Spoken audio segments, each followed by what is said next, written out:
Welcome to Fiction Audiobooks. If you enjoy the content, like and subscribing would be greatly appreciated. If you have any recommendations for novels, comment below. Please join my Patreon at https://www.patreon.com/fictionaudiobook. Chapter 542, Chapter 541, Luther leads the Great Order's rebirth. On the surface of the War Moon, Luther, wearing Saturnine pattern Terminator armor for the first time in combat, opened his helmet's internal comm and said to his followers, "Knights of Caliban, today is the day of the Great Order's rebirth. Win glory. Declare our rebirth. For Caliban." The followers were unconsciously drawn to Luther. His voice held a certain power. The knights would follow Luther to the very depths of hell. For Luther. For the Great Order. For Caliban. Clad in powerful experimental equipment not yet issued to other legions besides the Salamanders and Shadows of Order, Luther charged forward. Slaves aimed lost guns at him. Dense beams lanced against his conversion field, crackling loudly. Seeing the numb human slaves rushing at him, Luther knew engaging them was pointless. The barbarian suddenly accelerated. His powerful physique granted him savage strength, allowing him to simply shove the surrounding slaves aside. Luther felt his psychic energy grow more lively. Power constantly surged within him. He ran a little faster, as if back in the forests of Caliban. He ran faster and faster, outpacing even his power-armored followers, crashing through the enemy lines. Luther saw Xenos resembling an upright tiger roar at him in fury. Their unified roar shook the ground slightly. The barbarian stomped his right foot heavily, unleashing a deafening, savage howl. 100 Xenos immediately ceased their roaring, shaking their heads, trying to clear themselves from the dizziness. Luther raised his left arm. The flame cannon spat beams of thermal energy. His left arm swept across 30 degrees. Dozens of enemies were incinerated to ash by the molten stream. Luther raised the power sword in his right hand. Unlike most Saturnine pattern Terminator prototypes, as a Calibanite knight skilled in swordsmanship, his right arm was equipped with a melee weapon.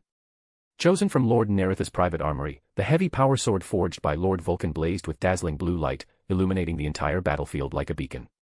The knights, having broken through the slave army, saw their leader's radiant light and let out resounding war cries. The Xenos enslaving humanity merged with the forest beasts that had plagued Caliban for generations.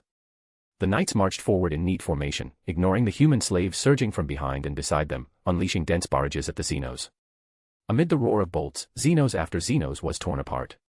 Before the human slaves could slow them down, the Calibanite knights drew their swords.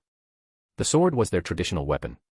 135 of his trusted followers drew power swords, leading the other 3,000 knights wielding chain swords in a charge. The roar of motors filled the battlefield. A knight swung his blade, driving it up through a Xeno's lower jaw, straight into the center of its skull. As his arm trembled, blood and flesh spattered against his black armor.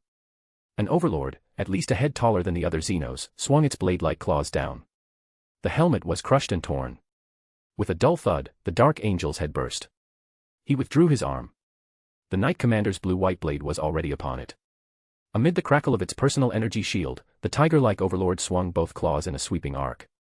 The Knight Commander continuously sidestepped, following a spiraling path practiced countless times since his days as a squire, appearing behind the overlord. The blue-wreathed blade slammed heavily into the overlord's back.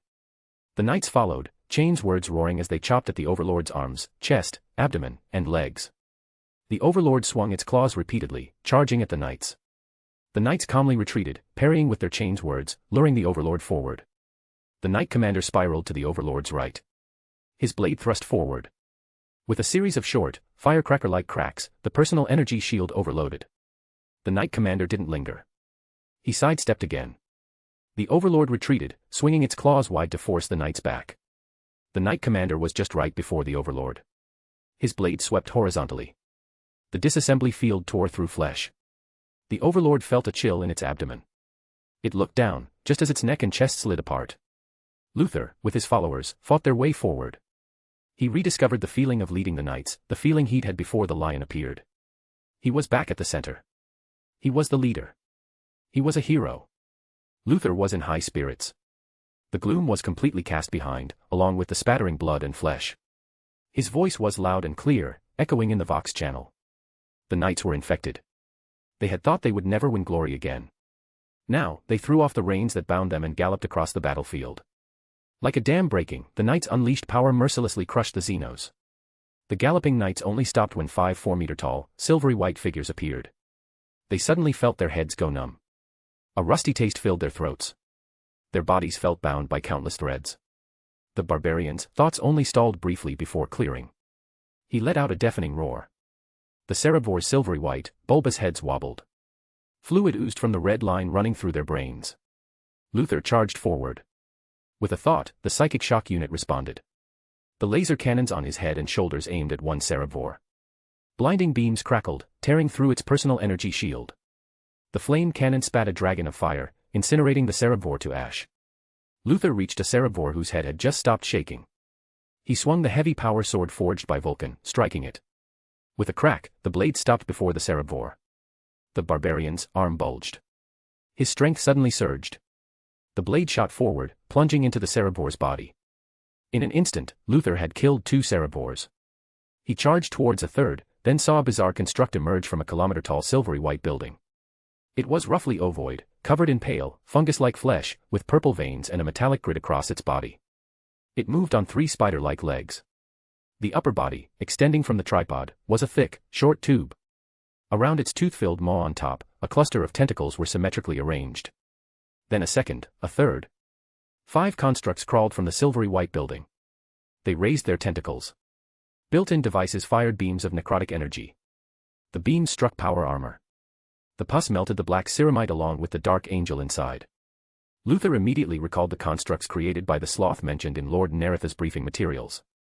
After a moment's thought, he decided not to pay the heavy price of his knights' lives to win glory.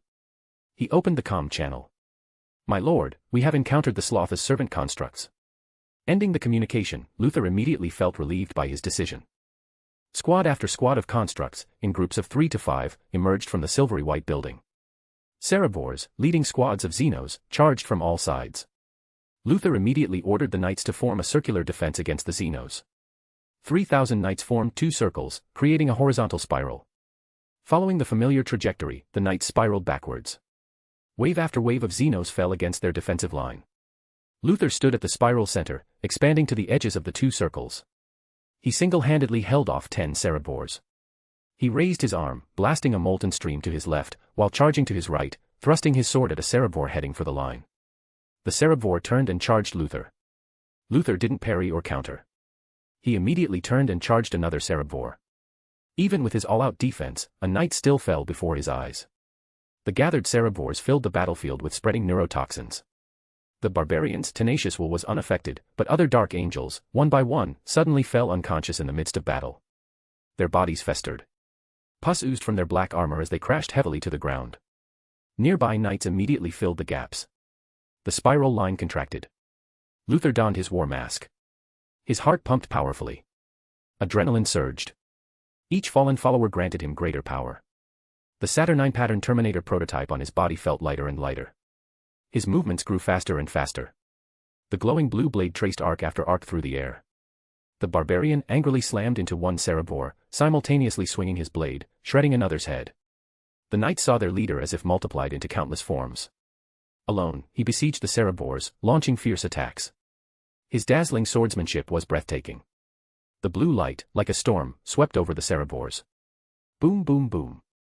3 Cerebors crashed to the ground in succession. Luther's outbreak immediately drew the construct's attention. Green rays lanced towards him from all directions. Amidst a series of cracks, a warning rune for conversion field failure lit up. The next instant, a shadow blocked his vision. If you enjoy the story, my Patreon is 30 chapters ahead. patreon.com/dawasjinsu. Chapter 543, Chapter 542, Akerduana abandons instinct for the first time, emulating Nareth. Lucius ran like the wind. His desire to clash with powerful Xenos and his obsession with witnessing Nareth's swordsmanship drove him faster and faster. His blade flashed. Xenos fell one after another. His pace didn't slow in the slightest.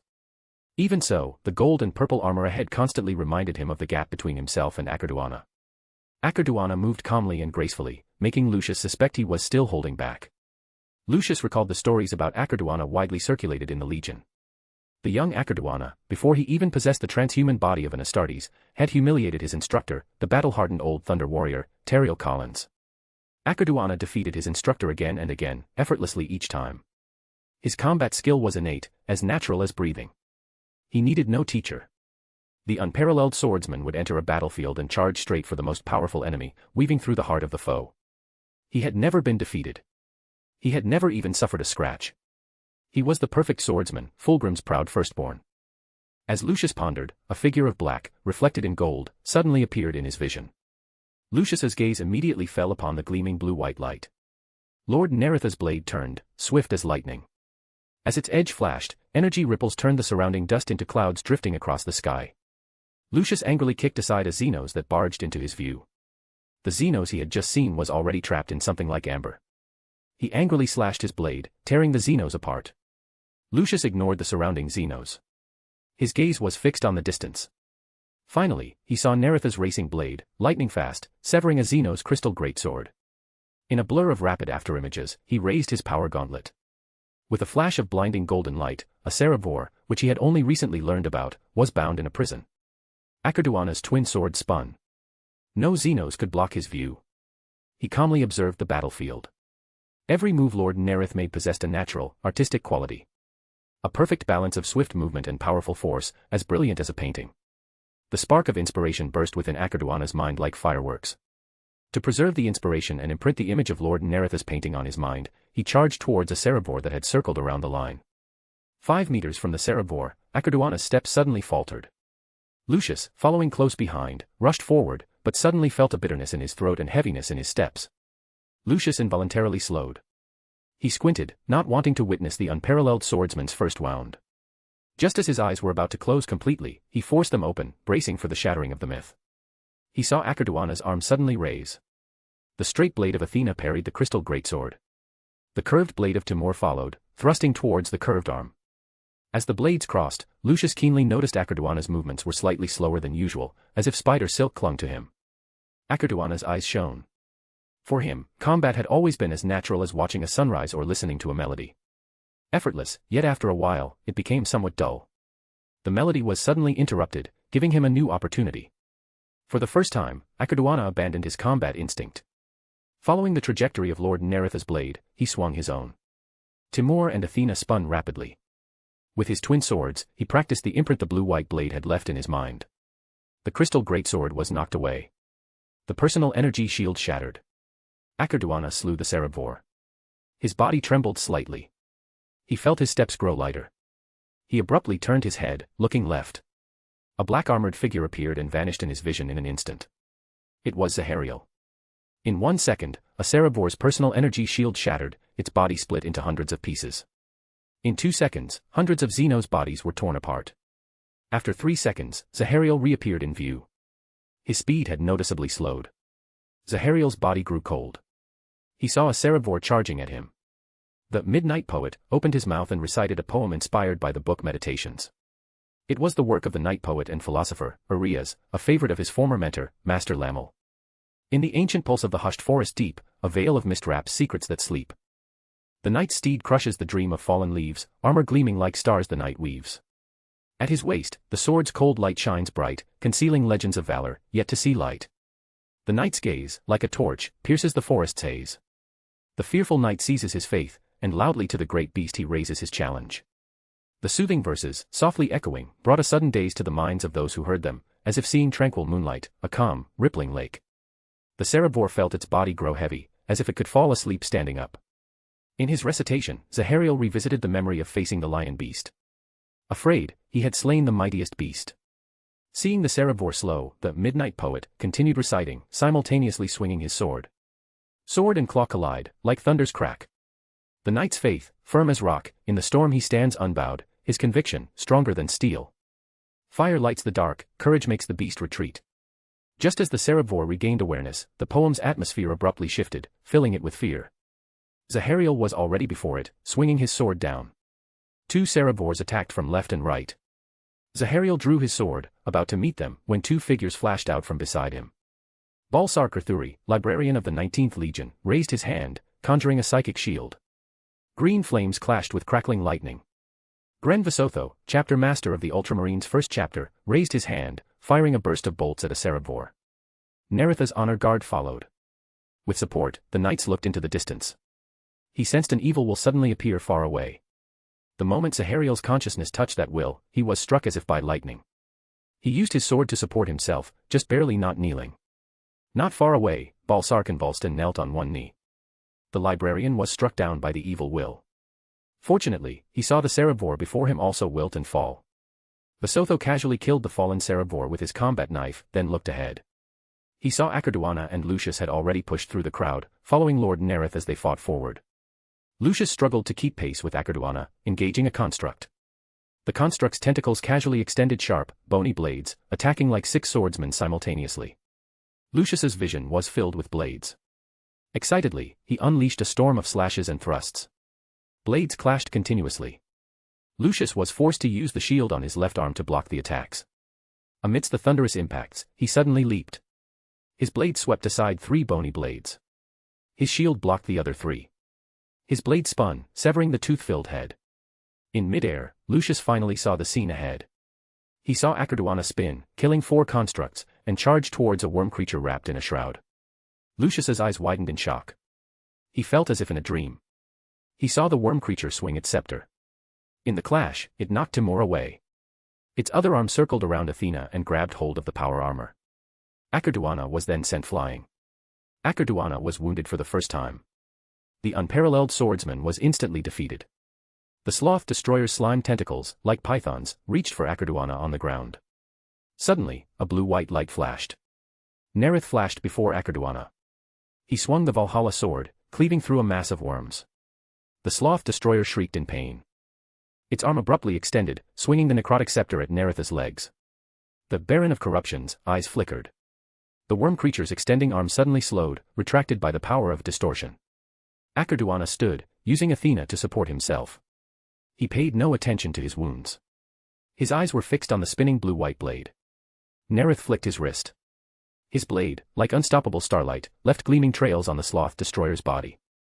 Shreds of worms scattered. Each of Nareth's swings shone like a star. The perfect painting, imprinted with a blue-white star. If you enjoy the story, my Patreon is 30 chapters ahead. patreon.com/dawasjinsu.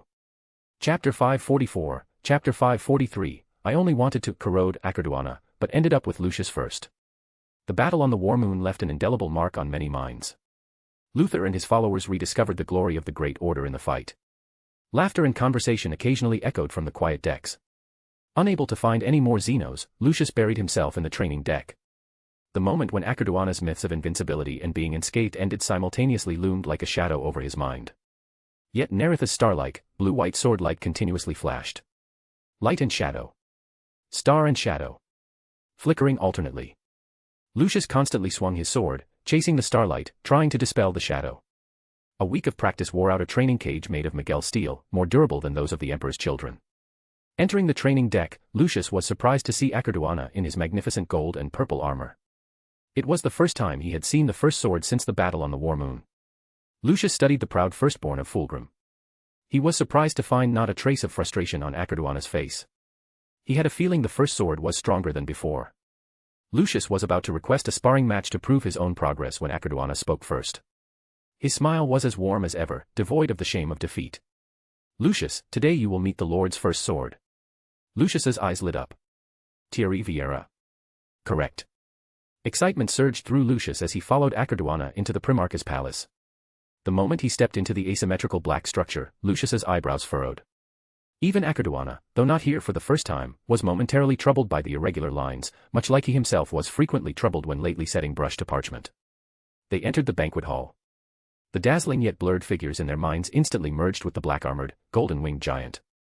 Acarduana and Lucius snapped back to reality, then were drawn to another giant. The figure seated on the obsidian chair surpassed the bounds of an Astartes. Even the tallest salamander could not match his height. His body, encased in black armor, held immense, restrained power. Acarduana scrutinized Thierry. His gold and purple painted gauntlet touched Timur and Athena at his legs. Nareth, from his throne, observed Acarduana and Lucius's expressions fully.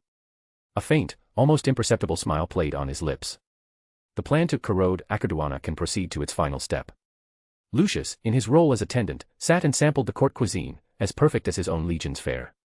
Crispy fried fish bones, flesh as white as clouds, mixed with caviar, awakened his taste buds. Inky squid ink enveloped the plump geoduck, filling the emptiness in his stomach after his exertions. Following court etiquette, Lucius savored dish after dish. After downing 11 glasses of Vavith vodka, he set down his cup, emboldened by the drink. Lord, I have long heard of Lord Thierry's skill with the blade. I wish to challenge him and ask for your permission. Nareth's eyes narrowed slightly. He turned his head towards Lucius. Truly one with a bright future. I was just thinking of finding an opportunity, and you speak up first. He was about to respond when Stevens, the newly promoted provoker of the honor guard standing nearby, spoke respectfully. Father, please allow me to fight. The provoker looked at Lucius. The swordsman's swift charge into the Xenos, his superb swordsmanship as he slew them, flashed through his mind. Instinctively, he touched the catachan fong at his belt and issued a provocation. Swordsman Lucius, defeat me first. Then you'll have the qualification to challenge the Night Lord. The proud Lucius's violet pupils ignited with flame. This won't take long. I think this duel should take a new form. Nareth's eyes deepened. He knew the future chosen of Slaanesh was a supremely skilled swordsman. Even now, before his full growth, a Sequence 8 like Stevens probably couldn't match him, unless the battle environment favored him. This is a duel between Astartes. You shouldn't be confined to a training cage. You will hold your honor duel on the battlefield of the War Moon. Inside a black Aquila shuttle, Arsena watched the approaching War Moon. My lord, Archmagos Lien Ramles has made some progress in studying the War Moon. Though he hasn't fully mastered the secrets of its construction, he can now utilize most of its functions, including movement and drone deployment. Gren Visotho, chapter master of the Ultramarines' first chapter, accompanying the Gene Sun, gazed through the full-length viewport at the rows of towering, pitch-black gun barrels. He knew that without the squad's heavy fortress ships, and without Lord Nareth personally leading the boarding action, capturing this artificial war fortress would not have been so easy. Order Lien to move it to the Kalium Gate. If necessary, he can seek support from the squats. Nareth, after a moment's thought, decided to use the spoils to reinforce this strategically vital hub. The Primarch's aide recorded the order and immediately executed it. Inside another smoothly flying Aquila lander, Stevens's left hand gripped his catachan fong, a demon's claw. With his right hand, Stevens pulled a vial from his belt. The moment he uncorked it, the red venom, extracted from catachan's deadly flora, bubbled, emitting green bubbles. Since his opponent was not a Xenos but a fellow warrior, he didn't use the lethal venom. The shadows of order who had perished in the deadly jungle proved these venoms were fatally dangerous even to an Astartes transhuman body. As the venom flowed over the catachan alloy, the mercury half-filling the hollow blade sloshed. Stevens stopped when he saw the blade visibly develop a red hue mottled with green spots. He patted the green-furred catachan wolf beside him, raising the vial. The catachan wolf let out an excited low howl, gulped down the liquid, then squinted its eyes and lay down by Stevens's boot. Stevens looked down at the approaching surface. The seasoned hunter adjusted the grenades on his person, formulating tactics in his mind. Moments later, as they disembarked, Zahariel asked Balsar Kurthuri, librarian of the 19th Legion. Who do you think will win this duel? Balsar glanced at the white-haired warrior in magnificent purple armor, then at the camouflaged black-armored warrior. In a training cage, Lucius would win easily. Here. Balsar surveyed the surrounding battlefield rubble and collapsed structures. The librarian's eyes deepened. His voice was ethereal, seeming to come from another world. His natural speed surpasses most in my legion. He will still win, but not easily. Arsena, representing Nareth, stood between Lucius and Stevens. To increase the friendship between Shadows of Order and the Emperor's children, Stevens will engage in an honor duel with Lucius. I declare the honor duel, begin. The provoker raised his bolt pistol and, in a provocative manner, fired a shot at the magnificent purple armor. Lucius's white eyebrows shot up. In an instant, he drew his sword and charged at his irritating opponent. Stevens's eyes flickered. Lucius's speed was even greater than he had observed before. He retreated towards the 7 o'clock direction, the most complex terrain he had observed before landing. Lucius didn't slow. He wanted to find his annoying opponent and defeat him cleanly. Suddenly, his right foot sank into soft earth. He immediately sensed an anomaly. Adamantium-tipped rounds burst from the ground. The bolts detonated before reaching the purple armor. Lucius quickly rolled forward. With a blast, a finger-sized hole was blown in the sole of his right boot.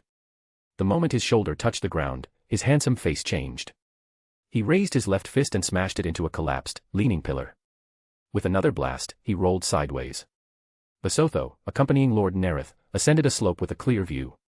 Looking down at the rising plumes of explosive shockwaves below, he exclaimed in admiration. Lucius's speed is being contained. Stevens's mind works faster than Lucius's. He's a seasoned hunter who anticipated Lucius's reactions. Balsar said admiringly. Before becoming a Shadow of Order, he was a catachan. Thierry glanced at Akerduana. He was very interested in the first sword of the Palatine, renowned across the legions. That's a brutal death world. He grew up there, becoming a seasoned hunter. Akerduana nodded to Thierry. Such traps would be useless against him, as he relied on instinct. The decisive moment has begun. As he spoke, Stevens, having exhausted his carried bolts and grenades, launched his final attack. He and the Catachan wolf charged Lucius simultaneously. Lucius's purple armor was coated in dust. Shrapnel had scratched his handsome face. Though not serious, Lucius was annoyed. Repeated provocations made him abandon the idea of a brilliant victory. I will crush you underfoot. Teach you a lesson you'll never forget. As Lucius, fueled by the provocation, filled with rage, the Catachan wolf sprang silently, its red, green-speckled fangs sinking into the purple armor. As the venom crackled, Lucius twisted his body and thrust his sword. The moment the blade tip grazed the thick green fur, Lucius withdrew his sword. Not only because this was an honor duel, not a fight to the death, but also because he sensed danger from behind. Lucius swiftly turned, swinging his sword in a slash. The blade cut through the power armor, biting into Stevens's shoulder. The Catachan fang pierced his ribs. Venom seeped into Lucius's body. Lucius trembled as if electrocuted. His body crashed to the ground with a thud. He tried to rise, but felt utterly powerless. He stared in shock at his opponent, who was using his sword to support himself. He hadn't imagined he would fall. He hadn't even stood before the Night Lord, and had already been defeated by an obscure member of the Honor Guard. Stevens looked at the sword wound deep in his shoulder blade severed. He said admiringly to Lucius, "You are strong. The hunt I so carefully prepared." He paused before continuing. "Only resulted in a narrow victory. Without the power bestowed by Father, I would have lost." Lucius's violet eyes lit up. He turned his head to look at the giant on the slope. The power bestowed by Lord Nareth. The Gene Sun keenly perceived Lucius's gaze. In it, he saw many familiar shadows. From Luther, Zahariel, Arkesphal, Nareth Kirene. I only wanted to corrode Akerduana. How did I end up with Lucius first? As Nareth pondered, Akerduana's voice rang out. Thierry. Lucius can no longer fight. I will continue the honor duel with you. Good. Thierry agreed readily. If you enjoy the story, my Patreon is 30 chapters ahead. patreon.com/DaosJinsu. Chapter 545, Chapter 544, Ferris, sorry for snatching your little fanboy first. Nareth watched Akerduana walk down the slope, memories surfacing in his mind. In the original Cardinal campaign, Akerduana, in his invincible form, had swept through all the Iron Hand's strong warriors except Ferris in the dueling arena. The former Legion Master, Storm Lord Amadeus Duquesne, and 1st Company Captain Gabriel Santer, were all easily defeated by him. Among the other legions, only a handful like Sigismund could match him. Abaddon, without the blessings of the four gods, would not have an undefeated record against Akerduana either. Nareth's gaze then fell on Thierry. He had no doubt that even without using abilities like the Dawn Knight's Hurricane of Light, Thierry would win. With a whistle, Timur and Athena leaped from their silk scabbards. Akerduana stared at the massive, gleaming power sword in Thierry's hand, and the other blade, long by Astartes standards, but a short sword for Thierry. Excellent blades. Yours as well. As a seasoned weapon master, a single glance allowed Thierry to see the admirable forging skills in the twin swords, along with runes he didn't recognize. Begin the honor duel, Arsena said succinctly. The first sword of the Palatine of the Emperor's children and the first sword of Shadows of Order charged towards each other simultaneously. Twin swords met twin swords. Akerduana immediately felt his arms go numb. Had he not been prepared, borrowing strength with his superb skill and flicking his wrists, his twin swords would have already been knocked from his hands. Thierry clearly possessed strength matching his giant physique. Even the powerful salamanders could not compare.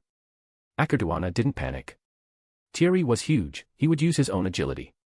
He took an oblique step, rotating his body. A swing, seemingly casual but as swift as the wind, aimed for Thierry's back. Thierry channeled his faint psychic power into the psychic sword forged by the Kasai mastersmith and swept it diagonally backward.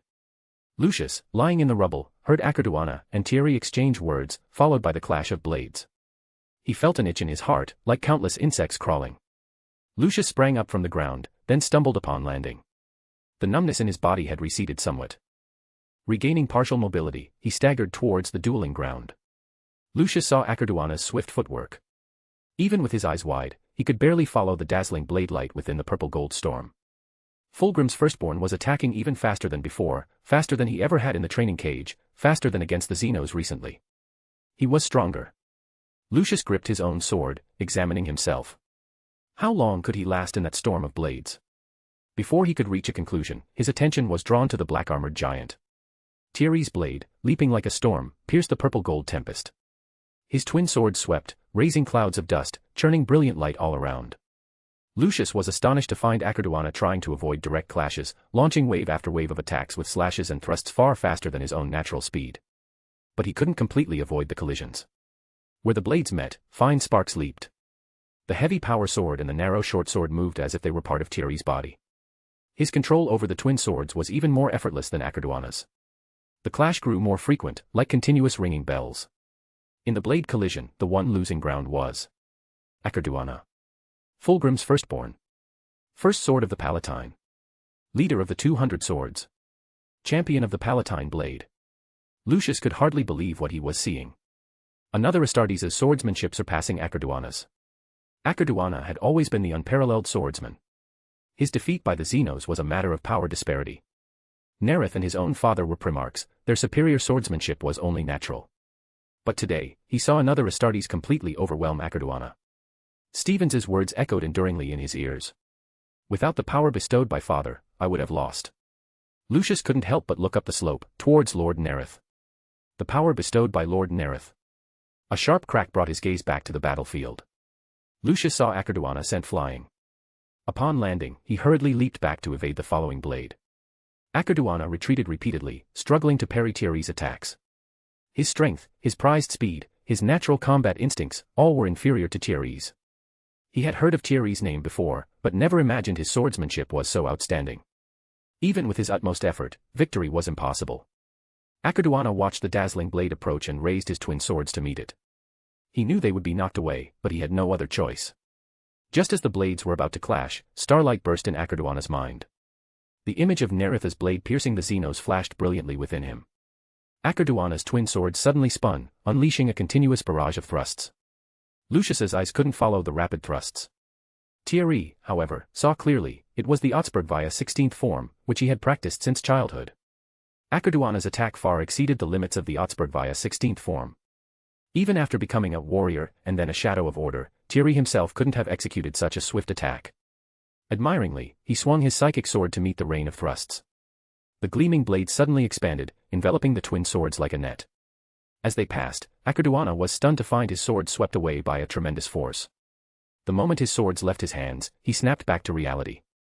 The force sweeping away his swords wasn't Thierry's immense strength, but some skill beyond his understanding. Balsar Kurthuri and Gren Vesotho stared in shock below. Akerduana had been so easily defeated by Thierry. Luther and Zahariel exchanged glances, understanding that Thierry must have relied on the power bestowed by Lord Nareth to defeat the powerful Akerduana. Akerduana stood stunned for a few seconds before coming to his senses. He stared at Thierry. How did you do that? It originates from the Xai sword arts. They call it the Gakwafa style, pulling back from the brink. Thierry sheathed his sword, looking admiringly at Akerduana. But being able to train it to this level is all thanks to my lord's bestowal. Akerduana nodded. He looked up the slope at the black-armored, golden-winged figure and declared loudly. Lord Nareth, I wish to witness your power. He longed to experience it himself, to clarify the vague image in his mind. Nareth's golden wings beat once, and he landed on the ground. Very well. Nareth watched Akerduana retrieve his twin swords, recalling from memory how Ferris had earned his loyalty, and how Akerduana had died to prevent Ferris from being struck by the Cardinal's ring weapon. Akerduana had already witnessed his swordsmanship firsthand. Now, he would use absolute power, surpassing Ferris's, to complete the final corrosion. Akerduana spun his twin swords. He feinted with Timur, drawing Nareth's attention, then thrust Athena at the Primarch's right leg. The Baron of Corruption's muscles bulged. His waist and back twisted. His arm swung, launching a strike like a Titan's missile. The masterwork sword forged by the Terran smith shattered. The ancient runes shattered. The power armor's chestplate caved in. The Imperial Aquila was smashed into two ragged halves. Golden feathers flew, shattering in midair. Before Akerduana's senses could register the pain, he was already flying, then crashing heavily into a collapsed structure. The force broke more of his bones, driving his body like a bulldozer through the debris. Amidst the sky-filled dust, a mixture of fear and exhilaration flooded Akerduana's entire being. He slammed into the hard metal surface of the artificial war satellite and skidded dozens of meters before stopping. 5 days later, Akerduana awoke on the apothecary's bed. He opened his eyes, unfocused. The approaching fist lingered in his mind. That massive fist held irresistible power, shattering the masterwork forged Athena. Then the blue-white light leaped, the starlight piercing the Xenos flashing brightly. "My lord, are you all right?" Lucius's concerned voice sounded in his ear, snapping Akerduana back to reality. "I'm fine." Akerduana rose and said to Lucius, "Come with me."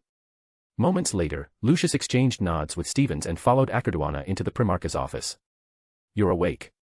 Nareth leaned back on his throne, speaking with a smile. "Yes, my lord," Akerduana replied, then knelt. "My lord, I will lead the second company to swear fealty to you." Lucius hesitated for a moment, he wasn't part of the second company, then followed Akerduana and knelt. Nareth looked at the corroded Akerduana, a similar oath of fealty to Ferris echoing in his memory. "Ferris, sorry for snatching your little fanboy first.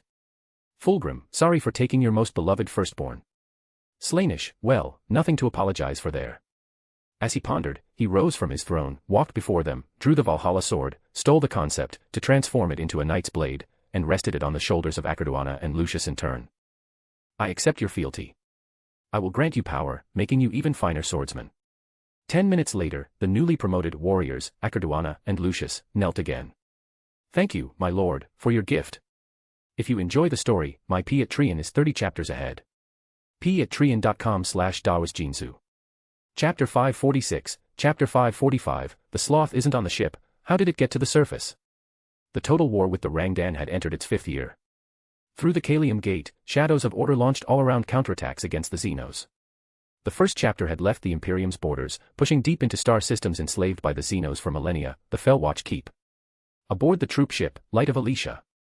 The voice from the loudspeaker echoed across every deck. "I'm Toby, from the Bandak family. You might not know me personally, but you're certainly familiar with my family. Together, we've defeated countless pirates, both human and Xenos. After a careful analysis of the tactical situation, the Arbiter Lord has issued the order. The best way to eliminate the Xenos threat is to launch a full-scale assault on Fellwatch Keep." Toby's tone was passionate and stirring, his microphone transmitting his fighting spirit to all the people of Alicia. "This is the first major campaign for the Elysian drop troops. Be ready. Charge your grav chutes. Check your lost guns. Make sure you're prepared to win glory." As cheers of "For Alicia" rang out, Toby switched communication channels amidst a brief burst of static. His voice sounded in each briefing room. "Specific orders will be relayed to you immediately. Inspect your Valkyrie transports, your Taurus assault vehicles, and your Blyek battle tanks. Know this, even the Kaino 1,000-strong cohort, units born in the Unification Wars era with long histories in the Solar Auxilia, haven't received supplies like these. Based on the supply agreements between the Lord and Mars, the Elysian drop troops received supplies far exceeding their nominal entitlement. Valkyrie transports, born on Mars, and the Taurus fast assault vehicles, inspired by the squat Centaur all-terrain vehicles, were supplied to the Elysian drop troops." After encouraging his men, Toby ended the communication and reviewed the received reports. The Ramillies-class starfort, Deep Guard, had already routed the Xenos drone swarms. The Arbiter Lord, leading his honor guard, had launched a boarding action against the Xenos' bizarre disc-shaped ship. As a senior commander, Toby had the authority to access relevant intelligence on the Sloth. He knew that the ship was unique to this Xenos race. After reviewing the overall system-wide battle, Toby focused on his own mission objective. The orbital bombardment was in its final stages, meaning the timing for the Elysian drop troops to launch their assault had arrived. Based on their mobile deployment role, they were usually the first armed forces deployed. Had it not been for the Sloth's evil and immense power, that ship would have been their mission too. Battle stations. As the signal lights turned green, Valkyrie gunship after Valkyrie gunship launched from the hangars of the 5 troop ships. Toby sat in his Taurus command vehicle, issuing orders on the command channel to the 1st through 5th regiments of Alicia. Our drop zone contains the most regular gravity well in this system. Therefore, all soldiers must open their grav chutes below 100 meters. I don't want any soldier drifting in the air, becoming a sitting duck for the Xenos. Ensure your landings are precise to the centimeter, and you'll have the honor of being the first to set foot on this planet. 10,500 veterans methodically checked their equipment. Tech adepts operated the primary cogitators, setting the altitude for the Voss pattern grav chutes. Voss, renowned for grav backpack technology, originally supplied its perpetually undersupplied equipment exclusively to the Astartes legions. However, based on agreements, the Elysian drop troops had received grav chutes specifically developed for them, and 5 regiments were now equipped. The ramps opened. Sergeants barked orders at their men. The Elysian drop troops filed out. Gale force winds, mixed with metallic debris, buffeted their bodies. Sporadic anti-air fire flashed. A dozen airborne troopers were charred black in the beams. The veterans didn't panic. Unlike the new recruits enlisted after they were named the Elysian Drop Troops, these men had fought on the front lines against pirates long before the Arbiter Lord ever set foot on Elysia. They calmly watched the numbers on their altimeters rapidly decrease. The first lucky Elysian Drop Troops trooper saw a prompt rune light up in his helmet. The preset activation program initiated automatically. A dazzling blue beam screamed from behind him. He shouted into his comms, "Death from above." In the stable airflow, he calmly raised his Necromunda pattern assault loss gun. The lack of sights didn't hinder the veteran's battle-hardened marksmanship. Elysian Drop Troops often fought with limited supplies after drops. Every one of them was a battle-hardened marksman. The veterans even more so. His graph shoot also facilitated his marksmanship. Lossfire screamed, striking the enslaved Xeno slaves, tearing through their pale, sun-deprived flesh. Hailing down like hail, the Elysian Drop Troops completed 4 precise volleys from the air, clearing the landing zone. The Voss 2 pattern graph shoots disengaged. The Taurus command vehicle landed smoothly. Toby's command vehicle carried fewer supplies, replaced by a powerful long-range Voxcaster, a powerful vehicle-mounted Auspex, and a hololithic tactical system. He quickly reviewed the tactical display and nodded with satisfaction. His 5 regiments achieved a deployment rate of 93.6%. Only 1 Taurus assault vehicle and 2 Blyak battle tanks were lost. Toby opened the comms. Confirmed assault target, Sector D-1, the Xenos laboratory. External features, silver-white, circular. Attack. The Elysian Drop Troops immediately formed assault lines around the armored vehicles and launched their attack. As they ran, they poured dense loss fire into the Xenos lines. Raining beams struck the Xenos formations. Enemy ranks fell row by row. The Towery raced across the pockmarked metal surface. Toby checked the clear images from his vehicle's auspex. Suddenly, his eyes lit up. He raised his hand, marking a high ground position, simultaneously switching comm channels. 1st Regiment, 1st Company. Take that marked high ground. After checking the tactical map, the communications officer relayed the commander's order on the company channel. 2 o'clock direction, 540 meters. 490 meters out, engage jump mode. Altitude limit, 136 meters. Orders Shadow Tech Marines had combat modified the company members' graph shoots, giving them some of the performance of jump packs. The company's 4 Blyak battle tanks spun rapidly. Treads ground against the metal surface, throwing up showers of sparks. Beams from bunkers struck the armored hulls. Drivers spun the wheel violently. The tanks lurched. Gunners, drenched in sweat, rapidly aimed the battle cannons at the bunkers. The cannon's water-cooling jacket provided buffering, and gyroscopic stabilizers ensured precise targeting. Shells screamed towards the bunkers. With deafening explosions, the bunkers at the mountain's base were blown into the air. The assault troops reversed direction. As they ran, they skillfully manually adjusted their Voss I pattern assault graph shoots. 25th Squad, altitude 25 meters, 1st level platform. 1st Squad, 136 meters, summit. Following the company captain's orders, the assault troops adjusted their control panels, softly blessing the machine spirits. Blue flames flared.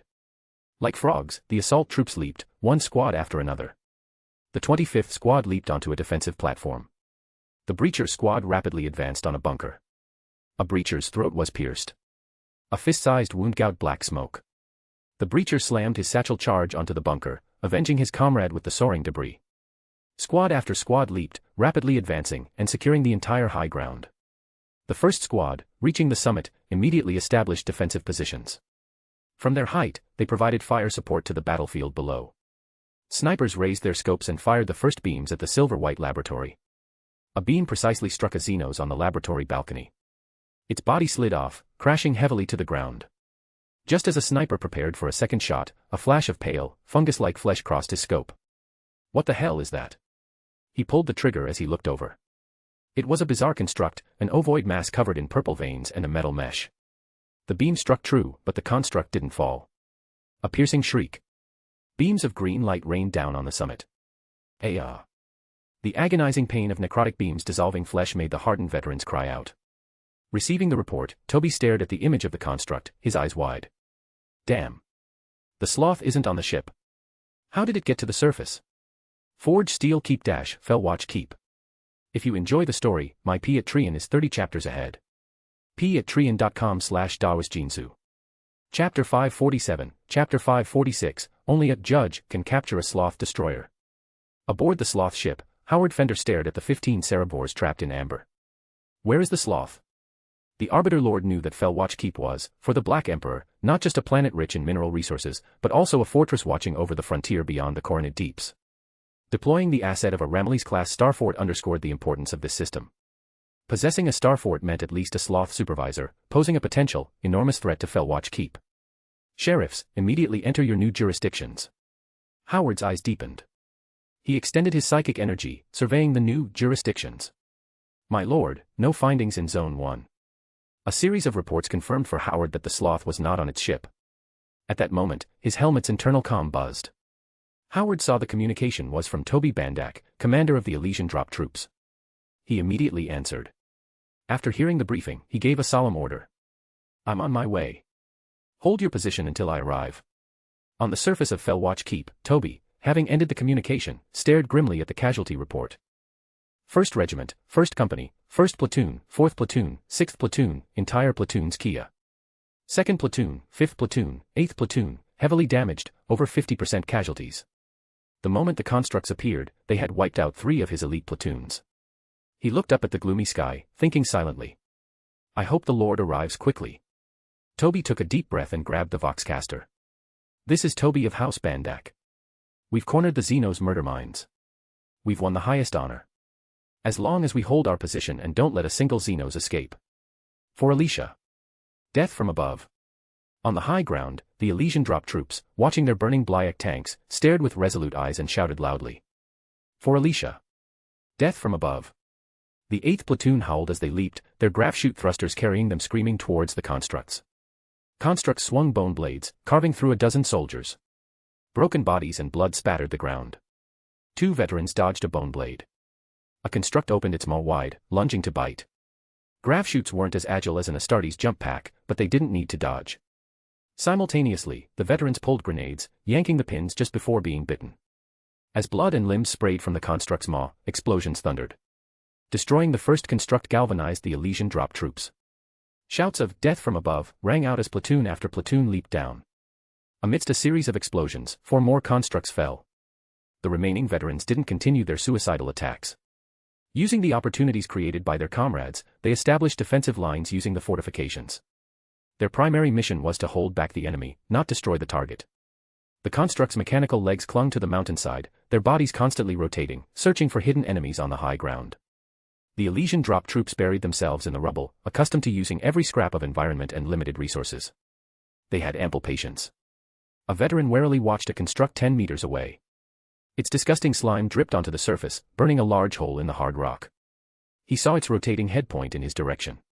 He pulled the trigger with his right hand while yanking the pin on an unblessed Xenos weapon with his left. He saw the lost beam precisely enter the construct's mouth, and the energy beam also struck it. He smiled. The construct lurched. Its necrotic beam went wide, striking the surroundings. Calmly seizing the opportunity, the veteran fired a second shot. Then, amidst the agony of his dissolving body, he cried out. For Alicia. Death from above. 4 constructs fell before they reached the mid-slope. Toby reviewed the tactical network.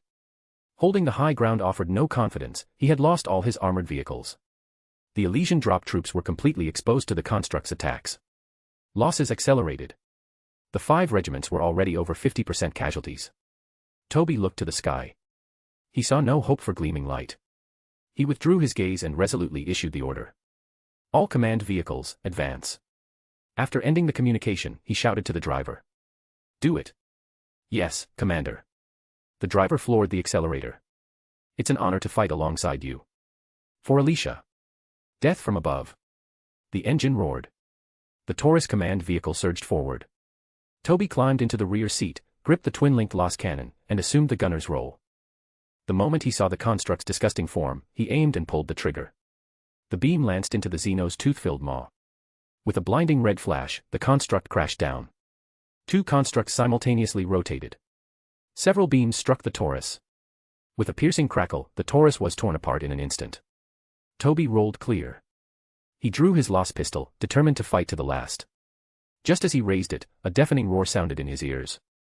A blinding light blazed. His vision filled with light. He was blinded.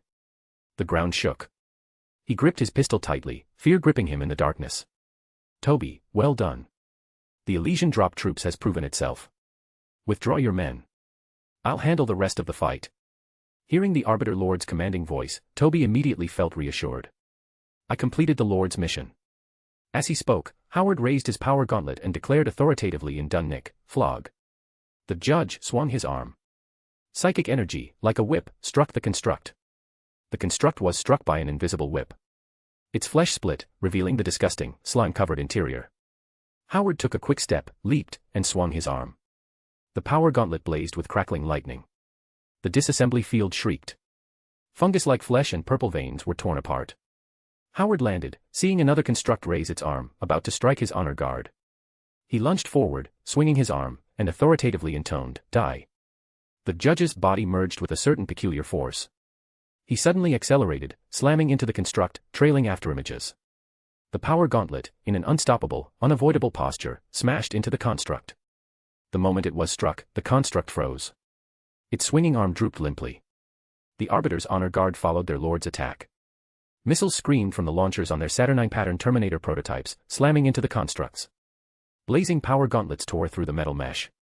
Construct after construct fell under the fierce assault. Soon, the White Building was brought into their jurisdiction. The sheriffs halted almost simultaneously. They sensed a powerful, evil will. A bloody aura, chaotically intertwined and writhing. A maddening rustling sound, entwining together. They all looked towards the doorway. A figure wrapped in a tattered shroud emerged from it. The Sloth Destroyer let out a long, angry roar. Its tattered robe suddenly billowed. Arms formed from writhing worms extended continuously, instantly wrapping around an honor guard member's waist. Necrotic fluid screamed, tearing through the conversion field. 2 clumps of worms were incinerated to ash. The worm arm suddenly probed, gouging a large hole in the Saturnine pattern Terminator prototype. Just as the fluids were about to seep into the shadows of Order's body, a commanding voice rang out. "This place forbids bodily extension." The worms snapped back like rubber bands. The Sloth Destroyer's evil will extended, sweeping towards Howard. Howard and 5 interrogators adopted commanding expressions, their gaze locked on the sloth. Within their pupils, 2 lightning-like flashes simultaneously lit up. The 2 points of light grew from small to large, from dim to bright, like lightning tearing across the sky. The sloth was struck as if by lightning. For the first time, it suffered severe damage in the psychic domain. The honor guard members raised their left arms in unison.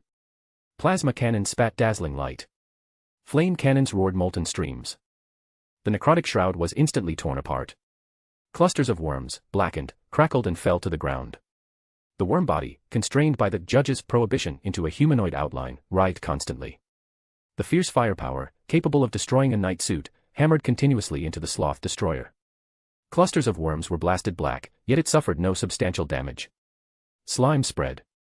The Sloth Destroyer's worms continually regenerated. The judge raised his arm, thrusting his palm forward, and commanded authoritatively in Dunnish. "This place forbids regeneration." 2 guard members charged the sloth from both sides. Blazing disassembly fields tore away 2 large clusters of worms. Melta beams lanced into the sloth's body. Worms visibly blackened. The next instant, the weakly writhing maggots rapidly whitened again, dancing madly. Howard's eyes focused. The sloth's regenerative ability had breached the prohibition limitation. Sloth Destroyer. As the judge pondered, he lunged forward, swinging his arm. Die. The Saturnine pattern Terminator prototype, trailing after images, slammed into the sloth. His fist, in an unstoppable posture, shattered the arm swinging the necrotic scepter. With a crack, clusters of worms shriveled together. The judge didn't stop. His raised arm descended. Imprison. Layer after layer of viscous, almost solid, transparent liquid slammed onto the Sloth Destroyer. The writhing maggots were instantly solidified into a huge amber. The contradictory sensations of throbbing temples from psychic depletion and the pleasure of vibrant body, mind, and soul erupted within Howard simultaneously. After meditating to restore his psychic energy, Howard performed a sacrificial ritual aboard the Arbiter. Black mist churned, engulfing him and the offering. After hearing Howard's report, Nareth thought silently.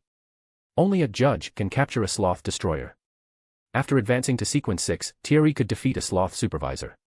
Facing a destroyer, relying on his superior defense and hurricane of light, he would have a chance at victory. The situation is generally similar for Sequence SIXS of other paths. Nareth couldn't help but reiterate his hope that every company would someday have a judge. As Nareth pondered, Howard continued. "My lord, my on-site inspection revealed the laboratory on Fellwatch Keep contained numerous imprisoned Xenos, along with preserved research data. It appears to be the Sloth Destroyer's laboratory. Nareth had always intended to make the keep, this future Deathwatch fortress, a key installation in his territories. This discovery further increased its importance. He said appreciatively, "Well done. I'll have Melina take charge there." With a thought, Nareth sent Howard back to the Arbiter. He returned to the real world and immediately boarded an Aquila shuttle. The biologist had reported an important discovery that could influence the war's course. If you enjoy the story, my Patreon is 30 chapters ahead. patreon.com/daoisjinsu. Chapter 548, Chapter 547, Guilliman's Dauntless Few. Basotho gazed at Nareth, who resembled a marble statue. The rumors circulating within the legion came to mind. More than one noble of Makridge had mentioned that his father had erected statues of his 5 brothers in the fortress of Hera. Basotho could still guess the identities of the 5 statues. When Lord Guilliman evaluated his Primarch brothers, he held 5 in particular esteem. "Among my brothers, there are 5 who resolutely and reliably fulfill their duties. They are the dauntless few." Basotho recalled his father's obvious pause, lasting over a second. He couldn't precisely gauge his father's thoughts, only inferring from his complex expression that he might have had reservations, found it hard to summarize simply, or even held mixed emotions. The meritorious Lord Nareth had forced Lord Horus to abandon his diplomatic tact and accelerate the pace of conquest.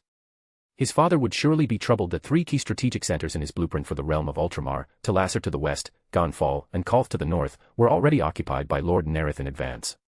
They were like 3 wedges driven into the core of his plan. As the former Legion Master of the Warborn, he understood the vital strategic importance of these 3 regions. They, along with over a dozen other systems of Lord Nareth, formed a contiguous block that split the realm of Ultramar. His father, the great strategist and politician, could not ignore such a flaw torn into his grand vision. Basotho remembered his father speaking the last name with a calm tone, Nareth. Then he spoke rapidly, as if to steer his son's thoughts in a new direction. "No matter the enemy, if I had any one of those 5 brothers at my side, I could win any war. Even in the direst, apocalyptic circumstances, if the Ultramarines allied with any one of those 5, I could deduce a plan for practical victory. Nareth is the key among them. If you fight alongside him, victory will surely follow you." Basotho now profoundly agreed with his father's designation of Lord Nareth as the key to the dauntless few. He united Astartes from different legions, allowing them to leverage their respective advantages and win glory. His own combat power was immense. Powerful Xenos were instantly shattered. As Basotho pondered, a flash of green leaped into his vision. It was the Emerald, a ship distinctly different from the many Gothic-style vessels of the expedition fleet. Unlike the heavy warships, the Emerald, a converted craft world fragment, was like a void garden. Lush trees grew thickly, like a green ocean. After the Aquila shuttle landed, Basotho followed Lord Nareth towards the biological laboratory. He noticed that vines spread across the entire ship. Entering the biological laboratory, Basotho saw the vines almost seemed alive, swaying within a certain range. The laboratory contained many bizarre creatures, some eagle-headed, lion-bodied, scorpion-tailed, others tiger-headed, python-bodied. The Astartes intuitively sensed that the vines posed some threat to these creatures. Basotho and the others involuntarily stared intently at the vines. They noticed the vines were pitch black, enclosing a spherical object. Its surface was bumpy, somewhat resembling a human brain. But it was covered in slime and traversed by a single red line. As the vines spread closer, they all felt their thoughts momentarily stall. Marlena smiled and reported to the Black Emperor, "My lord, through my research, I have found a way to counter the Cerebor's toxicity." She noticed the many followers beside the Black Emperor. Marlena had only interacted with some of them. Unable to ascertain their loyalty, she refrained from detailing the process and decided to let them experience it firsthand. Another vine extended from the right, presenting a green bottle to the group. "Who would like to try?" "I will." During his time attending Nareth, Basotho had noticed that those around him possessed various abilities. He scrutinized the green bottle and decided to experience it himself. The vine spread to Basotho, depositing a drop on the tip of his nose. The green fluid vanished rapidly, seeping into Basotho's body. His transhuman mind carefully discerned the bodily changes. His thoughts rapidly became clear. "It works." Basotho looked at Marlena in astonishment. During the battle on the War Moon, he had fought Cerebors firsthand. Before the Xenos' bizarre attack felled Cerebors and other enemies indiscriminately, he had experienced how the neurotoxin clogged his transhuman body's thoughts, then stiffened his limbs. Now, she had found a way to counter the Cerebors' neurotoxin. "I enlisted 104 auxilia soldiers, averaging 52 experiments per batch. Each drop of this fluid allows an ordinary soldier to be immune to the neurotoxin for 1 minute. Astartes have stronger wills. They should be able to resist it longer." Nareth's eyes lit up. The Cerebrors were one of the two core Rangdan races, more numerous than the Asivors, and often served as commanders. Finding a way to counter the neurotoxin would be crucial. He asked, "Can it be mass-produced?" "My lord, no problem. Truly a research achievement that can influence the course of the war, just as you said." Nareth smiled and nodded. With Melina's discovery, ending the war with the Rangdan earlier was even more assured. "I have prepared a gift for you on Forged Steel Keep. It contains a sloth laboratory and research data. I believe you will benefit from it." Marlena's eyes lit up. "My lord, I will not disappoint your expectations." En route back to the Shadow Sovereignty aboard the Aquila lander, Arsena reported to the Black Emperor. "My lord, the Word-Bearer's Legion fleet has arrived in the Pulheim system." Upon hearing this, Nareth thought silently. Thierry had already led the 8th chapter back from the Eastern Galaxy. Even with the Webway Gate shortening the journey, it took longer than the Word-Bearers. The Word-Bearers' numbers have grown as fast as Shadows of Order and the Ultramarines, yet their conquests are few and far between. No wonder the Goldenman punished them. He looked at his aide. "Who is the commander?" If you enjoy the story, my P at Trian is 30 chapters ahead. p@trian.com/dawasjinsu. Chapter 549, Chapter 548, Lorgar, I'm about to snatch your furious abyss.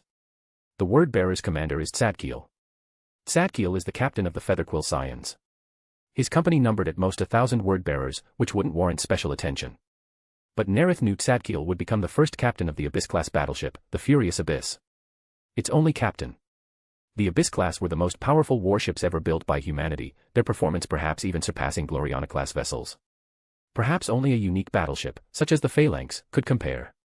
They were forged by the Fabricator General of Mars, Kelbierhal, using arcane knowledge he possessed, a gift presented to Horus. He then destroyed the shipyards, including all construction templates. This meant only 3 Abyss-class ships existed. Horus gifted all 3 to Lorgar. En route, they were ambushed by a joint force of Ultramarines, Space Wolves, and Loyalist Thousand Suns and World Eaters. The ships were destroyed with all hands. The mighty Furious Abyss, before it could even shine, ended its brief service life. Nareth was more concerned with his considerable understanding of Tzadkiel. He was not a devout follower of the 4 gods, nor a loyal adherent of Corferin and Lorgar. Tzadkiel was an ambitious man. He sought personal prestige. He was someone who could be corroded. Of the 3 Abyss-class ships, Tzadkiel was certain to command one. "Gilliman, after taking so much from you, it's time for some repayment. If I take the Furious Abyss, you won't lose the 7th Company. I will see him in my office." Arsena noted this, then continued. Vendraig led the Dark Angels in their assault on the Fortress of Resilience. They suffered heavy losses, with severe casualties. Nareth nodded. In his memory, Vendraig, leading 3 Gloriana-class battleships against a single Rangdan Vendraig War Moon, had lost one of them. With only 1 Gloriana now, facing the main Rangdan fleet was indeed a stretch. Acknowledged. 2 days later. Nareth, leaning back on his throne, watched Tzadkiel, clad in grey limestone-colored power armor, enter the office. Stacks of prayer parchment, covered in litanies, were attached to his armor. His shaved head was inscribed with scriptures. He bore the noble features inherited from Lorgar. His grey eyes held passion and confidence. When Tzadkiel spoke, he was lively and full of fervor. "Greetings to you, Lord Nareth." Nareth scrutinized Tzadkiel. "You are late." If any other Word-Bearer's commander had moved slowly, he could understand. But Tzadkiel was highly proactive. Being this far behind schedule didn't seem like him. "My lord, heeding the power of the true word, I perceived my destiny to bring the Emperor's light to ignorant worlds." Hearing this, Nareth understood. To achieve his personal ambitions, he needed the trust of the Legion's high command. In the current Word-Bearers, battle honors weren't paramount. Spreading the faith in the Emperor was the measure of success. Whatever Tzadkiel's personal thoughts, he would necessarily conform. The Dark Angels' fleet at the Fortress of Resilience is locked in void combat with the Xenos. I will lead the fleet there personally. Nareth keenly noted the gleam in Tzadkiel's grey eyes. "You will accompany me." 5 days later, as the fleet set sail, aboard the bridge of the 7th chapter's flagship, the Relic-class vessel Void Hunter. Skarsensen of the Space Wolves clenched his fist. His angry eyes were hidden beneath his leather mask. He forced himself not to look at Sanchez. Skarsensen believed that if the Wolves were asked to name their most hated person, Sanchez would undoubtedly be first. Countless times by the fire, he had heard the Wolves' hateful curses. The Russ Wolf helm on his head, forged by the Allfather's artisans for the Wolf King, had been obtained from Enoch Rathvin. One of the 2 swords at his waist was forged from the fang of the largest kraken on Fenris, slain by the Wolf King himself. There were only 2 such swords. One was the Wolf King's own blade. The other hung at Sanchez's waist. The Rus wolf helm and the Kraken's fang should both belong to the wolves. Skarsensen thought of how the Wolf King had even staked his cloak this time, betting on who would win greater glory, him or Sanchez. It was the cloak made from the pelt of the great wolf Blackmane, slain by the Wolf King. Skarsensen's gaze was resolute. The Wolf King trusted him. He would not let the Wolf King down. Jorin, the one the Wolf King trusted most, had lost to Sanchez. But he, Skarsensen, would not. The Wolf King would not lose his cloak. As Skarsensen silently vowed, his rune priest, O their wordmake, said with a smile. Lord Sanchez, according to intelligence, the Xenos have occupied the Stafford system for over 2 years, enslaving over 1.3 billion Imperium citizens. We should launch an immediate assault to fulfill Lord Nareth and the Wolf King's commands. Sanchez glanced at the 2 space wolves before him. He keenly read the suppressed anger in Skarsensen's eyes beneath his mask, and saw only cunning in Wordmake's gaze. My chapter has more warriors. We will attack Stafford Prime. Your great company will be responsible for attacking the 3rd planet. My great company attacks the Prime. Skarsensen's tone was grim. His eyes, like knives, stared directly at Sanchez. The moment his gaze fell on the Rus wolf helm, he immediately felt dizzy. He instinctively wanted to lower his head, even to withdraw his words. Skarsensen bit his lip, refusing to submit to the Rus wolf helm. Wolf Lord, I believe Lord Sanchez doesn't underestimate the wolves. Rather, it's because they have extensive combat experience against these Xenos. Sanchez glanced at Skarsensen and Wordmake, thinking to himself. As my lord said, the one to be more wary of is Wordmake. Skarsensen recalled the Wolf King's instructions, said no more, and acquiesced to Sanchez's arrangement. Wordmake looked at the librarians wearing psychic hoods and carrying staves, and spoke. I wish to accompany our librarian brothers of Shadows of Order. We should get to know each other. Okafor scrutinized Wordmake for a moment, then agreed. Agreed. If you enjoy the story, my P at Trian is 30 chapters ahead. p@trian.com/dawasjinsu. Chapter 550, Chapter 549, this unfolding is completely different from what I imagined. Aboard the ship, after the meeting, Shadows of Order and the Space Wolves went their separate ways. Wolf Lord Mlodi Skarsensen headed straight back to the mid-decks. Okafor, before we reach Stafford, we should talk. Seeing Okafor stop, Wordmake continued. There are too many differences between our legions, but that stems from a lack of mutual understanding. You and I can break through each other's prejudices. Wordmake shook his long staff, topped with a silver and gold eagle emblem, and said with impassioned tone. Imagine it, the bonds of friendship we forge will be remembered. Okafor gazed at Wordmake, at the simple leather cap on his shaved head. Unlike other wolves, he had no beard and seemed friendlier. But his father's command made the psychic examine Wordmake with a more prudent eye. Beneath his enthusiastic exterior lurked the shadow of a viper. Okafor glanced at the talismans hanging on his iron-gray armor. The rune priest wore more than any other wolf. Most of them corresponded to runes recorded in the Librarius, obtained by the Primarch's aid from the barrows of the Fenrisian First Kings. He identified 5 among the talismans that offered psychic defense. Cautiously, he did not extend his consciousness to probe Wordmake's thoughts. Wordmake, come with me. Wordmake stepped towards Okafor, his iron-gray armor almost brushing against the black ceramite. Fenrisians call us Sons of the Storm. To us, the Sea of Souls is as familiar as the ocean around Asaheim. The tides of time surge and ebb, sometimes gathering, sometimes dispersing, but forever intertwined with the great legends of the vast universe. Okafor listened intently to Wordmake's understanding of psychic power, aspects not found in the runes. The Fenrisian understanding of psychic power, compared to the systems of other legions based on Vlaka and Eldari lore, and the Thousand Suns system, was much shallower, yet it also offered fresh, insightful perspectives. Wordmake candidly spoke all the way until Okafor opened the door to his quarters and entered the meditation chamber, believing he had already gained some of the others' trust. Okafor, now I would very much like to hear your insights. Okafor stared at Wordmake and voiced the words he had already prepared. Father once said, knowledge contains power. Reading the geometrically expanding possibilities, surveying the ripples caused by the entire knowledge system. Each combination generates 11 different outcomes, no matter how similar the starting conditions. He calls this fractal geometry. Hearing that this came directly from Nareth, Wordmake's eyes immediately lit up. He weighed each word. Fractal. 11, 121, 1331. Rapid expansion, but ultimately losing control and declining, just like Shadows of Order's pace of conquest.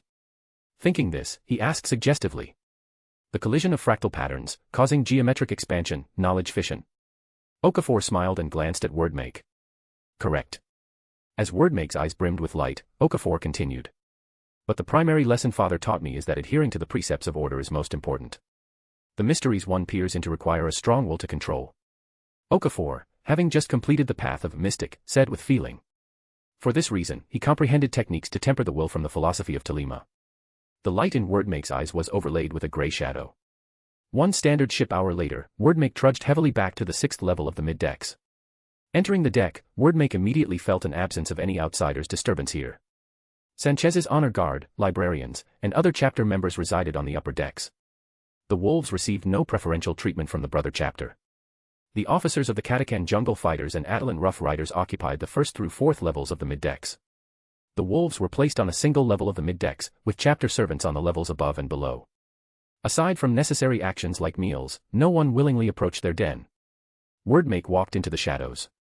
4 giant wolves with bristling fur approached him. Their muscles were taut, like pistons on the flight deck ready to engage.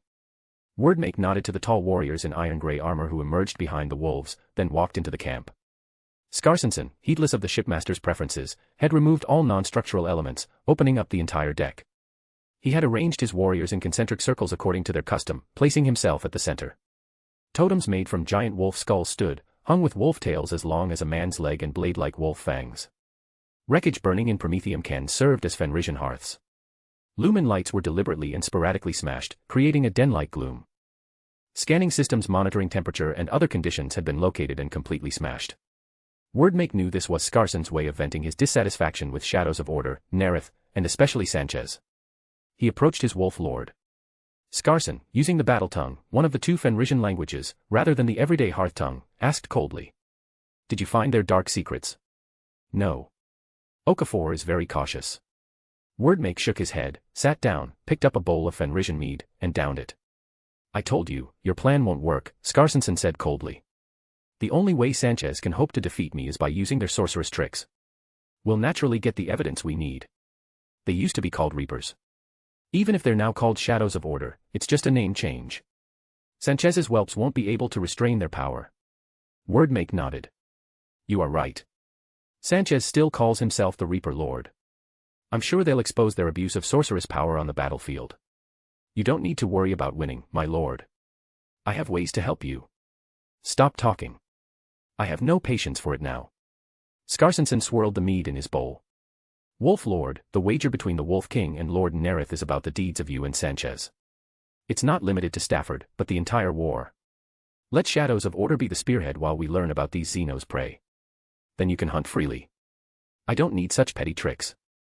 The image of Sanchez's irritating expression and tone in the Wolf King's palace on Fenris flashed through Skarsensen's mind. Back then, he could only watch angrily. Now he was a son of the Wolf King, a true space wolf. Skarsensen pulled the great axe from his back and slammed it down before Wordmake. The axe split the deck, embedding itself over a dozen centimeters. You will eventually win and reclaim the Russ Wolf helm. 25 standard ship cycles later, the joint fleet had routed the Xenos fleet and initiated planetary assault. Wordmake's gloomy expression vanished the moment he set foot on the surface with Okafor. Librarian, we should carry out the commands of Lord Nareth and the Wolf King, and cleanse the Xenos. Correct. The assault was underway. Wordmake, listen. The sound of hoofbeats. The rumble like thunder reached the space wolf's ears. Blowing sand rolled across the sky. Wordmake looked around, quickly climbed a slope, and gained a broader view.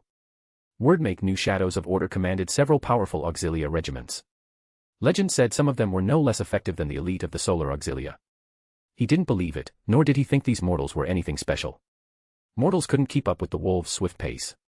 That was why his Wolf Lord never fought alongside them. Prompted by duty from the Wolf King's mission and curiosity, Wordmake scrutinized the Atalan Rough Riders. Wordmake was first drawn to the horses. Compared to the war horses he had seen before, the Atalan mounts were stockier, more like beasts. The librarian saw signs of bio-augmentation on them, clearly bred and trained for battle. They had savage faces, weathered features somewhat similar to Fenrisians, giving Wordmake a sense of familiarity. Their similarly weathered faces all bore prominent ritual scars, and sported small mustaches different from the Fenrisians' thick beards. Their scent was strong, to a mortal nose perhaps similar to the wolves'. Most Atalan Rough Riders wore leather or fur coats, leather riding gloves and boots, and their traditional, distinctive wide-brimmed fur caps. Wordmake saw them formed into squads of 10, gathering with other units into a broad line. Rank after rank of riders, like the Fenrisian Ocean, surged in a tidal wave towards the slave army. A glint of admiration crossed Wordmake's eyes. He had to admit, the sight of over 100,000 riders charging as one was shocking. At the very front, dozens of company commanders swung their sabers forward. The first rank of Attilan rough riders simultaneously leveled their lances, manufactured on Incaladian. The hunting lances, carrying the momentum of the charge, struck the enemy.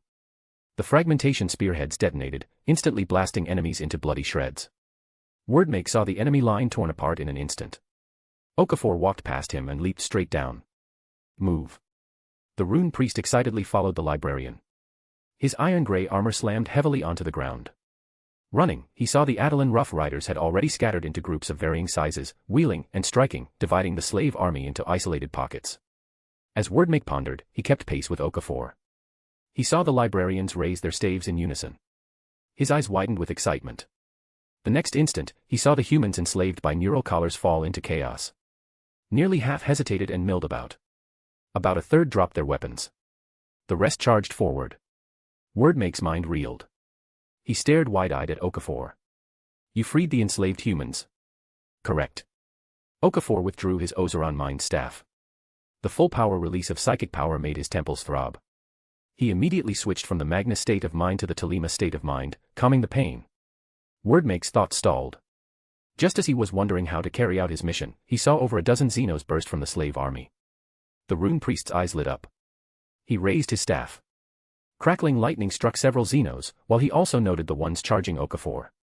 The newly promoted melee scholar was unfazed. He swung his Ozeron mind staff, felling one Xenos, then sidestepped a lashing claw, clenched his right fist, and smashed it into the creature's head. Wordmake watched Okafor rapidly dispatch several Xenos and was momentarily stunned. Distracted, he felt a Xenos claw slash towards him. With a crack, 3 of his talismans shattered. He was sent flying. Wordmake, instead of fear, felt joy. He fixed his gaze on the monster as it swung its claws, lunging at Okafor. The melee scholar parried the claw with his staff while swinging his arm, slamming into the Xenos. With a crack, the Overlord's personal energy shield flickered. The melee scholar activated his eyes of mystery prying. The invisible energy shield became a patchwork of barriers of varying shades. The melee scholar kicked, retreating amidst the crackle, then followed up with a rapid series of blows. Wordmake watched the librarian, like a skilled wolf in close combat, a Balga, sometimes ferocious, sometimes swift, pummeling the Xenos Overlord without any chance to fight back. Amidst a rapid series of cracks, he finally finished with a vicious uppercut that crushed the Overlord's head. Wordmake, his expression complex, walked towards Okafor. Suddenly, a rushing wind sounded in his ears. He turned to see a giant wolf, far larger than his wolf lord Scarsenson's, bounding towards them. Wordmake recalled the scene in the camp and immediately recognized it as the Thunderwolf Sanchez had tamed on Fenris. The beast, over 6 meters long, carried its master. Cold glints shone from its huge yellow eyes. Wordmake stepped aside, silently speculating. If you enjoy the story, my Patreon is 30 chapters ahead. patreon.com/DawasJinsu. Chapter 551, Chapter 550, Sanchez, I will make you lose everything. On Stafford 3, Scarsenson of the Space Wolves swung his great axe, tearing 4 human slaves apart. Blood splattered across his iron-gray armor. Viscera slapped against his leather mask. Scarsenson paid no heed. He strode forward. Chunks of flesh fell from his armor. He let out a howl. Follow me. The comm channel filled with alternating roars of rage. The reckless charge, brimming with unleashed firepower, stimulated the wolves' bodies. Wild energy drove them and their giant wolves into a frenzy. They are traitors to the Allfather. Kill them all. Scarsenson shouted loudly, urging his pack on with powerful, deafening roars. The wolves howled in fury, charging towards the Allfather's enemies. Where they passed, blood flew, gore splattered. The wolves hated Sanchez and watched him most keenly. Wordmake knew Sanchez possessed the ability to manipulate fire. To win his wager against the Wolf Lord, he would surely use this power. Once he obtained evidence of him abusing sorcery, it would be far more valuable than that of a librarian. If Nareth shielded his favored son, it could incur the Allfather's displeasure. If the Allfather punished his son, he would lose a valuable asset, and the wolves would have their revenge. Retrieve the Russ Wolf Helm and the Kraken's Fong, then stir up a storm of public opinion on Terra. Wordmake, thinking of the rumors on Terra unfavorable to Shadows of Order and the Thousand Suns, felt his confidence surge. Though he didn't know why there were currently no rumors about Shadows of Order, with all accusations of mutation and sorcery focused on the Thousand Suns, he believed that once he provided evidence, those behind it would surely add to their ranks. Wordmake sprinted, thunderwolves and Katakan wolves flashing past him, but they also clarified his direction. The moment flames erupted, he trembled. Runes flashed in his helmet. Sanchez, maintaining the third level of the Telema state of mind to resist neurotoxin invasion, raised his hand and lashed out with a whip of fire at the Xenos. Since becoming a conspirer, his refined control over fire had improved. He was no longer limited to the 5 forms: raven, ball, spear, serpent, and wall. He could shape it as needed. The fire whip coiled around the Cerebvor. Its silvery white body crackled. The Cerebvor struggled to raise its arm. Lightning arced from the sky towards Sanchez. The conspirer's body flared with flames. In an instant, he briefly merged with the fire whip. His body closed the distance to the Cerebvor. The Cerebvor shook its arm, breaking free of the whip's hold. Its crystal greatsword swept down. The conspirer raised his hand. 2 fire serpents shot from the ground, forming a wall of flame around him. The crystal greatsword struck, sparks flying. The conspirer raised his hand slightly. The wall of flame surged violently. A series of piercing cracks ended with a single blast. The cold sword was drawn, piercing the red line through its head. Wordmake, sprinting onto the battlefield, his eyes focused. Sanchez's use of the Wolf King's sword disgusted him, but what shocked him more was how quickly Sanchez had slain a Xenos commander. But as the battle progresses, they will shed their restraints.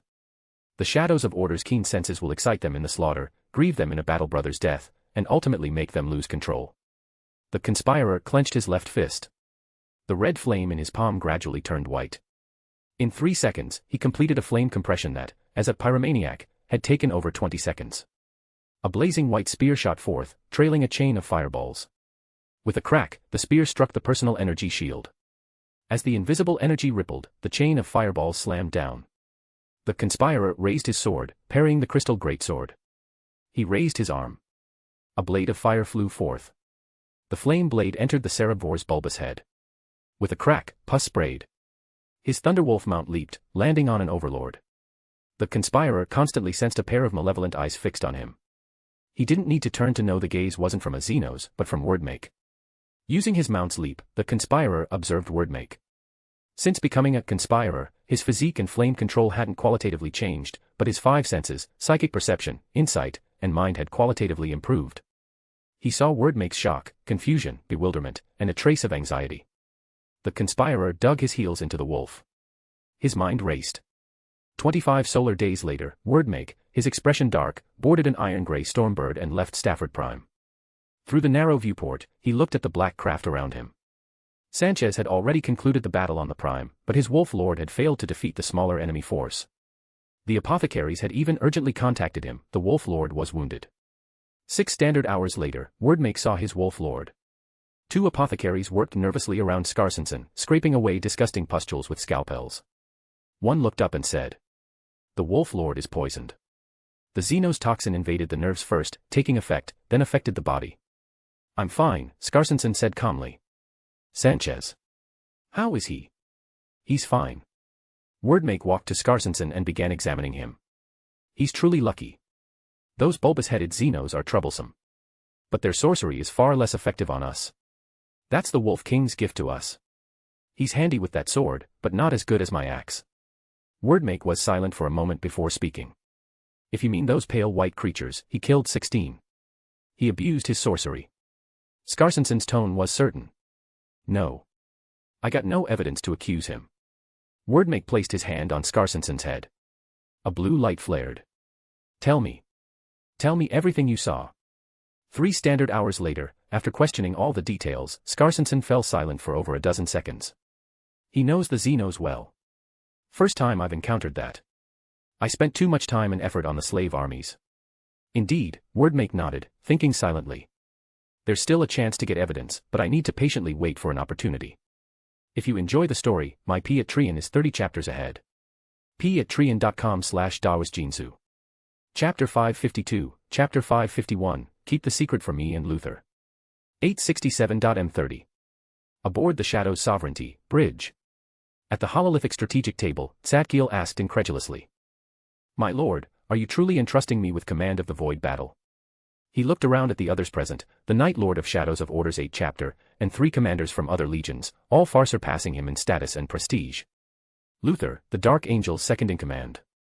Gren Visotho, the Ultramarines' former Legion Master and current First Chapter Master. Akarduana, 2nd Company Captain of the Emperor's Children. I have already decided to adopt your void battle plan, Nareth said, observing Tzadkiel. From his fervent grey eyes, he saw ambition and desire. Tzadkiel, you've been waiting for an opportunity. The first time you got one, your ship was destroyed with all hands. Now, I'm giving you that chance. Prove yourself. Tzadkiel glanced around once more. Thierry smiled warmly. Luther looked at him encouragingly. Visotho frowned slightly, but still gave him a small nod, the sort of doubt born of Ultramarines' doctrinal rigidity. Akarduana remained enthusiastic, more interested in challenging powerful enemies.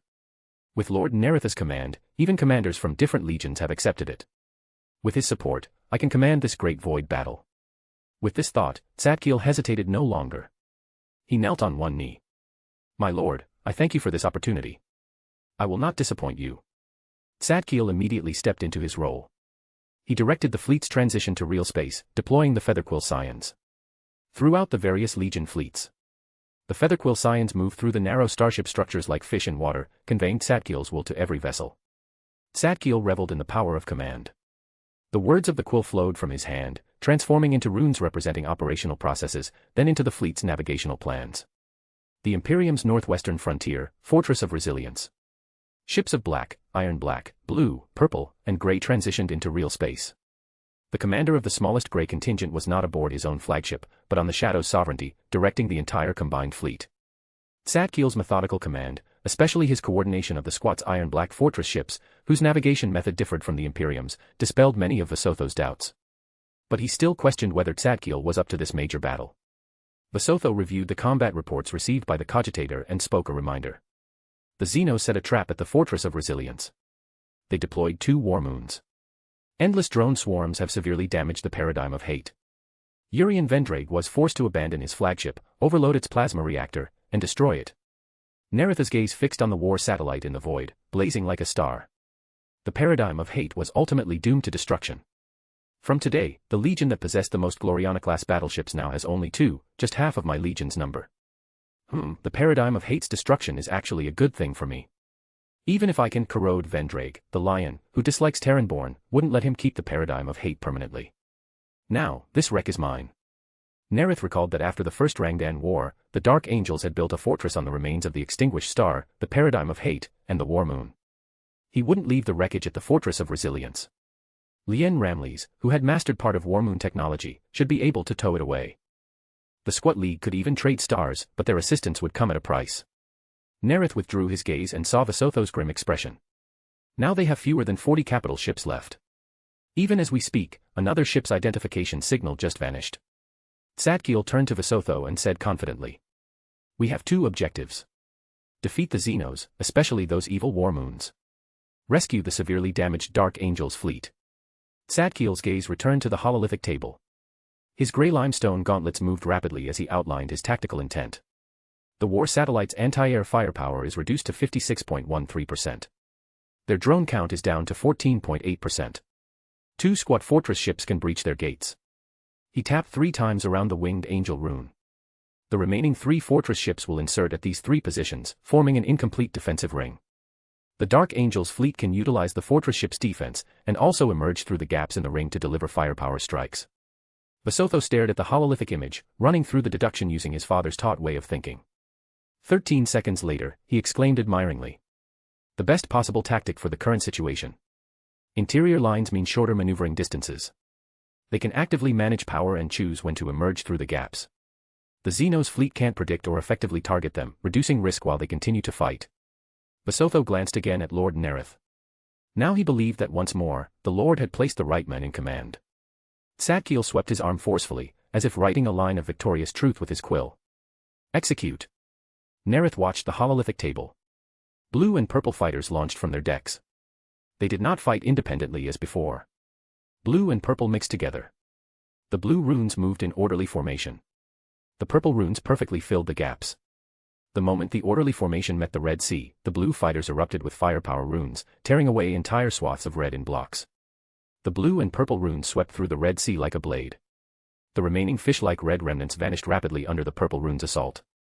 The proud emperor's children piloted their fighters perfectly, filling in the unexpected contingencies that the Ultramarines' precise calculations couldn't account for. The established tacit coordination continued to show. The slowing purple ships, engines at full power, snapped up the stragglers that slipped through the blue ship's fire net. Silent explosions filled the void, tearing through the Xenos ship's spikes and flails. Aboard the black terracotta battleship, Terra's Glory, Bridge, Vendrake stared at the green hololithic image. 3 ships formed a protective ring around his fleet.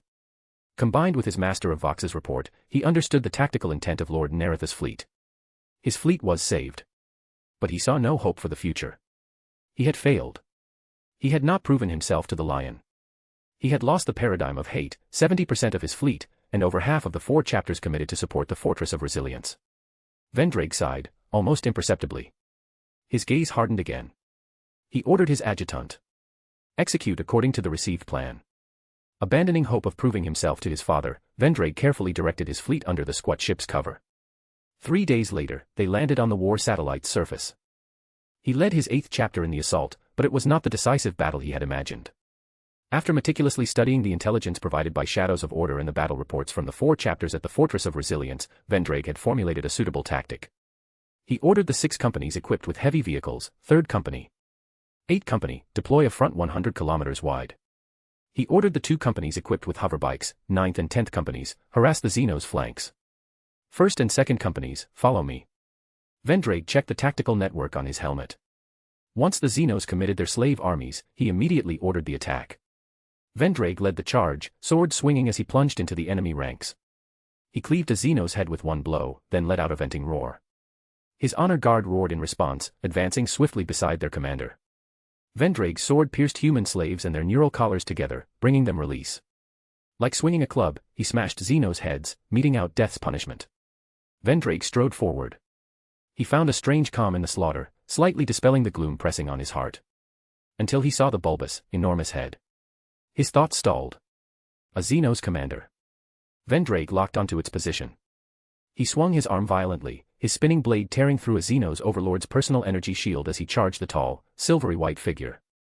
As he advanced, he felt as if layers of netting were closing in. 100 meters from the Xenos, he faltered. 50 meters, his sword arm slowed. An overlord's claw scored a gash across his power armor. As his long sword clashed with a crystal greatsword, a pustule erupted on Vendrake's neck. He rolled to avoid a white lightning bolt. The pustule burst, spraying slime across his armor. Vendrake ignored the toxin wound. His eyes were fixed only on the Xenos commander's curved arm. He sidestepped a crackling arc and slashed his sword across the Xenos. The Xenos swung its crystal greatsword. The blades met in a flash of energy. In a chain of energy flashes, pustules erupted on Vendrake's forehead, chin, and neck. Pus seeped into his eyes, burning and stinging, then leaving them sore and dry. Vendrake's breathing grew heavy. He hunched, then felt a sharp pain in his armpit. He didn't stop. He lunged suddenly. His blade flashed, severing the Xenos' head. With the Cerebror slain, the Xenos' army broke. As apothecaries used scalpels to excise the remnants of the pustules and clean his wounds, his adjutant suddenly appeared. Lord Nareth has arrived. The adjutant paused for a few seconds before continuing, and Lord Luther. Vendrake's still somewhat chaotic thoughts instantly cleared. What? He rose abruptly and strode out of the camp. The moment he saw the black-armored, golden-winged giant, before he could speak, Lord Nareth produced a small bottle of green liquid, flashed before him, and dripped it on the tip of his nose. He felt the remaining pustules vanish within seconds. The toxins were all gone. Vendrake stared in shock at the small green bottle. The neurotoxins that could poison an Astartes transhuman body had been neutralized just like that.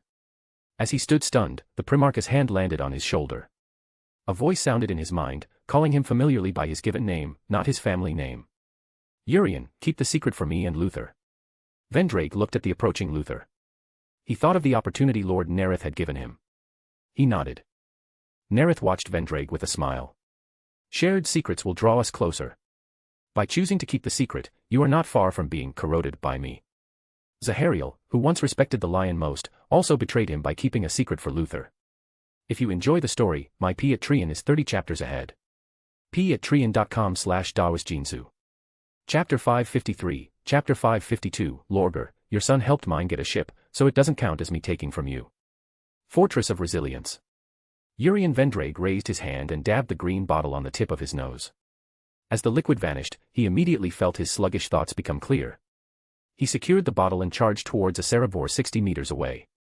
Urian dashed right, then rolled left, agilely dodging fireball after fireball. He reached the 5th Cerebor he had encountered in 16 days, still in perfect condition. Blades clashed. Sparks flew. Urian swiftly sidestepped, avoiding the fireball hurled by the curved arm, and thrust at the Xeno's thigh. As his blade spun, a scene from 2 months prior, in the battle on the Xeno's artificial war satellite, flashed through his mind. Back then, plagued by poison, his thoughts sluggish, his movements slow, his strength and speed diminished, he could only barely win, and at great cost. Since receiving the green fluid provided by Nareth, he fought each battle in perfect condition. Cerebors, which had once given him such difficulty, could now be calmly defeated. It is said to be the research of one of Lord Nareth's attendants. His lordship truly has an abundance of talented people under his command. As Urian pondered, his sword moved relentlessly, delivering a series of precise strikes against the Xenos.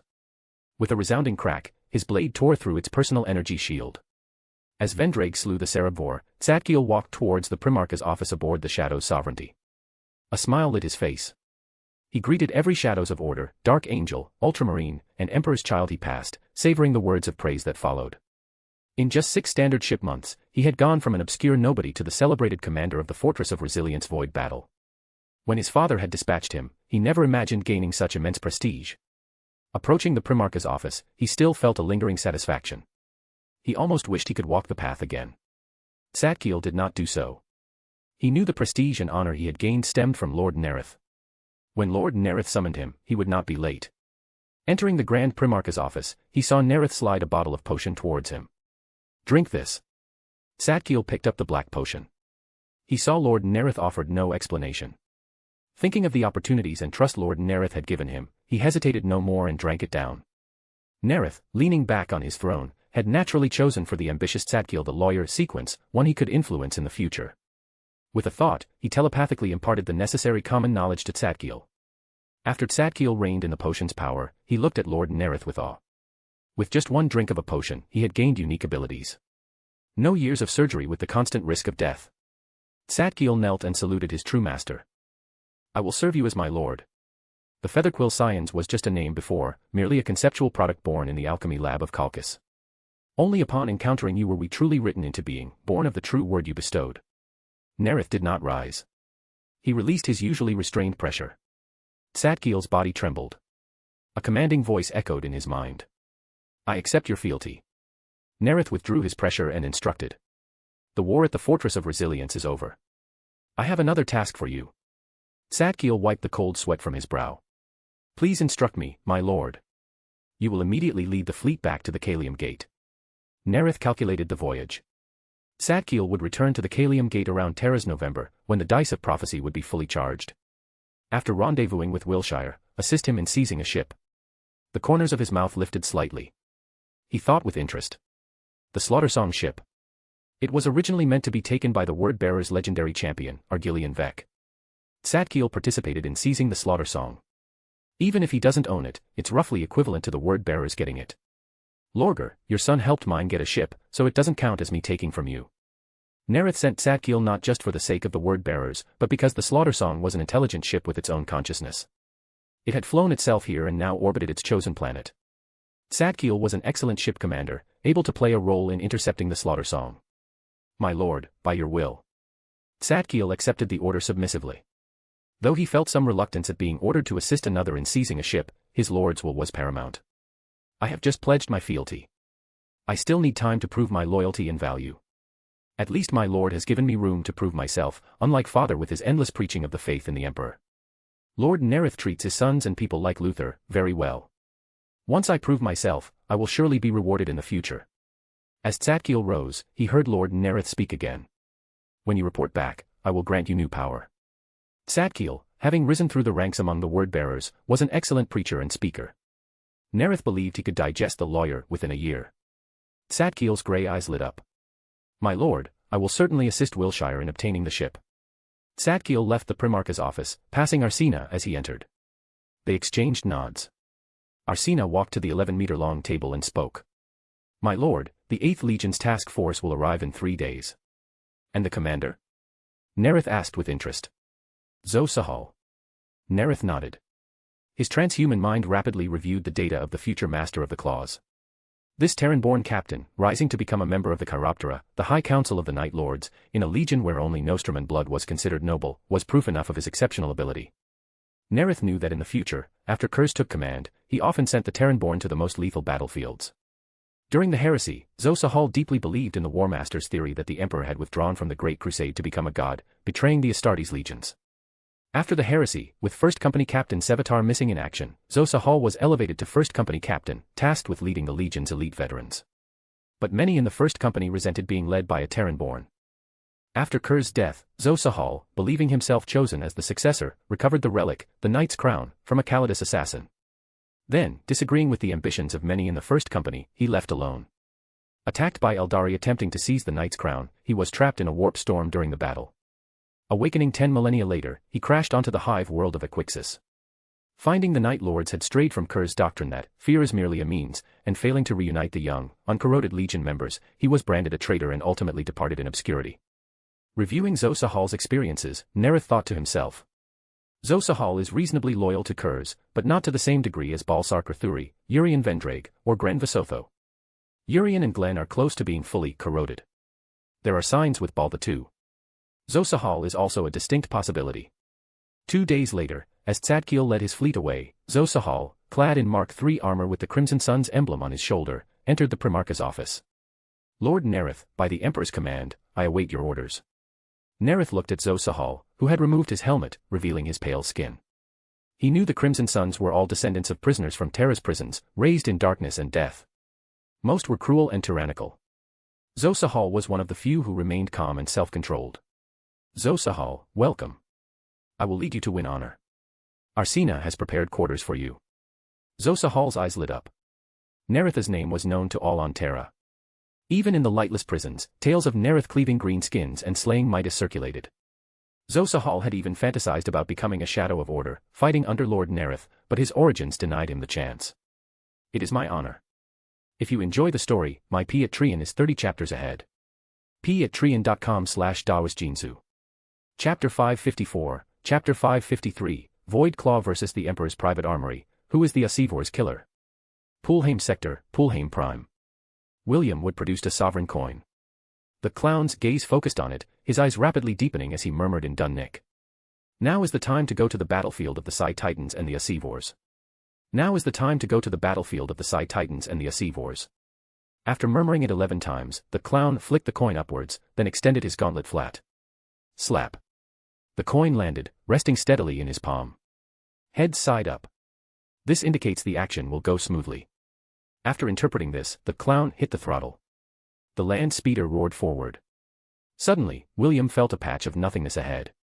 He slammed on the brakes. Inertia threw his body forward. Blood rushed to his head. The clown pressed a hand on the bike and nimbly lifted himself, standing steadily on the handlebars of the single-rider land speeder. Any ordinary person seeing this would be stunned, a black-armored giant standing steadily on the handlebars. Psychers might think it was telekinesis, but William was not involved in that aspect. He relied on the abilities granted by his father. William's face was pale. The presence of the blanks made him feel unwell. He then adjusted the high-power holographic imager embedded in his helmet for this mission, calming the feeling of nausea and vomiting. Subsequently, he activated his spirit vision to observe the Psi Titans ahead. William had received orders from his chapter master. He had 2 tasks for this mission. One of them was to observe the Psi Titans, deployed for the first time on the battlefield. A shadow like a black hole. 2 pale, suffering souls. William frowned slightly. As a psyker, he found the Psi Titans deeply repugnant. They awakened vague memories from before he became a member of the Shadows of Order, the caste enslavement on Cardinal. The Ordo Sinister was the Emperor's private armory. He had sealed off all information regarding the Psi Titans. Even the Primarchs on the War Council and the Fabricator General of Mars had no access to it. But the Shadows of Order database contained information left by his father, accessible to court barons and above. Though William was not a baron, he had temporary permission for this mission. He knew that the Psychers within the Psi Titans were not pilots like those in ordinary Titans. They were fuel. They were weapons. They were simply not regarded as people. The red light on them, representing physical health, was almost overwhelmed by black and gray. They were controlled and driven by the blanks. As father said, Demon Titans is a more fitting name. William deactivated his spirit vision. After calming himself for a moment, he began to observe the Psi Titan's external form. The internal scanning system displayed their height as 25.21 meters. Reaver class. As William pondered, 3 Reaver-class Psi Titans abruptly accelerated. William recalled the database record. Psi Titans were extremely fast, far surpassing equivalent Titans. He quickly shifted his body and dropped back into his seat. As the engine engaged, he sped down the slope, simultaneously spotting the tree-like Asivors ahead. 5 of them. As he discerned their numbers, he reactivated his spirit vision. The psychers trapped within the crystal boxes were driven to burn. As their psychic power was unleashed, boundless resentment and suffering manifested externally. Black mist drifted for kilometers. Frost covered the ground. The 6 Psi Titans' ruination cannons focused on one Asivor. Like vortex weapons, they tore open a warp rift. With a piercing shriek, the turbulent warp energy instantly tore through the Asivor's personal energy shield. The spinning, ominous black hole sucked in the war-torn wreckage before vanishing with a reluctant howl. Vanishing with it were the Asivor and its long, terrified scream. William's face was pale, but he kept his eyes fixed on the battlefield. The task given by his chapter master originated from his father's orders. Raining beams simultaneously struck the Psi Titans. The firepower of 4 Asivors concentrated on the Titan at the center of the triangular formation. Crack, crack, crack.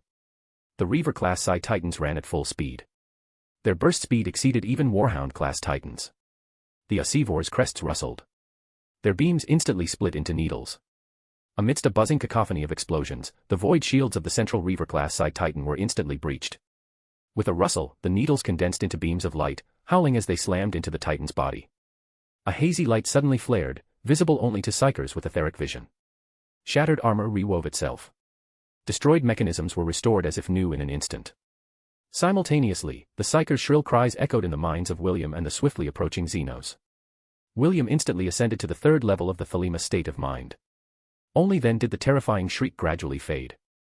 In the clown's spirit vision, the 6 dim figures trapped within the Titan grew even grayer. William knew they had had years of their lives extracted to sustain the cages imprisoning them. As the 4th terrible shriek faded, all the Asivors were dead. In his spirit vision, the red light representing health on the 2 psychers in the central Titan had almost vanished. They are about to die. As William pondered, the ground suddenly shook violently. He looked up. A forest of giant trees surged towards them. 14 Asivors. William decided to immediately execute his second task. He looked around and selected a rugged, narrow mountain path. He turned and headed towards the Asivor closest to his escape route. The Asivors ignored the little thing on the ground. They madly attacked the Psi Titans. William observed that the Psi Titans had greater attack and recovery power, but at the cost of burning the psychers. The Asivors had inferior firepower and personal energy shields compared to the Psi Titans, but they had numbers. The crew, most of whose lives already burned, could no longer repair the machine. Its speed slowed. Driven by the blanks, it unleashed its final radiance upon the enemy. As an Asivor toppled like a mountain, 2 pained screams echoed. The Reaver Psi Titan's reactor exploded. Blinding light stole the Xenos' vision. The energy shockwave tore through another Asivor. Gravel slammed into the land speeder. The black vehicle shuddered. The clown leaned right with the shockwave while raising his arm. With a short crack, the exquisite weapon forged by Vulcan to hone his skills launched its 5 throwing blades. Swish, swish, swish. The blade struck the Asivor, now lacking its personal energy shield. The blue force field shrieked as it tore through patches of green. The Asivor let out a pained cry. The damage it received far exceeded the scope of 5 throwing blades. With a rustle, it turned its arm, aiming at the detestable little thing on the ground. Beams lanced towards the land speeder. As the clown attacked, his right hand deftly twisted. The land speeder, amidst the shockwave and gravel, executed a perfect, beautiful turn, changing direction. The clown hit the throttle. The land speeder's tail flames crackled like fireworks. Simultaneously, he raised his left arm. The 5 throwing blades flew back, returning to their place. Vulcan had used some technique allowing the thrown blades to automatically return. It was not like the Dionysian spear, gifted to his father by the Emperor, which would return automatically no matter where it was thrown. William preferred to compare it to the recorded Eldari weapons, the singing spear and the witchblades. Both were limited to a certain range. The difference was that Vulcan's throwing blades were automatic, needing no psychic guidance. The clown didn't need to look back. The incoming beams formed an image in his mind. Relying on danger intuition, he could grasp the Asivor's next attack. Dozens of beams in a row failed to hit the detestable enemy. The Asivor charged. Its crest rustled. Its beams split into needles. The clown sensed the sky-filling needles. He sharply leaned and pulled the handlebars. The land speeder almost scraped against the cliff wall. The light crackled, most of it slamming into the cliff. The clown sensed over a dozen beams heading straight for his back. He pushed off with his hands, instantly springing up, spinning in midair to evade the points of light. The clown flipped down and immediately found his balance. With no buffer, he directly twisted the handlebars. The land speeder made a sharp turn. William was like a clown at a Terran court banquet, leaping and dodging on a tightrope. The Asivor clumsily navigated the mountain path. Its beams, raining down, sent countless rocks tumbling. They failed to hit the target but obstructed its own path. After spinning 6 times in the air, William opened his comms and sent the canyon's coordinate rune to the tech marine. Landing back on the land speeder, he felt the beams momentarily cease. He produced his coin and silently intoned. The Void Claw experiment is dangerous. After 11 repetitions, he flicked the coin. Seeing the numeral, he breathed a sigh of relief. The numeral represented negation, no danger. Outside the canyon exit, the tech marine received the signal. As an archaeologist, he felt honored. An ancient human doomsday weapon, an experimental weapon, would be used in actual combat for the first time, under his control. His hands flew rapidly. The range of 25 kilometers was quickly narrowed to a diameter of 3 kilometers. Auspex, energy telemetry systems. Runes danced on the view screen, finally resolving into 2 signals, one large, one small. The archaeologist forcefully pressed the rune on the panel and spoke on the comm channel. William, 12 seconds to launch preparation. I suggest you immediately increase your engine to maximum power. Countdown begins, 12. The archaeologist's hand rested on the control stick, his eyes fixed on the screen, on the runes already classified and marked as red and black. The black rune rapidly moved away from the red one. 1, 0. The tech marine yanked the control stick. With a short, violent tremor, the entire black box shuddered. The blinding light from the reactor engulfed the entire black box. Waves of heat, capable of melting an ordinary person, washed over the tech marine. Amidst a cascade of flickering runes, a 3-meter-long metal arm on the outside of the box's top opened its fist. A black light shot forth, striking the Asivor's crown 4 kilometers away. A light-devouring black hole formed. Time seemed to freeze. The colossal Asivor and the rocks within a 1-kilometer radius were swept up by an invisible force. The energy shockwave slammed into the land speeder. The vehicle was sent spinning through the air. The clown followed the momentum, twisted his body and adjusted the handlebars. The land speeder stopped in midair. The clown looked up. The Asivor had vanished. William pondered for a few seconds, thinking to himself. Both the Psi Titans and the miniaturized Void Claw are killers of Asivors. The Psi Titans are more agile and have a faster rate of fire, but they consume psychers and blanks. The Void Claw has a longer preparation time and a longer interval between attacks, limiting its use cases. If you enjoy the story, my Patreon is 30 chapters ahead. patreon.com/dawasjinsu. Chapter 555, Chapter 554, Corn, I'm stealing people from you. 11th month, 867.m30. Aboard the Shadow's Sovereignty, Nareth reviewed the reports in his hand while listening to Arsina's briefing. As per your command, the Inquisition was dispatched to 5 war zones where Asivors appeared in large numbers. The commanders reported only the results obtained to you, 15 Psi Titans, killing a total of 149 Asivors. Our observers confirmed the results were roughly accurate, and also collected some footage and compiled combat reports. Nareth nodded slightly, thinking to himself. The Emperor is really willing to pay a heavy price. The current Ordo Sinister cannot have more than 20 Psi Titans. These 15 might even be their entire number. Nareth remembered that in 967.m30, the Emperor requested the permanent conscription of 25 Warlord-class Titans into the palace's vaults, which provoked a strong reaction from the Mechanicum. Although many tech priests already regarded the Emperor as the Omnisia's earthly avatar, there were also those dissatisfied that Mars' rights were not being fully respected by Terra. Ultimately, Mars transferred 8 warlords from its reserves, with the remaining numbers to be produced by various Forge worlds. Nareth sneered. The Emperor loved getting things for free. No wonder the Titans guarding the palace gates were just 2 warhounds. If he had just coughed up some Dark Age technology, he could have traded for 80 or 100 warlords. After all, each of Mars' 3 primary Titan legions had at least 200. Counting other second and third tier Titan legions, Mars must have had at least 800 warlords, if not 1,000. The key point is, the Emperor hasn't given me anything good for a long time. Reviewing the report, Nareth found, as he had expected, that the current Psi Titans were all Reaver class. The current Psi Titans are still experimental models built by the Emperor using forbidden technologies collected from the Dark Age of technology, especially the psychobinding crowns that restrain the psychers. Reaver class only enslave 2 psychers. The mature warlord class version, over 100 years from now, uses 3 as batteries. As Nareth pondered, Arsena continued. We experimentally deployed 1 miniaturized Void Claw weapon in each of 10 war zones. They killed a total of 34 Asivors. 3 experimental weapon units were lost. Additionally, 281 personnel died in luring and defending the enemy. This number is approximately 36.2% of the average casualties required to achieve the same results. Nareth nodded slightly. Compared to the over 20 Titan legions the Imperium had already lost, and the dozens more lost in his memory, the Void Claw's effectiveness was clear. The Forge Lord believes the Void Claw's weaponization is successful. To distinguish it from the Doomsday weapon, he suggests a separate name. Because the launcher is shaped like an arm, with a fist at the end, he suggests naming it the Void Fist. Good, Nareth agreed. After hearing the silver-haired aide's briefing, he instructed. The 12th Legion's apothecary, Galen Serlak. Have him report to me. The 12th Legion's task force commander wasn't a notable talent from his memory, not worth the time to corrode. But Nareth had made a major discovery among the officers.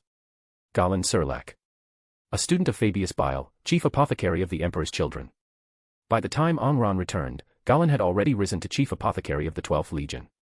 Most crucially, Galen was the creator of the World Eater's version of the Butcher's Nails. Angron tasked him with finding a way to implant the nails without killing the host. The 6th layer of the Kingdom of Disorder could corrode not only gene seed, but also objects. The Butcher's Nails were the perfect target. Thus, a plan began to brew in Nareth's mind. Galen. Have him develop new nails that meet Angron's requirements but contain a backdoor, preventing the implanted from being consumed by rage. A minority of World Eaters, like 9th Company Captain Dreyer, who disdained corn worship, and the distant 1st Cavalry Master Invictus, were not completely driven by the lust for slaughter. Corroded nails and gene seed would make some World Eaters loyal to him, and also act as a restraint on slaughter. Nareth's own corrosion couldn't contend with Khorne, but he relied on the Kingdom of Disorder, the power of the Sefirot.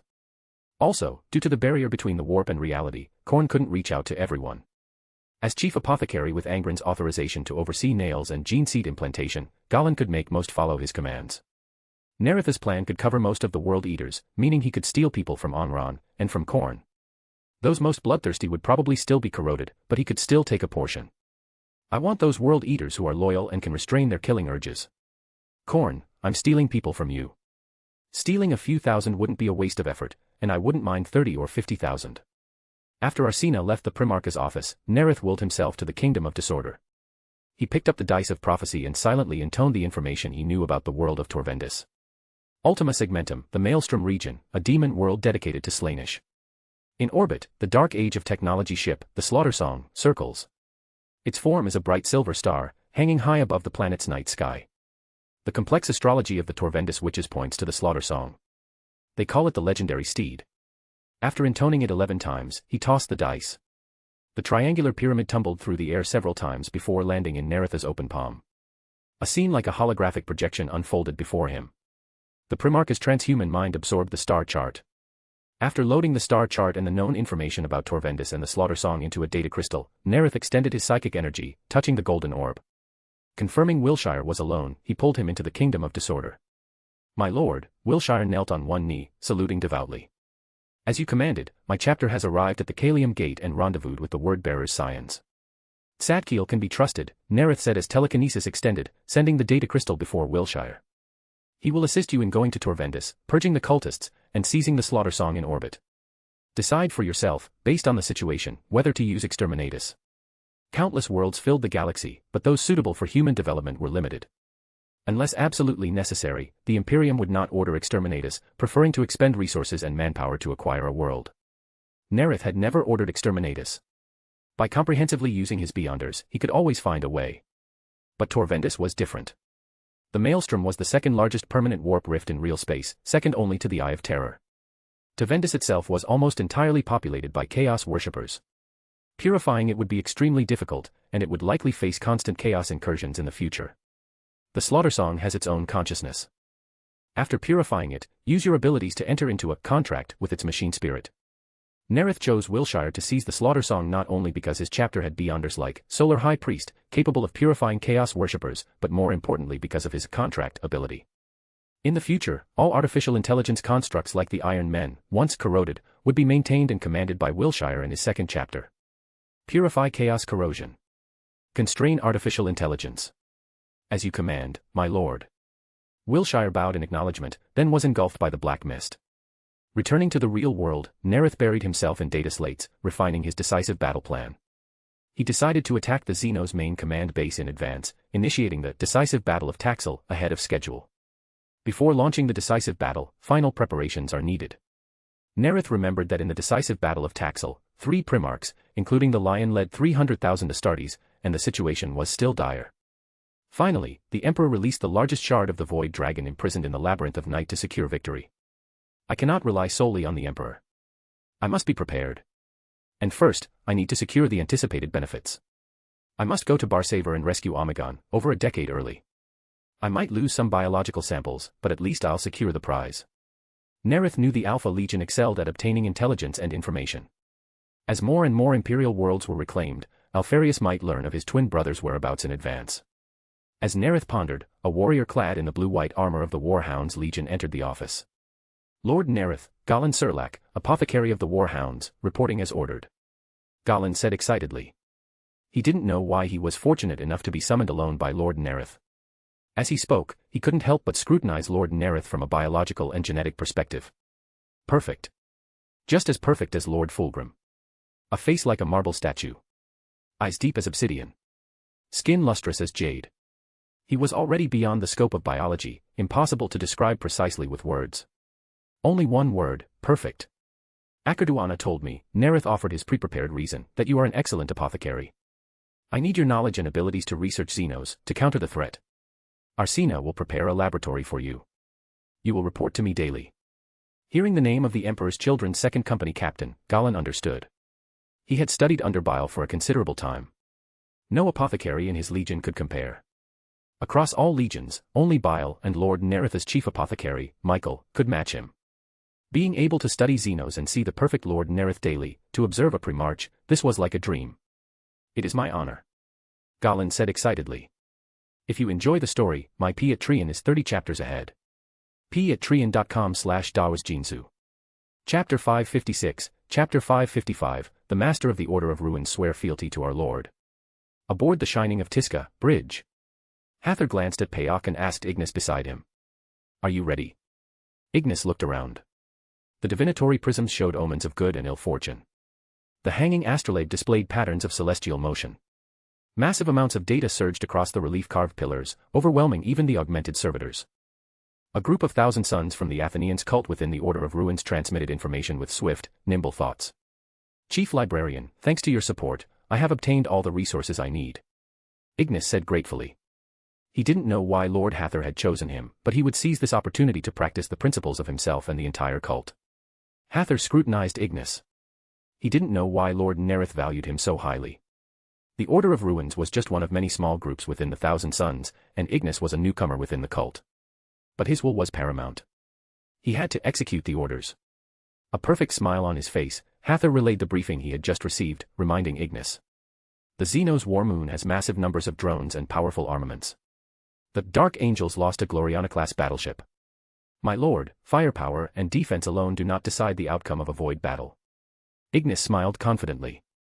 Space warfare guided by the Order of Ruins is the perfect fusion of mathematical conclusions and probabilistic statistics. Its key lies in a series of beautiful numerical numerology. Applying the conclusions of sorceress calculation, one can manipulate the entire course of the battle. Furthermore, we have the support of Shadows of Order's 10th chapter. Lord Ramsay is also willing to cooperate with my plan. Hather nodded. He had to trust Ignis, this was Lord Nareth's instruction. Execute your plan and secure victory. The hypnotist's eyes deepened. He quietly opened the numerical door embedded within the threads of fate, psychological cue, Ignis. Follow me, and you will gain more. As you command, Chief Librarian. Ignis responded excitedly, focused on the surging data streams after the fleet transitioned to the warp, and remained unaware. Data shared by the Shadows of Order fleet, drone trajectories, propulsion vectors, deflection angles. Torrents of data, like rolling rapids, surged in. Detailed, clear, rapid, Ignis said admiringly. The hypnotist's thoughts moved like a gentle hand, carefully maneuvering within Ignis's mind. Though a psychiatrist's psychological suggestion had qualitatively changed, if the target possessed a strong mind, they could still detect or resist it. He had to be careful. Lord Nareth's legion possesses a simulus chamber, capable of coordinating the entire fleet's auspex and other detection equipment for all-round scanning of the enemy fleet. They have cracked the Xeno's trick of falsifying Imperial warship readings. The hypnotist explained, from a nearly objective perspective, the capabilities of Shadows of Order and Lord Nareth's fleet. Given his role as the link between the two forces, and the baseline of his experiences, this was only natural. Truly admirable. Fighting alongside Shadows of Order, Ignis's eyes lit up. My sorcerous calculations will surpass the Xenos by 10 orders of magnitude. As he spoke, Ignis spread his consciousness across the various levels of the enumeration, instantaneously analyzing a multitude of variables. Unlike most Thousand Sons, who pushed their enumeration to the highest level they had mastered during battle, or a few like Hather and Ahriman who switched between levels to best respond to the situation, Ignis needed computational power. Covering the 1st through 6th levels of the enumeration simultaneously vastly increased Ignis's computational ability. His thoughts merged with the thought network of the Athenians' cult. The hypnotist quietly joined. Since receiving the power bestowed upon him, he had greatly advanced in the mental domain. His telepathy was now on par with any Strigiform master, and his mind-reading surpassed even Apophis, the first seated of the sanctum. He had left all other Thousand Sons behind in influencing minds. Within the Athenians' cult's mental network, the hypnotist performed a psychological suggestion: coordinate with Shadows of Order. Achieve victory. The hypnotist's suggestive words simultaneously reached his third fellowship and the 360,000 sons of the Athenians' cult within the Order of Ruins. Ignis's consciousness, covering 6 levels of the enumeration, divided the stellar region of the Rosa system into 916 quadrants. Commands for directional corrections, course adjustments, and fire plans, with breathtaking speed and clarity, reached every crew member via the Athenians' cult members scattered throughout the ships, and then the fleets of the Thousand Sons and Shadows of Order. Shining of Tisca, starboard maneuvering array, 49% thrust for 5.1 seconds, then port side apply corresponding compensation. The instant the thought arose, Ignis had simultaneously learned that masters of the Corvidi cult were dissipating heat and using the flames of the great ocean to enhance the power of the ship's prow lances. Open fire in 6.2 seconds. Ignis Fire Plan 194. Ignis had already created 358 unique fire plans of his own, integrating the Order of Ruins he had mastered. In 1 second of real space, Ignis wove a plan for the fleets of the Thousand Sons and Shadows of Order. Simultaneously, his battle plan touched the entire ship, and within 15 and 23 seconds respectively, covered every ship of the Thousand Sons and Shadows of Order. The red and black ships rapidly dispersed. Frigates and destroyers each moved independently, every single one flying to different quadrants. Capital ships grouped in 3s and 5s, forming formations. The sight, full of mathematical beauty, nearly moved Ignis to tears. Hather also marveled at the beautiful artistry. Ignis had foreseen the future course of the battle. Each of his commands targeted different future moments, from 6 minutes 9 seconds to 10 minutes 7 seconds. The Xenos ships and drones were like puppets on his strings. Hather suddenly understood why Lord Nareth valued Ignis so highly. This follower of the Order of Ruins was unmatched among the Thousand Sons in void warfare. An excellent void battle commander, a master of the Order of Ruins. He should follow me in swearing fealty to our Lord. As Hather pondered, Ignis temporarily disconnected from the mental network, returning to the physical world to assess the battle. Hather went to the viewport, capturing the artistic scene with his own eyes.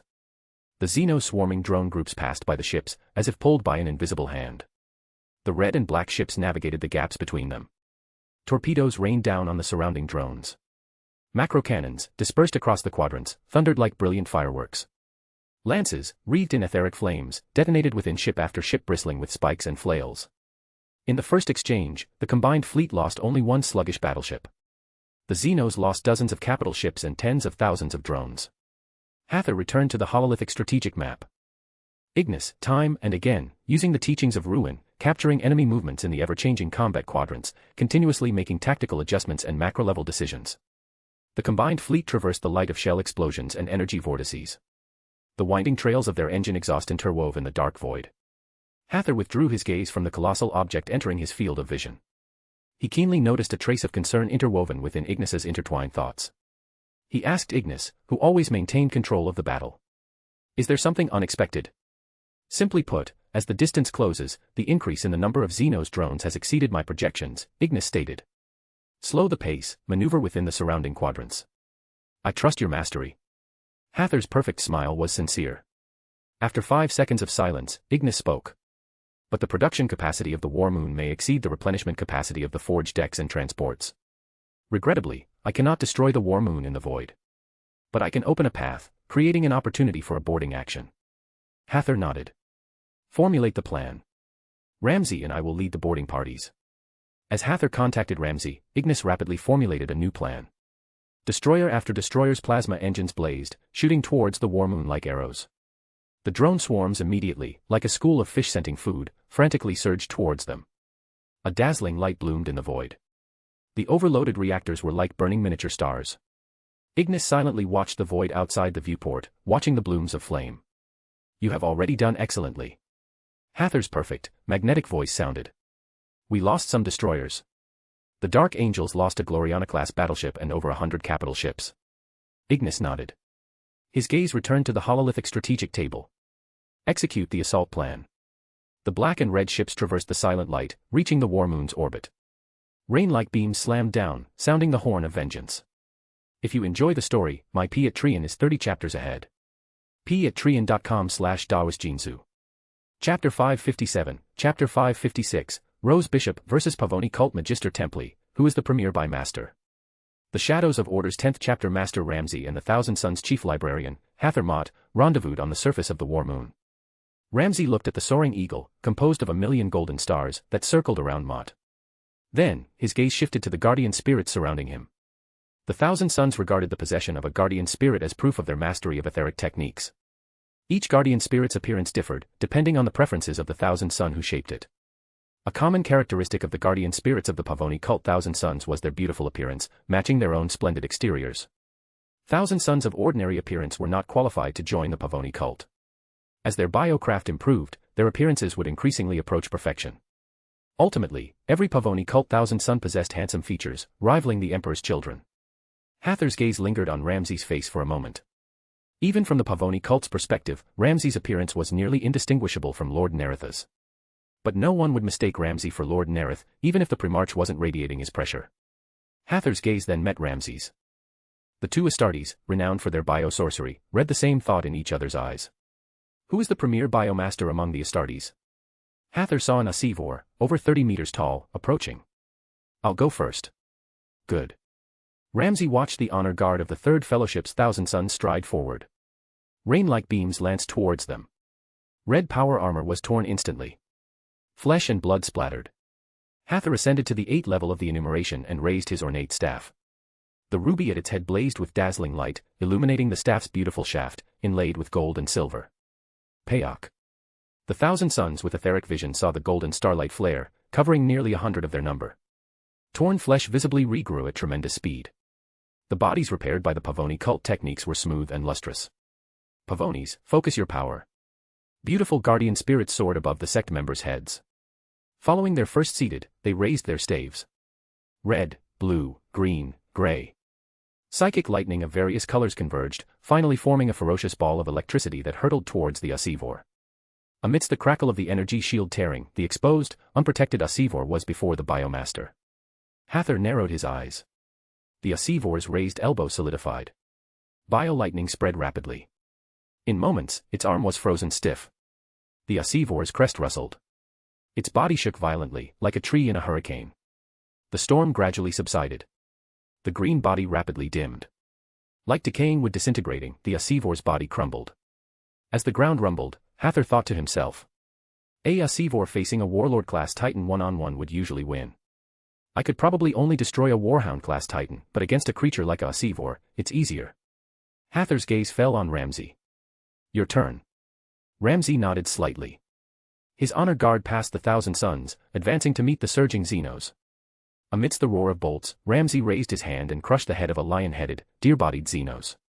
Psychic energy extended. The corpse on the ground stirred and rose.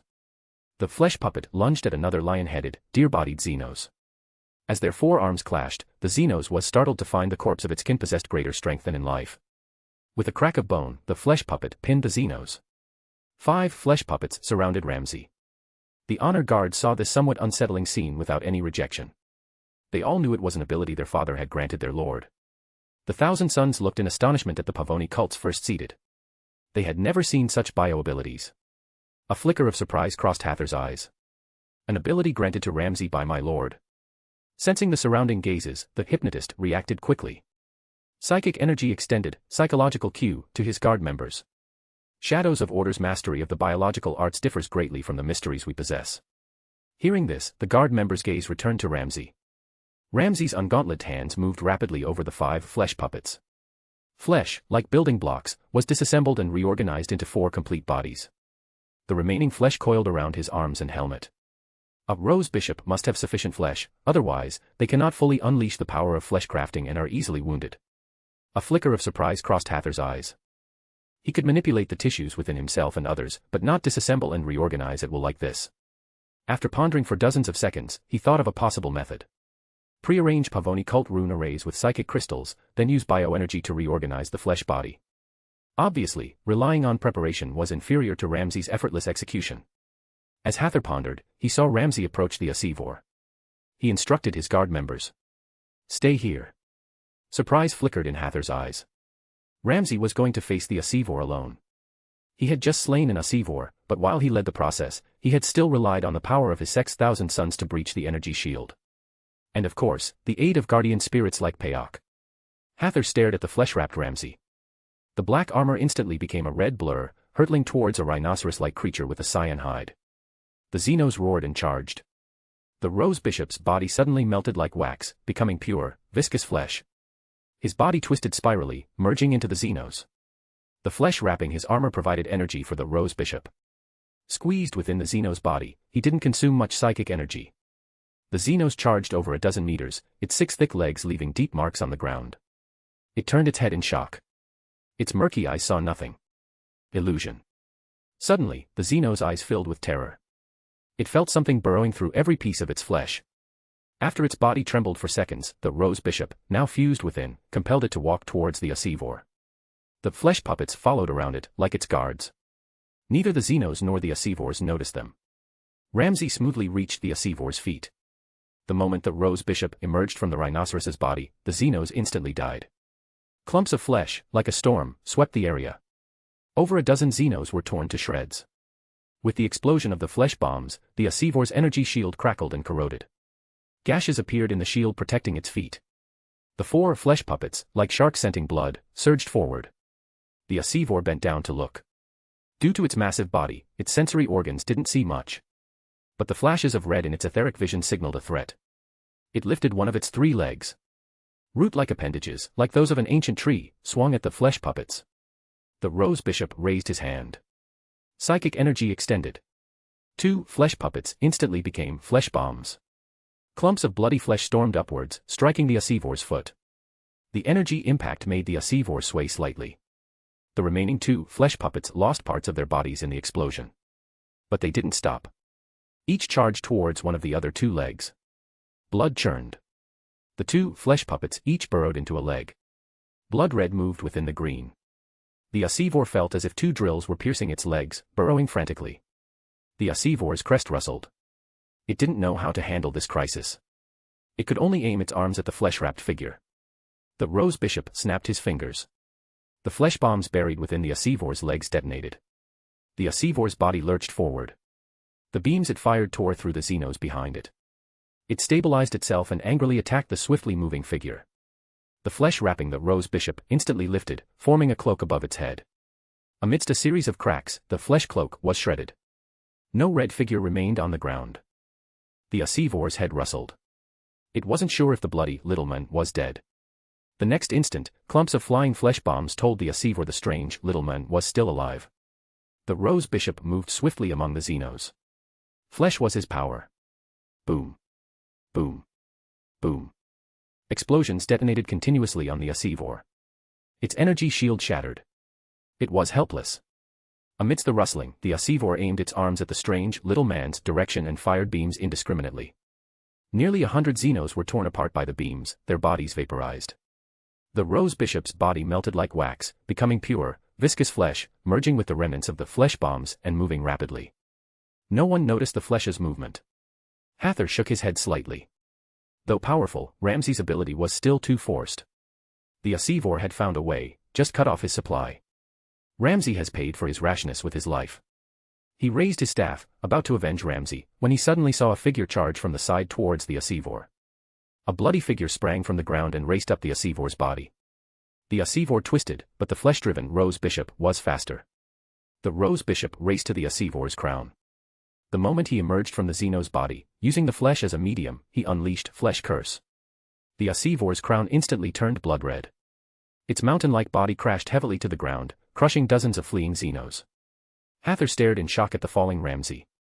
He had truly slain an Asivor alone. Proud, he thought dejectedly. Ramsay is the premier biomaster among the Astartes. The black-armored figure slammed into the ground. Flesh and shattered rocks scattered. The blood-red image lingered long in the Thousand Suns' minds. Hathor's face, however, once again bloomed with a perfect smile. Though I am inferior to Ramsay in the biological arts, I still possess the abilities granted by my lord. I am also a master in the mental domain. If you enjoy the story, my Patreon is 30 chapters ahead. patreon.com/dawasjinsu. Chapter 558, Chapter 557, Omegon, I'm here to rescue you. Since the full-scale Rangdan invasion began, the imperial world of Barsavor had fallen. The brutal Xenos enslaved most of the imperial populace. Among the survivors who fled to other worlds, tales circulated of the Emperor's Death Angel, a majestic, towering warrior who saved them. Bald-headed, wielding a massive spear, he slew the beast-like Xenos and shouted at them, "Quickly, board the shuttles. I will follow." They never saw that warrior again. On the eastern edge of Barsavor, in the Hedner suburbs, stood a row of chimneys and cooling towers. Low-voltage pylons supplied vast amounts of power to the silvery white building complex. Constructs dragged rotting corpses to offer to their creator. Within one tower-shaped building, sloth wrapped in burial shrouds moved around a central cage of grey pillars. The grey pillars were enveloped in a green energy field. Within the necrotic energy cage stood a towering giant. Omegon calmly surveyed his surroundings.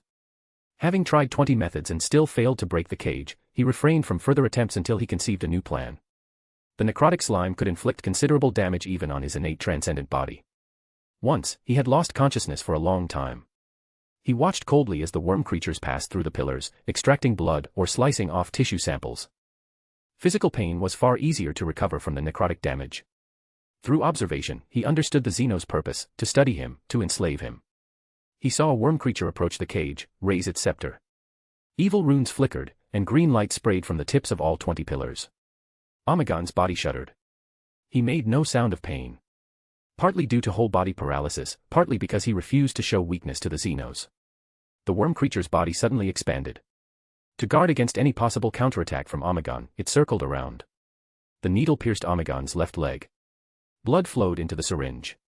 The sloth had tried using experimental instruments, but any instrument this human, so full of secrets, would be destroyed. Sensing a tremor, the writhing worms rapidly retracted. A massive fist slammed into the worm creature's body. Dozens of maggots crackled to the ground. The writhing worms twisted, retreating with the collected blood. The sloth suddenly expanded, its worm mass carrying the syringe and leaping before the energy field. Its Vox synthesizer glowed with a faint light. Omegon, submit. You cannot resist much longer.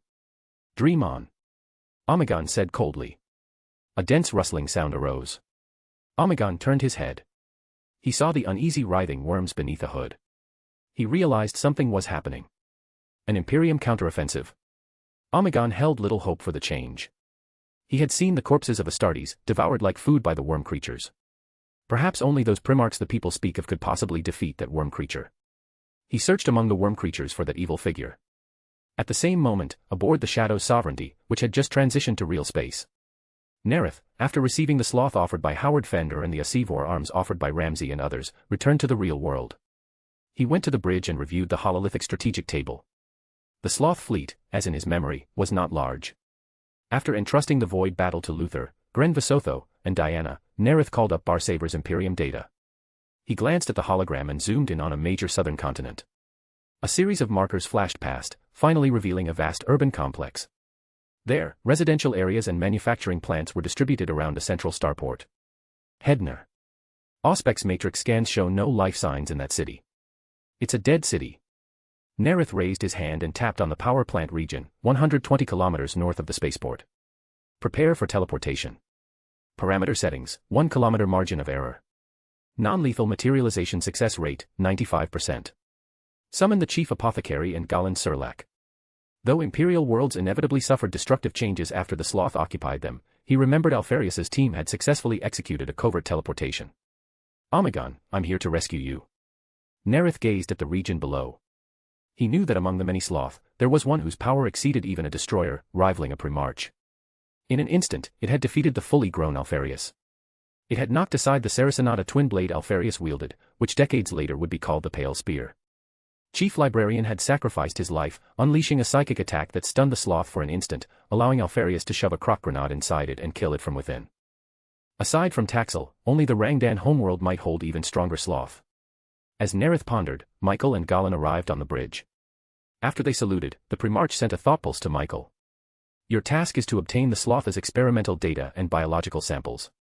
Michael bowed slightly to the Black Emperor to acknowledge the order. The combined fleet, with absolute naval superiority, routed the 5 disc-shaped sloth ships and the Rangdan vessels bristling with spikes and flails. The communication bead in Arsina's ear buzzed. He listened, then reported. Based on Barsaver's planetary curvature calculations, we will enter the theoretical maximum teleportation range for the target location in 1 minute. Nareth nodded slightly and led his chosen group of 11, including Luther, onto the teleportation platform. The teleporter's light rapidly intensified, becoming blinding, then the platform's runes lit up. Barsaver, northern suburbs of Hedner. A blinding light flared. The group materialized 5 meters above the ground. The flash immediately drew the attention of nearby constructs, which operated in groups of 3 to 5. Metal clanged against concrete aggregate. Galan looked down at the numerous constructs. He had seen their mangled limbs in the laboratory, but never a complete specimen. Their lower bodies consisted of 3 jointed metal legs, ending in spikes. Their movement was erratic and hurried. The upper bodies seamlessly connected to pale, stalk-like organic forms. A bestial, tooth-filled maw dominated their center, surrounded by lashing tendrils. Having identified the threat, 1 or 2 from each group charged directly. The remaining raised their arms. Built-in devices fired green necrotic beams, sweeping wildly. The others dodged individually. Galan was slightly slower. A beam shot straight for his chest. Golden flames lanced out, meeting the green beam. With a crack, Galan landed. He saw Lord Nareth flash past, his golden wings beating. Golden flames scattered. Construct after construct was incinerated. Galan's eyes flickered. He saw the eye-searing, bright green energy beam sweep across the area, vaporizing whole blocks of concrete aggregate. Deprived of support, large chunks of concrete aggregate above crashed down. Lord Nareth saved my life. After landing, Galan's eyes shone. He followed the airborne figure, raising his bolt pistol. Bolts flew into the tooth-filled maws, penetrating deep into the bodies. Like bursting balloons, disgusting slime sprayed everywhere, crackling. Zahariel and Bal the Cat Yuri, forewarned and sensing the sloth's evil will, unleashed their psychic powers without reserve. Balda raised his force staff. Lightning struck a construct, blasting its pale, fungus-like flesh and bursting its purple veins. The arc leaped to a second construct, then a third. Construct after construct fell amidst piercing cracks. Zahariel awakened his memories of fear, donning his fear mask. Everything around him instantly slowed. His body flickered constantly between reality and the warp. Reaper constructs extended metal tendrils tipped with claw-like pincers from both sides, lashing at the black figure. Swish, swish, swish. All the constructs' attacks missed. They could not strike the librarian, who had leaped into the warp. Each time Zahariel returned to reality, he left a wound on a construct. Construct after construct fell rapidly. After 4 seconds, his fear sight ended. Zahariel returned to the real world. He looked into the distance. The Slothazwools merged into a single entity, like a devouring abyss. If you enjoy the story, my Patreon is 30 chapters ahead. patreon.com/DaosJinsu. Chapter 559, Chapter 558, The Sloth That Overwhelmed Alfarius. Not so impressive. Zosahal, captain of the 8th Legion, felt as if he had returned to his childhood. Back in the Terran prison, he would huddle warily in the corner of his cell. His only joy then, in the hazy state between waking and dreaming, was to sketch the figure of Lord Nareth, based on others' descriptions. Clad in black armor, he would follow Lord Nareth's back, charging towards the Xenos. Just like now. Zosahal followed his battle instincts, outpacing Gren Vasotho, chapter master of the Ultramarines' first company, who fired bolts at the Xenos from behind cover with carefully calculated precision. The rushing wind buffeted him. His lightning claws met the metal tendrils of a construct. Adrenaline surged, tinging his pale skin slightly red. The claw master suddenly erupted. Like a bird of prey, he leaped, meeting the tooth-filled maw that suddenly opened within a construct. The crackling energy field tore through the construct's sharp fangs and the maw itself. I must catch up to Lord Nareth. The moment he landed, Zosahal charged forward. Urian Vendrag's sword parried the bony blade of a tendril. The piercing shriek was drowned out by the rushing wind. He saw the Mark III iron armor, the Crimson Sun's left shoulder bearing the symbol of blood red, a skull, and black wings. The Claw Master is this strong. Zosa saw two disgusting Xenos, nearly 3 meters tall. They had a pair of arms and seemed to have 2 legs beneath their dark, hooded robes. Their hands were entirely masses of maggots. One hand gripped a corroded scepter. Where a human face should be, there was only a mass of writhing worms. 2 purple-clad figures each charged a worm creature. Lucius, wielding a single sword, charged his worm creature, the scene of Lord Acarduana's instant defeat flashing through his mind. The pugilist gripped his sword with both hands, with full force meeting the scepter wreathed in emerald energy. The moment they clashed, the pugilist was thrown back several steps. The pugilist felt not fear, but joy.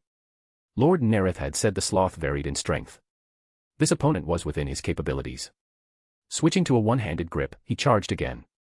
Your time is up, meat thing. The sloth overseer's synthesizer spat out broken but recognizable low Gothic, hissing like rotten, decaying phlegm. I will savor your flesh. Emerald energy flashed again. With a crack, a necrotic beam passed through where Lucius had just stood, reducing a section of wall to dust.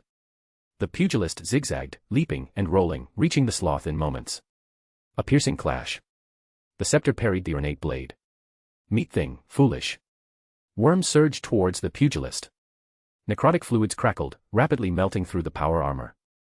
Just as the sloth overseer prepared to savor the non-rotten, less flavorful meat, it suddenly found the meat's body intact. The pugilist's body had weakened the supernatural influence. His clenched fist shot out, slamming into the worm creature's head. With a thud, worms scattered. A perfect smile graced Lucius's handsome face. Punching a head off is unexpectedly satisfying. As Lucius pondered, he saw 2 beams of golden light fall from above, encapsulating the worm creature before him in amber. Lord Nareth. I offer my lord what he desires. He will surely be pleased. Perhaps I will soon receive another bestowal of power. But I don't seem to have fully mastered the pugilist's power yet. I still prefer using my sword. As Lucius thought, he glanced at the other pugilist. Lord Acarduana's reforged armor had shed the excessive golden ornamentation that was markedly different from the Emperor's children.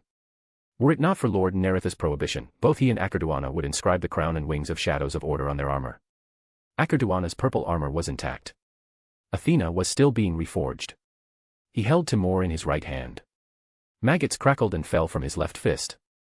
Lord Acarduana is still stronger than me. Both before, and as a pugilist. Lucius clenched his fist and charged the next sloth.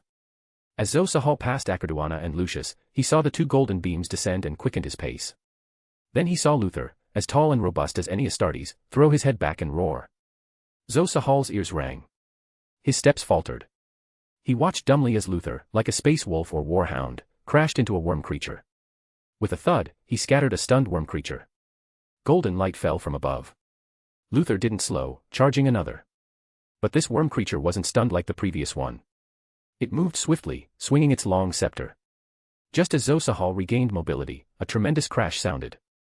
His transhuman senses perceived the force of that blow. Luther is this strong. The barbarian felt the power leaping within him. Excitedly, he let out a savage howl and swung his sword. The sloth destroyer's evil will momentarily stagnated, then recovered. It angrily shrieked.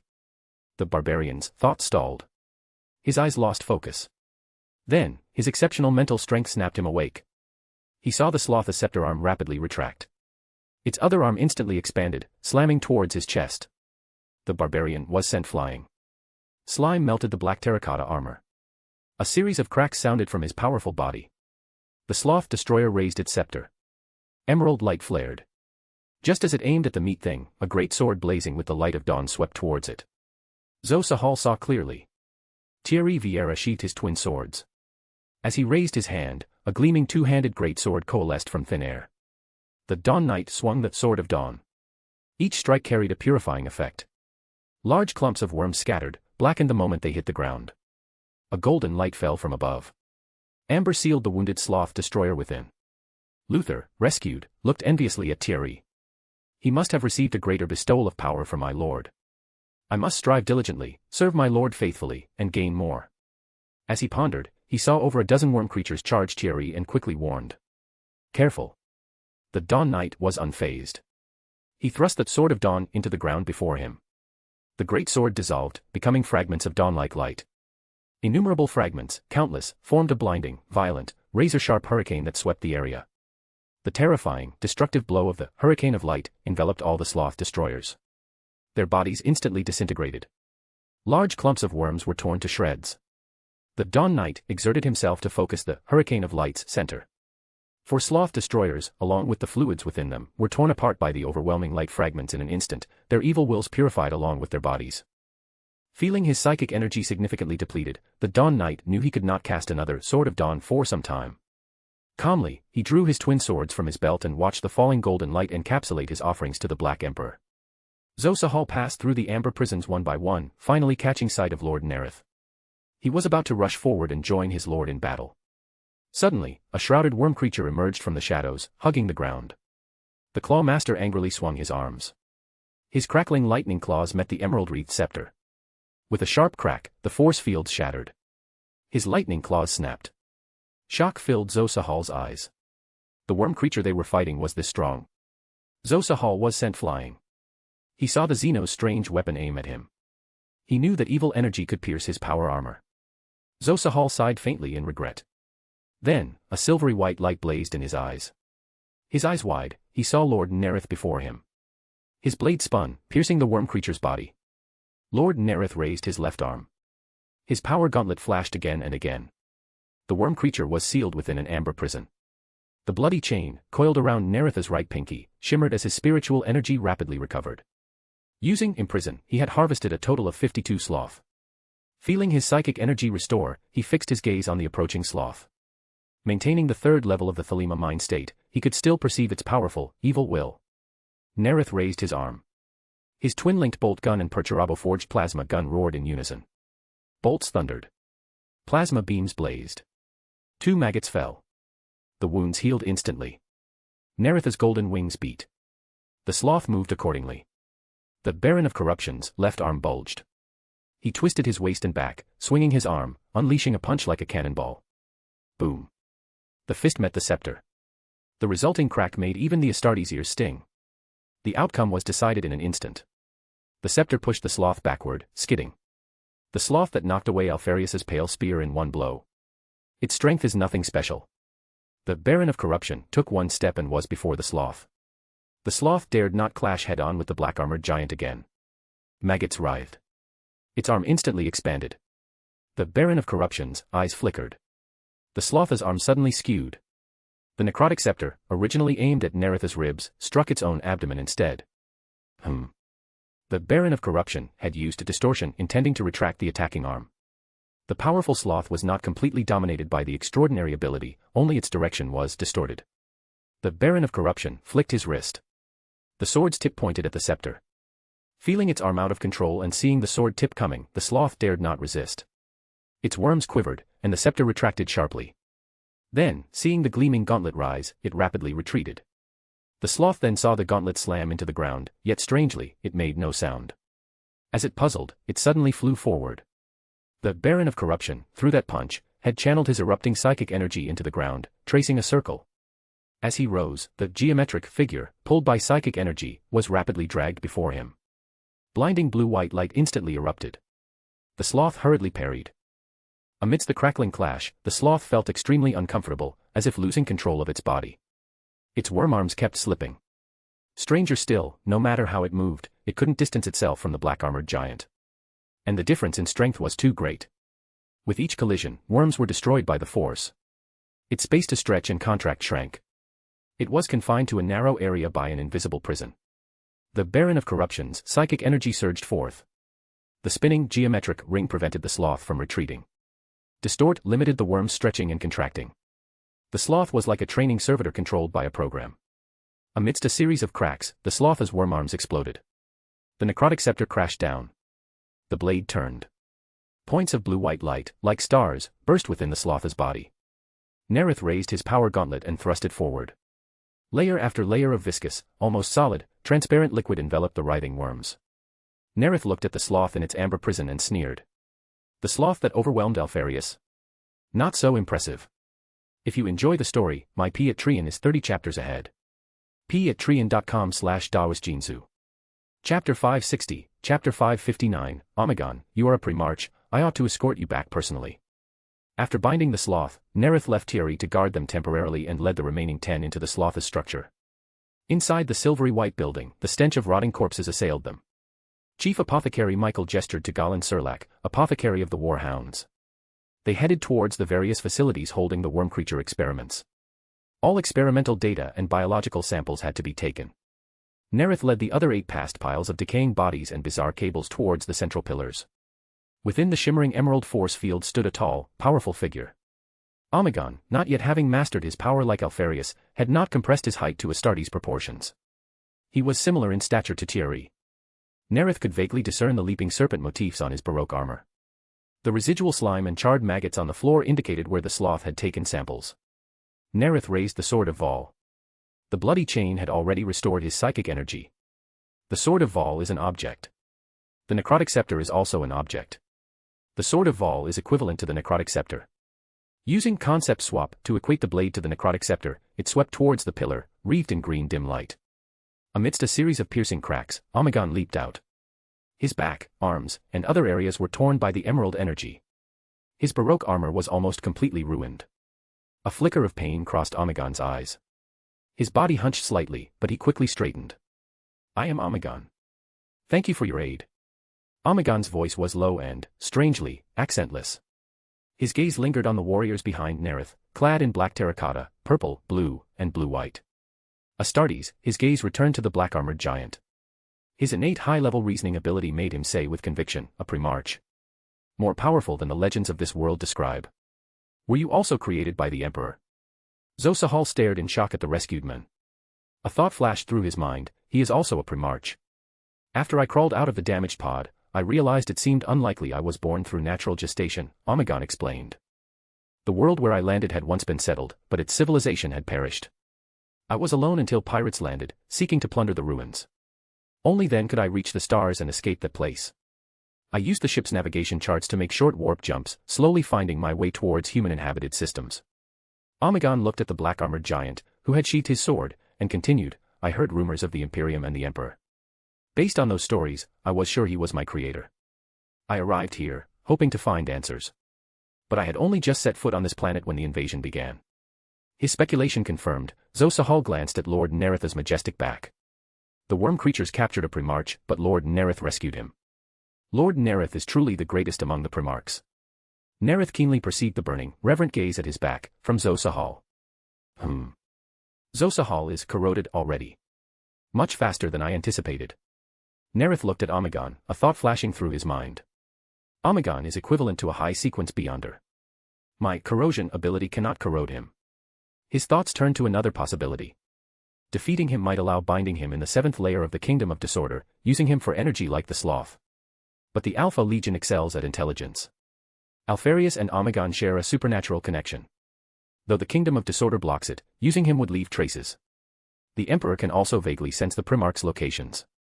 If he keeps searching for the missing half, tracing it could lead back to me. Nareth's gaze fell on the ruined baroque armor. He smiled. Omegon, your guess is correct. I know you still have many questions. You will get answers. But you have suffered much torment. You need treatment and recovery. My chief apothecary will help you. Having filled his pack with 20 vials of blood samples in prepared stasis containers, along with 6 tissue samples, Mikkel heard the Primarch mention him. Mikkel immediately came to the Black Emperor's side, understanding his intention. The Black Emperor wanted more biological samples. Treatment was the most natural opportunity. Good, Omegon walked towards Mikkel. I hope to speak with you in detail soon. Galen, his pack also full, walked over excitedly. Treating a Primarch was an excellent opportunity to advance his skills. Nareth instructed the other 8, search the surrounding area. He left the Dionysian spear in the laboratory, then found an opportunity to move all the sloth into the Kingdom of Disorder, imprisoning them in the 7th layer with ropes formed from threads of law. Nareth gazed at the still struggling clusters of worms around him. Over 100 sloth. The speed of producing worm talismans more than doubles. His gaze finally settled on the unreleased, Primarch-level sloth. Nareth couldn't be sure if the 7th layer of the Kingdom of Disorder could bind it. He now needed to conduct an experiment to verify his hypothesis. If successful, he could proceed with his plan to bring the Tan Shard of the Silent Tears here. The decisive battle attacks, with 3 Primarchs including the Lion, still ended in a dire situation. He had to prepare. The sloth suppressed psychic powers. Warp-related methods were useless against them. Since the Emperor relied on the Void Dragon Shard for victory, Nareth would also approach from that angle. But he would not release the Silent Tears from its prison, lest the Tan Shard escape. Nareth had to be sure he could draw upon the power within the prison. The Baron of Corruption's eyes deepened. His consciousness extended. Threads, driven by his will, coiled around the amber. The Baron of Corruption felt an invisible barrier. With a thought, black mist churned, enveloping the threads. Nareth saw the mist-wreathed threads penetrate the amber without hindrance. He nodded slightly.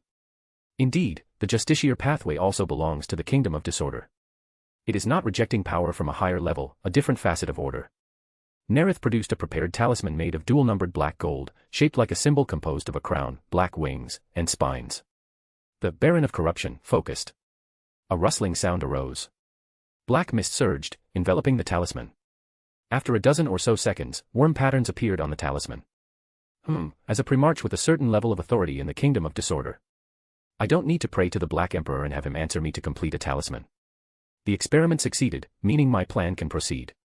With a thought, Nareth returned to the real world. 3 days later, the Shadow's sovereignty departed alone. The combined fleet was responsible for cleansing the remnant forces in the system. 5 Appraiser led 20 Tech Marines to research the Sloth ships. 10 Beast Tamers remained on Barsaver to excavate data. Nareth spent 2 hours explaining various aspects of the Imperium to Omegon. Explaining to another Primarch with near-perfect memory and superhuman insight for important details. Most of the time, he didn't need to finish a sentence before Omegon grasped the concepts. 2 hours later, Omegon, now clad in ceremonial armor, said gratefully to Nareth. Nareth, I thank you again. Without your rescue, I don't know how long I would have been imprisoned. No need for thanks. Nareth nodded slightly, thinking to himself. I know.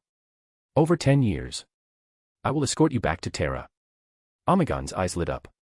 He wanted to return to Holy Terra as soon as possible. He wanted to see his creator. He suppressed his excitement, saying humbly. Thank you for your help. But I've heard you are commanding the war against the Xenos.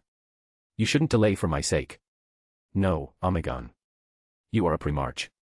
I ought to escort you back personally. I cannot express my gratitude, Nareth. Omegon's low voice was filled with thanks. Nareth thought silently, this is precisely my reason for leaving the front lines. Returning to the Soul System is the only way to find the Silent Tears Shard. Besides, why should the Battle of Taxil involve only me? Finding a few more helpers will also reduce losses. As Arsena led Omegon to a side hall of the Primarch's palace, Nareth sent messages to the already corroded Zo Sahal and Galen, instructing them to come to his office in 10 minutes. Then, with a thought, he went to the first layer of the Kingdom of Disorder. He ordered the Space Simian to concoct the Sleepless and Apothecary potions. The Claw Master's combat style suited the Darkness pathway better than the Hangman pathway. Moreover, Narak Kireen and Alastair Rushell of the 19th Legion had already been designated for the Hangman pathway. His plan for the Butcher's Nails also made the Paragon pathway suitable for Galen. But considering that path already had many talented individuals, and that after the Emperor found Onran, he would have Archon Land examine whether the nails could be removed. Arkaham would provide Galen with the Paragon pathway's perspective and data. Moments later, Galen and Zo Sahal arrived together at the Primarch's office. Having obtained Omegon's body samples and personally treated a Primarch, Galen felt his knowledge had greatly advanced.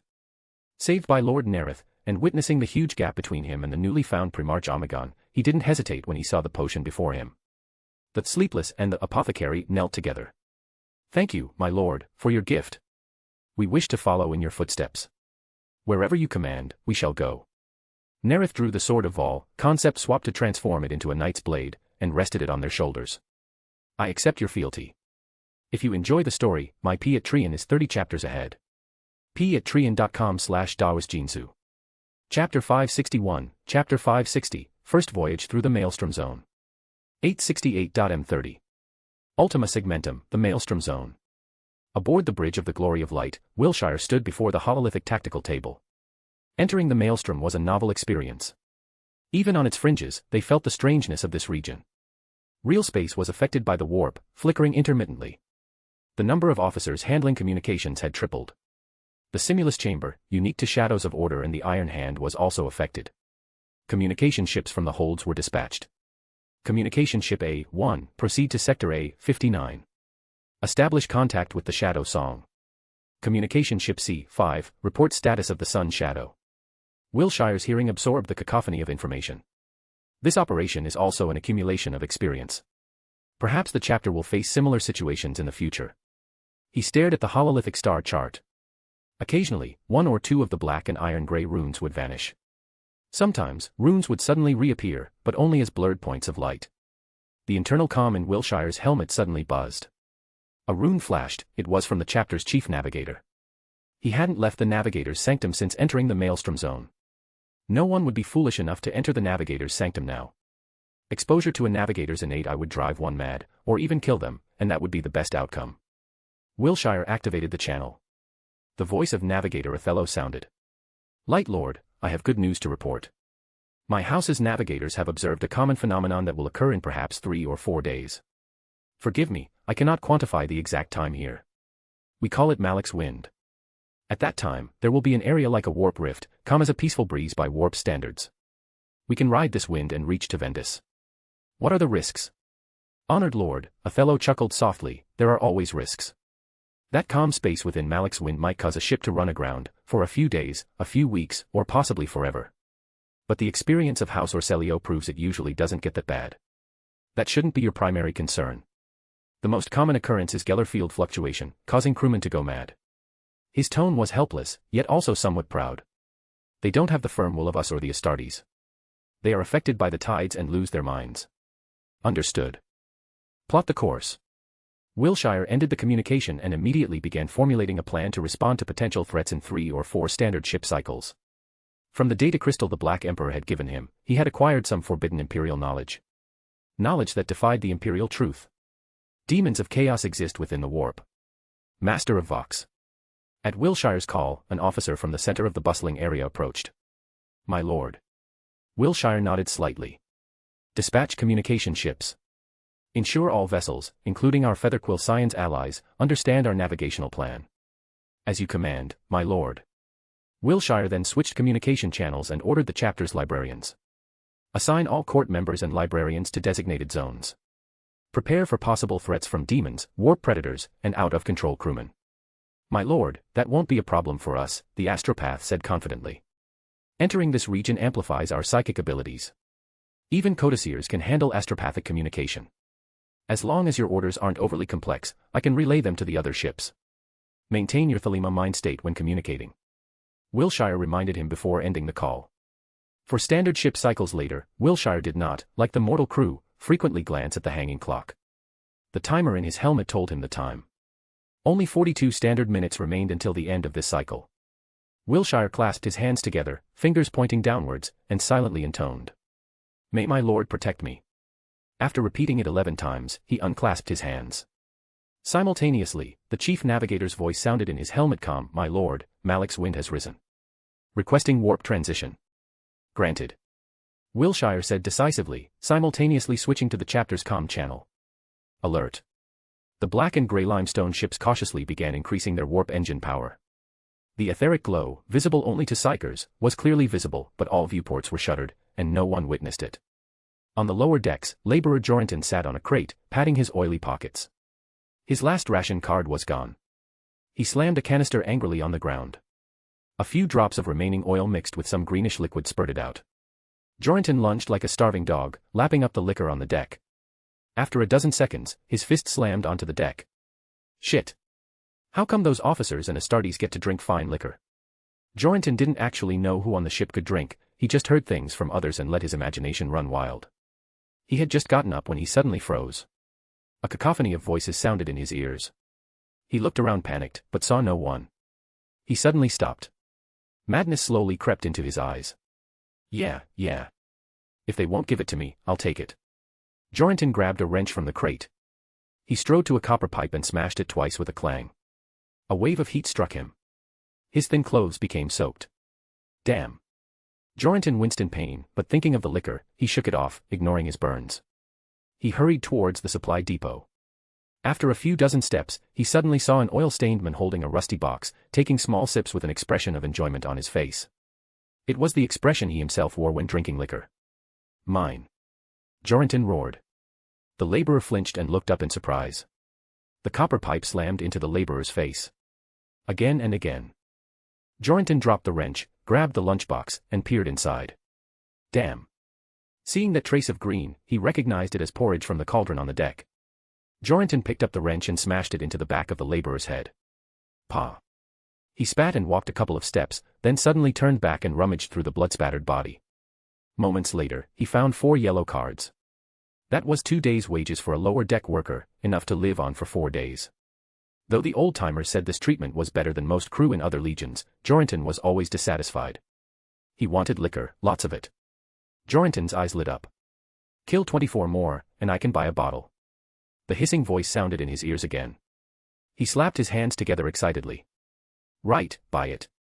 Kill that fat pig, and it's all mine. Kill them all, kill them all. Jorenton shouted excitedly. He killed 7 more laborers in a row, replacing the pipe with a knife. As he approached the 9th laborer, the men looked up, saw the blood-soaked Jorenton, shouted, and ran. Die.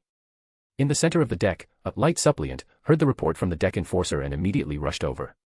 My lord. The enforcer exclaimed, hurrying to catch up. He didn't know why this adjutant had come to the lower decks, and so urgently. This was the enforcer's responsibility. In 3 seconds, the light suppliant navigated the winding area and found the blood-soaked laborer swinging his wrench. Thinking of his lord's instructions, the light suppliant dared not delay. 2 sun-like lights suddenly blazed in his eyes. Light, like the midday sun, suddenly flared in the dim deck. The 2 fleeing laborers were momentarily blinded. The light suppliant saw that sunshine had not purified the enemy. A thought struck him. Could it be? I overestimated him. He didn't approach. Cautiously, he drew his archaeotech pistol.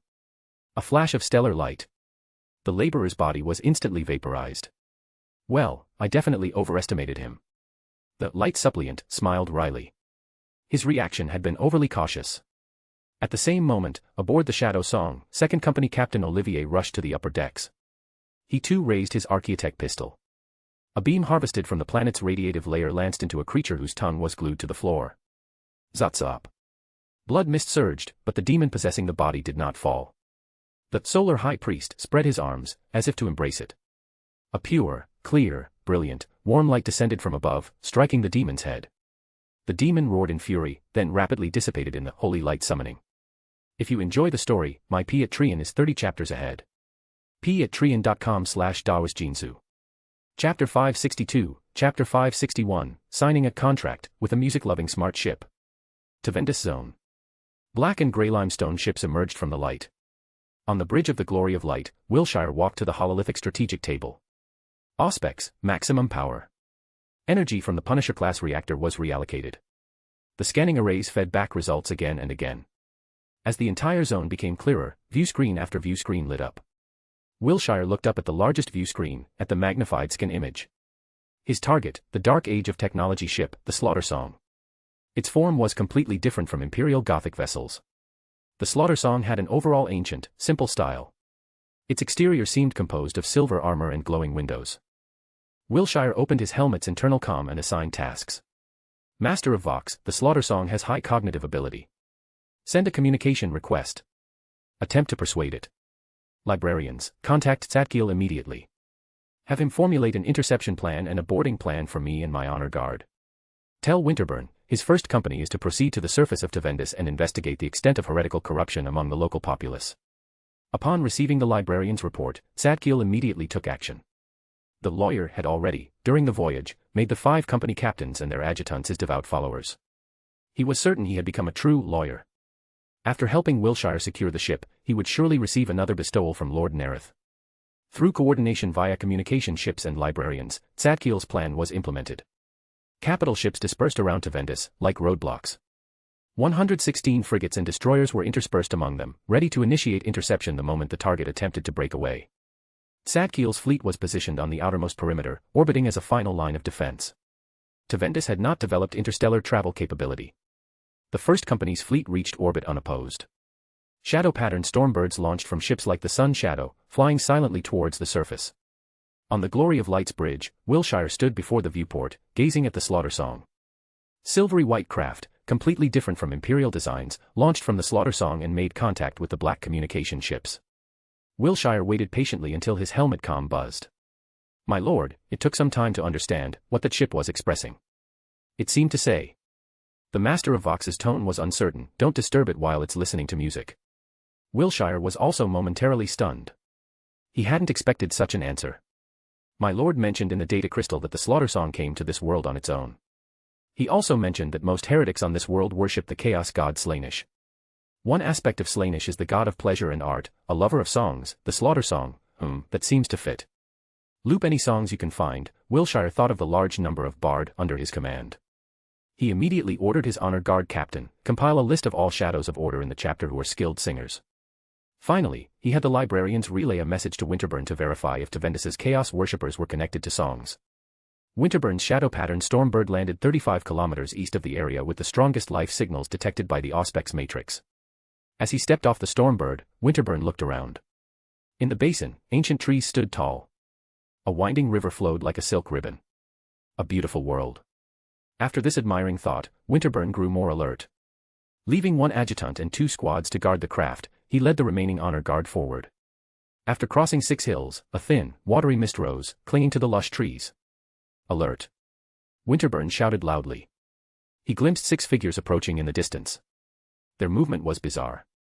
Wrapped in silk, they walked with a sideways gait, their knees and ankles bent at strange angles, like reptiles. They moved in this bizarre way, yet with abnormal speed. Golden light flared in the solar high priest's eyes. He immediately saw the bodies beneath the silk. Backward curving horns. Upright tails. Extended tongues. Slaanesh demons. Sun holy water. Having encountered Slaanesh demons recently, he knew how to deal with them. 6 light suppliants drew golden bottles from their belts and hurled them with force. With a crack, the Slaanesh demons shrieked. The solar high priest raised his hand. Golden, illusory flames spontaneously ignited in the air. The flames radiated the vast, pervasive aura of the sun, pure and sacred. The contorted bodies of the Slaanesh demons melted like wax, dripping away, vanishing amidst unwilling howls. Winterburn led his team onward.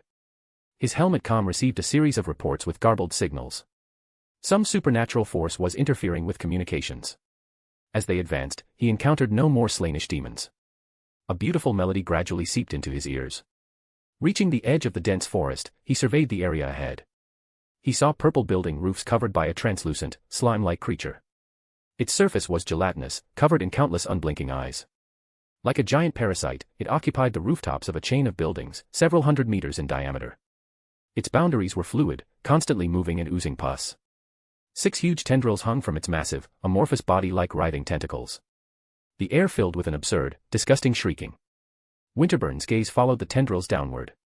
Suddenly, his eyes focused. Each tendril was coiled around a person. Their bones creaked, slowly shattering under the torment. Slime corroded their features. Eyes, ears, noses, organs vanished rapidly.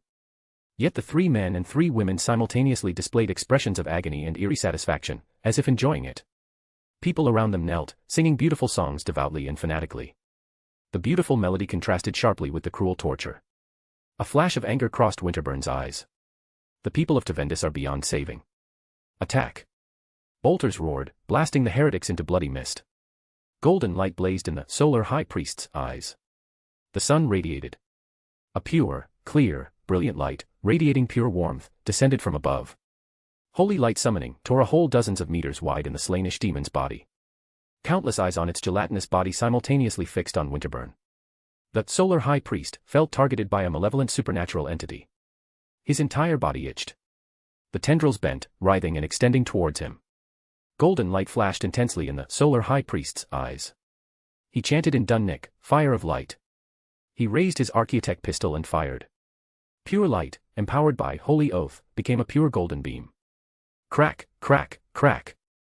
3 tendrils ignited with golden flames, rapidly vanishing in the golden light.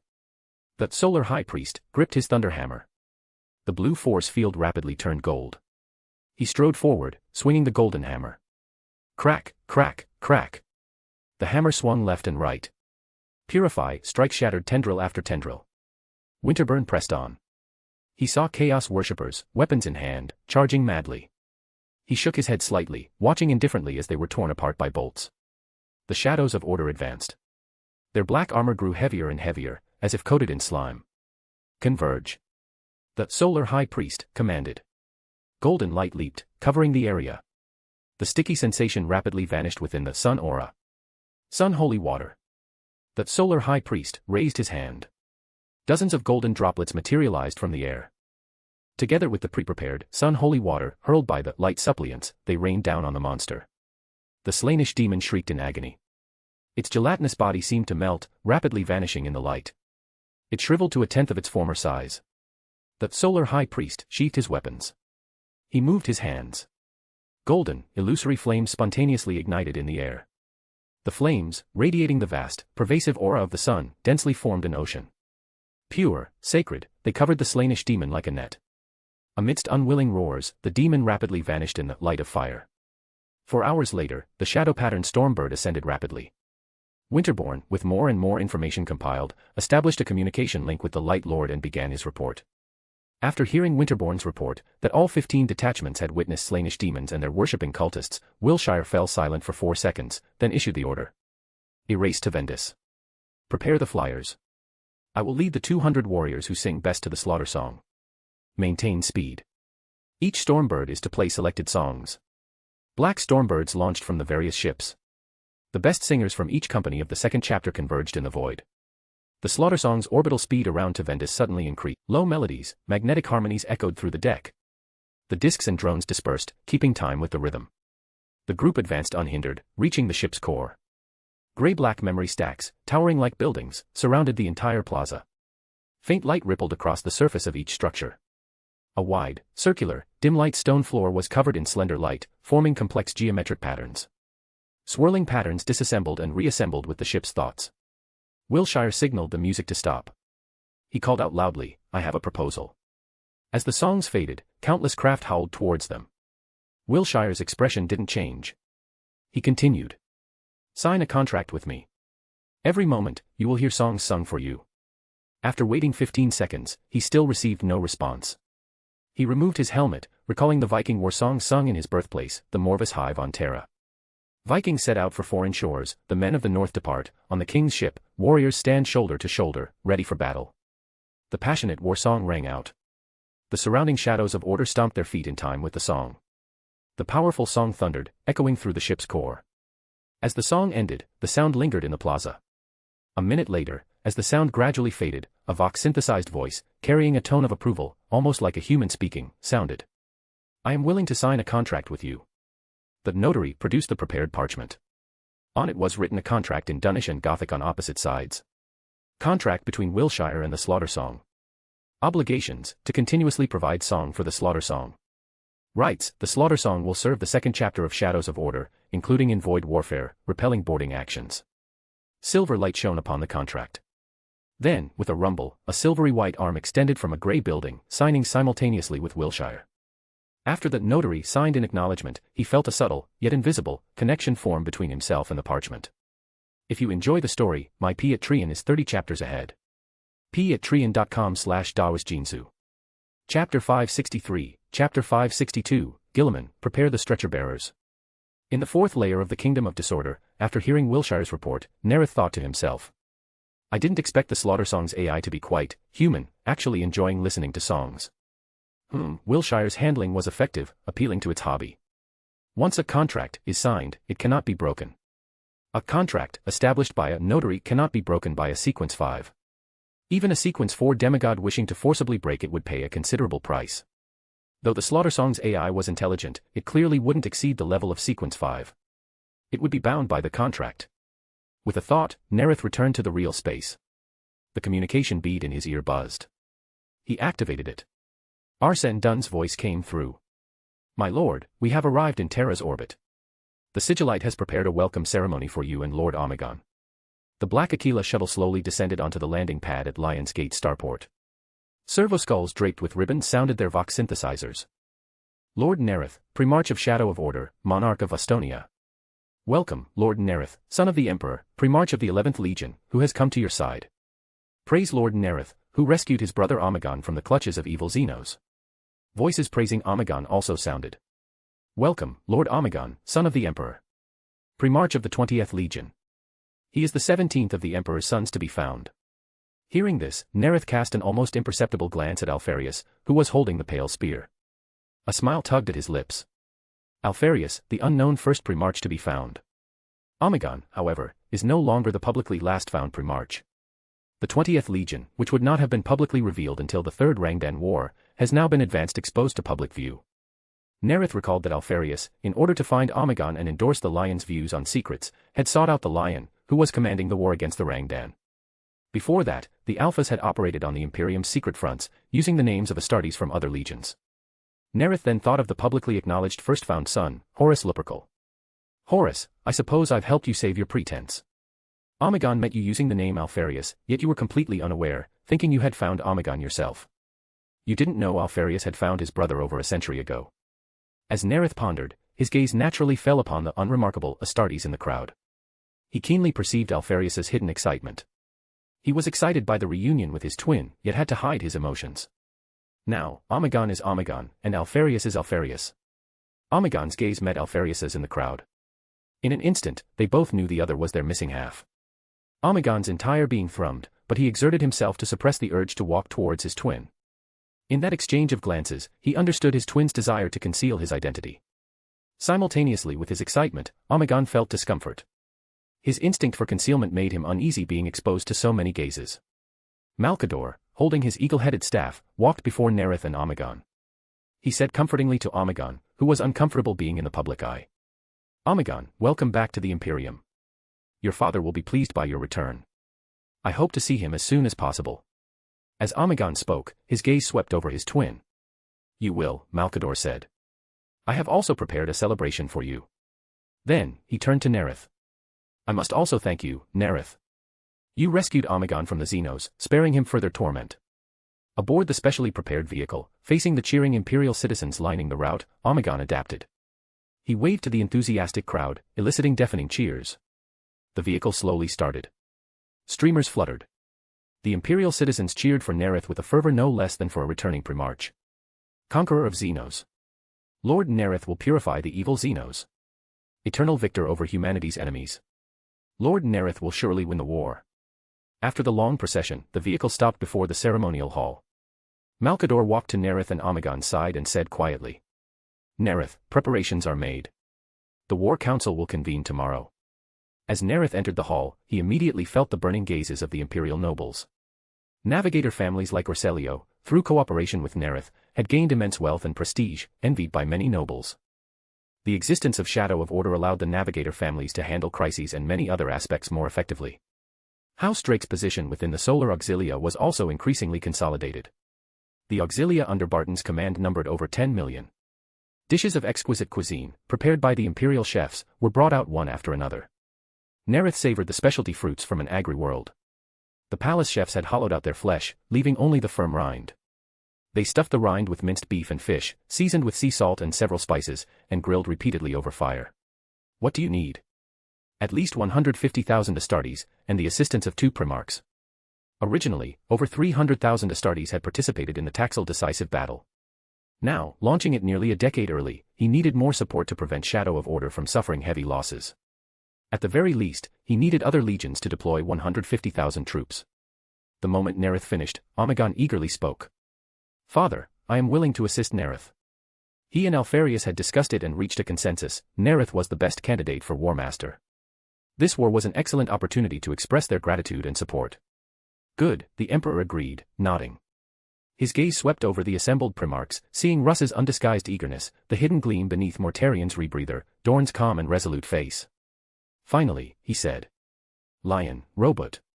Assist Nareth. Crush the Xenos at Taxil. My lord, as you command. Nareth looked at the Lion. Indeed, Lion, as the original protagonist of the Rangdan War, you wouldn't miss it. As you wish, Guilliman nodded to Nareth. To fight alongside the key brother among the dauntless few, he believed victory was assured. Nareth smiled back. But he knew the Sloth at Taxil were even more powerful than those on Bar Saver. Guilliman was clearly outmatched. Guilliman, prepare the stretcher-bearers. His honor guard. Nareth reconsidered. At least the war plan will be more comprehensive. And, the number of Primarchs participating in the Taxil decisive battle is 4. Or perhaps 5. Depending on whether Alfarius and Omegon are considered one entity or 2. One by one, the psychic projections departed. Nareth noticed only Ferrus Manus remained. His leaden voice sounded. Nareth, I have something to discuss with you. Omegon glanced at Ferris and the Fabricator General of Mars, then left with Malkador to attend his welcome celebration. The Fabricator General of Mars rose. His Macandrite swaying, he walked towards Nareth. If you enjoy the story, my Patreon is 30 chapters ahead. patreon.com/dawasjinsu. Chapter 564, Chapter 563, Mars's Sacred Invitation. The Fabricator General of Mars's Macandrite swayed. His Vox synthesizer intoned a chant. Let us together praise the double charge and bioelectricity. His words came to an abrupt stop. He looked at Nareth expectantly. Nareth glanced at his robed form. The exposed parts of his arms and torso were inscribed with intricate, electroplated patterns. 12 wires coiled around his head. The current Fabricator General, rising from the Electro-Priesthood, is testing me with the second current litany. The second current litany was a revered and sacred prayer within the Mechanicum. Naturally, Nareth knew it well. And the Omnicia, who ignites the light of reason within us. May we carry his charge to those who convert to his light. The wires crackled with sparks. The electroplated patterns blazed with dazzling light. The Vox synthesizer's voice held unmistakable admiration. Nareth, you are truly favored by the Omnicia. On behalf of Mars, I formally invite you to accept the creed of the Omnicia. Your brother, Ferris Manus, has already accepted. We opened our repositories of knowledge to him. Nareth felt Ferris's silver coin eyes upon him. Ferris, having accepted the concept of the flesh is weak, had made his legion the most technologically advanced among many. In terms of technological ability, Ferris is first. I am second. Perturabo, who can develop in a targeted manner as needed, is third. Vulcan, the most skilled at forging weapons, is fourth. Magnus, who unearths knowledge and has long journeyed with Perturabo, is fifth. The Lion, with access to the Emperor's forbidden weapons, is close to Ferris and me in this regard. Mars's scale was immense, holding the largest repository of technology in the Imperium. Even the Emperor didn't possess as much technology as Mars, though he controlled many unique technologies, both those he had collected and those seized from defeated Terran warlords. Though Nareth had excavated some STCs, he couldn't compare to Ferris, who had free access to Mars's vaults. But, like the Emperor, he also possessed many unique technologies. Nareth's private armory, the Dark Angel's reliquary, and Ferris's vaults held the largest collections of forbidden weapons. If I accept the invitation, like Ferris, I would become the foremost Primarch in technology. Thank you for the invitation, but I cannot accept the concept of the flesh is weak.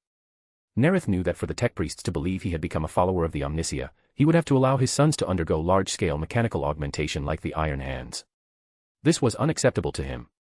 I have individuals like Archon land among the tech priests, and numerous Forge world allies. There's no need to accept such harsh conditions. I also have the Paragon pathway beyonders. If I can successfully win over Perturabo, having talents with maximum creativity, I could naturally rival the Mechanicum, perhaps even surpass it. As for forbidden weapons, I've already extended my hand towards the Dark Angels and recorded the possible location of the Vault of Mimir. I can naturally obtain part of it later. Those of us in the Mechanicum are deeply grieved to be unable to share the light of our faith with one such as you, for you could bring the Omnicia's holy light to us more brightly than any Muggos. The Fabricator General's voice held obvious sorrow. The various factions on Mars had reached a consensus. Besides Ferris, who had accepted their concept, the 3 Primarchs they most wished to win over with the Omnicia's light were Nareth, who had recovered multiple holy templates, was first. Perturabo, whose understanding of binary surpassed even Magi, was second. Vulcan was last. Ferris remained silent, looking thoughtfully at Nareth. I am willing to trade the captured Xenos Warmoon with Mars. Are you interested? The disappointed Fabricator General, thinking of the powerful Warmoon that had even destroyed a Dark Angel's Gloriana-class battleship, immediately said. Of course, I am very interested. I will send representatives to negotiate with Mars. Seeing Nareth's conversation with the Fabricator General conclude, Ferris's leaden voice sounded. Nareth, have you completed the part of the heavy tank you were responsible for? Nareth nodded. For the secondary sponson weapons, I chose Lost Cannons, for faster elimination of light armored units and heavy infantry. Ferris's silver coin eyes flickered. Practical, wise design. I think the heavy tank can now be finalized. Proceed with experimental production. The decisive battle against the Xenos will be the perfect test opportunity. I propose naming this tank the Sicaran. I have no objection, the Fabricator General said. Good. Nareth nodded. Apart from him replacing Guilliman as Ferris and Mars's cooperation partner, the Sicaran battle tank was essentially unchanged, even its name remained the same. After leaving the Golden Palace, Nareth boarded the Black Aquila lander. Deafening cheers erupted across Terra. People would enjoy 20 days of holiday to celebrate Omegon's return. Back aboard the Shadow's Sovereignty, Nareth summoned his aide and the chief apothecary in his office. With Omegon no longer on the ship, Michael, who disliked light and completely concealed his body within his armor, directly reported his findings. My lord, while treating him, I extracted genetic material from Lord Omegon. Enough to cultivate 215 gene seed. I also studied Lord Omegon's blood. The potion professor couldn't help but lick his lips. Each drop surpasses that of a salamander or a kraken. They even transcend the category of blood. They are incomprehensible things. They, along with his tissue, can serve as mystical materials. Nareth nodded slightly, pondered for a moment, then spoke. Use 10 gene seed to cultivate Astartes. Deliver 2 drops of blood to the Forge Lord. The Forge Lord already possessed the ability to create magical items. Even if he couldn't complete one alone, with his ritual magic abilities he could leverage Nareth's power. Omegon's blood could be used as a mystical material to create magical items, and to detect his sons, the Alphas. The remainder, all offer to me. 5 drops of blood are granted to you. But do not consume them all at once. That would be wasteful. Nareth instructed.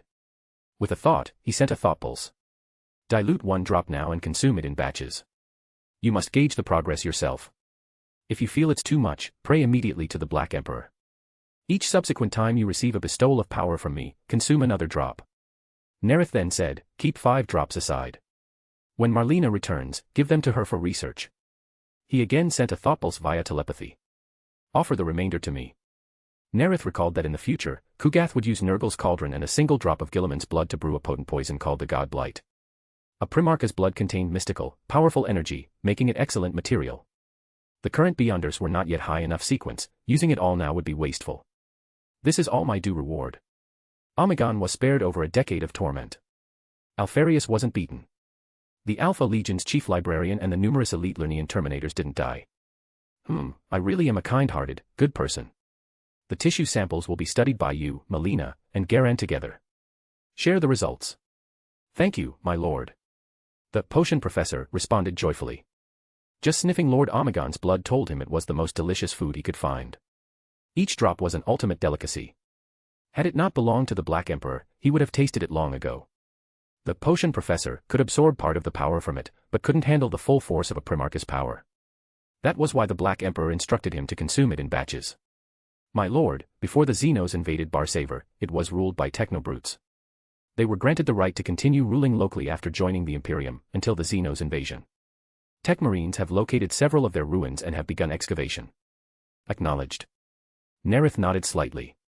His right thumb pressed on a drawer of his desk. A rune flickered. The drawer slid open. Nareth took out a data crystal containing the information about the Silent Tears and the topographic map of its location, which he had previously given to Ramsay. Set sail. Head for Piraeus. The Emperor had not mentioned at the War Council whether he would provide assistance if the Taxil decisive battle reached a stalemate. Nareth couldn't be sure he would open the Labyrinth of Night and release the Void Dragon Shard. He had to prepare. With Omegon gone, now was the time to acquire the Tan Shard. Afterwards, he could rendezvous with the Lion, Gilliman, Omegon, and the secret Alpharius to launch the decisive battle. By your will. If you enjoy the story, my Patreon is 30 chapters ahead. patreon.com/dawasjinsu. Chapter 565, Chapter 564, Wolves, Surprised. Shocked. The iron-gray ships of the Space Wolves' 5th Great Company traversed the warp. The Wolf Lord's den was as dim as ever. The hearth fire crackled. But the wolf pack was not its usual jovial self. They drank in silence, cup after cup. With a sharp crack, a wolf crushed his bowl. Fenrisian mead seeped through his fingers. Ozir Wordmake looked around at the oppressive, gloomy pack and spoke. We still have a chance to win. Wolf Lord Mlodi Skarsensen clenched his fist. How he wished he could win. To defend the Wolf King's honor, he would pay any price. But his achievements lagged far behind Sanchez's, and his 5th Great Company was no match for Shadow of Order's 8th chapter. He no longer had confidence in victory. The gap between him and Sanchez was too vast. Perhaps the Wolf King's proposed wager was only to create an opportunity for Wordmake to gather evidence of Shadow of Order abusing sorcery. Seeing no one, not even the Wolf Lord, respond, Wordmake frowned. I'm telling the truth. Staying close to Sanchez, I encountered the worm creatures. Seeing those evil creatures made me sick. Wordmake omitted his fear of being crushed by their evil will. I'm certain that if Sanchez uses his sorcery against them, he'll die. When facing worm creatures, Sanchez didn't unleash his flame spells. He struggled more and more, each time relying on his superb traps to make grenades explode inside them. But as our lines advanced, the worm creatures we encountered grew stronger. In the last battle on Tigran III, he was wounded. A glint flashed in Wordmake's eyes. Our chance will come soon. When he encounters a stronger Xenos, he'll have to unleash his sorcery with full force. I'll get the evidence. If he dies, you can avenge him, win the wager, and reclaim the Rus Wolf Helm and the Kraken's Fong. Skarsensen was silent for a few seconds, then said. I will act in advance. Of course, my Wolf Lord, Wordmake agreed. Once Sanchez uses his sorcery, he's dead. Aboard the Void Hunter, bridge. Sanchez casually rose from his command throne. The conspirer thought to himself. The misleading illusion I carefully crafted has successfully deceived that sinister and cunning old wolf, Wordmake. He won't realize my flame control doesn't come from the warp, but from my lord's bestowal. It's time to close the net. He walked to the hololithic strategic table and stared at the star chart of Indrasul. Based on compiled intelligence, it's certain the Rangdan Xenos are delivering a large number of corpses to Indrasul. There must be sloth there. Northern frontier. Black and iron-gray ships transitioned to real space, then naturally separated into two zones. As if an invisible void barrier divided the two legions. But both fleets shared the same target, Indrasul, an imperial world enslaved for years. Ships adorned with various runes and the Fifth Great Company's insignia unleashed wild, angry power. Roaring wolf heads, etched on prows, spat blinding light. Cannons forged by savage nature belted out vigorous flames. The Black Fleet moved methodically. The 4 Relic-class ships launched their hunting spears and arrows, piercing the spiked and flailed Xenos ships before they could approach. Combined, the 4 Relic-class ships leveraged their range advantage, methodically reaping Rangdan vessels. The 7th chapter's fleet reached the destination first, ahead of the angrily charging wolves. Wordmake, aboard a Stormbird, circumvented the combat zone and detoured to the Void Hunter. Returning to the 6th level of the mid-decks, he sniffed the fading den odor and smiled smugly. The moment has finally arrived. I will complete the Wolf King's mission and help my Wolf Lord win the wager. Upon setting foot on Indrasul's surface, Wordmake looked at the worm device in the Techmarine's hands, his eyes full of surprise. Besides the Witch Boys, Shadows of Order do have some tricks. They've invented this device to track the worm creatures. Sanchez always uses it to find them. But this time, it will be his death. Wordmake sidled up to the Techmarine, asking curiously in a friendly tone. Techmarine brother, your device is truly remarkable, being able to specifically track the worm creatures. Can it pinpoint their exact location? The archaeologist looked up. He didn't answer immediately, his gaze going to the Reaper Lord. Sanchez nodded slightly. Only then did the archaeologist speak. This signal is very strong and hasn't moved. I believe it's at the 7 o'clock direction, 6 kilometers away. It will guide us to victory. Wordmake smiled. Victory belongs to the pack. Wordmake mounted a land speeder, a vehicle which, besides Shadows of Order, only a few legions like the Iron Hands and White Scars possessed. Not a single wolf had one yet. Wordmake pretended to fumble, not very proficiently maneuvering to create distance from Sanchez. Then he opened his comms, using the Fenrisian battle tongue to contact his Wolf Lord, now in orbit. Wolf Lord, Sanchez has pinpointed the worm creature. Our opportunity has come. Well done, Wordmake. Skarsensen's tone was cold. Wordmake gunned the throttle. The engine roared. He caught up to Sanchez, who was riding his Thunderwolf. He looked down and to the left, his gaze lingering momentarily on the Rus Wolf helm on Sanchez's head and the sword at his waist forged from the Kraken's Fong. The conspirer intuitively sensed those malevolent eyes on his back. A nearly imperceptible smile crossed his face. The scheme was ready to close.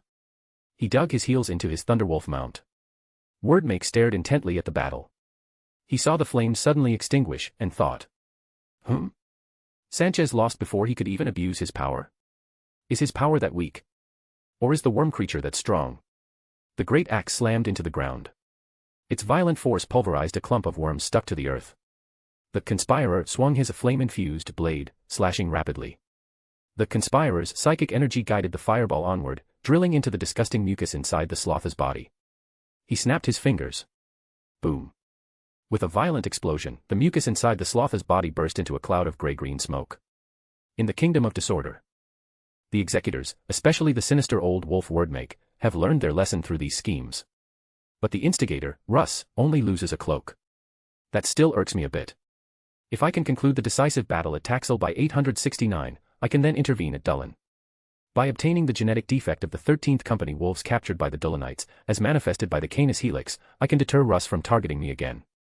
And I can demand something else from him as compensation for an apology. His thoughts naturally diverged and expanded. It's not just about getting leverage over Russ. Dullin's unique technology is also worth a visit. If you enjoy the story, my P at Trian is 30 chapters ahead. p@trian.com/dawasjinsu. Chapter 566, Chapter 565, Nareth fails a willpower check for the first time. 868.m30. Piraeus, Surface Temporary Base. Arsena held a data slate, reporting to Nareth. My lord, the readers have reviewed all reports from the Honor Guard members. The student of ratiocinations have analyzed them in conjunction with the Auspex Matrix scan reports. I conducted a final review of the records. 15 anomalies were identified.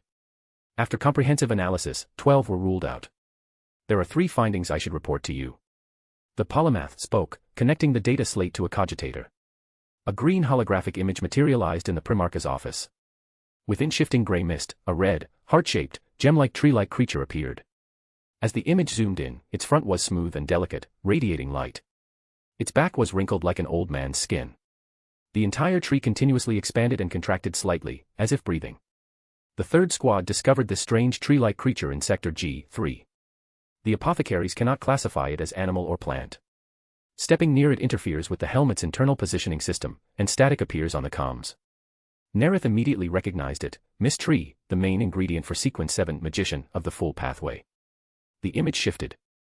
Hundreds of leopard-like creatures of varying colors leaped and pounced in the desert, biting and tearing. The next second, several of them suddenly changed color. Yellow fur turned green. Purple turned brown.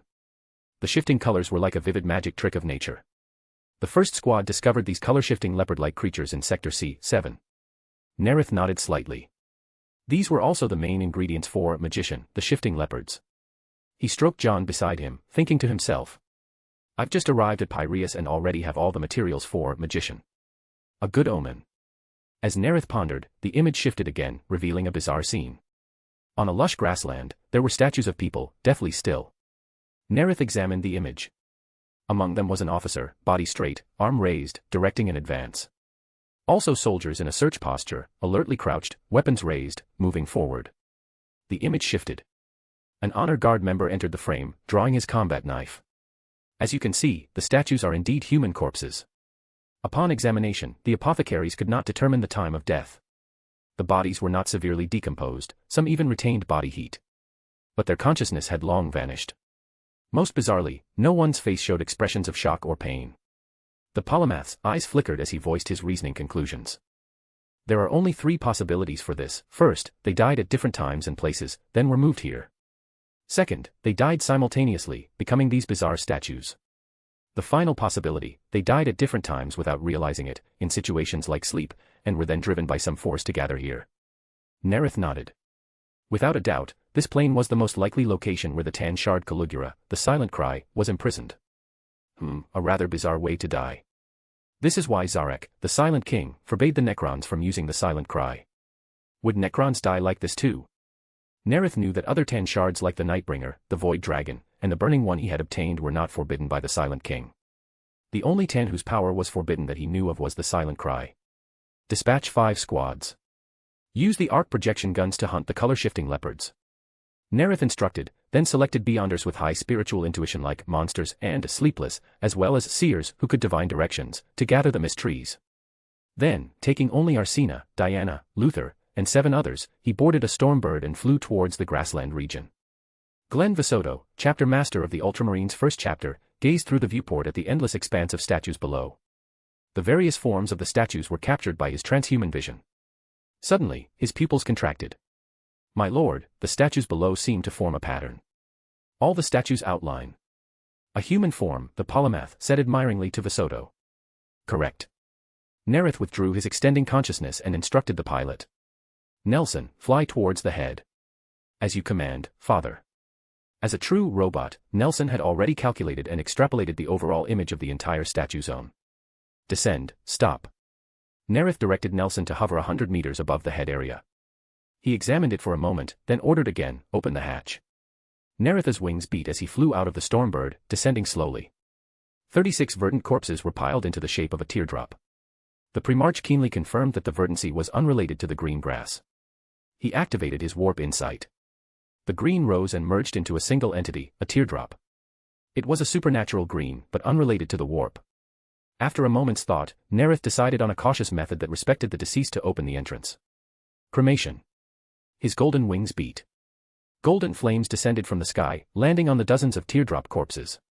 The Primarch's eyes focused. Telekinesis extended, isolating the area from its surroundings. With a crackling sound, the statues rapidly turned to ash. Nareth's eyes focused. He saw an obsidian-like passage revealed before him. He sent a thought pulse to Nelson, then entered the passage, scrutinizing the walls. The Primarch's eyes focused. He keenly perceived that the material forming the passage walls was not obsidian. Each black stone was a triangle of varying size.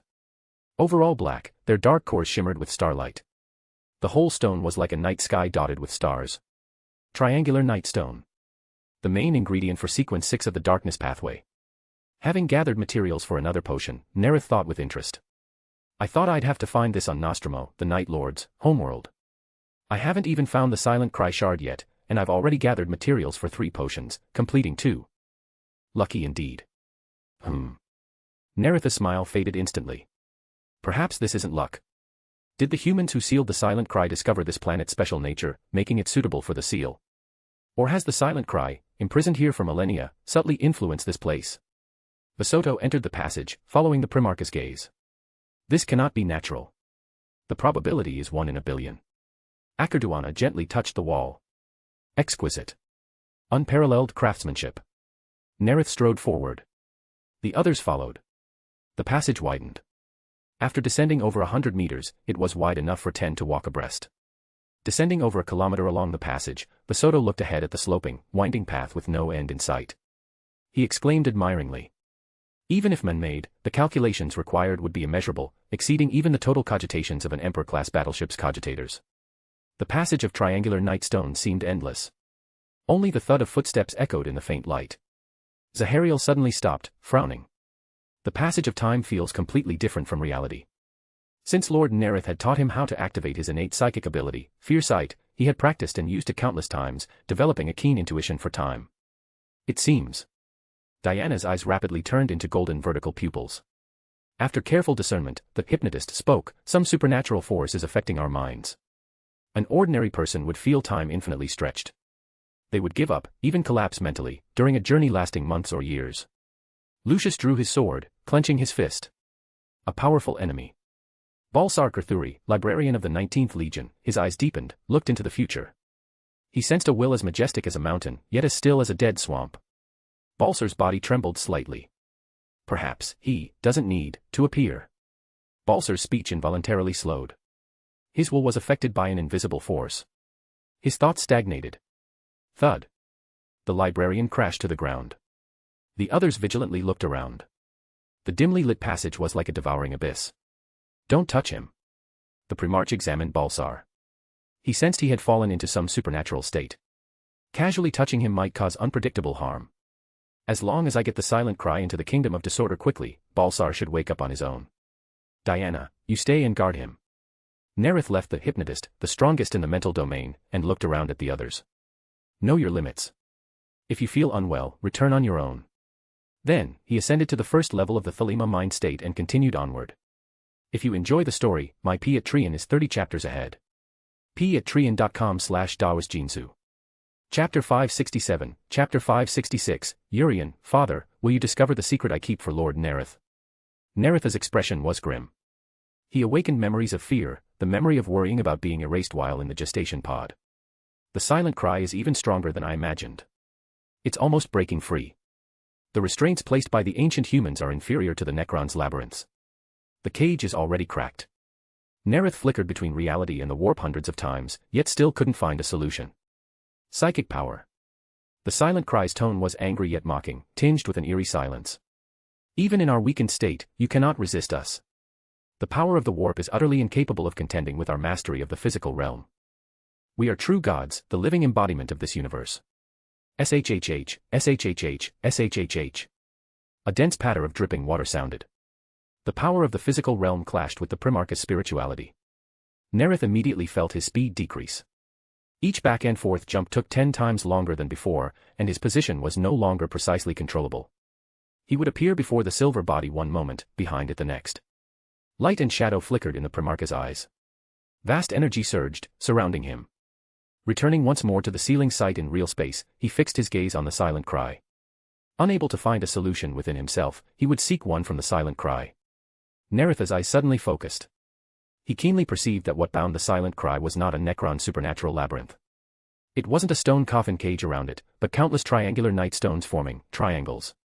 The silent cry broke free, attacked the Elysian Gate. Was sealed by humans, not Necrons. As he pondered, he leaped into the warp. His thoughts immediately flowed freely. Inspiration struck Nareth. He had found a way. Triangular night stones, complex patterns formed by triangles, for binding. I only need an instant. Kingdom of Disorder, reinforce. With this thought, his body abruptly returned to real space. We are Caligula, the silent cry. You will submit. You will serve. The silent cry's voice came like a raging storm, an irresistible sound battering Nareth.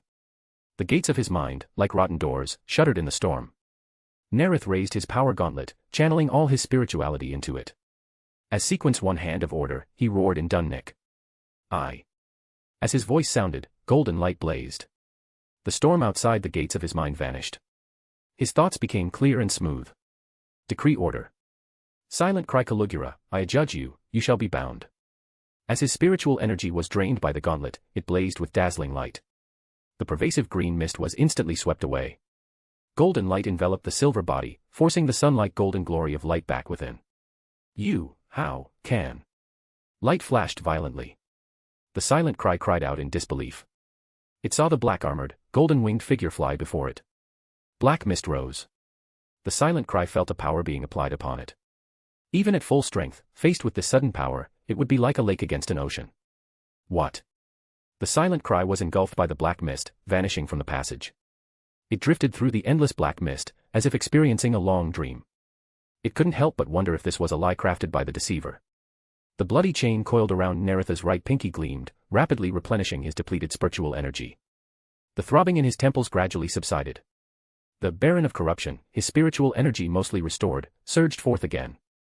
The threads of the seventh layer, at his direction, rapidly combined, forming triangle after triangle, reconstructing the complex cage the ancients had used to bind the silent cry. From every angle, they ensnared it. The silent cry, unaware of how long had passed, suddenly felt the golden light dissipate. It looked around at the boundless black mist and tentatively released its power.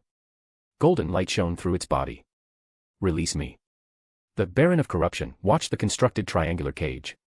He saw the ropes formed by the threads of law tremble slightly. It can bind the silent cry, but the cage formed by the ropes will need frequent repairs with psychic energy. Though it was a close call, the objective is achieved at least. They should be waking up soon. With a thought, Nareth returned to the real world. Gren Visotho opened his eyes, looking around confusedly. His mind was stuck at the moment countless triangles shattered. After that, he had completely lost consciousness. He hadn't dreamed. He had even lost the awareness granted to an Astartes, as if falling into an empty space, becoming silent nothingness. You're awake. The voice came from the Primarch's aide. Visotho sprang up from the ground and asked Arsena in confusion. Where is Lord Nareth? My lord has likely already dealt with the being that caused you to lose consciousness. Arsena paused for a moment, then continued, that being. Being. Visotho repeated softly, recalling everything since entering the passage. That being could make me lose consciousness without any resistance. And Lord Nareth could deal with it. As Visotho pondered, he saw Lord Nareth approaching with Zo-Sahal and the others. He noticed Lord Nareth's armor was undamaged. His face gleamed in the faint light. His gait was steady as a mountain as he ascended step by step. Visotho couldn't help but think. Faced with this, perhaps even father could not have handled it. At the very least, not as calmly as Lord Nareth, as if it were something insignificant. Nareth keenly noted Visotho's gaze upon him. Gilliman's son, after a silent dream, has been corroded by me. Nareth led the group, continuing their ascent step by step. Urian Vendrake, who had lost hope of proving himself to his father and felt the guilt of keeping a secret, had been suffering psychologically. Now, upon waking, he felt an unprecedented lightness. He followed Lord Nareth with a light step, then saw Lucius rushing down. Seeing Lord Nareth ascending step by step, Lucius swung his fist in annoyance. Balsar Kurthuri, upon waking, was still pale, his thoughts sluggish from having touched that unknown, powerful being. The storm bird took off. Nareth instructed Arsena. Prepare to set sail for the Kalium Gate. Leave 3 squads stationed here. Begin immigration from Necromunda. Mine the ore here. Hunt the color-shifting leopards. Excavate the trees in the grey mist. By your will, Arsena acknowledged. At the same moment, the Shadow's sovereignty departed Piraeus' orbit, in the Primarch's palace. Nareth extended his hand, sliding a golden potion towards Vesotho. Drink this. Considering Vesotho was influenced by Ultramarines' culture, emphasizing aspects of order like planning and preparation, though he hadn't fully met Guilliman's standards and was still influenced by Terran culture, he was generally suited to the Justiciar pathway. Seeing Lord Nareth offer no explanation, Vesotho simply took the vial. 5 minutes later, the newly promoted Arbiter knelt. Thank you, my lord, for your gift. I will surely use the abilities you have granted me well. Celium Gate Zone. Urian Vendrake stood in the shadow of a large viewport, gazing into the void. The Blue Ultramarines fleet was orderly and well-organized. The ships of the Alpha Legion, Azure Blue and Emerald Green intertwined, had just been formally revealed. They were linked by chains bearing the Alpha and Omega symbols, constantly changing. Urian's gaze finally settled on the familiar black terracotta armor. His expression was complex. Father Lion, will you discover the secret I keep for Lord Nareth? He saw the black terracotta Stormbird launch from the Invincible Reason, drawing nearer. His expression darkened. Even if Father doesn't discover it during this brief stop at the Shadow's sovereignty for the War Council, Luther has over 2,000 knights now. It will be hard to avoid Father's gaze in the coming decisive battle at Taxel. Urian sighed. He knew Luther and Zahariel wouldn't give up this chance to win knightly glory. Hundreds of knights had given their lives for this great battle. It wouldn't be fair to Luther to miss this battle. But Father might not see it that way. If you enjoy the story, my P at Trian is 30 chapters ahead. p@trian.com/dawasjinsu. Chapter 568, Chapter 567, Omegon's Repayment. Aboard the Shadow's Sovereignty, Rozicki stood outside the landing pad prepared for the Alpha Legion, a blue-green spherical metal object cradled in his left hand. At the center of this mystical item, personally crafted by the Forge Lord, was a single drop of blood, shimmering like a ruby, taken from the Primarch Omegon. He activated his spirit vision, gazing into the metal sphere. Around the blood at its center were 9 little serpents containing faint red lines within. Their outer skins were made from Omegon's tissue samples, and the bloodlines were strands of Omegon's blood, drifting aimlessly. The Forge Lord's focus returned to the sphere's exterior, layer upon layer of runes, each engraved by his own hand. Suddenly, a voice from the landing pad's metal announcer sounded in his ear. Prepare. Prepare. The Alpha Legion's Aquila lander is arriving. Pay homage to the Primarch Omegon. As the rousing announcement played, the ruby blood within Rozicki's sphere trembled slightly, turning a deeper, more vibrant red. 5 of the little serpents suddenly sprang up, simultaneously striking the metal casing in the same direction. Rune after rune lit up. Rozicki noted the 5 gleaming runes, all located in the same area. He looked up quickly, confirming the rune's direction aligned with the landing pad's deck. He glanced at the distance indicator on the pad, which showed 20 kilometers. Adding my distance from the landing zone, the maximum effective detection range is 20.2 kilometers. Rozicki examined the blue-green metal sphere again. The inscribed emerald runes glowed increasingly brightly. The closer it gets, the brighter the glow. His mechadendrites moved rapidly, precisely recording the rune's brightness on the data slate in his right hand. When the distance display on the pad dropped to 100 meters, Rozicki retracted his mechadendrites and turned to leave. The arriving Primarch's aide exchanged nods with the master of the forge. The polymath's gaze lingered on the gleaming metal sphere for a moment before he continued forward. At the same moment, Robot Guilliman, in a pleasant mood, entered Nareth's palace ahead of Omegon and Lion L. Johnson. Fighting alongside Nareth, the key figure among the dauntless few brothers, filled him with anticipation for the campaign to purge the Xenos at Taxel. Guilliman frowned slightly. Obsidian pillars, defying the laws of physics with their irregular angles, supported a seemingly damaged dome. 12 chapter banners were arranged asymmetrically, 3 on the left, 4 on the right, and 5 in the center. Guilliman examined his surroundings. The complete disregard for the Fibonacci sequence, this aesthetic of calculated beauty, made him slightly uncomfortable. As a seasoned politician, Guilliman quickly suppressed any micro-expression that might betray this discomfort. He had long heard that besides a penchant for all things strange and peculiar, Nareth favored asymmetrical, disordered architectural styles. Shadow of Order's Legion Fortress, Shadowhold, was reportedly the Imperium's most unique structure. It was said that outsiders would be affected by some supernatural force and become lost within. Guilliman, welcome. Father. Nareth, it's a pleasure to fight alongside you. After greeting the warmly welcoming Nareth, Guilliman glanced at Gren Vesotho, who stood beside Nareth, and nodded slightly. You have performed well. Hearing Guilliman's affirmation for the first time, Vasotho felt a complex mix of emotions. Guilliman had never favored the Terran-born. The first time he acknowledged him was because of his performance serving Lord Nareth. In this war, he had won honor for the Ultramarines, all thanks to Lord Nareth's trust. Vasotho lowered his head as he walked to stand behind Guilliman, his gaze sweeping over Marius Gage. Father will never trust me or the other Terran-born. My decision to swear fealty to Lord Nareth was right. Only he gives me opportunities. I must secure support for myself, and for the Terran-born of the first and second chapters. Otherwise, we will forever be merely tools for carrying out exterminatus. He lifted his head and sat down beside Gage, on either side of Guilliman. After Nareth had spoken with Guilliman for a while, Omegon and the Lion arrived. The Lion, expressionless, looked at Urien Vendrage, who had come to greet him alongside Nareth. The moment their eyes met, Urien instinctively looked away. The Lion's gaze, sharp as a blade, lingered on Urien for a moment before he walked to his reserved seat. Urien silently followed, sitting down, separated from the Lion by the First Sword Corswain and Chaplain Nemiel. The council began. Guilliman spoke first.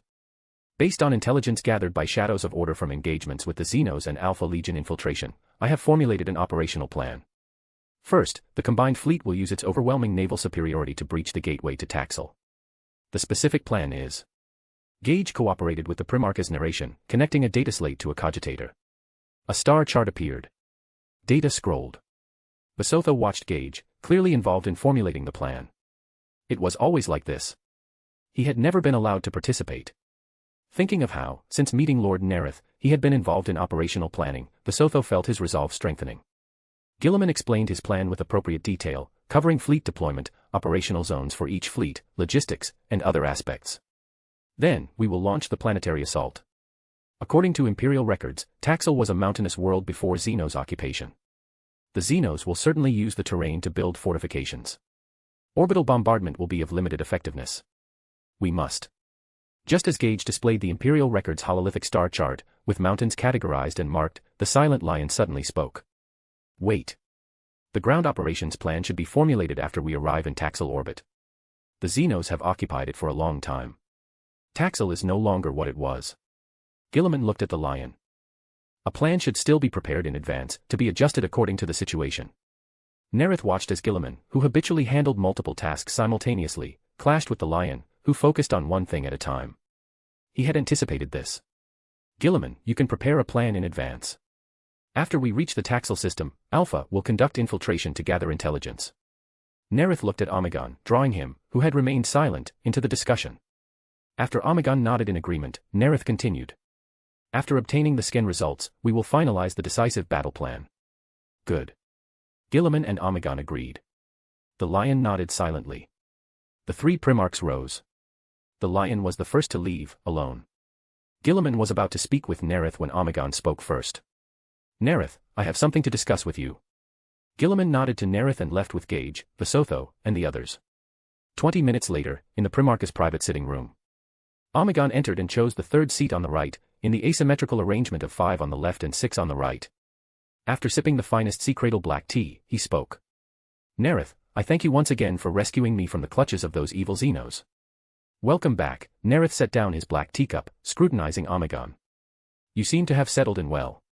I have familiarized myself with the current state of the Imperium, including all of my brothers.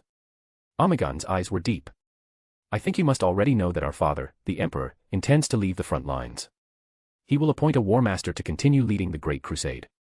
Horus, Lion, Ferris, they have all already taken action. Guilliman's pace of conquest has also accelerated. Seeing Nareth's smile unchanged, Omegon was briefly taken aback before continuing. I will support you to become War Master. Not only because you rescued me, but also because we share a similar emphasis on information. And your court has many secrets. When he and Alfarius had discussed it, they had reached a consensus. Only the Dark Angels and Shadows of Order had attitudes towards information and secrecy similar to theirs. The worst candidate for War Master was Guilliman, followed by Ferris and Perturabo. They were good at calculation, but unlike Nareth, they would not respect their secrets. The cost of hiding secrets would be too high, they would lose many intelligence agents. You also mediate conflicts between brothers, allowing us to fight together while respecting each legion's culture. Omegon voiced the reason the two brothers had ultimately chosen between the Lion and Nareth. I have no interest in the position of War Master. I will follow the Emperor's choice and obey the commands of whoever is appointed. Nareth waited for Omegon to finish, then immediately declined. Even though Alfarius has followed the Emperor the longest, he still doesn't know him well enough. How could the War Master be chosen by vote? The Emperor chooses whoever he wants. But if there were a vote, who would I support? Nareth considered all possible candidates with interest. First, exclude 3, Lion, Ferris, and Guilliman. They are all excellent military commanders. They could serve as War Master and lead the expeditionary fleets to victory. The only problem with Guilliman is that if he held the position, it would be harder to conceal the Legion's secrets in reports. He's the type who would read every report thoroughly, including appendices and logs, even in his spare time.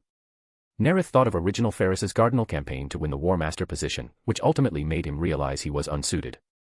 Ferris would calculate all factors and make the most rational choice. But this would be too harsh for other legions. He treated Guilliman's sons as completely expendable.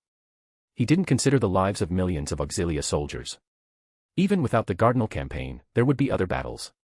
Ferris would quickly realize he wasn't suited to be War Master. Though Ferris was on friendly terms with Nareth, he wouldn't support someone so cruel for War Master. He would never allow his sons to be used as cannon fodder. The Lion's issues are even greater. Perhaps the version of him 10,000 years from now, I would support. But not the current one. His arrogance is not the main issue. To win victory, he completely does not consider costs or sacrifices. Not only for other legions, but for most of his own sons as well. He can't even manage his relationships with his own sons. Luther, Zahariel, and most of the Terran-born, the flying fist that knocked Nemiel's head off is just one example. Nareth reviewed the 3 he would not support, giving his assessment. Guilliman would just be a bit troublesome. If Ferris or the Lion became War Master, even without the 4, many Primarchs would rebel. At least, I couldn't accept being led by them. Fulgrim would support Ferris. As for the Lion, besides Perturabo, whom he deceived, who would support him? Nareth then thought of the remaining 2, Horus and Sanguinius. Either would be fine. Neither would hinder my development. Setting aside foresight, Horus's achievements, his attitude towards the other Primarchs, he's still the most suitable candidate. The Emperor's choice wasn't wrong. It's just that Horus was eventually corrupted by the 4. Reining in his thoughts, Nareth spoke to the puzzled Omegon. I would prefer intelligence support from the Alpha Legion. The Alpha Legion excelled at infiltration and had cultivated numerous agents across many worlds. Setting aside psychic acquisition and Shadows of Order's divination, the Alpha Legion was unmatched in conventional intelligence gathering. Omegon was silent for a moment. Compared to the War Master position, information and secrets had greater value. Good. He agreed, deciding to consult with Alfarius later on the scope of intelligence to provide. As Omegon's Aquila Lander departed, in the Primarch's office, Nareth instructed Arsena. Omegon has agreed to provide intelligence, but we cannot trust it completely. Each piece of intelligence must be reviewed by your aides, and you must make the final determination. By your command, my lord. The polymath acknowledged. Then Rosicky spoke. My lord, I have conducted the first test of the Alpha Legionnaire detection device. He displayed the metal sphere before Nareth. The test was successful. It can detect alphas. The detection range is. Nareth nodded slightly, thinking to himself. Though you don't know it, I suppose this counts as repaying my favor. Continue your research. Conduct the next tests at Taxil. Considering that Rosicky's ability to create mystical items would improve with sequence advancement, and that the Alphas would only begin large-scale infiltrating other legions after being convinced by the Cabal to rebel, Nareth decided against producing all detection spheres at once. His plan was to create 13 before the heresy began, distributing 12 to the chapters and keeping 1 on his flagship. If you enjoy the story, my P at Trian is 30 chapters ahead. p@trian.com/dawisjinsu. Chapter 569, Chapter 568, Nareth can actually deploy 200,000 Shadows of Order. 869.m30. One after another, ships of varying colors transitioned into real space. Fleets from 9 Astartes legions surged into the Taxil system. The black ships of Shadows of Order held the center, their total number exceeding the combined number of warships from all other participating legions. The black terracotta Dark Angels and cobalt blue Ultramarines formed the flanks. Ships bearing the winged sword insignia made up over a third of their number. The Crimson Thousand Sons, Purple Emperor's Children, White Warhounds, Zadkiel's Featherquill Scions, and the Night Lord's fleet filled the gaps. The Alpha Legion's ships quietly departed from the main fleet, prowling the void in covert operations. 7 Void Leviathans stepped forth from the tens of thousands of escort vessels surrounding them. Shadow of Order's Primarch flagship, Shadow's Sovereignty, 1st chapter's Judgment's Glory, 3rd chapter's Midnight Veil, 7th chapter's Black Mercy. The Dark Angel's Invincible Reason and Truth's Razor. The Ultramarines Macrag's Honor. Aboard the Macrag's Honor, Marius Gage stood beside Guilliman, relaying the Primarch's deployment to the ships of the other legions. Guilliman stared at the green hololithic image of the system, rapidly updated with auspex scans from all legions. Nareth, the key brother among the dauntless few, trusted him and had given him command of the Void battle. Guilliman's gaze settled on that creation shining with a deep crimson light, the Xenos War Moon. Contact Omegon.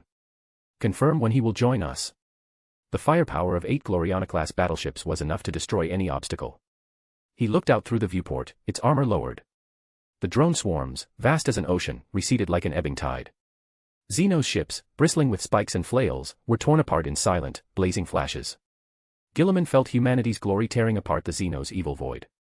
The Macrag's Honor beneath his feet, and the 6 other ships, were the Emperor's light. 7 ships. 4 are from Nareth's legion. Over half. Guilliman's smile vanished. His expression was complex. So many. He thought of how Nareth had recovered the STC for the Ramillies-class Starford and reached an agreement with the Fabricator General of Mars. Even measured by value, it's commensurate. Nareth has recovered too many holy STCs, of too high a value. Ferris can't match him. The ability to detect the Xenos' falsified ship readings also relies on his unique technology. Ferris seems to have mastered the same technology. Guilliman's gaze returned to the hololithic star chart, focusing on the red markers. He felt the computational workload drop by orders of magnitude, yet also regretted losing the challenge of pushing his own calculative limits. As Guilliman pondered, Gage's voice sounded. Lord Omegon replies, 20 minutes.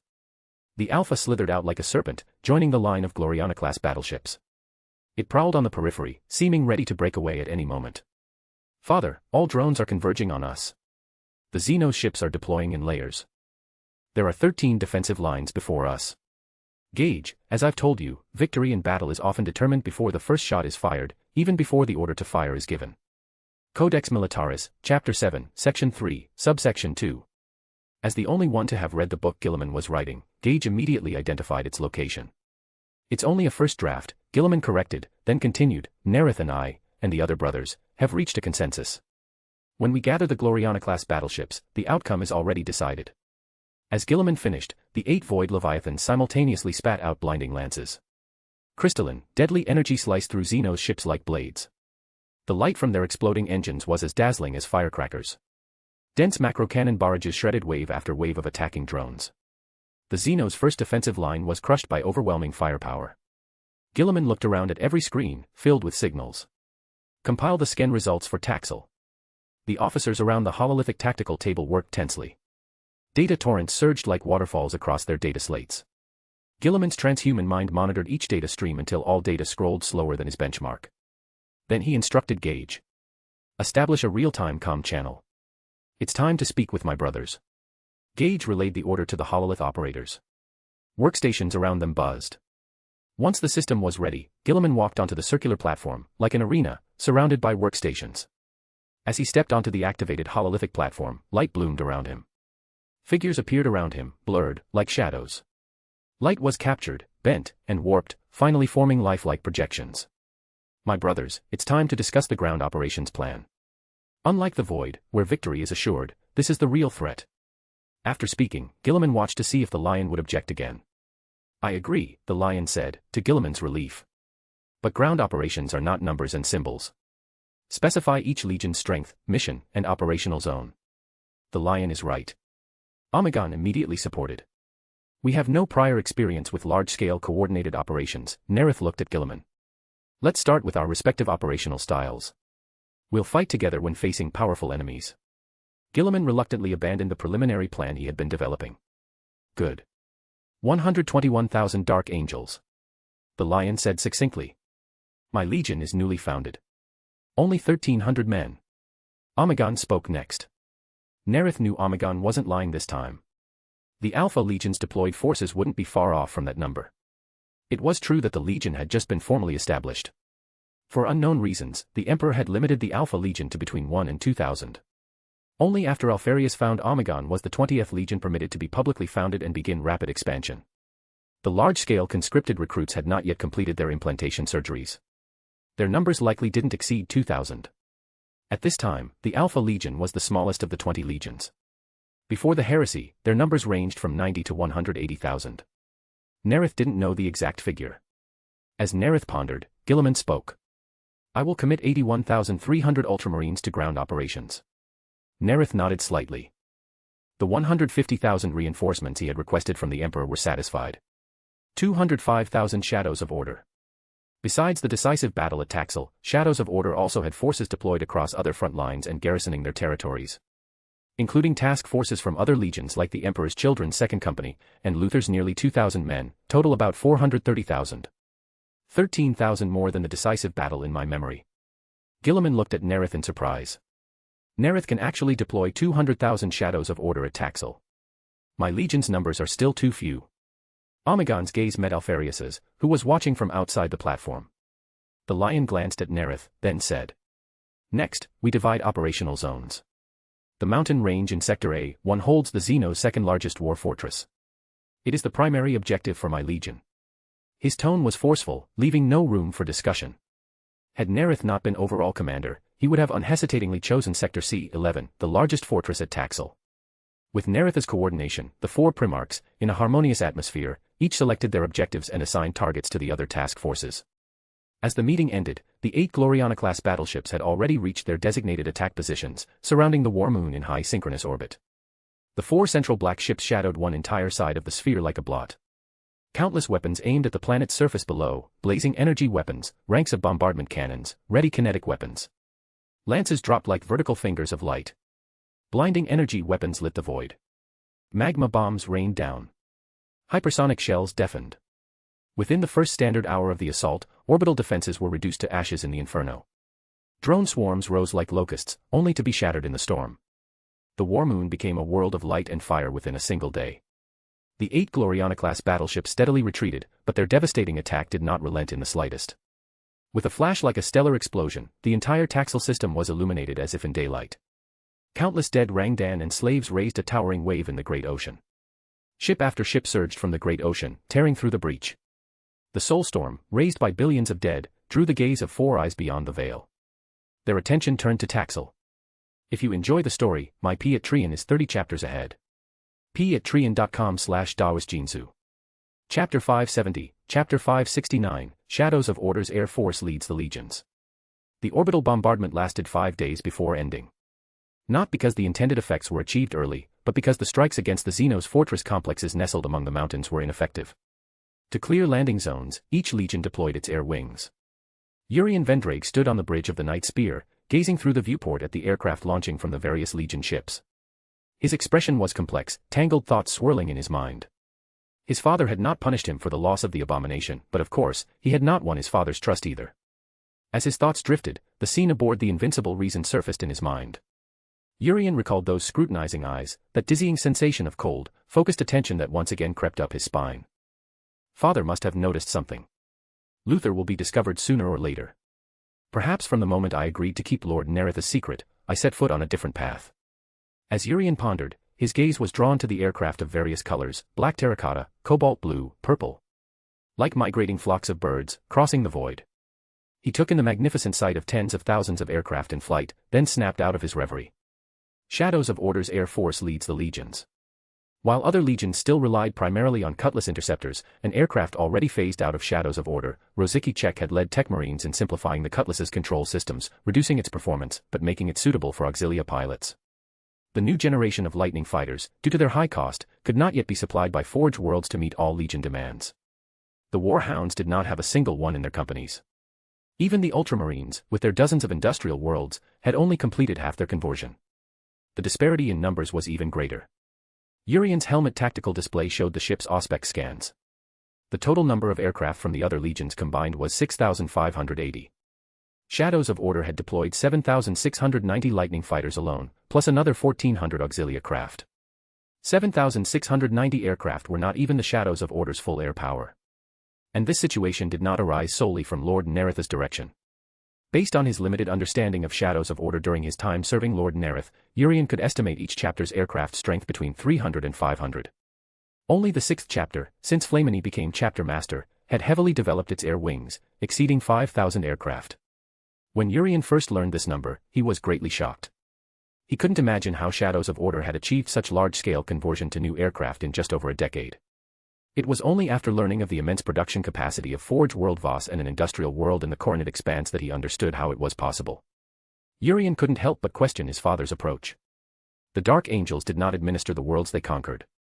They would destroy the evil Xenos worlds and take their technology into the reliquary. They would reclaim lost human colonies, conscript all eligible candidates, and then offer them to the Emperor. The Dark Angels, unlike the Ultramarines and Shadows of Order, did not administer the worlds they conquered. Their equipment depended on Forge world supply. Shadows of Order, Iron Hand, Ultramarines, Iron Warriors, and Salamanders all possessed powerful forging capabilities. Mars prioritized supplying Lord Ferrus. Lord Nareth had also reached agreements with numerous Forge worlds, equipping new weapons far faster than other legions. Though the Dark Angels' reliquary held many forbidden weapons granted by the Emperor, their standard equipment fielding lagged significantly behind. As Urian pondered, the aircraft dove towards Taxil, meeting the drone swarms rising from the ground. Inside a Cutlass interceptor that had been in service for over 50 years, Ravenwing warrior Aracel watched the black terracotta aircraft paint the stratosphere with their legion's colors. He performed a wide-angle scan, watching the dense runes flicker on his panel, quickly exceeding 100. Aracel pulled the controls. His cannons roared. Flames erupted. Debris scattered. The flickering runes on his panel did not decrease. Instead, they surged, filling the display in an instant. Aracel saw a dense wall of blinding beams rushing towards him. The threat spurred adrenaline. His hands worked the controls rapidly. The craft shuddered violently, shaking in the air currents. It weathered over a dozen hits. The scars made the Cutlass more savage. The broken bones made it unbreakable. Its guns roared in fury, shredding dozens of drones. Aracel's body trembled slightly with the adrenaline rush. His eyes swept past a few plumes of fire, then more and more. Thunderbolt heavy fighters and Cutlass interceptors spun and plummeted. Crash, crash, crash. The shockwaves of explosions buffeted his craft. A piercing alarm screamed. The ancient machine spirit roared in fury. A searing heat blast flashed past. Aracel struggled to keep up with the lightning fighters, thinking enviously. If I could fly one of those new fighters, like the veterans, I'd achieve more. As Aracel pondered, his helmet received the Grand Master's order. Hammer deploy. Raven, cover. Aracel slammed his panel twice. A trail of smoke, the alarm ceased. The ancient machine spirit answered his prayer, flying towards the blinking black runes. Hammer-shaped runes plunged earthward. Black terracotta aircraft circled them, fending off the swarming drones. Amidst the cascade of explosions, Aracel couldn't discern which wreckage belonged to friend or foe. His vision was filled. He glanced at the markers for his squad's battle brothers. Only 2 lightning fighters of the veterans remained. Aracel immediately pulled the controls. His craft swung hard. Its wing struck a drone. The drone spun, crashing into another drone. He was about to close in on his teammates to form a combat formation. Suddenly, the blazing wreckage of a drone slammed into his Cutlass. Cold air rushed into the cockpit. A piercing red light flashed wildly. Aracel felt his hands grow unbearably heavy. He abandoned his plan, now only able to keep from crashing, using himself as a shield. Wind howled around him. He watched with sorrow as dozens of drones swarmed and destroyed a lightning fighter, and felt a grim relief that he hadn't attempted his plan. Aracel pierced through layer after layer of smoke. His altimeter was gone. He didn't know how much longer this death journey would last. Ammunition exhausted. Steering systems failed. Raven. Hammer. The voice in his helmet comm roused Aracel's numb senses. He saw Stormbirds and the brutal Skymace gunships of old roar past. Aracel breathed a sigh of relief. By some miracle, the markers showed his company had 292 men left. 205 of them were enlightening fighters. Boom, boom, boom. Ground anti-air fire roared angrily. Its shrieks drowned out the engine noises. A Stormbird disintegrated. The Dark Angel's black terracotta power armor melted in the energy stream. Black terracotta Stormbirds burst like fireworks. A sturdy Skymace gunship slammed into the ground, crushing a dozen Xenos into pulp. At the same moment the Dark Angels landed on Taxil, Flamini easily nudged his control stick. His fighter flashed through the drone swarm. His formation rotated precisely. Flamini leisurely checked his tactical display. His chapter had lost 407 aircraft, yet routed hundreds of thousands of drones. He thought, brimming with confidence, my chapter has built a formidable air force. The long-barreled autocannon under his fuselage and the laser cannons on his wingtips roared in unison. Cannons thundered. Dense laser beams swept the drones like rain. Clear. Storm. Nelson, the Primarch's personal pilot, was temporarily flying a Voss-pattern lightning fighter on a bombing mission. Weaving through the scattered wreckage of friendly aircraft, his craft accelerated into a dive. The underwing missile pods were extremely heavy, pulling the wings down. The tail fins rose high, made of rugged, practical black metal. The lucky one saw the Xenos installations locked on his panel. Feeling it was his lucky day, he pushed the throttle to the max, instantly pulling ahead of the lead aircraft. For air-to-ground Inferno missiles slung under his wings screamed away, striking the ground like arrows. Boom, boom, boom. Flames roared skyward. Metal wreckage tore through the surrounding Xenos. Released from the missiles, the lightning fighter felt instantly lighter, soaring rapidly upward. One after another, the black fighters rose into the void, surrounded by the smoking craft of various colors. If you enjoy the story, my Patreon is 30 chapters ahead. patreon.com/dawasjinsu. Chapter 571, Chapter 570, The Ultramarines Who Lost the Sikaran and the Shadow of Order Who Possessed It. Aboard the Shadow's Sovereignty, Primarch's office. Nareth looked at Bukeo Arshivan before him and asked, "My Darkness Lord, how many Sikaran battle tanks have you brought?" After Piraeus, Nareth had used materials like triangular nightstone to concoct the Soul Assurer potion. The same time Bukeo advanced to Sequence 6, he had handed over the Sikaran battle tank STC, now integrated with contributions from Ferris and parts of Mars, replacing Guilliman, to the Darkness Lord. The third chapter specialized in breakthroughs, the entire chapter was fully armored. Modian's production focused on armored vehicles, enabling experimental production of the Sikaran battle tank. My lord, currently, 104. Another 52 are being assembled on the forge decks. Nareth nodded slightly, his finger tapping Sector C-11 on the hololithic star chart. The sixth chapter has established a landing zone. Lead your chapter to break the Xenos line. By your will. After accepting the order, the moment Bukeo gave the landing command, Predator tanks and Macarius heavy tanks in cobalt blue rolled down the ramps. Creatures, resembling humanoid pigs in black leather, with obese bodies, raised weapons from their mountainside fortifications. The strange weapons atop their heads pressed tightly against their long, backward-pointing pig ears. 3 glowing coils spun rapidly. A dazzling light flared. With a crackling hum, arcs of lightning shot forth, striking the cobalt blue hulls. With sharp cracks, the lightning tore through the Predator tanks' hulls. The Macarius heavy tanks' hulls rapidly blackened. As the lightning subsided, the Xenos raised their energy weapons. Blinding light lanced towards the blackened tanks. The heavy stubbers on the Macarius sides opened fire with a harsh, sawing roar, sweeping across the mountainside. Dense barrages rained down on the gray fortifications. Occasional stray rounds struck the weapons atop the Xenos' heads, producing crisp cracks. As the Macarius cannons rotated, aiming at the Xenos on the mountainside, dozens of laser cannons screamed, spitting blinding beams. The dazzling beams met the leaping arcs of lightning. The blinding light turned the mountainside bright as day. Boom, boom, boom. With another arc leap, the Macarius heavy tanks, caught in the grid of psychic lightning, were torn apart along with the Ultramarines inside. Marius Gage watched from afar. The first armored charge by the Ultramarines, 40 Predators, and 100 Macarius heavy tanks, had been shattered by the Xenos. He said to his adjutant, "The Xenos' rate of fire exceeds that of the Macarius heavy tanks. We need more tanks for covering fire. Dispatch 10 squads in Rhino transports to climb and clear the slopes." The Ultramarines' second chapter, like precisely operating gears, quickly executed Gage's orders. Predators and Macarius heavy tanks halted outside the Xenos' range. Their roaring fire pinned the Xenos down. Cobalt blue Rhinos raced towards the repeatedly shelled slopes. At 100 meters, the Ultramarines surged out almost simultaneously. As the rain of fire ceased, the Xenos attacked. Bolts thundered. Arcs leaped. In the crackling, a dozen cobalt blue figures were torn apart, leaving only ominous black shadows. Crack, crack, crack. Bolts approaching the Xenos were shredded by the crackling psychic energy field. Blazing yellow beams pierced Mark III power armor, tearing flesh and bone.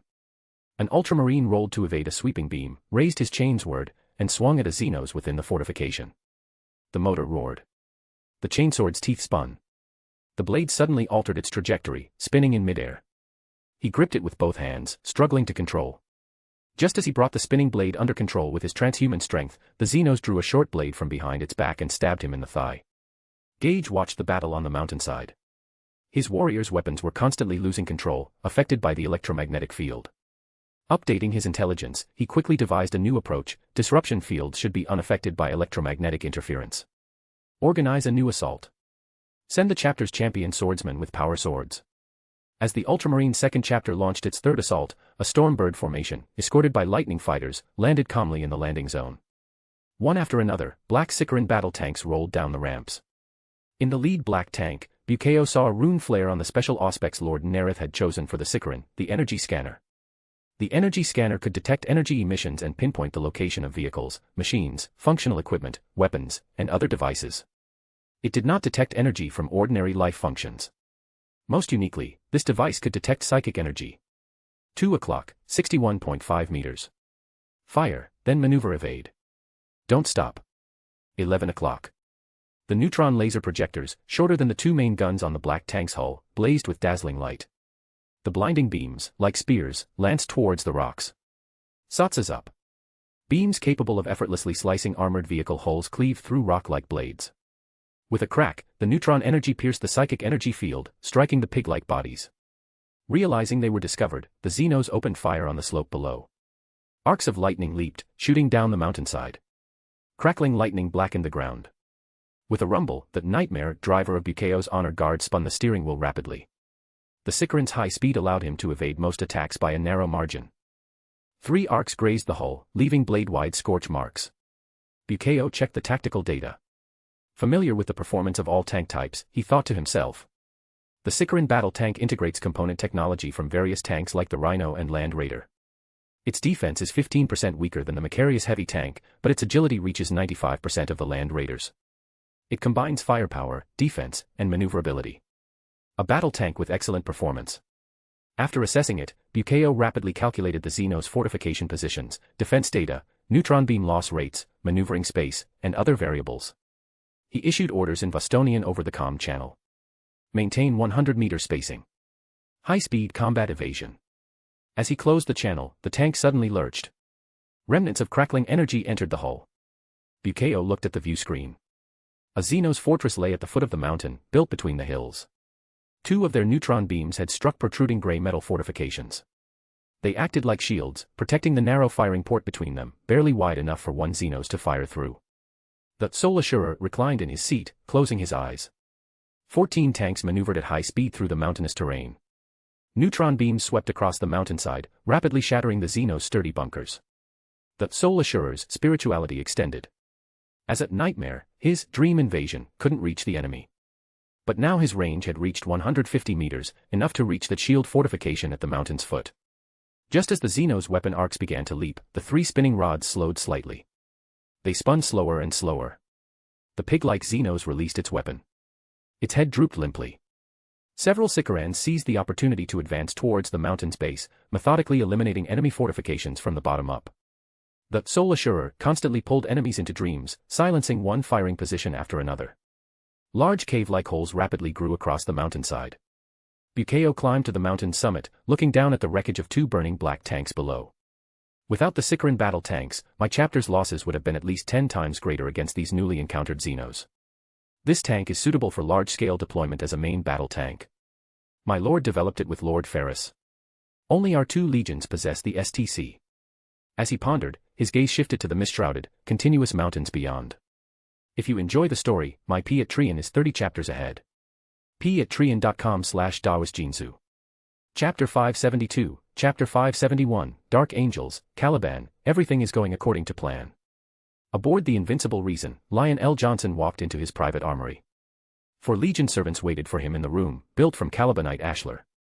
All wore deep green cloaks, thick gloves, and heavy boots. The armory's walls were hung with various weapons, some custom-made for the Primarch, others trophies seized from conquered civilizations. The Lion allowed himself this one indulgence, the collection of weapons. He considered it a pursuit as unique as Nareth's collection of oddities, Fulgrim's appreciation of art, or Magnus' thirst for knowledge. When not on his throne issuing commands, the Lion spent most of his time aboard the Invincible Reason in this chamber, contemplating ways to kill enemies with weapons. He paced along the walls, caressing his beloved pieces, his gauntlet fingers tracing blades and points, admiring their exquisite craftsmanship. Spiked cestus of Roman gladiators. Machetes from Germanic tribes. Finally, the Lion, his expression complex, walked towards the display center. There rested the beginning of his collection, a Calibanite short sword. The Lion touched the short sword, recalling the moment Luther had given him his first blade when he became a Knight of the Great Order. Though simple in style, this short sword proudly occupied the center of his private armory. The lion heard heavy footsteps and quickly withdrew his hand. He walked towards the door, his gaze fixed on Corswain. "Father, it is confirmed. There is a legion force active on the surface. As you suspected, it is Luther and his followers." The lion was silent for a few seconds, then strode forward. "Announce on the legion's comm channel that I am going to the surface. Prepare a stormbird." Beside the viewport aboard the Night Spear, Urian Benderag watched the black terracotta stormbird flash past, pacing back and forth before the window. After a moment, he sighed heavily and opened his comm. "Lord Nareth, my father is going to the surface. I believe he has already discovered Lord Luther." To cover his secret of keeping Lord Nareth's confidence, he had to report to Lord Nareth. On Taxil's surface, Luther led the newly reborn Great Order, avoiding the A1 fortress zone, engaging the enemy in the forested, mist-shrouded regions. He kicked aside a Xenos corpse, answered the comm, and listened to Lord Nareth's message. After a dozen seconds of thought, he replied. "My lord, Lion already knows I'm here. I can't hide much longer. I will face him directly." Luther charged a Xenos, swinging his sword with force, crushing its head. Dozens of meters behind Luther, Seraphax heard Luther's words and exchanged a glance with Bella. They read concern and relief in each other's eyes. A Xenos shrieked. Bella parried its claws with his sword as Seraphax struck from the side, beheading it. The roar of engines shattered the battlefield's clamor. The new members of the Great Order stared with complex expressions at the approaching Stormbird, at the leader who had abandoned them on Caliban, excluding them from the Great Crusade. The lion's expression was stern. Corswain and Nemiel flanked him. Nemiel looked at Zahariel. The cousins' eyes met. Once, Zahariel had kept Nemiel's secret, persuading him to abandon the plot to assassinate the Emperor with other knights. That was their brotherly secret. The lion's gaze passed over Zahariel. He had once valued him as a brother. They had both slain Calibanite lion beasts. The lion had thought their bond unbreakable. Now Zahariel stood beside Luther. The lion scrutinized the figure before him, as tall and robust as any other dark angel. "Luther. My order to you was to garrison Caliban and train neophytes." As a qualified lawyer, Luther had his arguments prepared. Xenos invaded Caliban. After repelling the attack, I pursued them, witnessing world after world fall to the Xenos, countless people enslaved. These Xenos bring suffering to countless people, just like the beasts of Caliban. Lion, remember how we. Hearing "we," the lion coldly roared, "Silence." Fury filled his eyes. My order was to garrison Caliban. Now, go back immediately. No. Luther met the lion's gaze without flinching. Corswain's hand went to his sword hilt. Seraphax and Bella exchanged a glance, their hands also tightening on their blades. The barbarian felt the immense pressure. He instantly entered the first level of the Telema state of mind, his gaze locked with the lion's. Luther. The lion's roar was deafening. His fist clenched, ready to strike Luther, who had betrayed him at Serosh and was now defying him again. The lion's clenched fist suddenly relaxed. He looked up at the sky. The approaching aircraft was not a Stormbird of the 8th chapter as he expected, but a black one, Shadows of Order's Stormbird. A figure in black armor with golden wings flew out. The lion's expression was severe as he watched Nareth land before him. "Nareth. I am handling Legion affairs.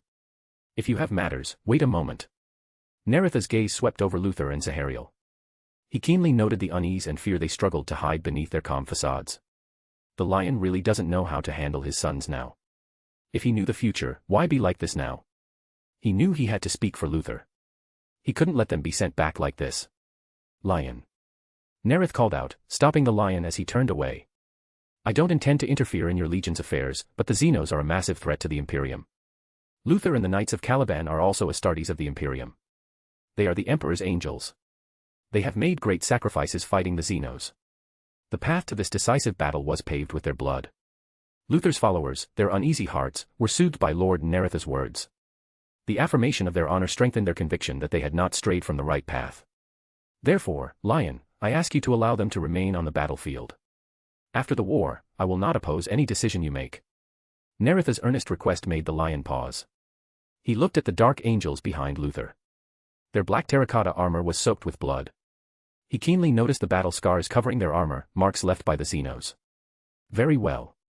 The lion uttered a cold word and turned to leave. "Lord Nareth, thank you for speaking for me." Hearing the voice behind him, the lion quickened his pace. Zahariel and Nemiel exchanged a glance, then walked in different directions. Zahariel caught up with Luther.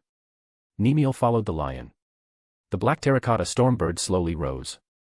The lion watched Luther let out a roar, so forceful it made the pilot flinch, causing the stormbird to shudder. He watched Luther and Sahariel charge together into the Xenos. Beyond the veil, in the Empyrean. Upon the vast rainbow plateau, pathways of colored crystals shifted and transformed constantly, crisscrossing. The crystal labyrinth moved and rearranged itself endlessly. At its center stood the magnificent impossible fortress. Twisted crystal spires and towers of blue and pink flames surged and erupted from the fortress's core. They existed only for a heartbeat, then flickered and vanished, replaced by new, even more maddening structures. Doors, windows, and inviting archways opened like hungry mouths, then closed moments later, barring entry. Within the hidden library, an entity observed the tense confrontation between father and son, the scenes of loyalty and betrayal between Primarch and sons, and let out a meaningful murmur. Luther, fate changed. Its skin was covered in ever-shifting faces. As it spoke, these faces echoed its words with subtle intonations, a mocking tone that cast doubt on the true meaning of the original words. Change. Interesting. On its countless faces, tens of thousands of eyes flickered with diverse, disordered lights, all focusing on one person. Dark angels. Caliban. Seraphax, everything is going according to plan. Its gaze shifted away from Taxil. Its interest never lingered on any one person for long, unless that person was its perfect ideal. The Red Cyclops. If you enjoy the story, my P at Trian is 30 chapters ahead. p@trian.com/dawasjinsu. Chapter 573, Chapter 572, Herzog, I am Omegon. Matthias Herzog, clad in purple power armor with silver trim and a green emblem on his shoulder plate, led 9 subordinates into the camp of the Kino 52,000-strong cohort. Herzog observed the Kino soldiers bowing respectfully to his party. Their uniforms were neat, their equipment excellent. He recalled information about the Kino 52,000-strong cohort. They were among the most ancient and elite forces in the imperial military, comprised of 1,000 companies. Their history stretched back to the Unification Wars, originating from the remnants of warlords from the Age of Strife. They had been preserved by the Emperor's grace, one of the ancient 100 companies. As Herzog reached the temporary command tent, he signaled for the others to guard the perimeter and ducked inside alone. The moment he saw the commander, he recognized him. Brigadier Vet. As the Great Crusade expanded, new imperial institutions had emerged. The Departamento Munitorum was one. This new body had begun to exert influence over the Auxilia. Standardizing ranks was part of that. The Auxilia, founded on command and obedience, had mostly accepted these ranks. Esteemed Alpha, may I know your name? Of course, Herzog nodded. Omegon. I have the honor of speaking with a Gene-son, Brigadier Vet exclaimed in surprise. Salutations, my lord. After Vet and the other officers saluted, he spoke. My lord, my 1,000-strong cohort has been ordered to cooperate with your legion's operations. What are your commands? My legion has already infiltrated Zone I-20 and completed reconnaissance. There is a Xenos armed force in that area. Move out immediately. Attack the Xenos fortress. As you will, Lord Omegon. Brigadier Vet bowed and issued the order. The Kino 52,000-strong cohort demonstrated its rapid response. 20 minutes later, the Dancer Company was the first to depart. Herzog watched this company, founded 630 years ago. They marched with heads held high, quite an impressive sight. Each soldier was the result of careful genetic engineering. The Kino's form-fitting uniform consisted of an outer layer of chainmail and an inner layer of leather. Their waist-length yellow cloaks were made of Terran silk, covered in ornate company insignia and squad markings. They carried light packs, long bayonets, ammunition belts, and canteens filled with double rations, which clinked against liquid nitrogen canisters. Major Pius stuck his head out of his armored command vehicle. Fighting alongside Lord Omegon filled him with honor. He gazed at the mist-shrouded mountains and found his visible range was only 130 meters, with 200 meters the absolute limit. Pius ducked back into the vehicle, checking his tactical display. The readings were slightly, but noticeably, improved. He looked ahead at the gradually widening mountain pass, where cliffs created 4 separate channels. Pius leaned out of the command vehicle. Lord Omegon, your orders. Your company, you should know what to do with them. Tactical reconnaissance, is that not it? Yes, Pius quickly replied. My lord. He immediately returned to the vehicle, marked positions on his tactical display, selected 4 squads skilled in reconnaissance, and assigned their tasks. The 25th Squad entered Operational Zone 4. Soldiers in bright yellow spiked helmets warily raised their lascarbines, scanning the surroundings. The squad leader, adorned with fur and beads, heard a scream from behind and to the right. Take cover. He rolled behind a rock as he gave the command. After scanning the mist and seeing no enemies, he turned to look at the screaming soldier. Somerville, report. Aye. I've been poisoned. Somerville replied in terror. The soldiers looked. Blisters were forming and bursting all over Somerville's body. Ah! Another scream. Another soldier dropped his weapon, drew his bayonet, and began popping the blisters on his body. He suppressed his fear and picked up his weapon again. I'm fine. His voice cut off. A tumor burst on his forehead, and his body collapsed. The squad leader, with 70 years of service, had never seen such a bizarre scene. Airborne virus. He speculated, uncertain of what was happening, but certain it was due to the Xenos. As he thought, a silvery white figure emerged from the mist. Open fire. 7 laser beams precisely struck the silvery white outline. The gunner raised his portable rocket launcher. A missile streaked towards the bulbous head. Zotsap. Boom. The Xenos kept advancing. Its curved arm raised. A gust of wind rose in the canyon. A soldier, uncontrollably, spun towards the Cerebror. The Cerebor's curved arm reached for the soldier, pulling out a chunk of flesh and stuffing it into its slime-covered maw. Withdraw. The squad leader scrambled up. His beads scattered. The black slit on his bulging, orange-red hemispherical goggles had widened to a fist. He tore off the goggles, raised his lascarbine, and fired frantically, trying to mask his terror. The squad began a death run. One soldier after another let out piercing screams. Pius listened to the screams of despair in the distance. He didn't stick his head out again but opened his comm directly. Lord Omegon, what's out there? Xenos. The short answer gave Pius no useful information. He was about to ask again. Major, establish defenses. Pius lowered the comm and immediately directed the Dancer Company to reinforce their positions. Soldiers carrying demolition charges immediately found cover at the canyon entrance. Mortars aimed at the 4 entrances. Major, only 7 men returned. Hearing his adjutant's words, Pius shouted, report. I need a report. Right, sir. The adjutant returned a moment later. They're like madmen. I can't get a clear report. They mentioned brain-eating and deadly poison. Fire. Open fire. Whatever those damned Xenos are, blast them to bits. Pius roared, suppressing the thoughts that involuntarily arose in his mind. They are bait for Lord Omegon. If the Emperor's death angels were using them as bait, the enemy must be powerful and evil. His company was in a desperate situation. Pius saw the rapidly increasing red data on his tactical display. He opened the comm, calling for reinforcements from other companies. Rockets screamed, slamming into the Xenos. Kaino soldiers carrying demolition charges shouted, for Kaino. For Terra. For the Emperor. Boom, boom, boom. The explosions echoed through the mountains. Sand and rock rained down. 4 tall, white figures emerged from the rocks. Crystal greatswords swung.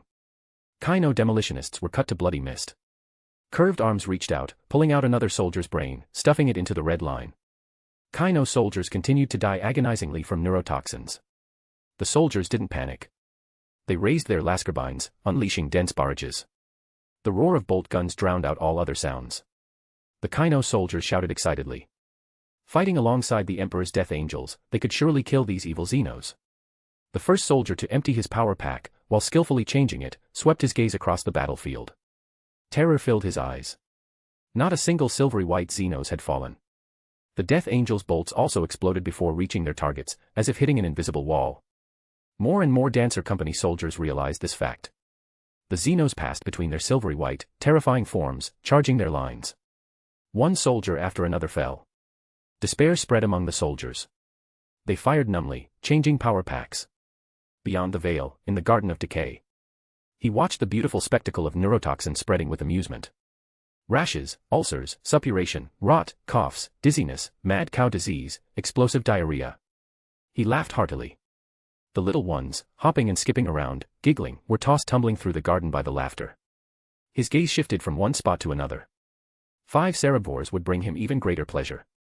Oliver, captain of the First Company, 4th chapter of Shadows of Order, led his warriors bearing green skulls on their pauldrons through the misty valley. In his witch sight, 5 clumps of deathly gray and terrifying scarlet suddenly appeared. Alert. Oliver halted, staring ahead. The moment 5 silvery white figures emerged from the mist, he recognized them as Cerebrors. Worm talismans. He and 4 gravediggers immediately drew black talismans. Channeling psychic energy into them, the worm patterns radiated an evil will that made them uncomfortable. The 5 hurled the talismans and shouted in Dunnick, worms. The spinning black metal flew towards the Cerebrors. They uneasily raised their arms. Flames erupted. Lightning surged. The next instant, they simultaneously cried out in pain. Their bodies went limp, collapsing to the ground. Beyond the veil, the laughter in the garden ceased abruptly. Boring. He walked to a large cauldron emitting thick steam, picked up a ladle, and stirred. Pius woke up a standard month later. The poison had permanently taken his arms. Doctors told him his arms had rotted, filled with maggots, and had to be amputated. More devastating was that his company had only 7 men left. Other Kino companies had lost 41,000 men in that valley. Finally, Lord Omegon had found a way to kill the Xenos, killing them with his power spear. Pius pulled a flask from his tent and staggered out of the camp. He sat on a slope, gazing at the valley of death. As he took his third sip of liquor, a familiar voice sounded behind him. Pius. Pius rose, staring in surprise at the giant. Lord Omegon. Are you willing to serve as my agent? Herzog looked at the bearded, disheveled Pius. In a new identity, serving the Emperor. Seconds ticked by. Pius gripped his flask, thinking of the apothecary's words, 4 alphas had fallen. I am willing to serve you, my lord. Pius was tattooed with the Hydra emblem of the 3-headed serpent and given his codename, Lerna 222. If you enjoy the story, my Patreon is 30 chapters ahead. patreon.com/dawasjinsu. Chapter 574, Chapter 573, The New Cardinal Tripod Walker, Performance Rivaling a Warhound Titan. In the 4th month of 869, the legions had established their footholds in the mountains and begun brutal siege warfare. The Legio Graphonicus had enthusiastically answered the call of their ally, Nareth, committing to the battle. In Sector S4, a warlord titan and 2 reavers advanced along cleared paths. Glasner, princeps of the warlord titan Silver Sovereign, felt the machine spirit's yearning for glory. Though the Legio Graphonicus had already lost 14 warlords and 35 reavers, he felt no fear. He longed to avenge the legion against the Xenos in battle, and to win glory. Within the cockpit, linked via the Mind Impulse unit, Glasner felt the machine spirit's desire. Silver Sovereign, you and I shall walk together. This may be our final battle. We shall water every sacred metal with Xenos blood. Princeps, sensors have acquired a target. The voice of the senior operations officer sounded, and Glasner immediately focused outward. Calculate firing solution. Solution calculated. Fire. At his command, the light intensity on the Silver Sovereign's arm cannon spiked rapidly. Scarlet beams lanced out, striking a pig-like Xeno overlord. Its personal energy shield shattered instantly. The Xenos evaporated. Arcs of lightning leaped from the heads of countless pig-like creatures, streaking towards the Titan. Like a power plant core being breached, the crackling detonations erupted against its void shields. Suppressing fire. At Glasner's command, the Reaver on the left fired its Apocalypse missiles. One salvo equaled the full firepower of a standard Imperial artillery battery, slamming into the Xenos positions. Boom, boom, boom.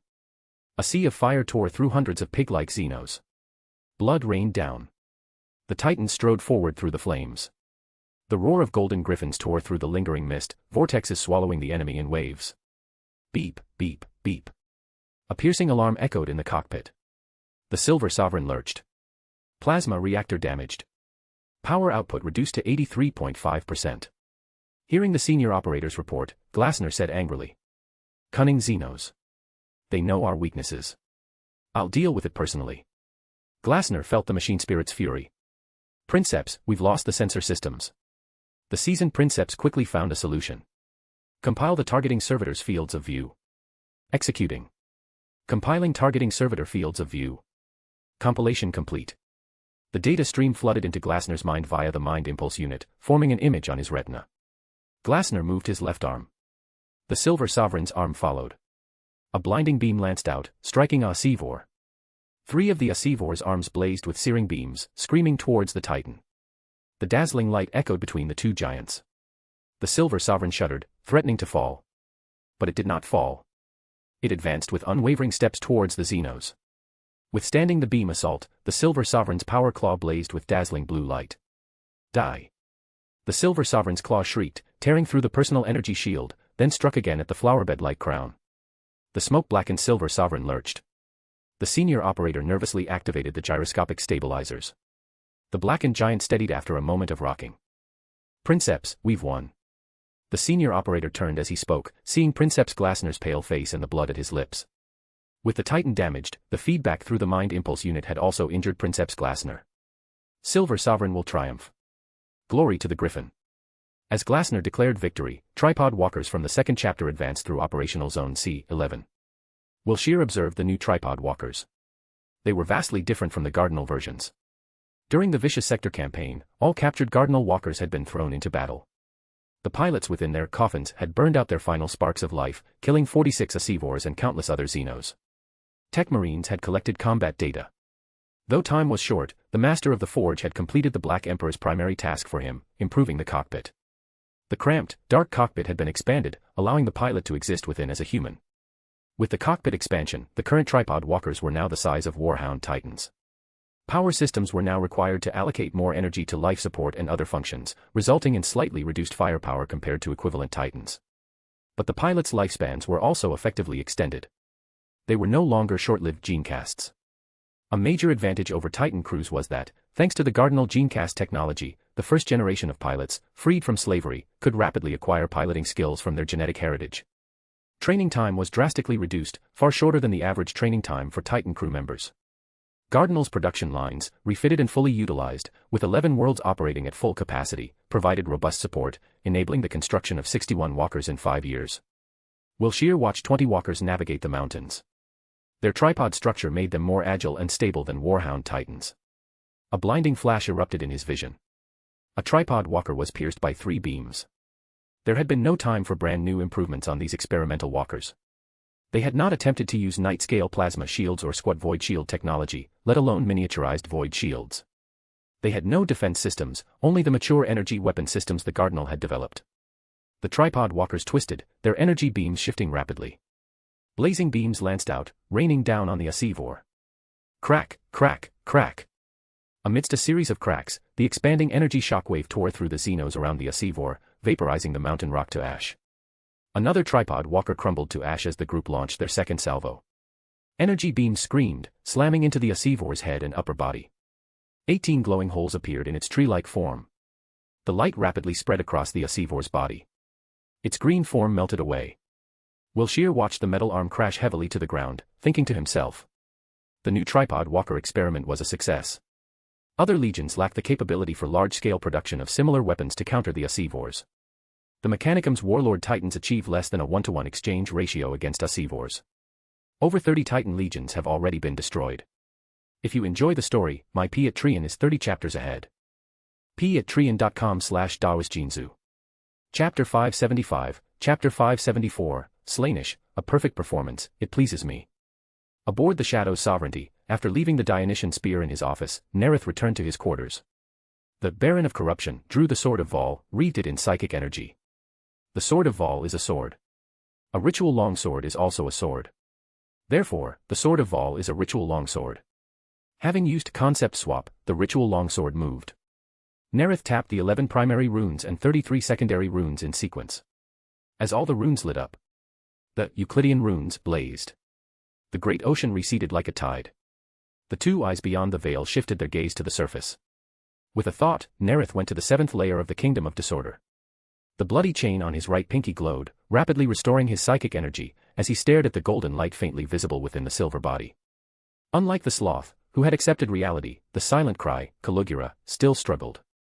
The Baron of Corruption saw that the moment the golden light emerged from its body, the ropes formed from threads of law came alive. Triangle after triangle contracted inward, forcing the golden aura back into the silver metal body. We are gods. You cannot bind us. Voices from different fragments echoed within the silent cry's body. Nareth ignored the silent cry's roar. The Baron of Corruption's spirituality extended, merged into the visibly thinning ropes to repair them. With a thought, the 33 triangular talismans at his waist floated out, surrounding the silent cry. The Baron of Corruption's psychic energy extended again. Following his will, black mist churned as threads of law connected with the triangular talismans. Green light leaped. The black triangular talismans twisted and changed. As the light faded, the talismans were completely transformed, now shaped like green teardrops. With a thought, the Primarch brought one talisman before him. The silent cry is far more powerful than the sloth. Its influence on the talismans is greater. Most sloth do not change the overall shape or color of the talismans. Only the Primarch level captured at Barsaver turns the talismans into maggot shapes. The silent cry transforms the talismans completely into teardrops, their color also turning green, associated with it. The talismans settled at Nareth's waist, each spaced a finger's breadth apart. His gaze swept over them. Like the 52 talismans made before, these all embody Caligula's aspect of silence. The 10 are embodiments of physical law. Their power is not limited to a single aspect. Each transcendent 10 commands abilities like seismic waves, hyperdimensional storms, and antimatter meteors. Nareth's golden wings also had abilities related to flame, accelerating flight, and enhancing defense. I can't yet tap into other abilities. I can only use the pure power released by the silent cry. The power of silence. With a thought, Nareth went to the storage palace, gathered materials like the shifting leopards and mist trees, and went before the space simian. He returned to reality with the magician potion, deactivated the Euclidean runes. Entering the Primarch's office, he slid the potion to William Wood. William looked at the potion in his hands. Fireworks bloomed within it. Colors of orange, yellow, red, and green constantly radiated outward, dissipated, and reappeared. William downed the potion. The cold liquid traveled down his throat. Countless bubbles burst inside him. As he felt the changes within his body, a massive flood of information surged into his mind, blooming like one firework after another. Veins bulged on William's forehead. His transhuman mind rapidly absorbed the influx. He felt an itch all over, especially in his arms. He saw the skin on one arm wrinkle, like a centenarian's. The other arm became so transparent it lost its color, the veins, muscles, and sinews beneath visible.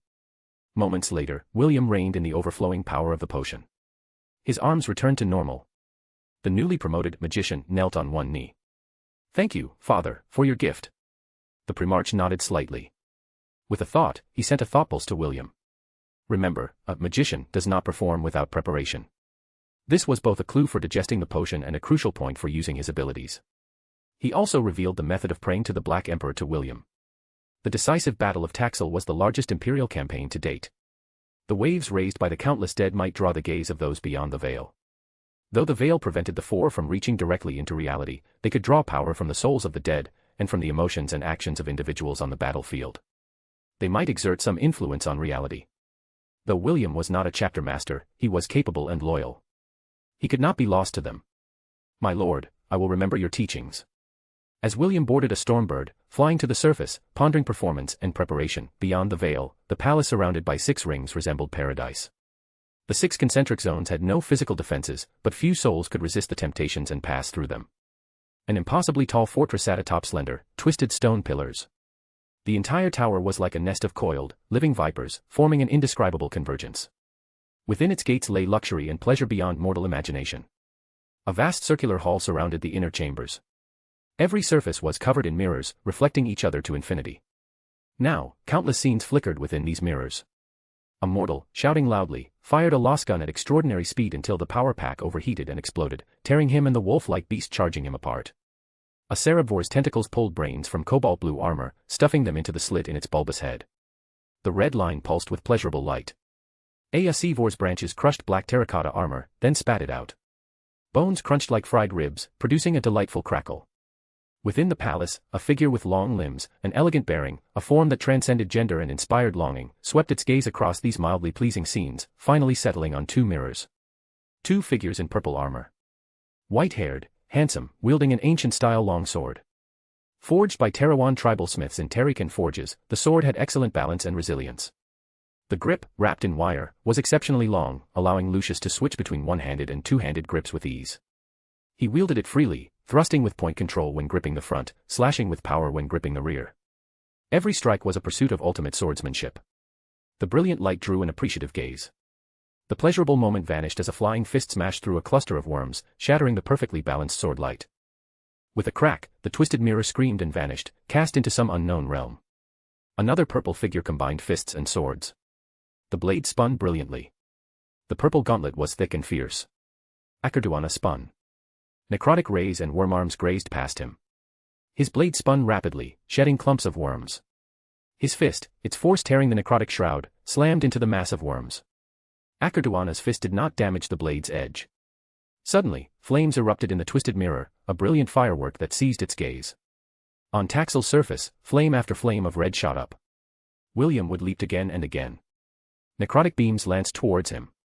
Emerald beams screamed, consuming the flames, melting rock. The magician was unfazed. He snapped his fingers. Promethium fuel, laid earlier at the Sloth's feet, was ignited by manipulate flame, detonating the concealed crock grenades. With a blast, the sloth destroyer was hurled into the air by the force. Runes flashed. 10 throwing blades, forged by Vulcan, shot forth.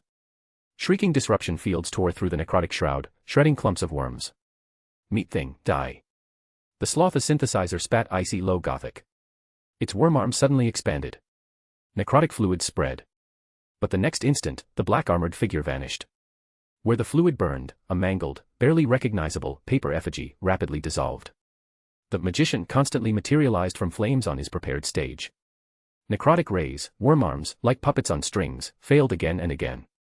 The shadows of order watched, dazzled, as if witnessing a stage performance. The magician leaped from a pillar of flame again. His psychic intuition sensed the writhing maggots slowing. The magician's psychic energy spread outward. He snapped his fingers. Flames erupted at the sloth's feet. Crackling force fields hurled it into the air. Spinning, the sloth aimed its necrotic scepter at a flickering pillar of light. An emerald beam lanced out, striking the ground. There was no pillar of flame, no paper effigy, not even scattered promethium fuel.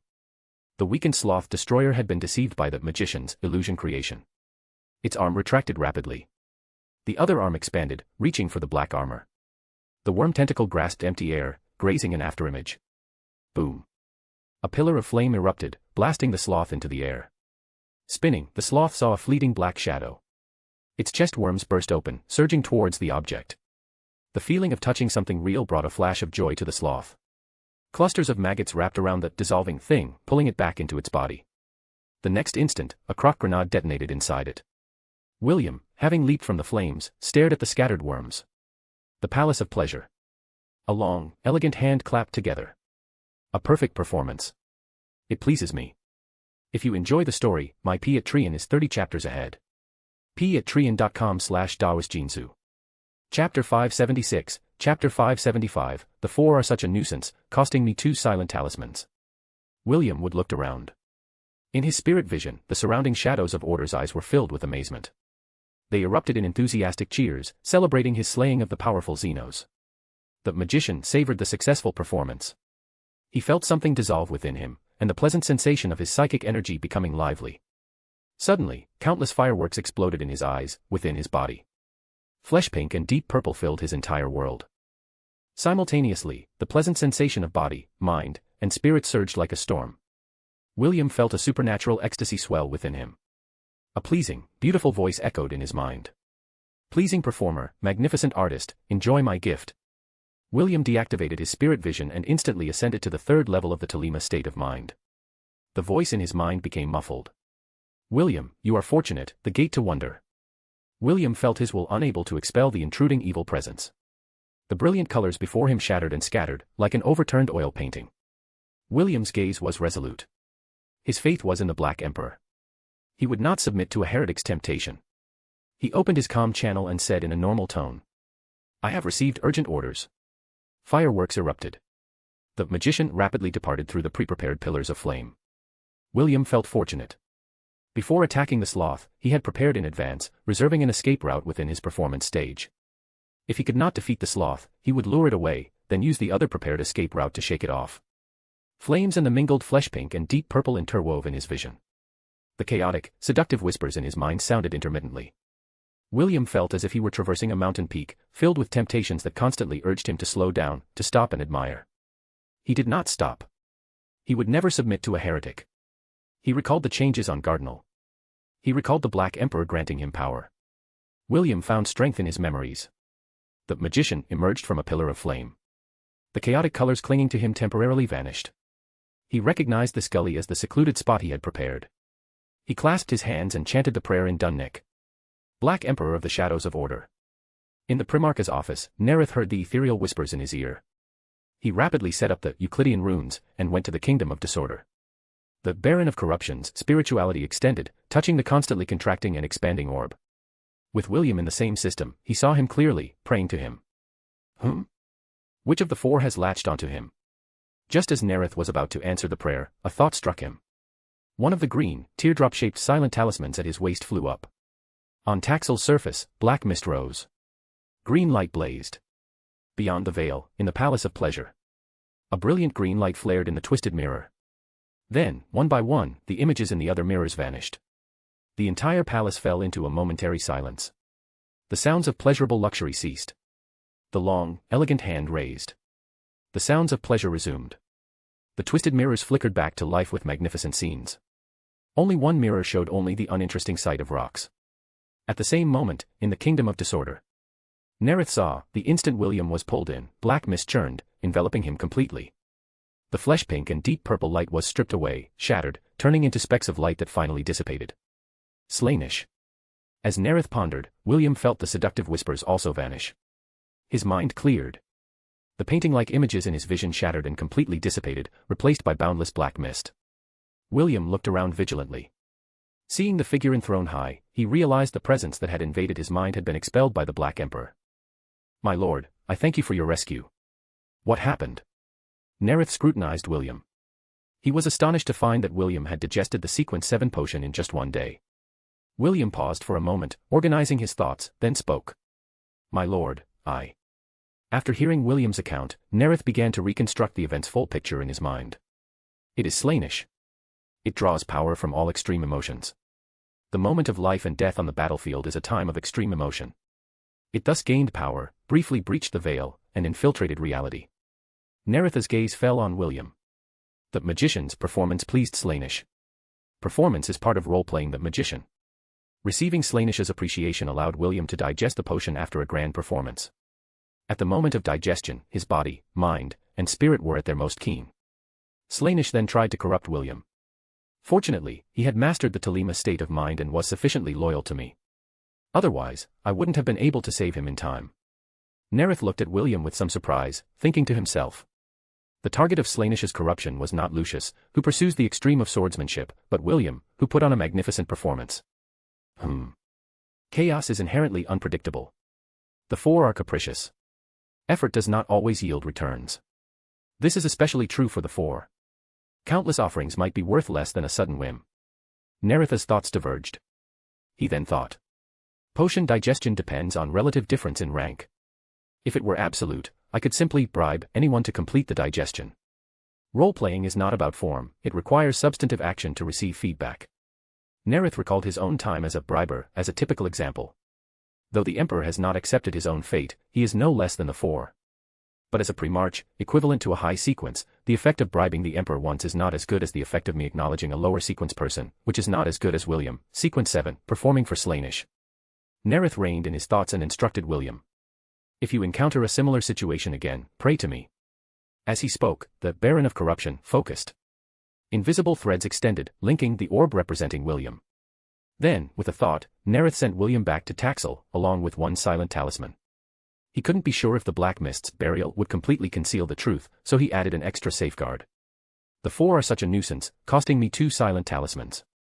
With a thought, Nareth returned to reality. He then gave the order to descend to the surface. Sloth were appearing across all front lines. It was time to collect potion materials and end the decisive battle.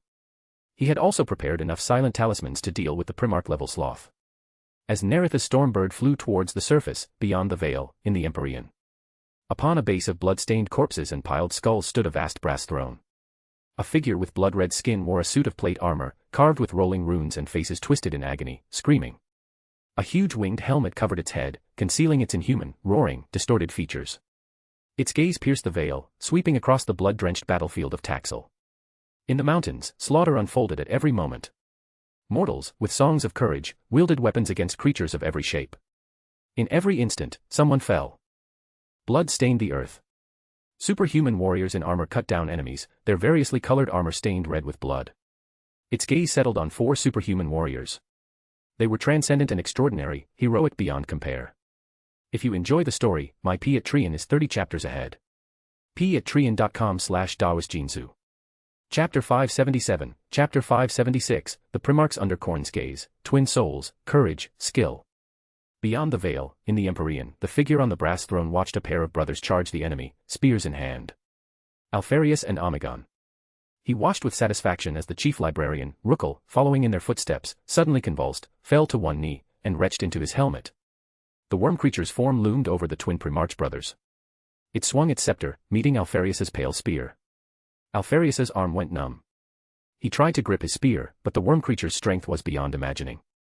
The spear flew from his hand. A burst of bolts fired from the right. Rookle and the other alphas opened fire.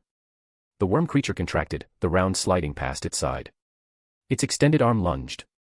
Necrotic fluid instantly burned through armor. Energy tore Alfarius's flesh. Agony racked Alfarius. He had experienced fire and acid, but now the molecules of his body were being torn apart. Flesh dissolved, exposing bone. The Primarch was not completely incapacitated. He returned fire with his pistol. A hole as wide as the Primarch's thigh opened in the worm creature's torso. A plasma blast burned through a large mass of maggots. Alfarius's body began to regenerate, but his rapid healing was no match for the writhing maggots. Before the flesh on his right chest could reknit over the bone, his strength was no match for the worm creature. A worm arm lashed towards his head. Alfarius watched calmly, sidestepping smoothly. A screaming power spear impaled the worm arm. The grip was Omegon's. Alfarius retrieved the pale spear. He and Omegon stood back to back. Their movements synchronized. Back to back, 4 arms, 2 spears.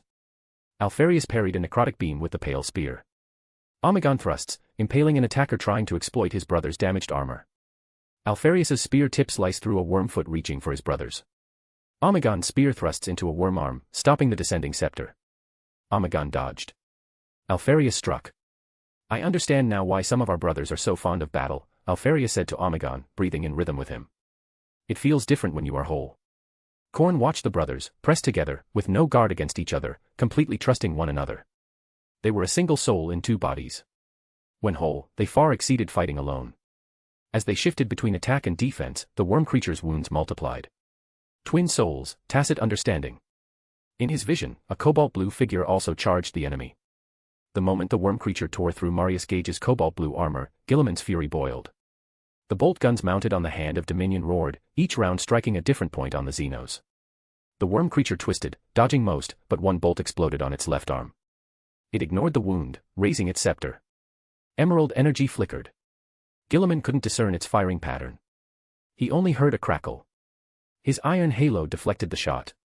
The deflected ray, unfortunately, struck an honor guard member in cobalt blue armor. The armor crackled, dissolving in the necrotic fluids. Guilliman saw the exposed bone of his son and roared. The Hand of Dominion activated with crackling arcs. A smooth, blue force field enveloped the massive mechanical fingers and the bolter beneath. He charged. But with another bizarre crackle, an evil beam struck him. His iron halo did not activate this time. The agony of burning and corrosion made Guilliman roar. His entire left arm went numb. The Primarch was not completely incapacitated. He forced his numb fingers to pull the trigger, unleashing a dense barrage at the Xenos. The worm creature flattened and contracted. The rounds slid past. Shadows spread. Before Guilliman could react, the worm creature reformed. It swung its scepter. Guilliman raised his just regained arm. Power fist met necrotic scepter. Guilliman felt the Xeno's terrifying strength. The battered flesh of his left arm screamed in agony. Guilliman raised his right hand, grabbing the Xeno's right arm. Maggots writhed under his gauntlet. His gauntlet began to smoke. Necrotic fluids ate through the ceramite, seeping into his skin. The worm creature knocked Guilliman down with its scepter. Meat thing, your time is up. Its Vox synthesizer spat barely recognizable low Gothic, a hissing sound as if filled with slime. I will savor your flesh. I hope it's tasty. Xeno scum, die. With a roar, the Primarch's honor guard surged from both sides, unleashing a dense barrage at the worm creature. Clusters of maggots exploded. The worm creature was forced to drop its food. The honor guard quickly formed a shield wall before Guilliman, buying him time to rise. The worm creature made a sound like a human chuckle as it slipped into the honor guard's ranks. Maggots grew. Its wounds healed faster than a Primarch's. Guilliman roared, watching his sons pierced by evil beams, their bodies torn apart by worm arms. The Hand of Dominion slammed into the ground. He grabbed a crock grenade and lunged over the last fallen honor guard member. The shockwave hurled cobalt blue corpses, also throwing the worm creature into the air. Meat thing. A worm arm seized Guilliman's chest, but his eyes were only on the Xenos that had slaughtered his honor guard. Blue light shrieked, tearing the necrotic shroud. The Hand of Dominion slammed into the worm creature's body. Guilliman activated the crock grenade and shoved it into the slime-filled cavity. The frantically writhing maggots tried to push it out. Guilliman raised his right arm and slammed it down. The grenade was driven deep into the Xeno's body. Guilliman's right arm was also submerged in the pus. The grenade exploded. The worm creature's body was blown apart. Clusters of worms scattered, slapping against the cobalt blue armor. Corrosive fluids ate at the Primarch's armor and flesh. The Primarch's regenerative abilities fought the invading necrotic force. Guilliman gazed sorrowfully at the strewn corpses around him. He staggered and fell, caught by the arriving Gren Visotho. The majestic figure on the brass throne praised with a single word, courage. His gaze moved to the final figure. His hair was disheveled. His sword was blood-stained. The light of battle blazed in his eyes. His black armor, trimmed with gold, charged the Xenos. He held his sword before him, deflecting the emerald beam. Feeling the impact in his palm, he twisted his wrist, letting the blade, push towards his body, slide aside. The lion watched the worm arm, moving the moment it rose. His honor guard followed, desperate to aid their father, pouring bolts into the Xenos. Necrotic beams struck them. Black corpses fell. The lion moved in a spiraling step, just as he had learned from Luther, appearing before the worm creature. He swung his sword, but before it met the scepter, he suddenly twisted, severing a mass of worms. Khorne, enthroned on the brass throne, watched the lion constantly shift his balance. He attacked while defending, defended while attacking. He watched the endless, unbreakable spiral of defense and offense and praised. Attack, defense, skill, balance. If you enjoy the story, my Patreon is 30 chapters ahead. patreon.com/daosjinsu. Chapter 578, Chapter 577, Khorne, the more he can't see, the more he wants to see. In the sight of Marquinius, chapter master of the 12th chapter, a Xeno as tall as a Primarch approached. Bolts screamed. Plasma beams crackled. With each step the sloth took, it was met with a storm of firepower. Its necrotic shroud was blasted to shreds. Clumps of maggots scattered. Even an Astartes would be consumed by such dense fire, but the sloth's body rapidly regenerated, compensating for the damage. Its terrifying necrotic scepter spat beams of necrotic energy. Black armor dissolved in the corrosive hiss of fluids. Flesh vanished from his honor guard members. The barbarian roared, raising his sword and charging the sloth. The sloth's body momentarily halted, but only for an instant. It raised its scepter. The moment blue and green light clashed, the barbarian felt a tremendous force. His power sword spun away. A wormarm lunged at his face. He lost consciousness. Aboard the Stormbird, learning of Marquinius's death, Nareth immediately ordered Nelson to change course and issued a command. William would succeed as chapter master of the 12th chapter. Father, 1 kilometer. Nelson's voice sounded. Nareth rose and opened the hatch. He leaped out, his golden wings spreading. The Primarch's transhuman vision pierced the psychic mist shrouding the mountains, overlooking from above the battlefield. A Xeno's claws locked onto black armor, its tooth-filled maw opening. His golden wings beat. A golden fireball pierced the mist, precisely striking the Xenos. Flames from the burning one essence burst, shattering its personal energy shield.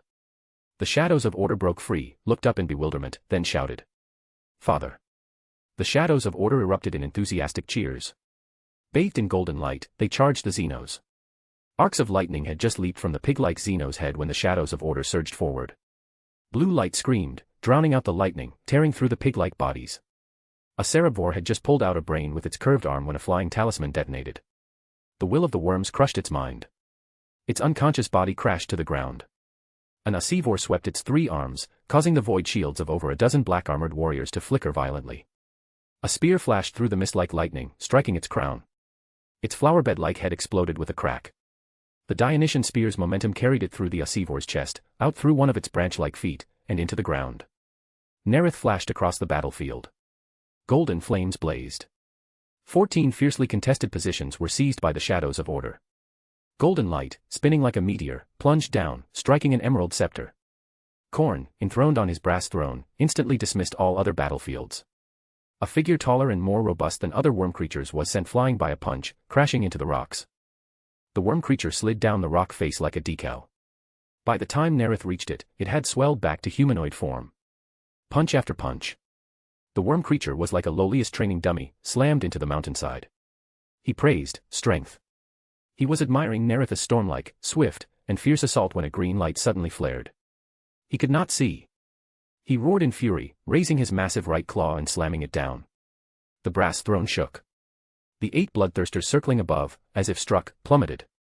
Their wings beat frantically. It was unknown how long before they steadied. Crash. Another earth-shattering impact. The 8 bloodthirsters were slammed into the ground. Khorne watched the amber-encased worm creature, then shifted his gaze to another black figure. The ornate gold trim on the black terracotta armor was reduced to scraps, but the armor itself was only pitted. Its defense remained intact. The lion's blade spun, tearing open a passage. Fluids within the cavity hummed like insects. Maggots writhed sluggishly. The lion pulled a crock grenade, tossed it into the cavity, then kicked the worm body away. The bursting maggot slapped against his black terracotta armor, leaving trails of black smoke. Khorne's gaze immediately snapped back to Nareth. He had already flown to another worm creature. The golden figure circled the worm body. Blue-white light slashed, severing clumps of worms. Emerald beams sent dust billowing from the canyon walls. Speed. His praise had barely escaped his lips when green light bloomed. In the silence, there was nothing. His massive claws slammed down. The 8 bloodthirsters, just taking flight, were smashed into the same pit. Khorne's gaze shifted to the first battlefield he had observed. Alpharius thrust his pale spear, carving a path through the worm creature's body. Omegon followed close behind. A crock grenade tumbled into the slime-filled cavity. Splattering worms struck the twin Primarchs. Their emerald armor was reduced to scraps covering their vitals. The brass throne shook 8 times. The 8 bloodthirsters emerged with broken wings, like the exile Scarbrand. Khorne watched 8 sloth charge Nareth together. Nareth looked around at the 8 sloth and said to John and Freddy, "Time for you to work." John moved first. The hyperpsychic cat knew using psychic power against a sloth was suicide. The Calamity Priest's eyes instantly turned pitch black. He leaped, bounding towards the closest one. Emerald beams lanced. The Calamity Priest, guided by psychic intuition, darted and weaved, advancing rapidly through the dust. When the worm creature's shadow fell upon him, the Calamity Priest triggered Calamity. The ground rumbled. A fissure split the earth. Rocks tumbled. The Calamity Priest's psychic energy surged. Psyche Storm struck the sloth. The spreading worms halted momentarily. Falling rocks slammed them into the fissure. The Black Wolf, Freddy, stepped forward. His eyes were deep. 3 sloths stopped. Even their maggots ceased writhing. Nareth faced 4 sloth as tall as himself. He raised his hand, throwing a green teardrop-shaped talisman, chanting the activation words in Dunnick. Silence. The 4 sloth faltered. But Nareth did not imprison them immediately. Primarch-level sloth had to be sufficiently weakened before they could be bound. The Baron of Corruption channeled psychic energy into his power gauntlet and shouted in Dunnick, "Die." He lunged, arm swinging. His body merged with a certain strange power. Trailing after images, he slammed into a sloth. His fist, in an unstoppable posture, precisely struck its head. With a crack, a mass of worms scattered. The bloody chain on his right pinky glowed. His psychic energy rapidly restored. Imprison. Golden light flared. Amber encased the writhing maggots. As Nareth captured one sloth, he sensed 2 beams from the side and a worm arm from behind. Psychic energy surged from the Baron of Corruption, condensing into a prism. 2 necrotic beams struck the multi-prism. The emerald light, reflected and refracted through countless angled and sized mirrors, grew thinner, dimmer, and vanished. Nareth spun, facing the sloth. Blue-white light leaped. The sword of Vol was like a rain. The descending scepter, like a tamed horse, guided by the Alvira sword tile, deviated completely from its course and height. The roaring Khorne, finally seeing Nareth again, watched his spinning blade control the sloth as they passed. The worm creature's twisted body seemed leashed. Blue-white blade flashed, severing clumps of worms. Skill. His praise barely escaped when silence erupted again. The brass throne shook. He leaned forward. Nareth lunged at the sloth, raising his power gauntlet. The bolter roared. The plasma gun gifted by Perturabo screamed. The frozen sloth shed large clumps of worms. Nareth was before it in an instant. The sword of Vol swept down. The shrieking disruption field tore through the necrotic shroud. The Baron of Corruption's eyes deepened. Shreds of cloth rapidly condensed into barbed, grey whips, lashing the sloth. Clumps of maggots spun like tops, crackling. Simultaneously, another sloth was swept up by an invisible force. Its scepter slammed into its own body. Under the manipulation of force, the 2 sloths spun like windmills. Amidst a series of impacts, clumps of maggots scattered. Golden light flared. Amber imprisoned 2 prizes. Nareth's golden wings beat. He dove towards the fissure in the ground. Compared to a mythical creature, a Sequence 6 Calamity Priest could obviously last far less time. The Primarch crashed through debris, diving. The sloth tumbled, raising its necrotic scepter, firing beams. It soon found its attacks always deviated. Sometimes slowed by dizziness. Sometimes aimed at the wrong target. It extended its evil will, pressing towards the ginger-furred psychic creature. But the cat-like creature was not overwhelmed. Disoriented, rocks continued to batter it. Nareth watched the sloth caught in the psyche storm, thinking, John is quite capable. Saves me some effort. Silence. The Baron of Corruption hurled a talisman. His golden wings slashed down, striking the sloth. Living metal, sharp as a blade, severed large clumps of worms. Imprison. Golden light blazed. A disk of condensed shattered stone rose, carrying the lake and the hyperpsychic cat upward. The moment Nareth leaped from the fissure, Freddy knew the mountain of corpses he had conjured for the sloth was losing its appeal. They were about to break free from the dream. I need time. Nareth raised his hand, tossing a silent talisman. The black wolf shuddered. His manifested mythical form freed him from the silence. Darkness enveloped the three sloth. Two pairs of abdominal legs extended. The eight-legged black wolf stood in the air, the tranquil melody softly ripples. All things are silent. Countless maggots froze as if dead. Nareth flew towards them, raising his golden gauntlet. Rope. He swung his arm. The three sloth were struck by an invisible whip. Clumps of worms crackled to the ground. 3 blocks of amber appeared on the ground. Freddy returned to normal. Khorne's massive form slumped back onto the brass throne. Countless images of black-armored, golden-winged figures flashed through his eyes. Golden fists. Blue-white blades. Not what he had seen, but what he imagined. As the Dionysian spear returned to Nareth's hand for the 11th time, his temples throbbed from repeated psychic exhaustion. He looked up. The bloody chain could restore psychic energy, vitality, and heal wounds, but it could not replenish mental reserves. Nareth's gaze pierced the mist. He thought to himself. Is he really not going to use the Void Dragon? As the Dionysian spear returned to his hand for the 33rd time, his black armor was long shattered. Spreading golden living metal covered his body. Nareth stood on a mountain peak, bathed in the faint light of Taxil's star. He murmured wearily, it's finally over. If you enjoy the story, my Patreon is 30 chapters ahead. patreon.com/dawisjinsu. Chapter 579, Chapter 578, After the Second Rangdan War, Shadows of Order remains the largest legion. Aboard the Shadow's Sovereignty, Primarch's office. He didn't even see me. Just told Vendraig to tell me to return to Caliban immediately and fulfill my duties. Luther's voice was complex, pained and disappointed. There was no conversation, no questioning, not even any inquiry about his obvious physical changes. As a full-fledged lawyer, he had prepared his arguments, but they were not needed. Yet he felt no relief.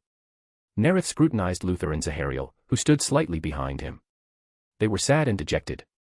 The socially awkward lion's handling of the situation is entirely within my expectations. I just didn't expect him to be so decisive. I had wanted Luther and the others to enjoy the victory celebrations. As Nareth pondered, Urian Vendraig said gloomily. Father, ordered me to Caliban. Urian recalled the lion's sharp gaze. He knew the lion had sensed he was keeping secrets for Luther and Lord Nareth. He was exiled. My lord, I wish to swear fealty to you. Urian performed the Calibanite knight's salute. Nareth rose and walked to the corroded Urian. From the moment he chose to keep the secret, this outcome was already predetermined. Nareth drew the sword of Vol, concept swap, to transform it into a knight's blade, and rested it on Urian's shoulder. I accept your fealty. Wait outside for a moment. Nareth then went to the Kingdom of Disorder and ordered the Jokero to concoct the Briber, Nightmare, and Arbiter potions. Nareth wanted Urian and Luther's abilities to complement each other. Urian was also unsuited for the visionary pathway. Urian, more suited than Luther to win over the Terran-born Dark Angels, would be a good arbiter with compelling charm and sufficient authority to administer Caliban as his jurisdiction. Moments later, Nareth slid the 3 potions before the 3 men. With a thought, he sent the necessary common knowledge to Urian telepathically, and sent thought pulses to Luther and Zahariel, revealing how to activate the Euclidean runes, and the ritual procedure for praying to the Black Emperor. Thank you, my lord, for your gift. Thank you, my lord, for your gift. Urian, after hearing their form of address, paused for a moment, then corrected himself. Nareth nodded slightly, signaling them to rise, and sent another thought pulse to Luther. Offer the Knights of the Sirius tomes you privately hoarded to me. Nareth knew Luther's betrayal was partly linked to reading the Knights of the Sirius tomes. Luther's body trembled. He looked at the Black Emperor with awe. He had privately hoarded those tomes during the purge of the Knights of the Sirius, a secret unknown to anyone, including the Lion. Yet the Black Emperor knew. Luther recalled the special symbols on those covers, octagonal symbols, circles, and arrows. He had intended to read those books and gain power. But now, having received the Black Emperor's bestowal, he had lost interest. Since my lord is interested, I will use them to bribe him. The briber thought silently and bowed to the Black Emperor. After the 3 departed, Arsena, holding a data slate, entered the Primarch's office. "My lord, I have compiled the briefing on the Taxil decisive battle. Shadows of Order casualties, 34,950. Since the war began, total casualties nearly 58,100. Nareth felt the throne behind him grow cold. He thought silently. Including ongoing battles on other fronts, losses in the Second Rangdan War are nearly 60,000. Compared to the original main force, the Dark Angels, who lost 90,000, that's 30,000 fewer. This is mainly due to finding effective means to counter the Cerebors, Asivors, and Sloth before the decisive battle, and because I mobilized more Primarchs and Astartes to participate." Nareth also noted that, to the end, the Emperor had not released the Void Dragon Shard from the Labyrinth of Night. The Emperor truly is unreliable. With the Void Dragon's help, the battle would have ended earlier, and Shadows of Order would have at least 10,000 more survivors. After all, I could only use talismans to borrow the Silent Cry power, not directly manifest the Void Dragon like the Emperor did. As Nareth pondered, Arsena continued. The Legion received 15,600 reinforcements during this period. Total strength is now 242,600. The Chief Librarian reports that over 1,800 librarians are expected to join the Legion. After reporting on Shadows of Order's status, Arsena continued.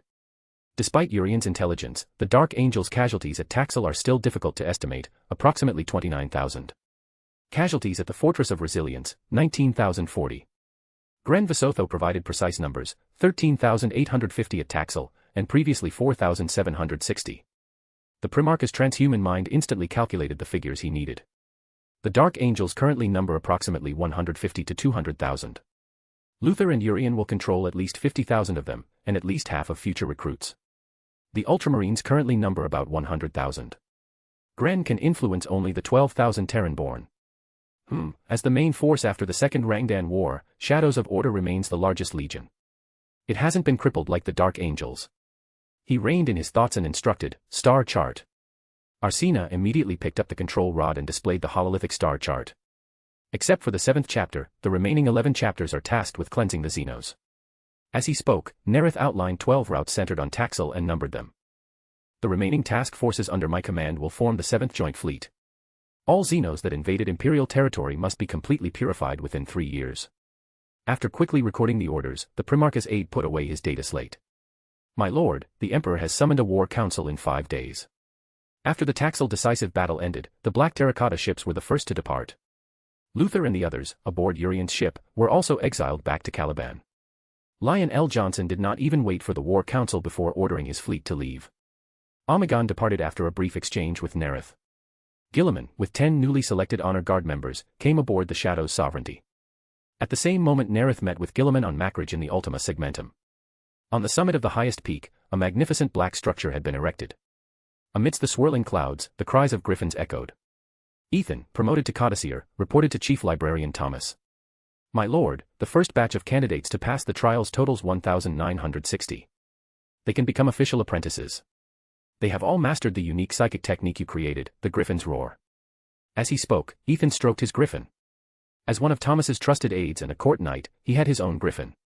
Though the beast tamers among the apothecaries had entered Mancora to provide implantation support for the librarian candidates and had begun breeding griffins, most librarians could only use the griffins in rotation. The apprentices could only interact with them during instruction, using their limited time in group sessions to comprehend the Griffin's Roar. I have compiled the Codicil's records and made some observations. 930 of the candidates are from Mancora. They also mastered the Griffin's Roar more easily than other candidates. I also found that all librarians stationed on Mancora have mastered the Griffin's Roar, while only 11.6% of those stationed elsewhere have. Thomas nodded slightly. He issued the order.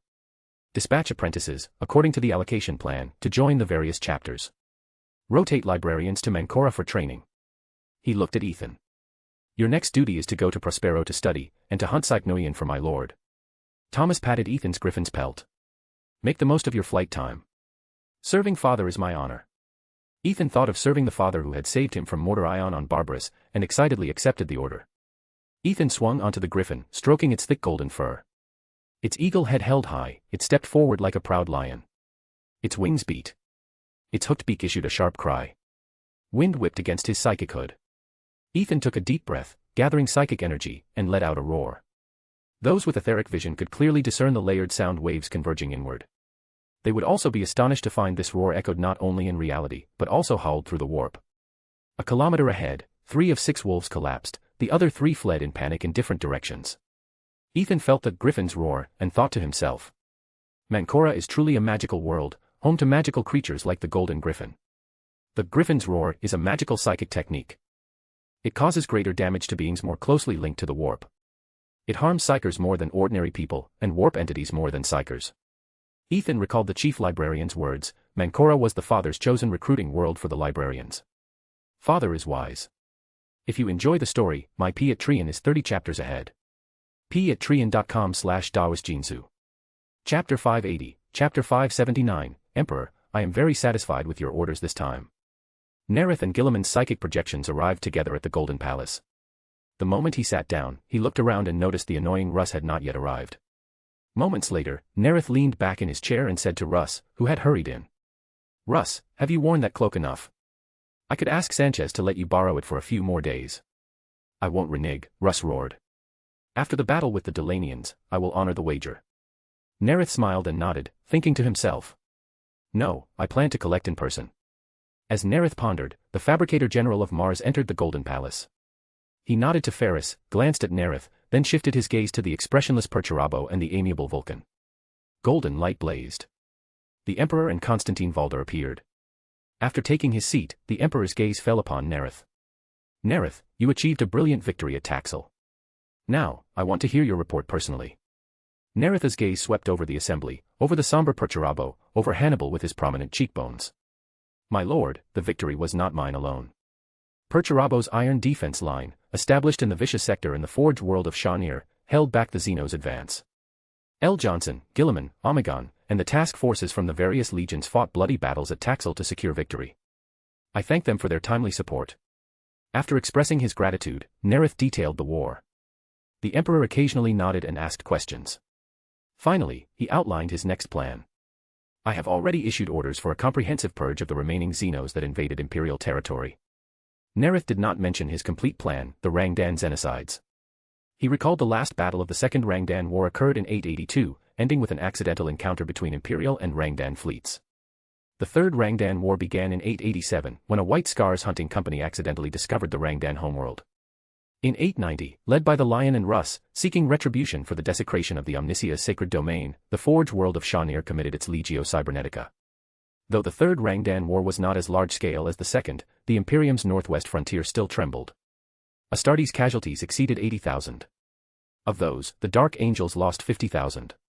After this war, combined with the 90,000 lost in the Second Rangdan War, the Dark Angels ceded their position as the largest legion to the Ultramarines. Most of the remaining 30,000 casualties were Space Wolves. Nareth had no intention of giving the Xenos nearly a decade to develop. With the Dice of Prophecy, he could naturally find the Rangdan homeworld and launch the Rangdan extermination war in advance, before they could regain their strength. Good, very good, the Emperor nodded with a smile. My Pegasus does not disappoint me. All enemies of humanity will ultimately fail. He glanced at Russ and continued. The Delanians have blinded the wolves. Their advance is slow. My Pegasus, you will secure victory for me. Russ clenched his fist. Father, I can bring you victory. The Delanians will be punished. Your progress does not satisfy me. The Emperor's smile faded. His voice was commanding. Russ suppressed his anger and looked at Nareth. He's just been through a major war. Nareth and his witch boys should decline. As you command. Nareth answered directly and sincerely. He had been planning to capture the wolves' leverage and obtain the Delanians' unique technology. Now the Emperor was handing him the task. Nareth glanced almost imperceptibly at the Lion. In his memory, the Emperor, dissatisfied with the wolves' progress, had dispatched the Lion. Now he was assigning it to Nareth. Emperor, I am very satisfied with your orders this time. As the war council ended, Russ was about to leave in a fury. Russ, you don't need to deliver it. I'll come and get it myself. Russ glared at Nareth. I will not break my oath. The wolves need no witchboy assistance. Guilliman, seeing the conflict between two of the dauntless few, frowned. Having fought alongside Nareth, he was more convinced than ever that Nareth was the key among the five. Russ's provocations would only lead to crushing defeat. Nareth smiled as Russ's psychic projection vanished, then returned to the Shadow's sovereignty with Guilliman. After repeatedly weighing and deliberating without finding the right words, Guilliman finally said helplessly. Nareth, it was a pleasure speaking with you. I look forward to our next meeting. After seeing Guilliman off, Nareth said to Arsena Dunn. Tell Sanchez, it's time to collect. His gaze was cold. His tone was sharp as a blade. At the same moment, aboard the Space Wolves Gloriana-class battleship, Hrafnkel. The cloak made from the pelt of the great wolf black mane hung naturally. Russ paced along the outer edge of the observation chamber's arc. In the simple, rapid Fenrisian battle tongue, he asked Jorin, Wolf Lord of the 13th Great Company, the one he trusted most. Tell me honestly. What is the real situation? Difficult, Jorin walked slowly beside Russ. They all fight to the last drop of blood, knowing there is no retreat. Jorin, Russ nodded. I believe you. I have never doubted you. But the bastards on Terra won't see it our way. They only see that we haven't finished it. Whenever the battle is at a stalemate, they think we're just indulging in slaughter, not mounting a proper assault. The Allfather, he said wearily, has been deceived. He has decided to send Nareth to finish this. Nareth. Sanchez. Jorin chewed on the two names. The bitter memory of Fenris's defeat stung him. We have no friends on Terra. The other legions are completely different. Russ clenched his fist. We have received our orders. We must carry them out. To survive. Just like on Fenris. The Imperium is being built. The worlds conquered by my brothers are meticulously recorded on golden scrolls. But that is not our way. Where the wolves pass, only ruins remain. We take everything. Nothing grows. Jorin saw a shadow fall over the Wolf King's usually smiling face. Russ roared. Jorin, I swore to Malkador. I will kill the tyrant of Dullan. If we fail, those who scheme against us in the shadows will step forward and condemn us. And I will not allow Nareth to kill the tyrant of Dullan before me. I hate seeing him win so calmly. Russ paused, changing tack. I will find the Dulanians' evil capital, Dullan, before Nareth. I will set fire to Dullan, burn it to ruins. Old friend, will you help me? Of course, my Wolf King. Jorin's weathered face was resolute. He answered without hesitation. For you. And for myself. You must move quickly. Find Dullan. Russ's large hand landed on Jorin's shoulder, warm and powerful. Don't lose to Nareth's witch boys. If you enjoy the story, my Patreon is 30 chapters ahead. patreon.com/DaosJinsu. Chapter 581, Chapter 580, Tomes Stolen, Sench's Scheme, Obstacles to Acquiring the Ouroboros. 870.m30. Galamandro System, Bridge of the Falcon. Jorin's pitch-black eyes stared into the void. His pupils were not the amber irises common among the wolves. It seemed the Canis Helix's mutation had not affected him at all. Jorin, like the other commanders in his great company, was already old when he received the Wolf King's application of the Helix. Only a fortunate few among them completed all the implantation surgeries, as they were already too old to withstand such rigorous trials when the process began. But they all faced death without flinching. They were Russ's brotherhood. They had fought alongside Russ, before he was even considered a mortal, on the harsh world of Fenris. Thus, they were formed as the last of the great companies, the 13th, the Wolf King's most intimate and honored company. I will win victory for Russ. Jorin's eyes, clouded by years of mead, were fixed on his prey, a Dulanian hunter-class destroyer. Asaga, Jorin asked the shipmaster beside him, clad in Mark II Crusade pattern power armor, is the hunt prepared? I've got him, Asaga said with a smirk. The Mechanicum's red-robed priests tell us their calculations show the Dulanian shields are similar to Imperial Void shields. But our hunting experience tells us the energy required to pierce them is astronomical. This time, I'll send 6 boarding parties to completely shut down their shields. Execute. Jorin watched the target. The wolves had wasted vast amounts of ammunition in previous hunts, losing over a dozen ships. Allocate all power to the engines. Don't let it escape. At Asaga's command, the deck began to shake. Open fire. Boarding torpedoes, ready. Jorin watched the Falcon and the other wolf ships surround their prey.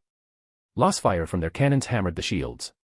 The Hunter-class destroyer tried to spin away, attempting to shake off the pack. Asaga stared at the data streaming through his helmet display. Execute. Jorin gripped the railing, tracking the torpedoes' trajectories through the void. His clouded eyes had barely locked onto their flaming tails when they were already around the target. Jorin clenched the railing, awaiting the moment of victory. The next instant, the torpedoes were torn to shreds, scattering like garbage in the void. Jorin's grip loosened. The Dulanian defense array regenerates far faster than Imperial Void shields can reboot. Asaga's gaze flicked across the casualty figures on his tactical data page, then checked the sensor readings. 4 seconds. They took only 3 seconds. Jorin watched the Hunter-class destroyer shake off the pack and head for the Mandeville point. Conventional boarding won't work. We need a new approach. What? Asaga asked his wolf lord, puzzled. A sufficiently massive object, on a perfectly accelerated trajectory, with enough speed to hit it. The collision energy would be enough to tear through the shield. You mean? Asaga asked, startled, ramming it with our ship. Jorin nodded. Yes. Modify a ram. Turn your ship into a boarding torpedo. Set sail. Complete the modifications before reaching the Inu system. Asaga, you must finish before we arrive at Inu. Asaga couldn't foresee the consequences of such a dangerous action. He might lose his falcon, even the entire ship's complement of wolves. But the Wolf Lord's orders must be obeyed. As you command, my Wolf Lord. At the same moment the falcon was being modified in the Inu system. Black shadows of Order ships moved towards the Delanian fleet concentration. They were neither attacked, nor did any Delanian ships flee. The Delanian ships were well within the Void Hunter's range, but Sanchez had not given the order to fire. At the hololithic tactical table on the bridge, the internal comm of the Russ Wolf helm sounded. My lord, as you commanded, we have falsified the Delanian ship's readings. They haven't seen through it. The conspirer watched Inu 2, the second of the 3 planets in the system. Delanian ships retreating from other systems had gathered here. Because Inu 3 had orbital defenses like space stations, he had chosen the more weakly defended Inu 2. Since receiving the Black Emperor's orders, he had formulated a series of plans. The librarians and tech marines, working together in the Mimicarum Sanctum, have cracked the Delanian communication language and responded to them. The ether cannons are ready. Open fire simultaneously with the boarding torpedoes. Sanchez gave the order, then turned and walked towards the flight deck. On the flight deck, Pat, who had been promoted to the Primarch's honor guard for his outstanding performance, faced his first mission. The loudspeaker blared, boarding parties, board. Pat and the other honor guard members boarded the boarding torpedoes. Restraint clamps pressed against them. As thousands of black torpedoes launched from the ships, the 2 ether cannons on the prow of the 25 black ships, and the 3 more distant Relic-class ships, glowed with colorful light. Ether beams, leaving rainbow trails, lanced towards 16 targets, the Delanians' bulky, heavy vessels. Like all their war machines, the Delanian ships were built around reactor technology manufactured on Dullan, making them much larger than their Imperial counterparts. The ether beams crossed the void, striking the Delanian ships' thick void shields. They appeared to meet no resistance, piercing the defenses directly. The Mimicarum Sanctum had precisely calculated the impact time. The boarding torpedoes struck the bulky Delanian ships within 12 minutes of the void shields shattering. For the Delanian ships hit by the ether beams, their reactors ran at full power, and it took 35 minutes to restore their void shields.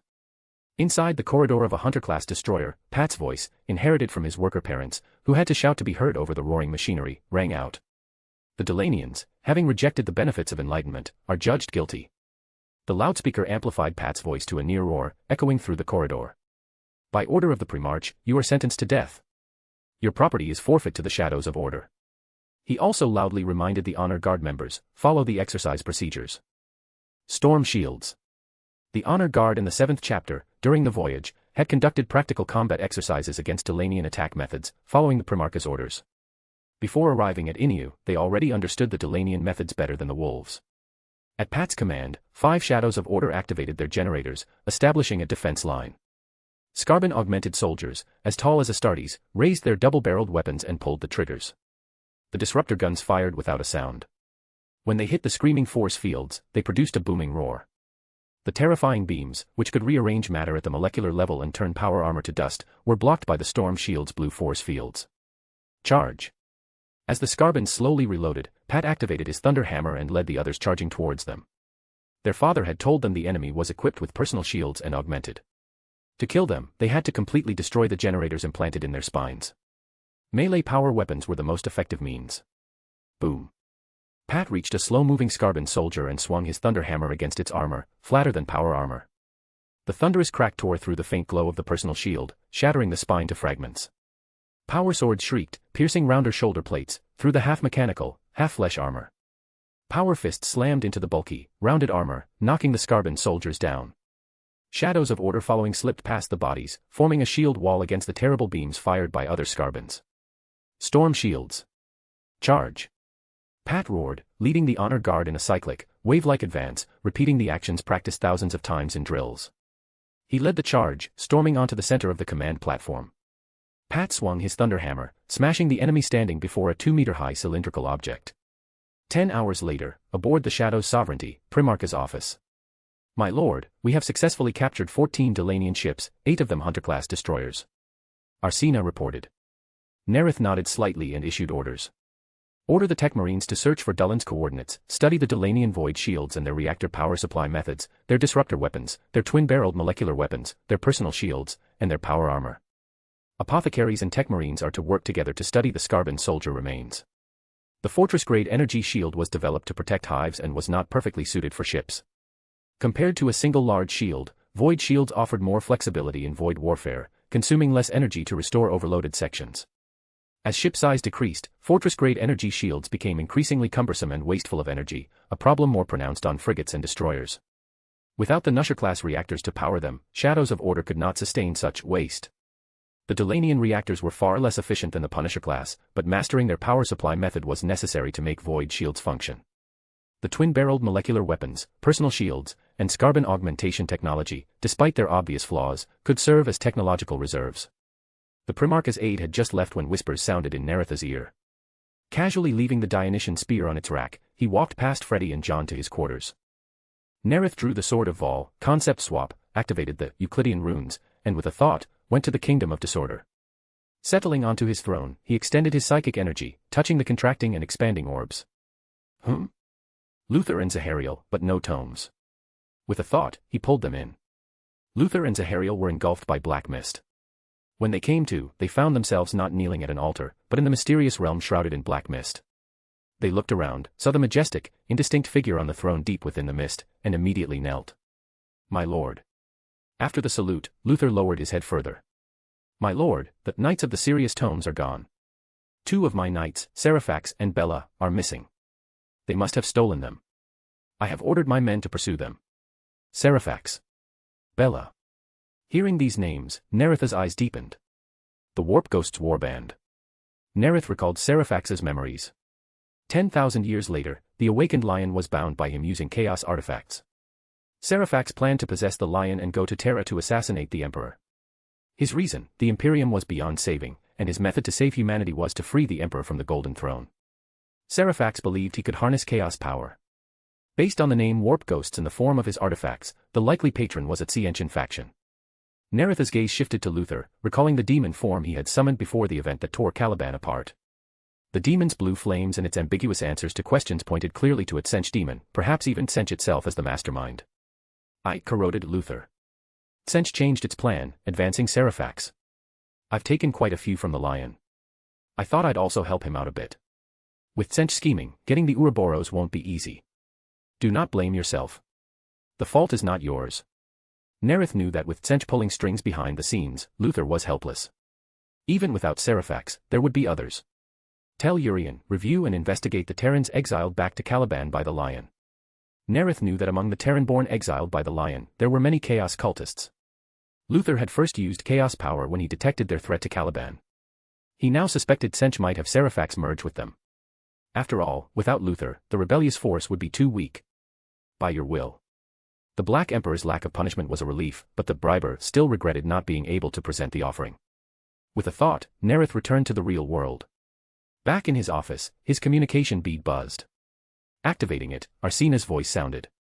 My lord, the Space Wolf fleet has arrived in the Aeneas system. If you enjoy the story, my P at Trian is 30 chapters ahead.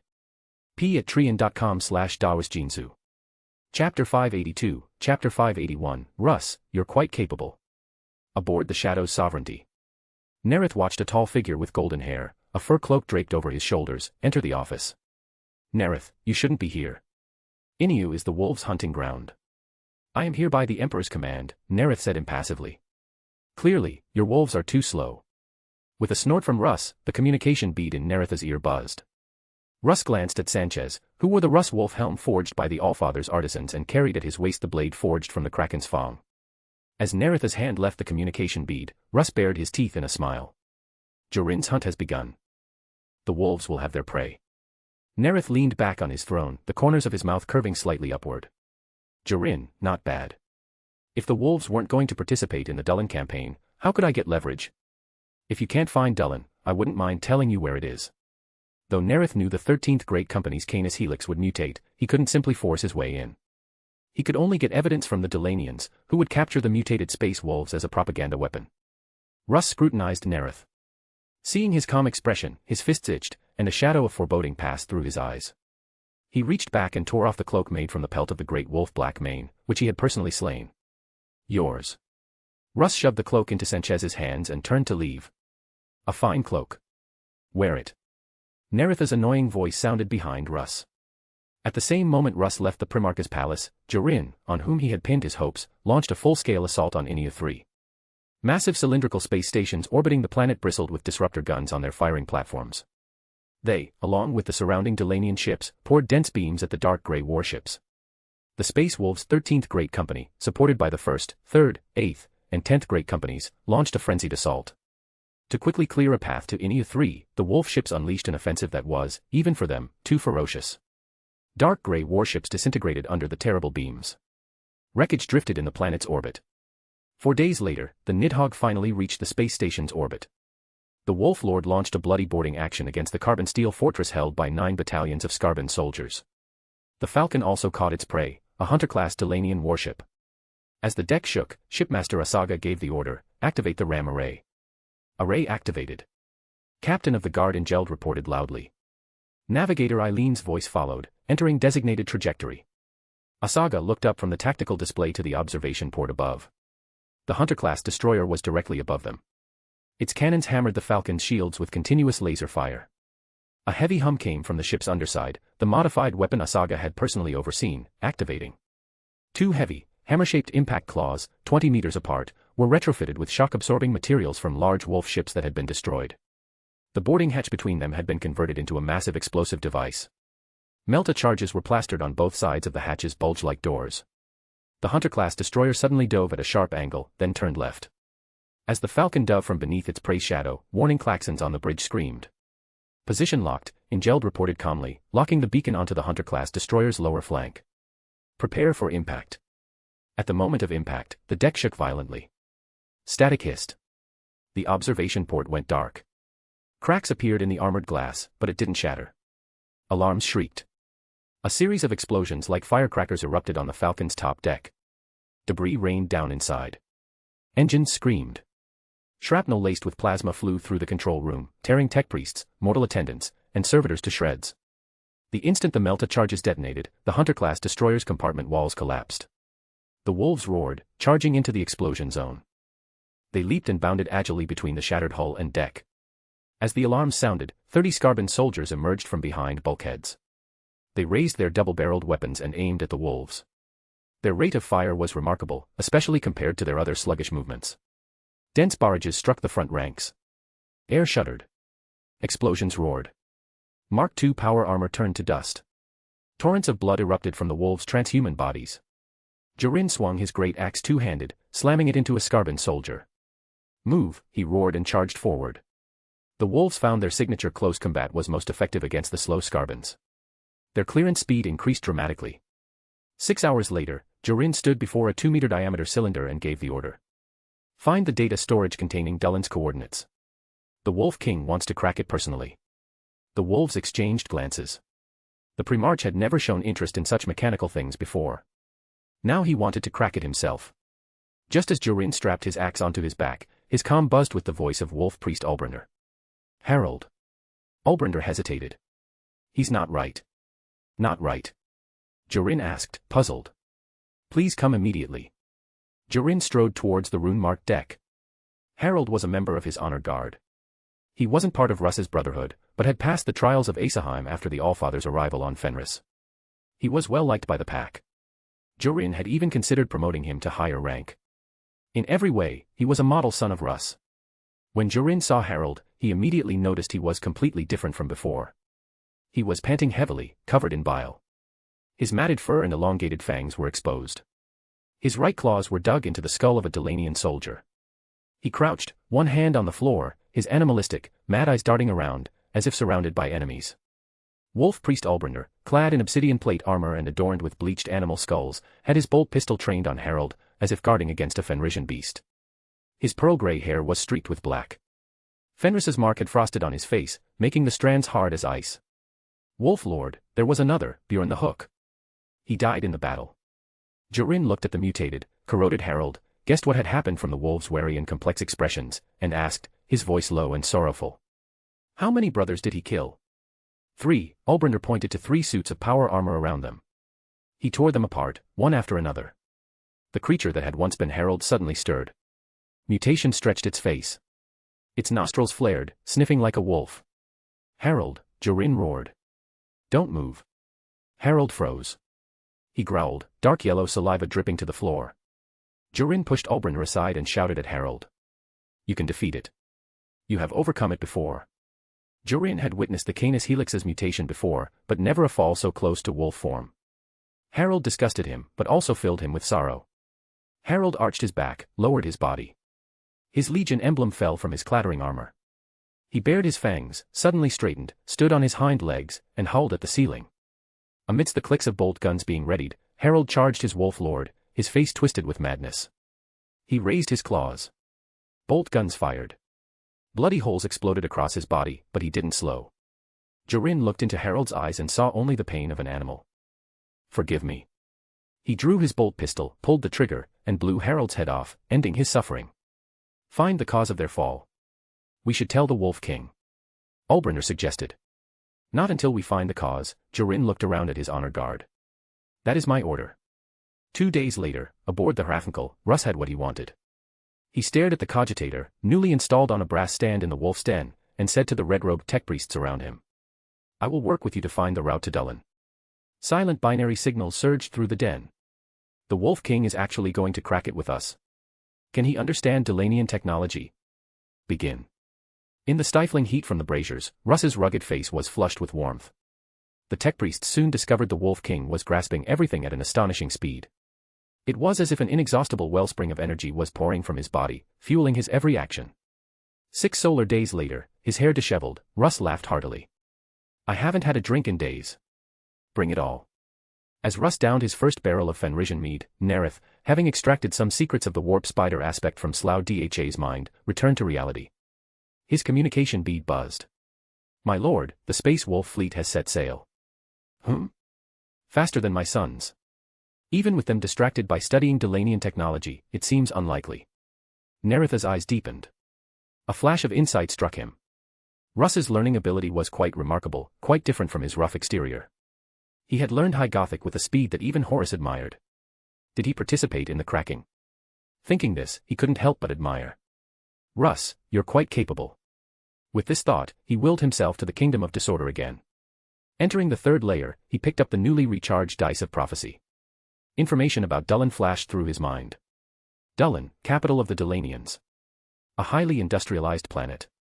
A massive ring-like orbital station and numerous smaller stations orbit it. Its surface is red as blood, interwoven with steel and iron, interspersed with jagged rock. Information about Dullan flashed rapidly through Nareth's mind. He silently intoned. Star chart from Inia to Dullan. After intoning it 11 times, Nareth tossed the dice. The triangular pyramid tumbled through the air several times. A holographic scene unfolded before his eyes. If you enjoy the story, my P at Trian is 30 chapters ahead. p@trian.com/dawisjinsu. Chapter 583, Chapter 582, Russ, I will keep your secret, of course, but on 3 conditions. Dullan's majestic orbital station was comparable in scale to the ring around Medusa.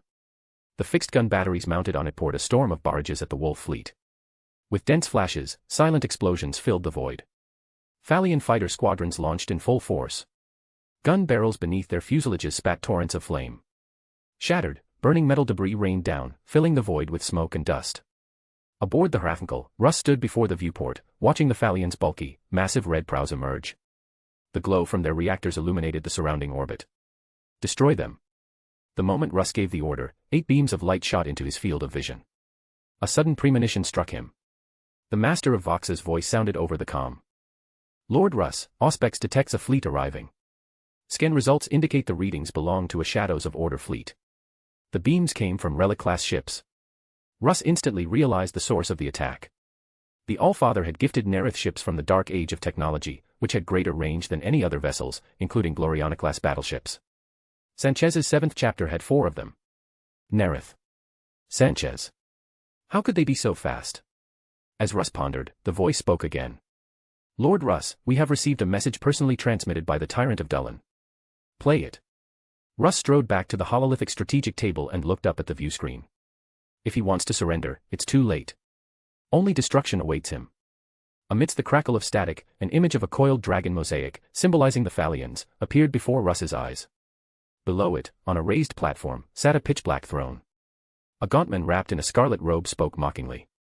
Russ, I know what you call me, Tyrant. To force that label onto me, to justify your invasion. Open your eyes. The people of Dullan are willing to fight and die for me. You, on the other hand, are nothing more than. His thin lips parted slightly, revealing yellowed teeth. The Emperor's lapdog. Crash. Russ leaped up and punched the view screen, shattering it. Shards flew across the bridge. The Tyrant of Dullan's mockery exploded in his mind. His golden hair flew. I will cut off your head with my own hands. I swear it. The wolves' fury burned at their wolf king being publicly humiliated. Dark gray ships hurled themselves into Dullan's defenses, regardless of cost.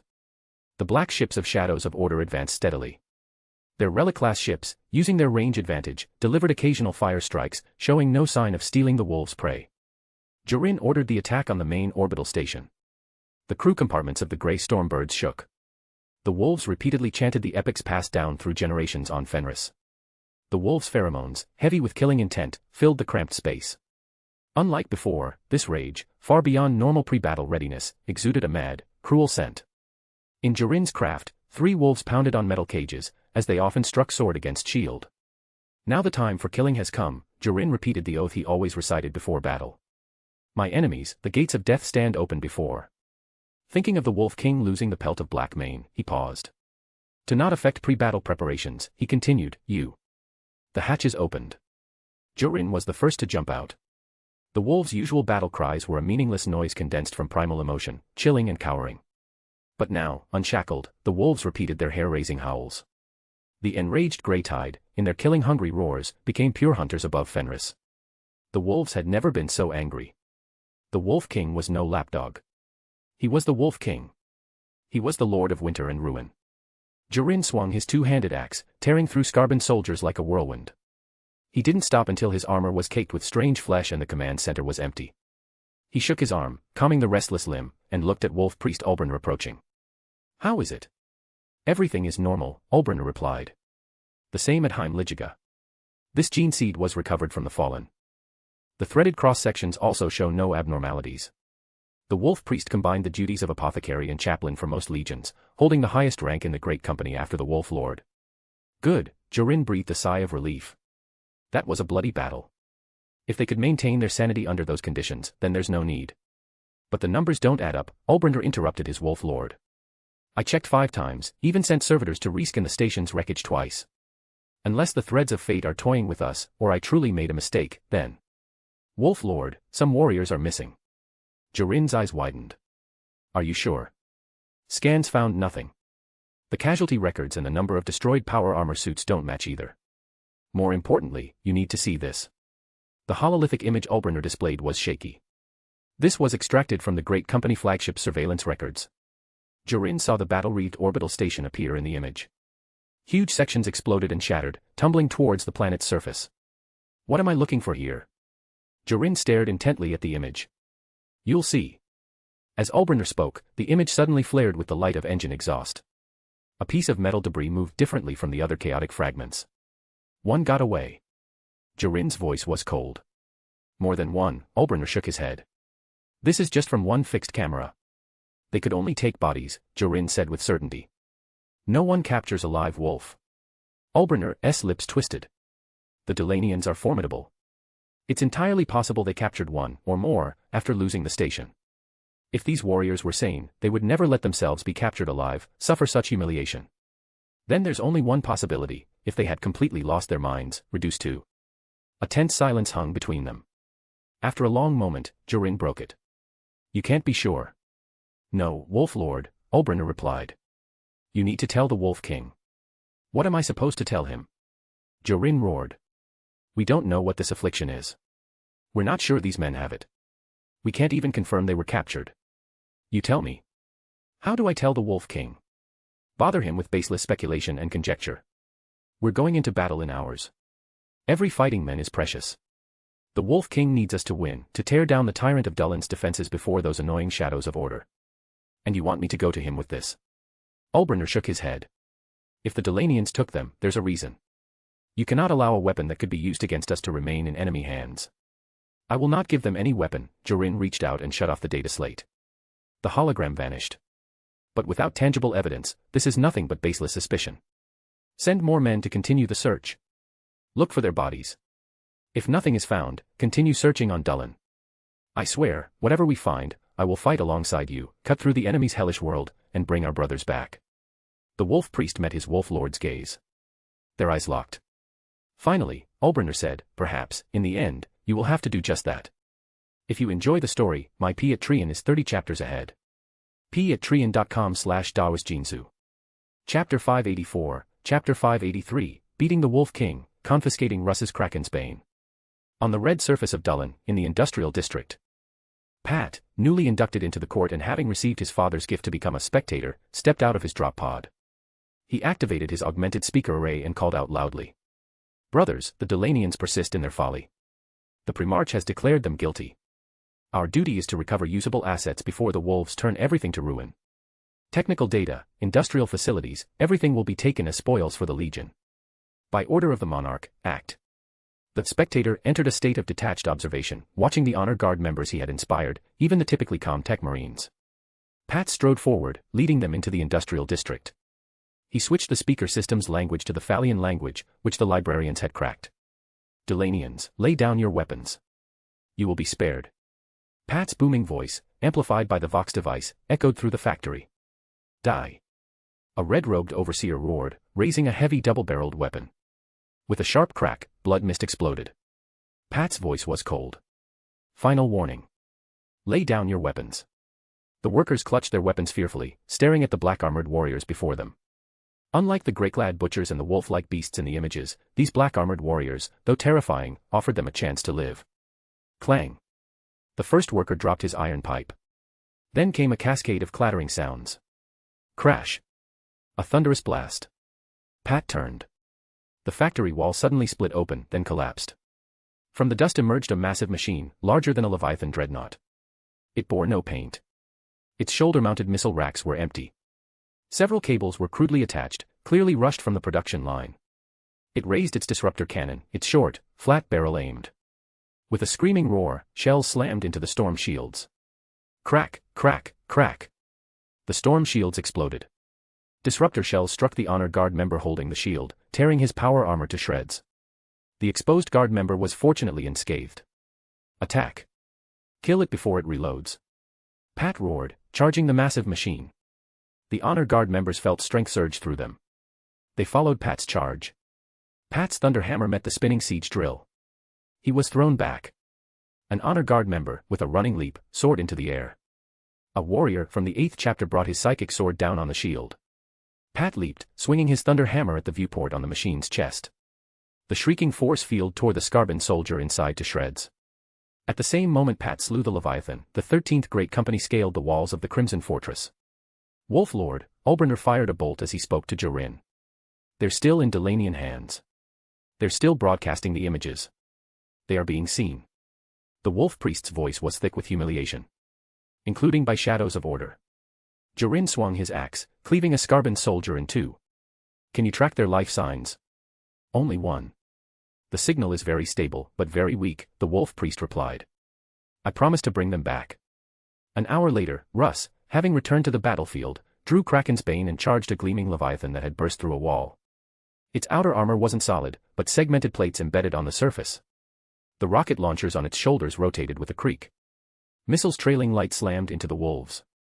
With thunderous explosions, a wolf position was engulfed in a crimson sea. 6 warriors charged it. Their weapons, brimming with destructive energy, hacked at the machine's arms. The Leviathan lifted an arm, swatting a dark gray wolf to the ground. Its disruptor cannon fired, blasting them to fragments. Russ roared in fury, slamming into the Leviathan. The heavy siege drill grazed his gray armor. Kraken's Bane screamed, tearing through the viewport on the machine's chest, shredding the Skarbon soldier inside. Russ kicked the Leviathan aside and looked for new prey. His comm buzzed. He answered, irritated. Wolf King, Jorin, his great company has broken formation. Russ's hand trembled. Images of mutated wolves instantly linked with Jorin's strange behavior. His gaze pierced the smoke, searching for the Crimson Fortress. A second later, Russ resolutely turned, abandoning his prey, and ran towards Jorin's location rune. Moments later, Nareth's calm bead buzzed. Arsena's voice sounded. My lord, the wolves have breached the fortress's shields, but have abandoned their assault on the Crimson Fortress. They are heading towards the Cathedral District. I understand. Nareth ended the call. Russ, you've made the same choice again. My lord, Sanchez approached Nareth, frowning. If we stop attacking the Crimson Fortress, the Delanians will have time to restore their shields. Attack, Nareth ordered. The Emperor sent us here, not to stand idle. Land speeders roared to life. Katakan wolves and thunderwolves howled in unison. The 7th chapter, following the Primarch and the Reaper Lord, scaled the crimson walls. Nareth vaulted over the walls, charging the hundreds of gleaming leviathans. Light and shadow flickered in his eyes. The power of the warp surged. Nareth awakened the memory of his own fear of erasure, activating fear sight. His form vanished. In an instant, blue-white light exploded through the viewport of one leviathan. The next instant, he was before another, 160 meters away. In 1 second, the viewports of over 100 leviathans scattered across the Crimson Fortress were simultaneously pierced. The massive metal forms toppled almost in unison. Nareth reappeared, surveying his spoils. He compared the experience with the memories extracted from Slough Dha's mind. Eldari autarchs, equipped with micro-warp jump devices, would jump into the warp. They were briefly unprotected, exposed to the realm of She Who Thirsts. The warp spiders were the bravest of the aspect warriors. In their attacks, they risked both life and soul. Fear sight is awakened in only a rare few psychers like Zahariel, enabling explosive bursts of speed for short periods. Few Eldari walk the warp spider path, but their total number is countless times greater than the number of humans who have awakened fear sight. Yet they have no protection and lack explosive attack speed. Perhaps the two can be combined. Have some shadows of order master this attack method without being unprotected in the warp? As Nareth pondered, Sanchez scaled the highest point of the Crimson Fortress, the throne room. The schemer, wreathed in flocks of fire crows, sent them flying under his psychic control. They weaved past bulky Scarban soldiers, detonating behind their spines. Sanchez entered the opulently furnished throne room. Beneath a 30-meter-high coiled dragon mosaic symbolizing the Delanian, the figure on the pitch-black throne, his body worn by time, was suspended in a gelatinous life support apparatus. His sunken, dark eyes turned. You are the monarch of Estonia. Sanchez shook his head. I am my lord's Reaper Lord. A flicker of disappointment crossed his parchment-like, translucent skin. Please. He should end it. His voice was soft and indifferent, like reeds rustling in the wind. I assure you, there are no weapons here that could harm you. I believe you. Sanchez climbed the steps to the throne. I am my lord's harvesting blade. He raised the sword forged from the Kraken's fang and struck the scarlet robe. The chain's word roared. The tyrant of Dullan was torn to shreds. At the same moment, beneath the cathedral's vaulted ceiling, Russ rose from the body of his son and walked to Jorin. Old friend. Why didn't you tell me? Jorin lowered his head, his lips moving. I was waiting. Waiting for what? Cure. The truth. It's something we will never have. Russ looked haggard and forlorn. Russ stepped closer. Only an arm's length remained between them. I know what's in the Canis Helix. I visited the workshop where it was made. I know what ancient biological materials were mixed into it. Malkador warned me, but I didn't listen to the sigillite. I also know what happens to those who cannot return from the wilds. Many times. Russ said painfully, I left the Fang alone to end their suffering. I used to hope, perhaps the curse would not infect the Legion. Grief hung between them. The cathedral's vaulted ceiling seemed to press down on the wolves. The comm's buzz broke the silence. Wolf King. The tyrant of Dullan is dead.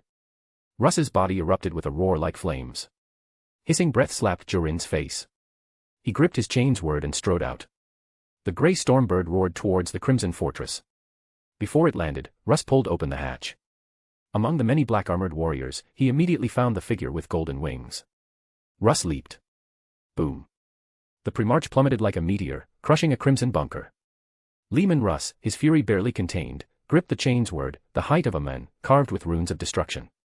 The totems hanging from his armor, bones, strung teeth, and charms, clinked. Nareth, Russ growled, his voice low in his throat. I told you. That was the wolves' prey. Do you think you can mock the wolves of Fenris with impunity? For us, even facing death, a sworn oath must be kept. You were too slow. Nareth's voice was calm. Pat, returning from reporting on the industrial district, walked forward with the honor guard. Nareth watched Pat, who stood before him without flinching, and nodded approvingly. You always see us as barbarians, Russ spat. When I call you brother. Nareth coldly cut him off. I once thought you merely a noisy wolf. From the moment you plotted against me, you should have considered the consequences. The wolves gathering at the fortress exchanged puzzled looks. Only Jorin knew what Nareth meant. Russ's fury subsided briefly. He stared at the expressionless Nareth. His rage erupted again. Wolf. You will learn its true meaning. Nareth's wings spread, carrying him past Pat and the others. The sword of Vol flashed, meeting Russ's blade, driven by his rage-fueled, savage momentum. A thought crossed Nareth's mind. Of Hannibal and me, at least one was meant to be killed by him. Perhaps both. Now, it is a moment to prove I control my own fate. Russ, let me measure your strength.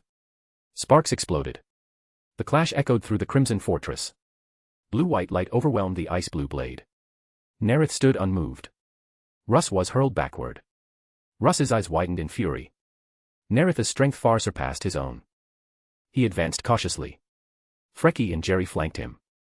Like a hunting pack, they raised their left paws in unison, stalking their prey. John's fur bristled. He raised a paw. Before he could act, both wolves' eyes went blank.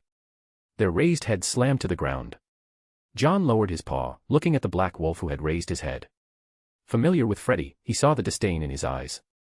Seeing his wolf brothers fall, Russ's throat emitted a bestial snarl. He lunged, swinging Kraken's bane at Nareth. Blades flashed, sometimes clashing, sometimes separating. The space wolves roared, their hulls echoing to the heavens, cheering their wolf king. The waves of sound, nearly deafening, crashed like a tidal wave. The two figures, blurred by speed beyond Astartes' perception, each clash landing with perfect precision, their destructive force sufficient to unleash an apocalyptic-level catastrophe. The shadows of order watched the battle calmly. But when their father sent the Wolf King flying and his form became clear, their emotions stirred. Pat was the first to speak. The shadows of order began to sing in rhythmic, resonant voices. As several bards joined, all the shadows of order fell into a collective resonance. Even Sanchez, walking down, found himself merging into it. The wolves watched the Russ Wolfhelm with fury and fear. Their voices involuntarily lowered. Only Jorin, gripping his axe, watched the cloak of black mane and the Kraken's fang. The song drowned out the roars. Nareth also overpowered Russ. Each of his strikes was heavy enough to split mountains. Fast and precise, his blade forced Russ back step by step. Russ's feints and deceptions, his fierce, decisive cuts, were overwhelmed by the swift, fierce blue-white blade in the exchanges. Each blow he faced was faster and more dangerous than the last. Russ was astonished to find Nareth's strength, speed, and skill all surpassing his own, without any sorcery.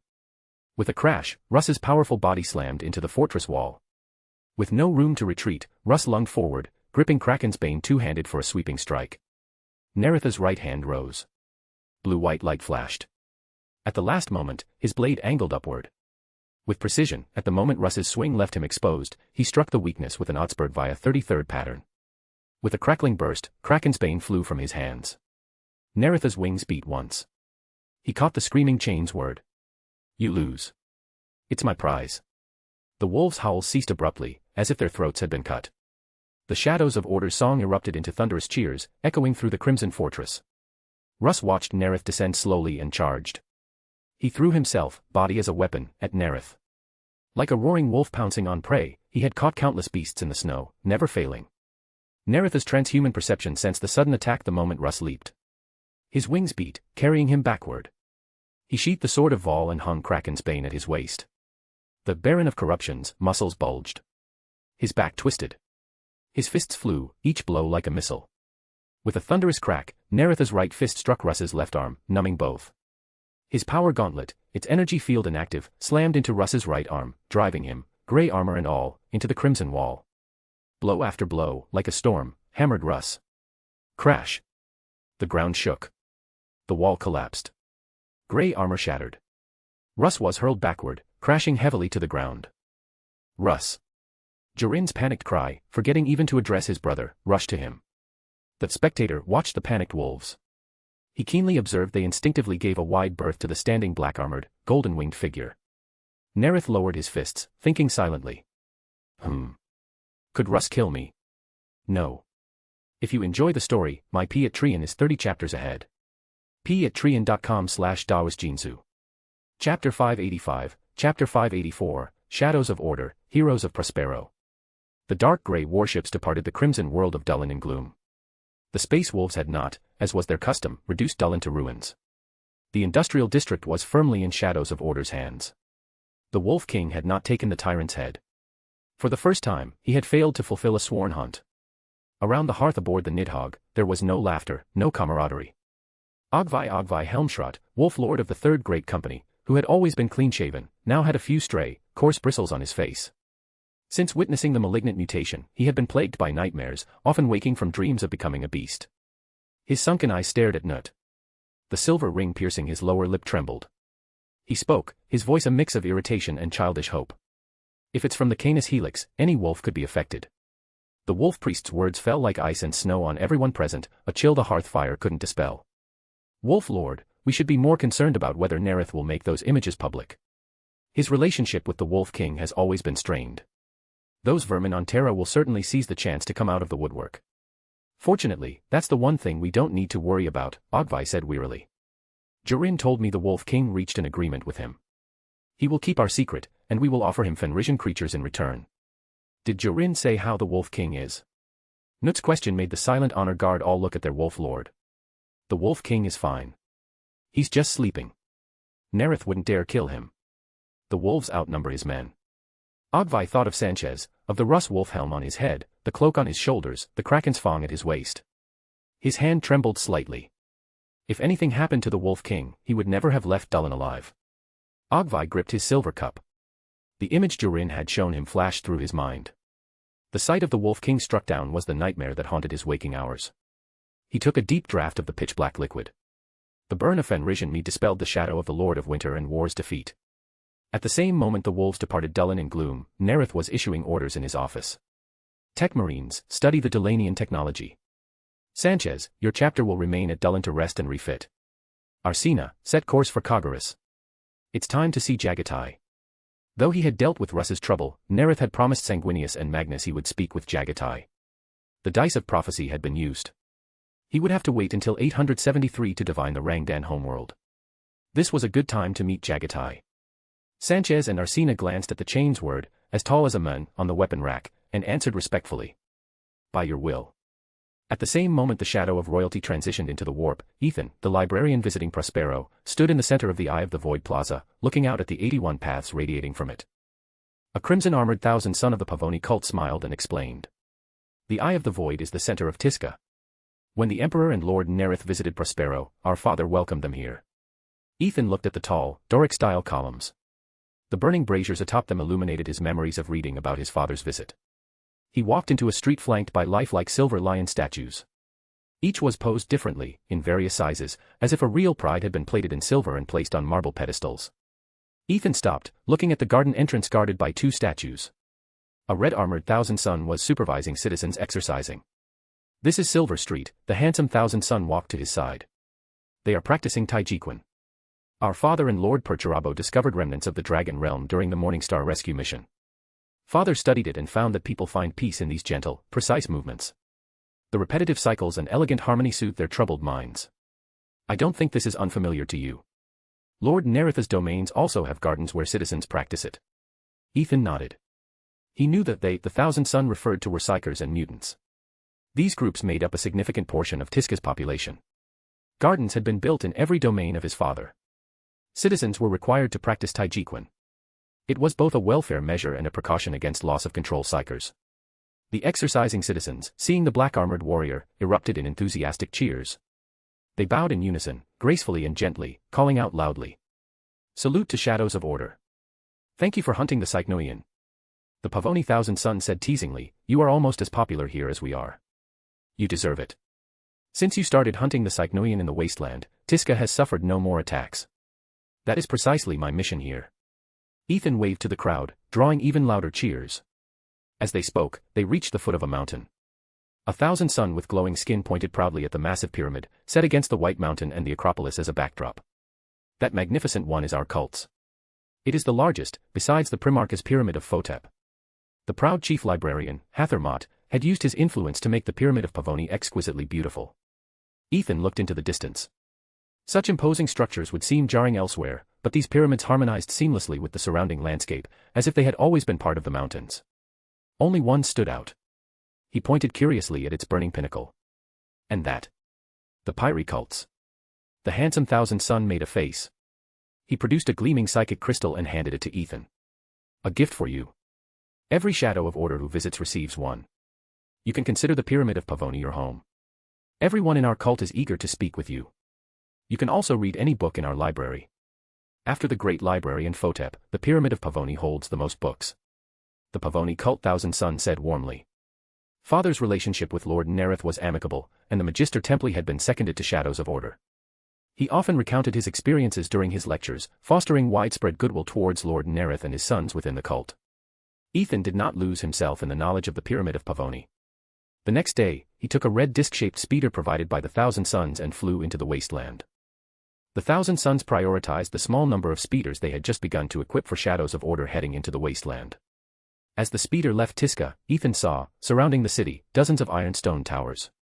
Red-armored Thousand Suns were setting up defense arrays. They looked up and raised their staves in salute. Ethan returned the salute and flew past the forward base established by Shadows of Order for the Thousand Suns, heading towards the location rune of his battle brothers deeper in the wasteland. A blackened ironstone tower, heavily overgrown with green, came into view. He guided the speeder down into the valley. A squad of Shadows of Order emerged from the decayed steel structure, scanning their surroundings vigilantly. Don't use psychic power. Ethan heard the warning instantly. Every time psychic power is used, they become more frenzied. Knock one down, 1,000 come. Though Ethan was curious about the Griffin's roar's effect on creatures like the Cycnoian, he would not risk his own life or those of his brothers. He guessed the chief librarian had sent him to Prospero precisely to temper his self-control and will. The resilient psyker nodded and removed the arc projection gun from his back. Here they come. The monster of the hunting squad warned, hearing the scraping sound. Ethan followed the monster's gaze. Countless wings hummed and flashed towards them. The warrior joined the circular formation, raising his arc projection gun and firing at the churning swarm. Zotsip. Crackling arcs struck their slender bodies. The ugly, multi-winged, insect-like creatures fell like rain. Raise shields. At the command of the Shadows of Order who had spoken earlier, 3 Shadows of Order unlimbered shields from their backs and gripped them with both hands. The warrior hesitated a moment, then reacted, raising his left arm and activating the mounted energy shield. He noticed the other suddenly contracting inward and immediately understood his role. The warrior charged the Cycnoian. The impact made his arm numb. He glanced at the 6 chitinous pincers, then at the blade-scarred armor of the other shield-bearing Shadows of Order. He suddenly understood why the people of Tisca held Shadows of Order in such high regard. Taking advantage of his backward leap, he slung his arc projection gun over his back. He drew the force sword the librarians used. He didn't activate the psychic field, lest it attract more Cycnoian. The warrior lunged forward. His shield slammed into a razor-sharp pincer. His blade swept, like a club, sending another Cycnoian, its multifaceted eyes locked on him, flying. The warrior held back the surging tide of buzzing, diving Cycnoian. He endured impact after impact until the energy field on his arm was exhausted. Ethan's arms trembled as he gripped his force sword. The warrior felt his strength wane with each impact. His breathing grew heavier. Clang. His sword wavered, nearly slipping from his grasp. Ethan struggled to control the blade. Mortar ion dragging him like an animal flashed through his mind. He thought of the Death Guard, famed for their endurance. I will not lose to them. An unyielding belief blazed in Ethan's soul. His weary body filled with strength. He drew the arc projection gun from his back and spun his force sword one-handed. Crackling lightning tore through the shadow of the swarm. His force sword swept, sending groups of Cycnoian flying. The Shadows of Order watched the erupting Ethan in astonishment. The strength within him seemed inexhaustible. Follow him, the sergeant was the first to react, giving the order. Ethan charged, determined not to fall before every enemy was down. Crack, crack, crack. One by one, the Cycnoian fell. The shrieking grew sparse, until it ceased entirely. Ethan looked at the gifts for his father strewn across the ground, the hunting squad's eyes filled with wonder. He thought silently. I understand now what true endurance is.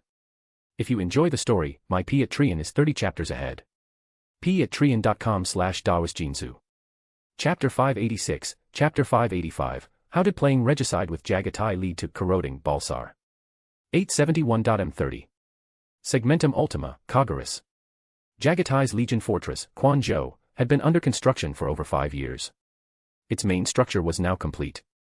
It received its first visitor before construction was finished. The Jade Hall, the magnificent central chamber at the heart of Quanzhou's labyrinth. Flames danced in the fire pits between the stone steps.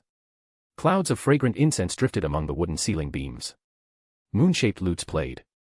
Attendants in fur-lined chiton robes, or kaftans, or masari robes, brought in large trays of food and drink. On the raised platform, before Jagatai, were stone slabs taken from the ancient courtyard of the palace on the eastern coast. His braids were bound with gold rings. The scar running down his left face, extending to his eye, followed the chessboard before him. Beside the Khan stood the Stormseer, Targatai Yusugii.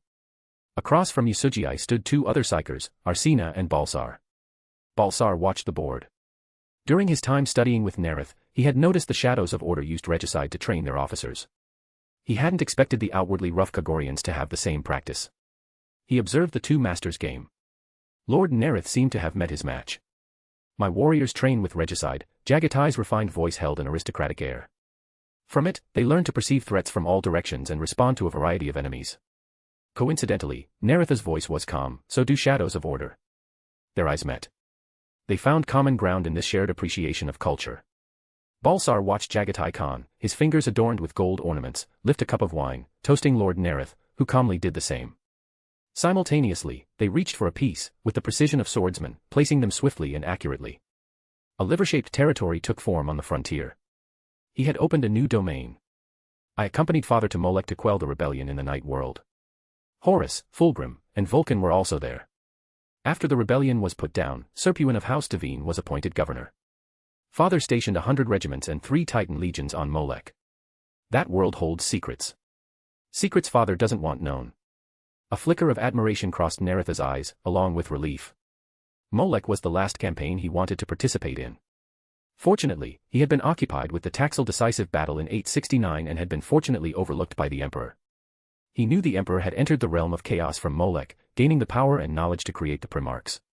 He had erased the memories of all the Primarchs, concealing the dark secrets. Nareth was uncertain if the Kingdom of Disorder could shield itself from the Emperor's psychic brainwashing while also concealing its own existence. That Jagatai could perceive the anomaly despite the memory wipe was remarkable. For this alone, your perception is sharp. Fulgrim was enraptured by his journey with him. Horus only recalled his erased memories after his fall, when the Four revealed them, and went to Molech seeking power. Nareth's eyes deepened, his thoughts shifting. It might not be just sharp perception. Jagatai has always been suspicious of the Emperor.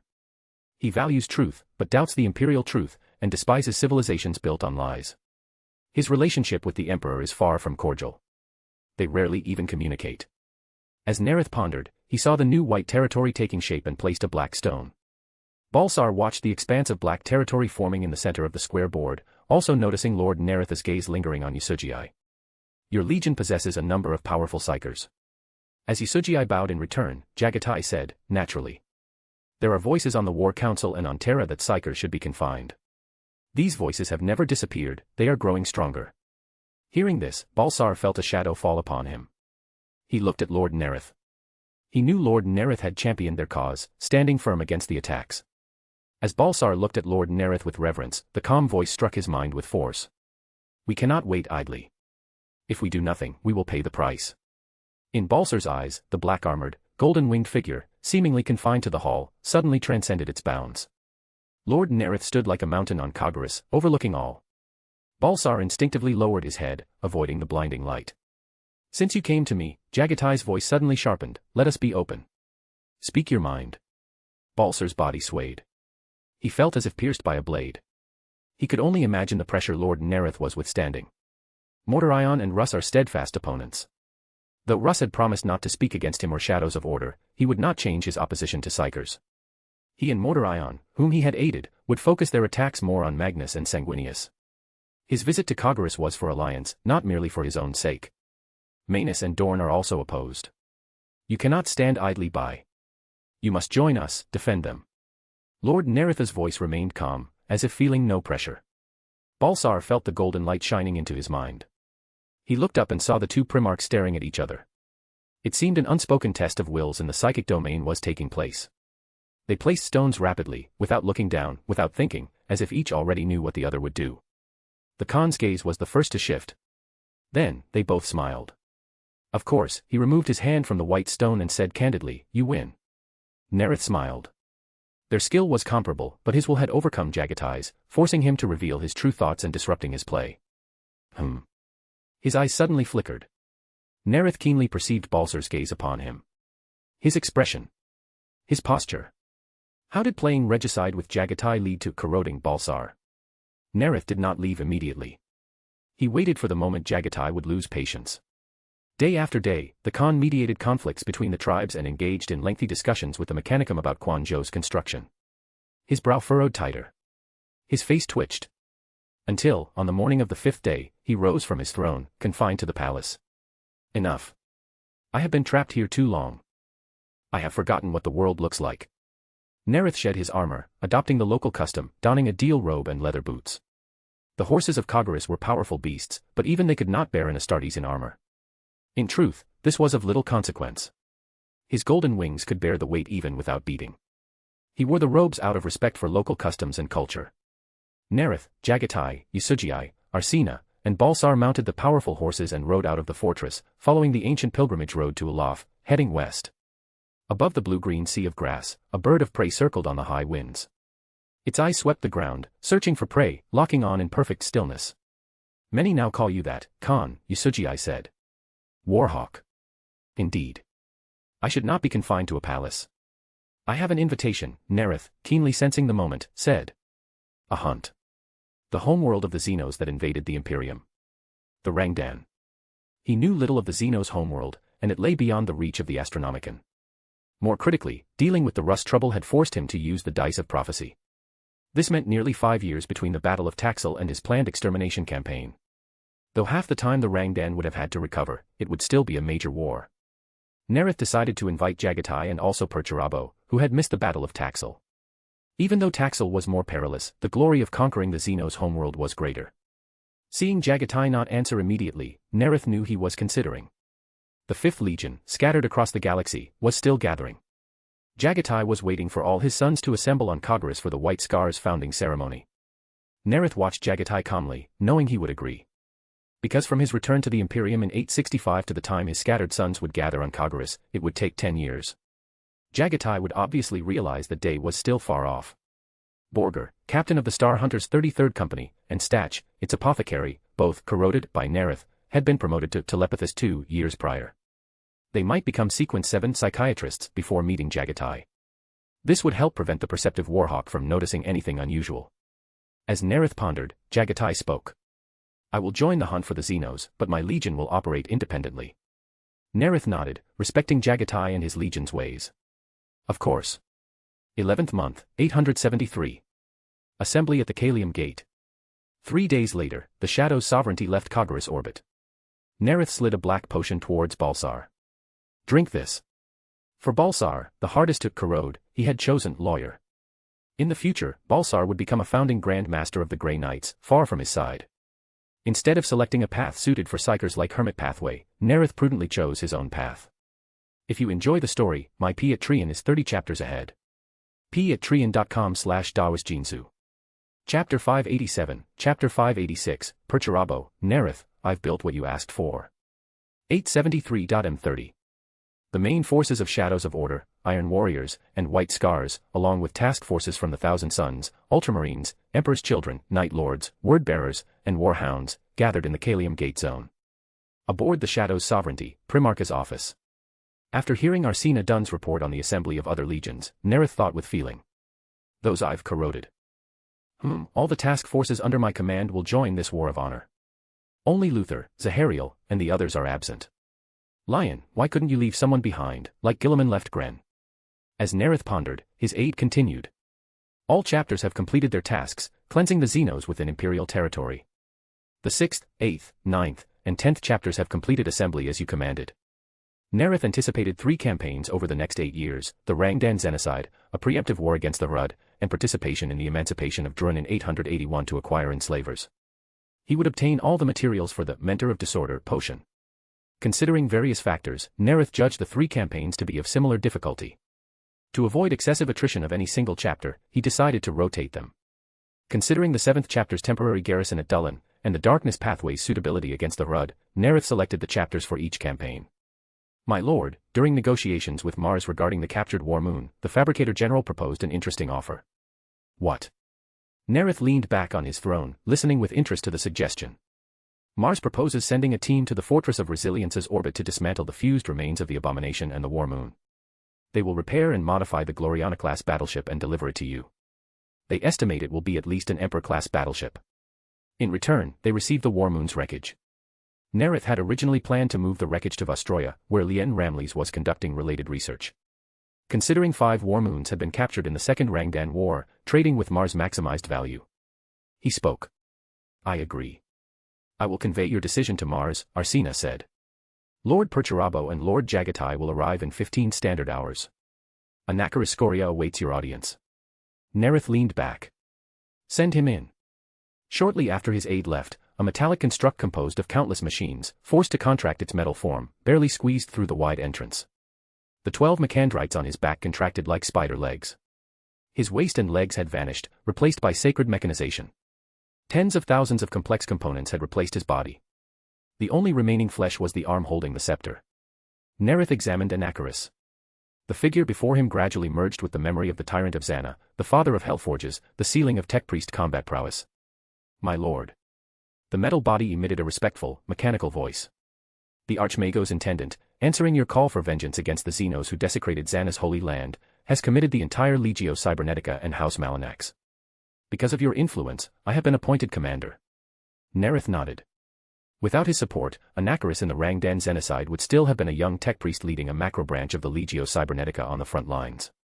Now, he had advanced to Mugos 140 years early and commanded the entire Zana expeditionary force. Zana is your stage. Nareth smiled. Anakaris's Legio Cybernetica was, in his mind, the true main force. This was why he had only committed 4 chapters. He left the stage for Anakaris, helping him gain immense prestige on Zana. Light danced on Anakaris's face. This will make me an Archmagos and make me master of a forge temple. His metal body, larger than Nareth's, bent without any grating sound. Oil smoothed all its structures. I am one step closer to becoming Archmago's intendant and controlling Zana. I will offer it to you. Nareth nodded slightly. I have no doubt. The Baron of Corruption activated his spirit vision, scrutinizing the scepter in the archaeologist's hand, the weapons on his body, and the machinery. You have already mastered the power I bestowed upon you. My lord's insight is correct, the archaeologist replied. I have excavated 51 ruins. I have restored a lost ancient weapon, the Vodian scepter. I have also used other restored weapons to realize my Strategium array. Nareth looked at the 12 Macandrites on Anakaris's back. An ordinary tech priest had one, a few had several. Anakaris, through his invented Strategium array, could simultaneously wield 12 Macandrites in coordination. In this process, I gained inspiration from the reliquary armor you allowed me to study. Nareth looked at the scepter, then at Anakaris approvingly. Not bad. Anakaris has early acquired his signature weapon, the Vodian scepter. Now, ordinary Astartes, even a squad would be blasted to pieces by his concentrated fire. Even top-tier warriors like Akerduana would have no chance of victory without luck. He thought of Akerduana, newly promoted to Sequence 7, Weapon Master. That was the old Akerduana. Now, the outcome between them is uncertain. Anakaris has overwhelming firepower. Akerduana has unparalleled skill. Wait outside. Return in 10 minutes. By your will. Anakaris carefully withdrew from the Primarch's office, avoiding any contact between his machinery and the decorations. Nareth went to the Kingdom of Disorder and ordered the Space Simian to concoct the Sequence 7 identifier potion. Instead of waiting, he went to the 3rd layer and picked up the Dice of Prophecy. Information about the Rangdan flashed through Nareth's mind. North of the galaxy, beyond the Astronomican's reach. One of the halo stars. The Rangdan Xeno's homeworld. After the information flashed through his mind, he silently intoned. Star chart from the Kalium Gate to the Rangdan homeworld. After intoning it 11 times, he tossed the dice. Nareth recorded the star chart shown by the onto a data crystal. Moments later, he slid the golden potion before Anakaris. Anakaris extended his organic arm, took the potion, and drank. The liquid flowed down the biotube. Massive amounts of information surged into the data modules of his Strategium array. 10 seconds later, the newly promoted appraiser bowed, his head stopping just above the desk. My lord, I thank you for your gift. 14 standard ship hours later, in the War Council Hall, Nareth received the salutes of task force commanders like Gren Visotho, then directed them to their seats. Then, Perturabo entered with his trident. The asymmetrical architecture didn't affect his pace. Nareth. Perturabo's expression was calm, but his sons knew their father had long awaited this reunion. During the voyage, an officer's mistake had not even been reprimanded. Perturabo. Nareth smiled. As they spoke, a tall figure in a cloak trimmed with white fur entered the hall. Jagatai's lean frame was as sharp as a bird of prey. He quietly observed the tilted, disordered architecture, defying the laws of physics. He stared at the 12 metal rods hanging from the ceiling and the banners arranged asymmetrically, 3 on the left, 4 on the right, 5 in the center. A flicker of approval crossed Jagatai's eyes. He walked forward. Stormseer Togudai Yusujii followed. Nareth, I am ready for the hunt. After greeting his ally, he looked at Perturabo with his reed locks. Perturabo.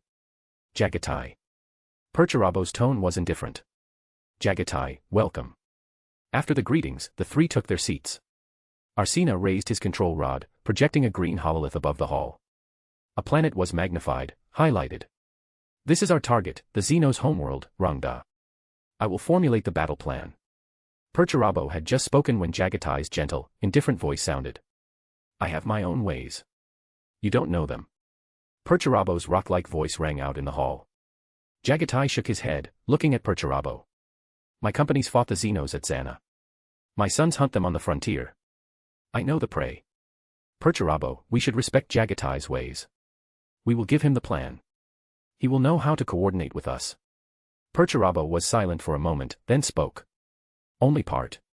That is enough. With Nareth's coordination, Perturabo and Jagatai, whose ways differed, neither hostile nor cordial, reached a limited consensus. 3 days later, Jagatai was the first to depart.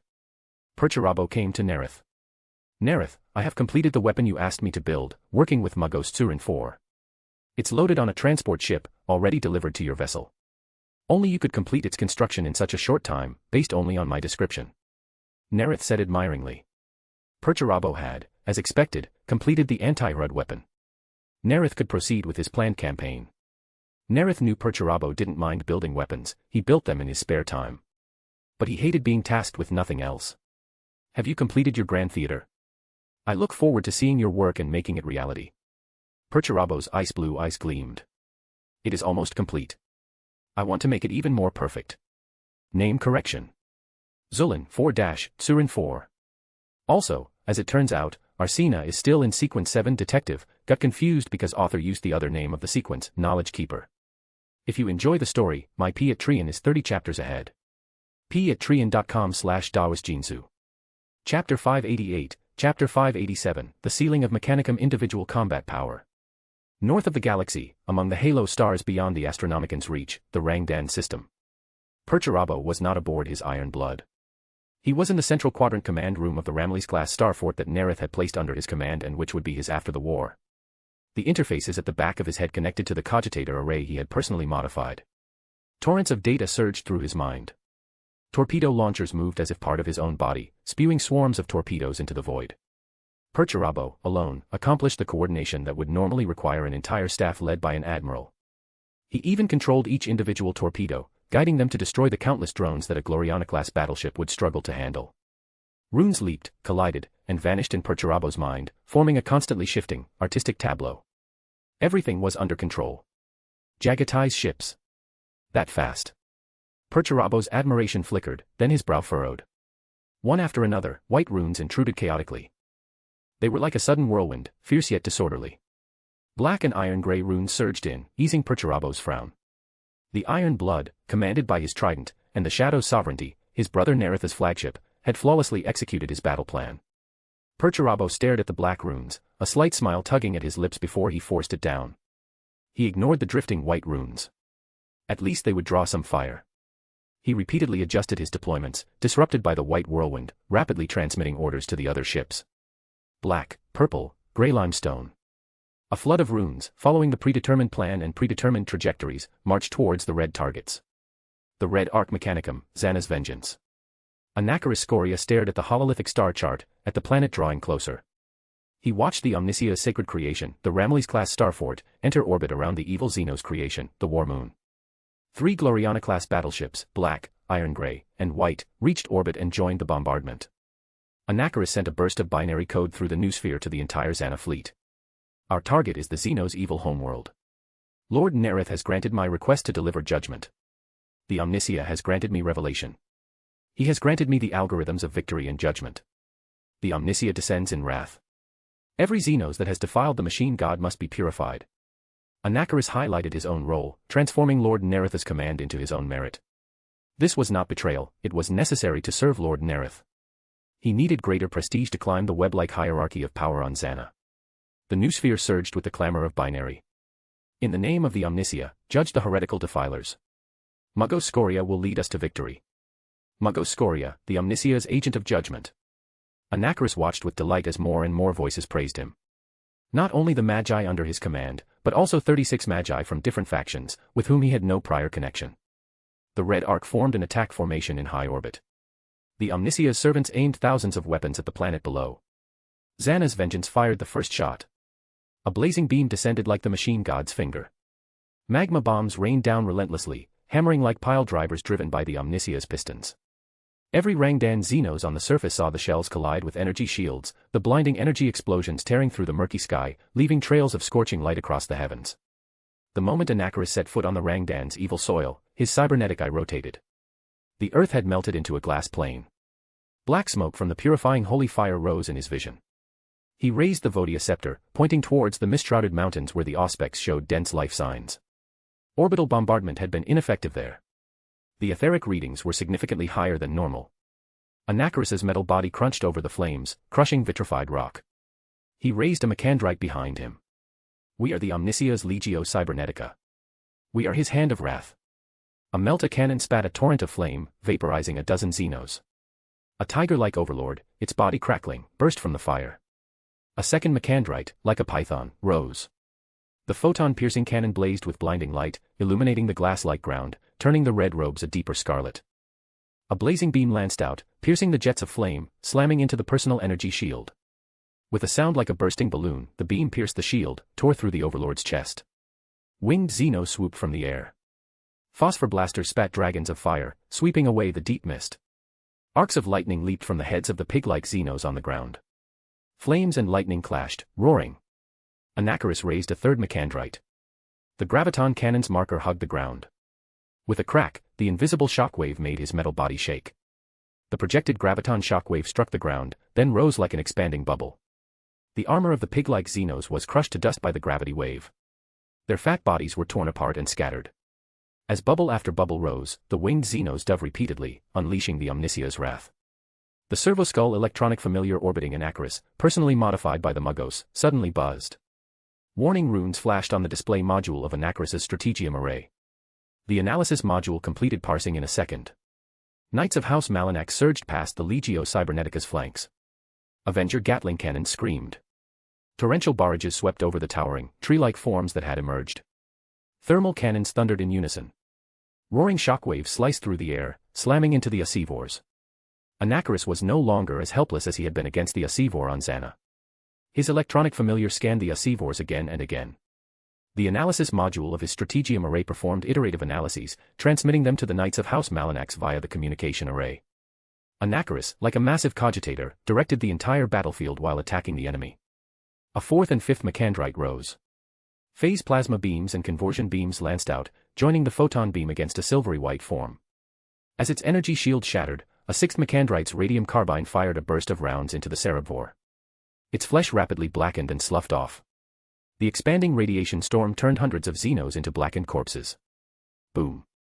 The blazing Asivors collapsed like a mountain. Scattered branches rained down, turning hundreds of meters into a sea of fire. Thousands of Xenos burned to ash. Anakaris received feedback from his Strategium array's analysis module. He had lost 15 knight suits.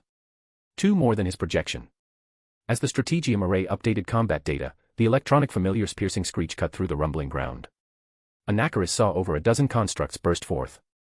He immediately marked them for House Malanax. His 7th and 8th Macandrites rose. Maxim bolters and rotary Gatlings screamed, unleashing barrages. 8 Macandrites, equipped with ranged weapons, simultaneously attacked the worm creature's shrouded form. Beams, phase light, plasma streams. An overwhelming firestorm engulfed the Sloth destroyer. Blackened maggots scattered. The Sloth destroyer twisted, dodging left and right, but couldn't completely evade the raging firestorm. It raised its necrotic scepter. Emerald light lanced out. Anacharus's organic arm simultaneously raised the Vodia scepter. The ancient technological weapon, recreated in the present, blazed on the battlefield once more after millennia. Boom, boom, boom. A series of blasts. The dazzling explosion swallowed all light. The energy turbulence tore a knight suit, 2 Cerebors, and hundreds of Xenos to shreds. Anacharus strode towards the Sloth destroyer. His 8 ranged weapons blazed frantically. The necrotic shroud melted to ash. A blackened trail marked the Sloth's path. The 9th and 10th Mechandrites behind Anacharus moved. A power fist crackled with blue light. A chain fist motor screamed. The Sloth's chest burst. Its head was torn apart. Anacharus's final 2 Mechandrites moved. A melt-a-bomb and a rad-bomb were shoved into the exposed, slime-filled cavity. A crack. Maggots exploded. The Sloth destroyer was blasted to fragments. If you enjoy the story, my Patreon is 30 chapters ahead. patreon.com/dawasjinsu. Chapter 589, Chapter 588, The King of the Sloth. On the surface of the Rangdan homeworld. Nareth flicked his wrist. The spinning blade of the Valhalla sword twisted, and the Cerebor's crystal greatsword fell from its grasp. He raised his arm. Golden light flared, imprisoning it in amber. Just as Nareth was about to move forward, his communication bead buzzed. He pressed it, and Anacharus' Scoria synth voice came through. My lord, a large underground facility has been discovered in the southeastern mountain range. The 2 Primarchs also arrived here earlier and have already entered the underground. Mark the location. Nareth instructed. Transmitting. Nareth sent the received location marker to his personal pilot, Nelson. Prepare for flight. Nareth, with 7 others including Akerduana, boarded a Stormbird and flew towards the marked location. He gazed through the viewport, overlooking the battlefield below. Xana's red forces were everywhere. The Legio Cybernetica poured out their fury at the desecration of their forge world upon Rangdan soil. They shouted the machine god's name, using phosphor weapons flames to release their anger. They used rad weapons without restraint, turning entire enemy formations into blackened corpses. Black shadows of order remained a dominant force on the battlefield. 105,000 men from 4 chapters outnumbered the Grey Iron Warriors' 83,000. Worm talismans flared. Sarabvers collapsed helplessly. Some of the frontline tripod walkers, experimental models equipped with squat void shield technology, deflected the Asivor's beams. On the Iron Warriors' front, energy beams of various colors constantly flashed. The weapons Perturabo had developed specifically targeted the Xenos' energy shields. Numerous white bikes and a significant number of land speeders prowled the battlefield's edges, launching hunt after hunt. Father, 1 kilometer to target. At Nelson's warning, the Stormbird's small viewport showed a deep, dark entrance. Over 1,000 constructs of various forms, their curved arms swinging, swept beams of necrotic energy at the red-robed Legio Cybernetica. A dozen winged Xenos circled the construct. Phosphor Blaster's molten streams reduced its bizarre form to ash. Nareth's eyes flickered. So many constructs. Each construct required considerable resources to build. Sloth destroyers could possess them, but usually only a few. Neither at Barsaver nor Taxel had constructs appeared in such numbers. And he hadn't seen Perturabo or Jagatai. There might be other entrances. 2 possibilities, a large concentration of Sloth, or a ruler-level entity. The Primarch opened the hatch. Light and shadow flickered in his eyes. Surges of warp energy flowed like tides. He drew the spear of Dionysus from his back and channeled immense psychic power into it. The blazing spear tore across the sky, rending the fiery red heavens. It was visible across all of Rangdan. The Baron of Corruption hurled the spear. A thunderbolt descended. The Dionysian spear struck at the center of the dense construct formation. 1 construct raised 4 blade arms to block. Crash. The instant they collided, the construct was crushed to dust. The Dionysian spear did not pause even for an instant. It struck the ground. The psychic shockwave, its force undiminished. Boom. Spread like a bubble, tearing a dozen constructs to shreds and hurling dozens more aside. Anacharus raised the Vodian scepter. Light was just beginning to flare at its tip when it was overwhelmed by an even more dazzling radiance. His orbiting electronic familiar recorded the scene. He felt fortunate. If he were still using his previous scanning array, it would not only have failed to record the event but would have burned out from the energy exceeding its capacity. A flood of data poured into the analysis module of his Strategium array. It only returned to normal after 12 iterations. My lord is so powerful. When will my Strategium Array possess destructive power of this level? Balsar Kurthuri, librarian of the 19th Legion, had just reached the hatch when the light flared. He stared below, then suddenly felt dizzy. His knees buckled, and he knelt, retching into his helmet. At the same moment, in another tunnel leading underground, Togudai Yusugii, the storm seer behind Jagatai, stumbled. He collapsed to his knees with a thud. Jagatai's blade paused, then spun again, slicing through a construct's flesh. He kicked the construct aside and steadied his storm seer, asking with concern. Togudai, what is wrong? Yusugii spat out 2 mouthfuls of phlegm, his stomach feeling hollow, his face ashen. Great Khan. Yusugii said with difficulty. The people of Kagras called Jagatai, Great Khan, the Khan of Khans, distinguishing him from the tribal Khans. A powerful psyker. Yusugii analyzed the impact he had just felt. Even dozens of kilometers away, it was distinctly perceptible, beyond the scope of an Astartes librarian. Only Lord Magnus and Lord Nareth among the Primarchs could wield such power. Lord Sanguinius was said to possess passive foresight. He believed the Great Khan also had latent psychic abilities, but they had not yet awakened. Lord Magnus was not on Rangda. Only one Primarch could unleash such immense psychic power. Lord Nareth unleashed that attack. He looked into the depths of the winding tunnel and continued. Deep underground, there is a powerful, evil entity. Its will disturbs the Tengair. On the surface, the moment Nareth hurled the Dionysian spear, he ascended to the 3rd level of the Telema state of mind. As expected, the Sloth's evil will surged, crashing against the gates of his mind. His mental island shook in the tsunami. His face paled slightly. His temples throbbed. A chill ran through him. Not as powerful as the silent cry, but stronger than any sloth encountered before. A ruler-level entity, then. Nareth glanced at the 33 silent talismans at his waist and descended to the ground. The barbarian, Tzadkiel, supporting Balsar, leaped from the stormbird. Tzadkiel, I'm fine now. Balsar felt the evil will recede like a tide. He tore off his helmet, his mind much clearer. He did not draw his force staff. His experience with Sloth made him wary of using psychic weapons. He held a bolt pistol in one hand and his force sword, its psychic field inactive, in the other. The lawyer stepped forward. Following Lord Nareth's instruction, he leaped, executing the simplest Otspurt via first form thrust. The blade, forged of psychic crystal, pierced the pale, stalk-like organic flesh, tearing the bestial, tooth-filled maw. As he descended, he fired a burst of bolts into the construct's open, blade-filled mouth. The bolts detonated inside its vulnerable cavity. Pale flesh splattered. Glenn Visota watched Lord Nareth's majestic back, watched the blazing golden force field, and activated his power gauntlet. He strode forward. The hand of dominion in his father's hand overlapped with Lord Nareth's image, sometimes merging, sometimes alternating. Golden light overwhelmed blue. The Arbiter followed Lord Nareth's movements, swinging his arms. Lord Nareth used a single fist with his left arm.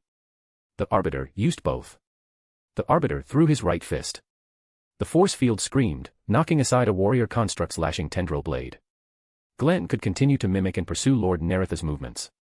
The Arbiter raised his left arm, slamming it into the construct's pale body. Pale flesh exploded, splattering near Tzadkiel, chapter master of the Word-Bearer's Featherquill Scions. The barbarian, taller than before, clad in Saturnine pattern Terminator armor custom-made by Shadows of Order Tech Marines, strode forward.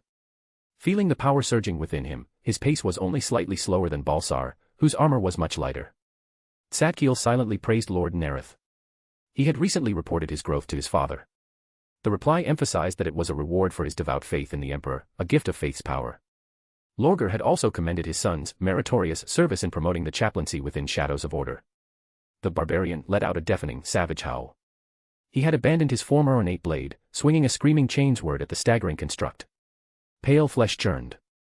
Noxious pus and blood cascaded down the chainsword's teeth, splattering on the glass-like ground with a hiss. 4 biochemical mastiffs growled low, stepping over the blood. 2 biochemical mastiffs leaped, tearing at the warrior construct's arms. One slammed into its body, leaping away as the tendril blades lashed out. The last biochemical mastiff shot up, soaring over the construct. As it passed, it dropped a crock grenade into the blade-ringed maw. Golan Surlak, apothecary of the warhounds, pursed his lips and whistled. The 4 biochemical mastiffs, under the beast tamer's direction, pounced on the next prey. Zosahal, following close behind Lord Nareth, watched the blue-white light spin like silk, the golden light flare. His eyes shone. Inspiration sparked in the night poet's mind. He burst out. Sovereign of Ostroia, illuminating the murky skies of the hive worlds, father of shadows of order, the one who reshaped the Reapers, eternal victor over humanity's enemies, the one who returns in glory, conqueror of Xenos, destroyer of Rangdan. The night poet's chant was like a soothing lullaby, softly echoing.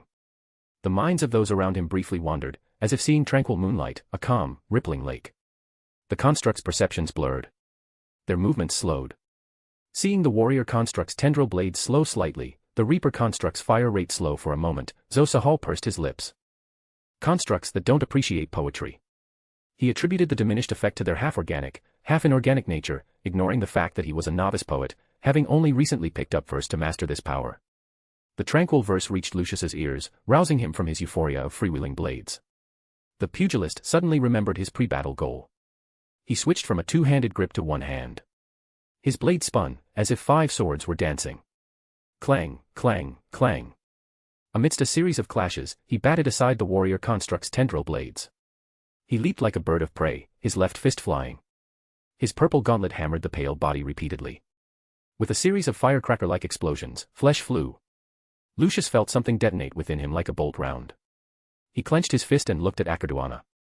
"I've finally caught up to you." Acarduana's restored Athena now bore Cathari runes instead of abstract ancient Greek ones. Thierry Vieira had his swordsmith forge this psychic blade for the worthy opponent. He looked forward to crossing blades with Acarduana again. Acarduana also awaited that day. But now, he had a new target. "My lord, please let me handle him." "Good." Permission granted, the weapon master charged the sloth. He spun, dodging the beams from the necrotic scepter with swift, flashing movements. The first sword of the Palatine danced like a dancer in a purple pyre court. Timur swung from the center, knocking the scepter aside, leaving the sloth destroyer's defenses wide open. The weapon master leaped, avoiding a lashing wormarm. Athena flicked up, tearing the necrotic shroud on its back. He struck, leaped, parried, struck. Meat thing, the sloth's Vox synthesizer ground out harsh low Gothic, its meaning barely comprehensible, slippery. As the awkward adjective sounded, Acarduana's Athenians turned.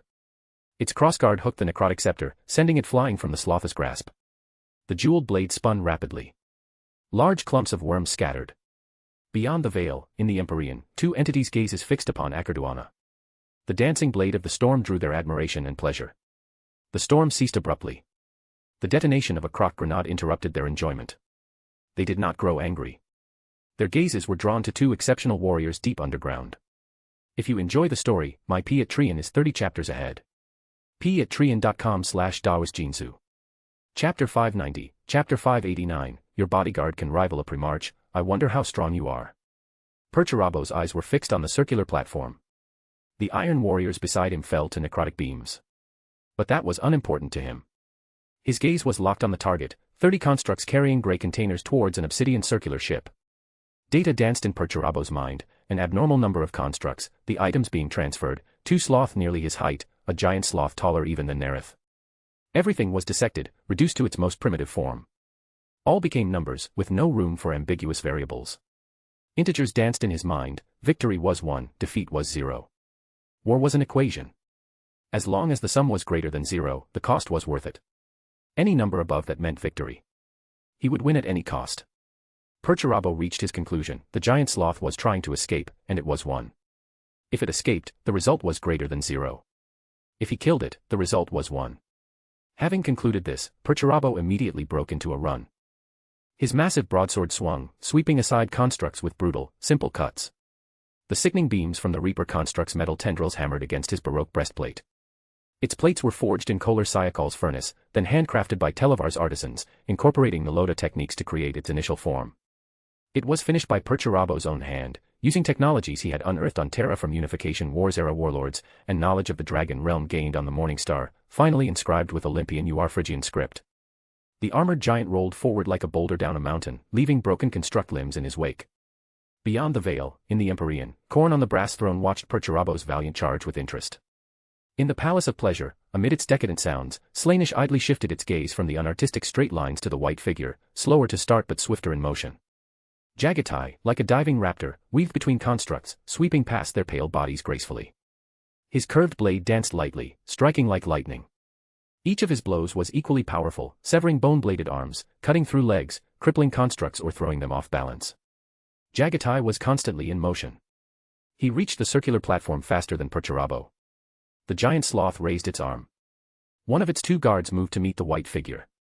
Jagatai's cloak flew. He attacked first, his movement swift as thunder. The sloth raised its necrotic scepter. Emerald energy swept, turning dust to drifting clouds. A dull boom echoed across the wide circular platform. The curved blade flew from Jagatai's hand. He flicked his index finger against the ornate hilt. The blade spun, returning to his grasp. Jagatai laughed aloud. The feeling of going all out was as exhilarating as galloping across the plains. He lunged, twisting his body, his blade aiming for the sloth's abdomen. The sloth twisted, leaning backward. The dancing blade followed its prey. Worm arms writhed. The necrotic scepter blocked the swift blade a moment before it touched the burial shroud. As the warhawk struck, the Lord of Iron stepped onto the platform. The other sloth guard raised its necrotic scepter. Emerald light flared. With a crack, a scorch mark appeared on Perturabo's armor. Perturabo raised his custom-made plasma gun and pulled the trigger. The sloth dodged, but the plasma shot still left a hole as wide as a Primarch's thigh in its body. Large clumps of blackened maggots crackled to the ground. The sloth flattened, then, the moment it straightened, its damaged body reformed. It was before the Primarch, swinging its scepter at his legs. Perturabo met it with his broadsword. The impact jarred his arm. He gripped his sword tightly. His gauntlet smoked from the friction. In the Empyrean, Khorne and Slaanesh simultaneously shifted their gazes from the duels they were watching to the black-armored, golden-winged figure. Nareth spread his golden wings and dove towards the giant sloth. It was the largest sloth he had ever seen. As he viewed the battlefield, seeing two sloth engaged with Perturabo and Jagatai, he thought to himself. Your bodyguards can rival Primarchs. I wonder how strong you are. A thought crossed his mind. In the Third Rangdan War, Lion L. Johnson and Leman Russ had worked together. Their cooperation might not have been limited to the battlefield, but extended to the final duel. In the original Dullan campaign, after the duel between the lion and the wolf, the Dark Angels and Space Wolves would engage in cat and dog fights whenever they met. Only an enemy this powerful could force two such hostile legions to fight together, two Primarchs to cooperate. The Baron of Corruption, deep in thought, reached the sloth. Blue-white blade met necrotic scepter. The deafening blast drowned out all else. It swallowed the whipping of tendril blades, the roar of bolt guns, even the sounds of the other two Primarchs' battle. The Sloth King felt power equal to his own. Maggots writhed on its head. Its parasitic eye stared in shock at the being several times smaller than itself. Since his elevation to Baron of Corruption, and the awakening of his body's latent power, Nareth had never encountered an enemy whose sheer strength matched his own. His golden wings beat. He rose into the air. Nareth inverted, his golden wings spinning like a windmill. In each second, he spun hundreds of times. The Baron of Corruption's back and waist twisted. His muscles bulged. As his arm swung, living metal rapidly spread, covering his left arm. The Burning One's golden flames and the Order's hand's golden light intermingled, illuminating the underground like the direct glare of the sun. The sloth gripped its scepter with both arms, its body expanding, meeting the golden storm. Boom. The walls shook. The platform trembled violently. The last group of constructs carrying gray containers stumbled into the obsidian ship. The necrotic scepter flew from its grasp. Flames screamed, destroying its maggot head. Its parasitic eye swept the area. Its construct servants had completed their task. It decided not to tangle further with this powerful black-armored warrior. It suddenly contracted, spreading like paper towards the ship. Trying to run. Nareth's golden wings beat, chasing the rapidly spreading shadow into the ship. He raised his hand. The Valhalla sword held before his chest. Throw. The blade flew, pinning the burial shroud. The shrieking force field crushed a large mass of worms. Worm clusters spread like liquid. Nareth's right hand, in the air, took a green teardrop-shaped talisman from his belt and chanted in Dunnish. Silence. In the Empyrean. Khorne's massive form slammed back onto the brass throne. His gaze immediately snapped to Perturabo. Slaanesh twisted, its gaze jumping to another twisted mirror. Inside the obsidian ship, Nareth was astonished to see the talisman, empowered by the silent cry, only froze the sloth for an instant. He picked up 5 talismans between his fingers and flicked them rapidly. Amidst a series of silence commands, the Baron of Corruption's psychic energy surged. Shreds of burial shroud and blackened maggots rose, intertwining, forming a large net of interwoven gray-black threads. In the moment of silence, the gray-black net enveloped the worm body clinging to the floor. Zotsop. Necrotic slime spread. The net of ropes broke. The Baron of Corruption raised his arm and commanded, Decree, deprive regeneration. Decree, deprive extension and contraction. The spreading maggot suddenly halted, then surged upright into humanoid form. The Baron of Corruption channeled all his psychic energy into the Order's hand. His arm thrust forward. Imprison. Layer after layer of viscous, almost solid, transparent liquid wrapped around the sloth. The bloody chain on Nareth's right pinky glowed. The throbbing in his temples rapidly faded. He stared at the hug sloth trapped in amber. Indeed powerful. I use talismans from the Silent Cry, and the Burning One's power. Without a doubt, I will use you as material when I advance to Mentor of Disorder. He looked around the ship, thinking. He had clearly seen the battle was lost and was preparing to retreat. Otherwise, I wouldn't have won so easily. Perhaps, with his 2 guards blocking, he might have escaped from the lion and Russ otherwise. Nareth recalled that the Rangdan genocide had not completely eradicated the Rangdan. Though no Cerebrors or Asivors had been recorded since. Other races, including the Sloth, persisted beyond Imperial sight, but in numbers too small to cause trouble. In the Calixis sector, a world rich in bizarre phenomena, the Sloth had been gathering strength and building constructs for millennia.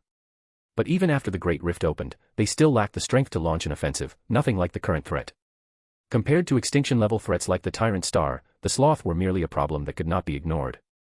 I wonder if he escaped and repopulate the Sloth, or if some part of them had already fled to Calixis. As Nareth pondered, he picked up the Valhalla sword and walked to a grey container. The Baron of Corruption stole the concept, making it a power sword. The blade fell. Blue light exploded. Nareth was slightly surprised. He dismissed the concept swap, and gently touched it. Blue-white light scattered. A short crack sounded. Nareth stared at the green stone within. It was like jade, marked with a strange eye, like a star's glint, exuding an air of unreality. He immediately recognized it, Starlight Record Stone, the main ingredient for Sequence 6 Scribe, the subsequent path of Astrologer. Record Stone. The Sloth was trying to take it. Does it contain their knowledge? Then, in the original timeline, the Lion and Russ probably let him escape. He fled to preserve his race's knowledge. The Sloth in Calixis were few in number, but their technology hadn't degraded. As Nareth mused, he turned and walked out. Exiting the obsidian ship, he saw Perturabo, his armor dimmed, his broadsword mostly melted, and Jagatai, his white armor tattered but his curved blade intact. They had simultaneously hurled croc grenades into their severely wounded Sloth. With a blast, worms scattered. Perturabo's ice blue eyes flicked to Jagatai, then to Nareth. The Sloth. I dealt with it. Perturabo was silent. At least it wasn't Jagatai. Nareth, it should be so. Yasuji walked to Jagatai's side. He looked at Nareth in shock. That evil Xenos was undoubtedly the source of the evil will he had felt earlier.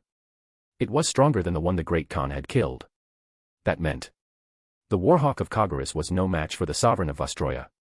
Jagatai stared at Nareth for a moment, then said decisively. I am returning to Kagurus. He had never liked attending Terra's pompous celebrations. Summoning his scattered sons to Kagurus to announce the new legion's birth was more important. He had no intention of returning with Nareth and the others. Anakaris Scoria's massive form shifted slightly, making way for Jagatai Khan and his entourage. He looked down regretfully. His Strategium Array's scanning module had only captured part of the data. Nareth walked to Perturabo and said. This planet and the Ramillies-class starfort are yours. Nareth had planned this before the war. It was both a prize and a gift for Perturabo, and a potential refuge. Nareth didn't know when he would be able to make a Primarch completely loyal. Perhaps Perturabo would still rebel. Relationships do not completely determine allegiances. Horus and Sanguinius, Fulgrim and Manus, were examples. Perturabo's relationship with the Emperor, his views on Horus and the Emperor, even the rebellion on Olympia would all influence his decisions. By the time Nareth won him over, he might have no place left in the Imperium. Nareth would not send him to the Eye of Terror, to be corroded by chaos. He needed another refuge. The Rangdan homeworld, beyond the Astronomicon, was one such place. He had several others in mind. The Ramillies-class starfort was a necessary investment. Nareth wasn't concerned that, if he failed to win Perturabo over, Perturabo would use the starfort against him. Once deployed, a Ramillies-class starfort could not be easily moved. Transit through the warp was too difficult for such a massive structure. Even if Perturabo fell to chaos, he would not trust its power. He would rely on himself. He certainly had the ability, but he wouldn't have time to complete such a project. During the Great Crusade, the Emperor would not give him time for construction. His inability to build was part of why he fell. There wasn't enough time before the heresy. Afterwards, he couldn't show his face in the Imperium. A Ramillies-class starfort only had a service life of about 3,000 years.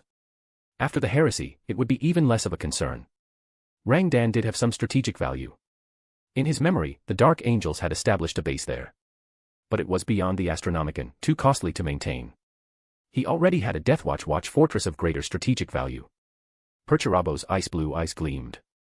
A smile involuntarily appeared on his face. The Xenos homeworld was a shining medal of honor. The white ships of the Star Hunters departed first. Percherabo left a large garrison on Rangdan. The combined fleet set course for Terra to attend the victory celebrations. If you enjoy the story, my Patreon is 30 chapters ahead. patreon.com/daosjinsu. Chapter 591, Chapter 590, The Emperor's Vault, something Nareth dared not look upon.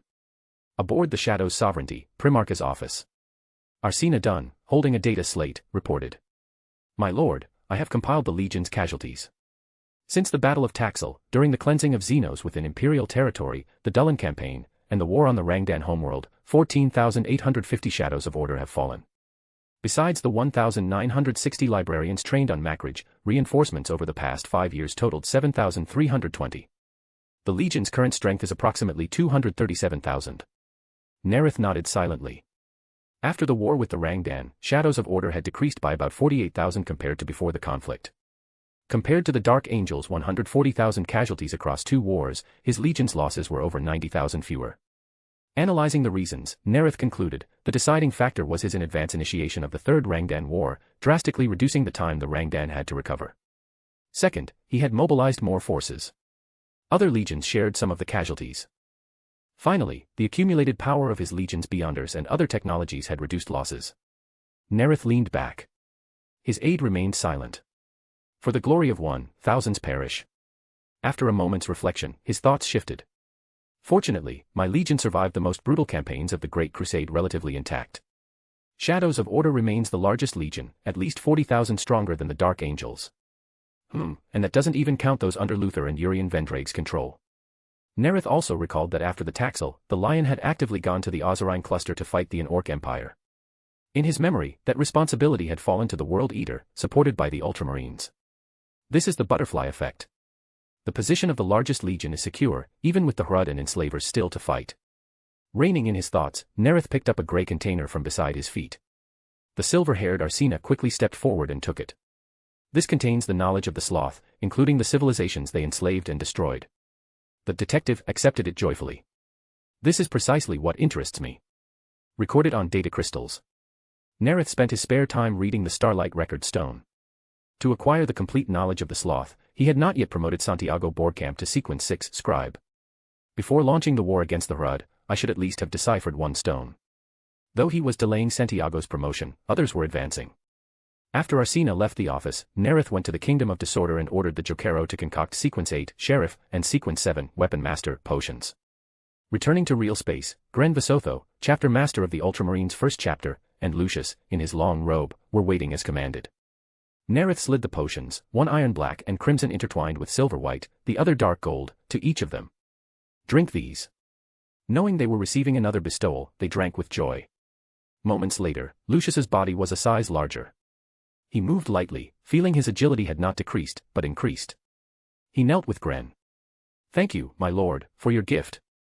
Nareth nodded slightly, transmitting the method of praying to the Black Emperor to both via thought pulse.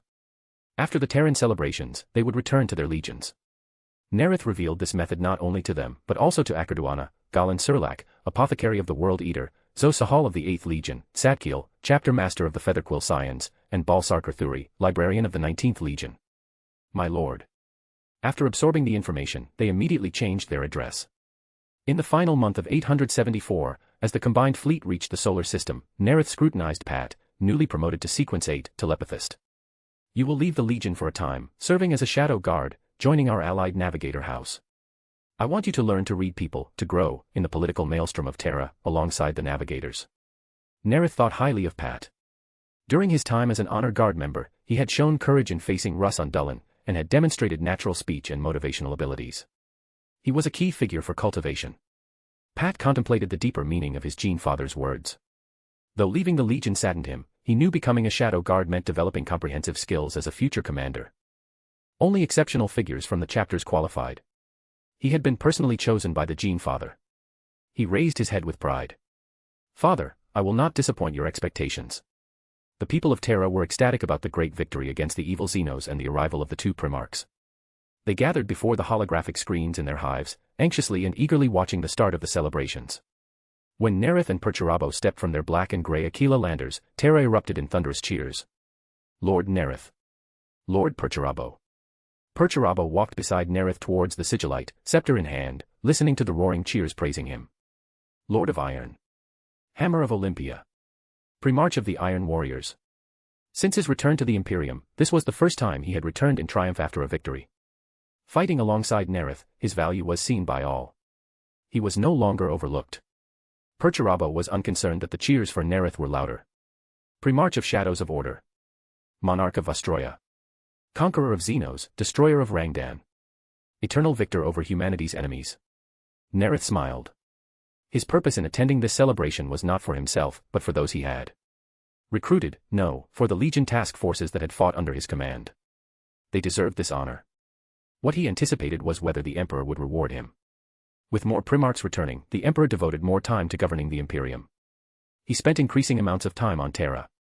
Nareth fingered the Pegasus ring on his right index finger.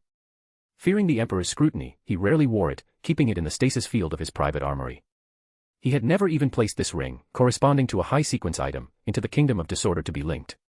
Until now, it was just a ring. But today, meeting the Emperor, he had to take it out and wear it. As Nareth pondered, he reached the sigillite. Your father awaits you. Board the carriage, heroes of the Imperium. Nareth and Perturabo boarded the ornate golden chariots prepared for them, covered in oak leaves, garlands, and other decorations. Representatives from 9 legions assembled. Banners and emblems fluttered, forming a dazzling sea. Black Shadows of Order held the center, but grey Iron Warriors also occupied a central position. Purple Emperor's Children, Blue-White World Eater, Blue Ultramarines, Red Thousand Suns, Grey Limestone Word-Bearers, the 8th Legion. Of the 19th Legion, which had fought at Xana, only Balsar represented them. The Dark Angels, who had sacrificed so much at the Taxil decisive battle, had no one present. Thousands of Astartes moved slowly through the cheering crowd. Servoskulls circled. Streamers flew. Vox systems played a powerful march, blending with the Astartes march. Scanning arrays transmitted the images to the Mechanicum's control center, where multiple angles were compiled and broadcast across Terra. Nareth smiled and waved to the people of Terra, provoking waves of cheers. His gaze fell upon the figure in golden, single-piece armor, standing on a raised platform. Nareth ascended the steps, approaching the Emperor. The Emperor smiled. My Pegasus, you did not disappoint me. All enemies of humanity will be crushed by you. He looked at Perturabo. My Lord of Iron, you have passed another trial. I have prepared many trials for you. Tireless. Unyielding. Unstoppable. As you will. Nareth and Perturabo bowed. The Emperor placed victory wreaths on the two Primarchs' heads. Enjoy the cheers of your victory. Nareth and Perturabo stood on either side of the Emperor. The Astartes stood proudly beside hundreds of armored vehicles. The victory celebration ended amidst the rapturous cheers of the populace. That evening, after seeing off Violet, the Grand Matriarch of House Vischer, Nareth's gaze shifted from Pat to the approaching figure in golden armor. Lord Nareth. The Emperor wishes to see you. Lead the way, custodian. Nareth walked out of the courtyard, following the custodian. He soon realized the Emperor was not meeting him in the throne room. Nareth's eyes lit up when he saw the castle-sized golden doors. The Emperor's vault, finally. As the doors closed with a rumble, the Emperor turned to Nareth. You crushed the Xenos. You liberated over 1,000 worlds enslaved by the Rangdan. Countless enslaved people were freed. My Pegasus, you did not disappoint me. I have decided to place AR Regia under your administration. Nareth recalled AR Regia. AR Regia was a crucial logistical hub for the Great Crusade, also providing a large number of highly educated, high-quality recruits for the Auxilia. Because it was a civilized world, it was not considered a recruiting ground by legions that viewed harshness as essential to Astartes culture during the Great Crusade. Only the Imperial Fists recruited some personnel there. After the heresy broke out, AR Regia, far from the front lines early on, became a key recruiting ground for many legions. The White Scar's Jang Sai Khan was the most famous example. Jagatai, I didn't mean to recruit your sons. My lord, I will not disappoint your expectations. AR Regia, under my administration, will inject new vitality into the Imperium. The Emperor nodded with a smile. Besides AR Regia, you may choose one item from my vault. All Terrans know what you most enjoy. Thank you, my lord. Nareth's praise was sincere. He followed the emperor, examining the items one by one. The vault beneath the palace was far larger than the emperor's vault aboard the Bucephalus, its collection more extensive. Nareth saw a familiar black blade, which Malcador would later bestow upon Sigismund. The Baron of Corruption activated his spirit vision, examining each item: ornate black Baroque-style armor, a silver Mercury sword. Among them were psychic items. The Mercury sword had the most brilliant psychic luster. Brighter than the bloody chain on his pinky, but not as bright as the Hand of Order gauntlet. Nareth noted that the Emperor did not mention any unusual phenomena associated with these items this time. Before being placed in the runic stasis field, the Hand of Order gauntlet had occasionally reshaped order. Is it because they are now enclosed in a runic stasis field? As the Baron of Corruption pondered, he walked past the vault center. His spirit vision abruptly shut down. Nareth's heart skipped a beat. He had been carefully avoiding looking at the Emperor. What is it? Something that made me instinctively shut down my spirit vision. He continued his examination carefully. Though his spirit vision was gone, his transhuman perception, honed by the Emperor, remained. Nareth's gaze swept over a scepter with a golden shaft and silver head, a mask covered in unfamiliar runes. His gaze finally settled on an unassuming banner. Its shaft was iron black, stained with blood. On its purple field was embroidered a dazzling crimson flame. If you enjoy the story, my Patreon is 30 chapters ahead. patreon.com/daosjinsu. Chapter 592, Chapter 591, My First Uniqueness, Surprisingly Not the Black Emperor. Nareth gazed at the unassuming banner, about 1.4 meters long, among the many artifacts. Using the same tone as his previous inquiries, he asked the Emperor. Nareth keenly noticed that the Emperor seemed lost in recollection, staring at the banner for over 10 seconds before speaking. It is a banner, commemorating a bloody war. Seeing the Emperor had no intention of elaborating, Nareth cautiously considered activating his spirit vision to examine the banner within the runic stasis field. The moment the thought arose, he immediately felt as if bathed in flames. It was this that messed with my spirit vision. Nareth's expression remained calm as he continued, examining the artifacts one by one. Finally, he stopped before a golden shield carved with a tiger. Have you decided? The Emperor came to his side. Nareth glanced at the Emperor, then nodded. I've chosen. He went to the banner. You want this? The Emperor's voice held a hint of surprise. It is the artifact that most draws me. I feel blood and glory in it. He looked again at the Emperor. I am eager to take it now. Nareth believed it was a mystical item. Without channeling psychic energy into it, or even linking with it, nothing would happen. Even if it were somewhat dangerous, the Emperor wouldn't let his Pegasus come to harm. If there were hidden dangers or the Emperor was testing him, the Kingdom of Disorder could protect him. As long as the Emperor didn't use crude methods to directly invade his mind, the Kingdom of Disorder would not be exposed. Nareth didn't actually think the Emperor would use Mora-like methods on him. Both he and Magnus possessed psychic abilities. Even if he couldn't resist, he would be aware. Perhaps, when the Emperor chose Primarchs for Molech, he had specifically overlooked him and Magnus. As Nareth pondered, the Emperor deactivated the runic stasis field. He ascended to the third level of the Telema state of mind. His right hand extended, pausing slightly when it touched the banner's shaft. Nareth felt warmth in his palm. A reaction. Nareth closed his hand, gripping the banner. The warmth spread rapidly. He felt as if he were beside a furnace. No terrifying mutations. No psychic shock. Nareth relaxed slightly, but remained alert, maintaining his state of mind, discerning the sensations the banner gave him. Warm, and something like respect. Respect. Nareth almost smiled, doubting this inexplicable feeling. Could this banner possess emotion? Holding the banner, Nareth followed the Emperor out of the vault. His gaze swept over the rings on the fingers of the shield captain. Ring weapons. Nareth knew some elite custodes wore ring weapons matching their hand shape and combat style. Undoubtedly, the Emperor could also command space simians to craft ring weapons for the custodes. The probability of such large-scale coincidental creations was nearly zero.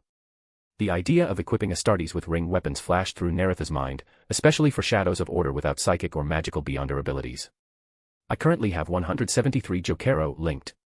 They are setting up simian fields for the increasing number of ships. Once that's largely complete, I can have them start crafting ring weapons for Shadows of Order, perhaps also protection orbs. As Nareth walked towards the Primarch's courtyard, he cautiously experimented. He raised the shaft, waved it, channeled a tiny amount of spiritual energy into it. He tried everything except channeling psychic energy. Nothing changed. The shaft remained warm. The honor guard members standing guard, seeing their father approaching with the shaft, showed puzzled expressions. Nareth entered the villa. With a thought, the prone hyperpsychic cat, John, immediately ran to him. Hold it. Nareth bent down, simultaneously instructing the Calamity Priest via psychic link. He saw John grip the shaft with both paws. Nothing happened. Through the psychic link, Nareth sensed that John felt no warmth when holding the shaft. It was like an ordinary shaft, neither hot nor cold. Nareth sent another thought pulse, divine it. The Calamity Priest closed his eyes slightly. Just as he began to divine, he felt as if consumed by flames. He dropped the shaft in terror, sliding backward, colliding with the Black Wolf, Freddy. What are you doing? Freddy impatiently pawed John aside. Nareth stared at the upright shaft. Unheld, it stood firmly on the ground, as if its base were embedded. Through the psychic link, he sensed John's feeling of being consumed by flames. Iron-black shaft, stained with blood. Warmth, respect. Calamity Priest, flames. Could it be? Nareth's pupils dilated. He stared at the banner in shock. The uniqueness of the Red Priest pathway. Though the blasphemy slate had not yet revealed the secrets of Sequence 0, Nareth knew each path had only one true god because there was only one uniqueness.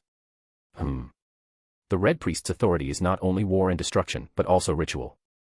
The Red Priest can pray to the Sefirot, for power or for its projection to descend.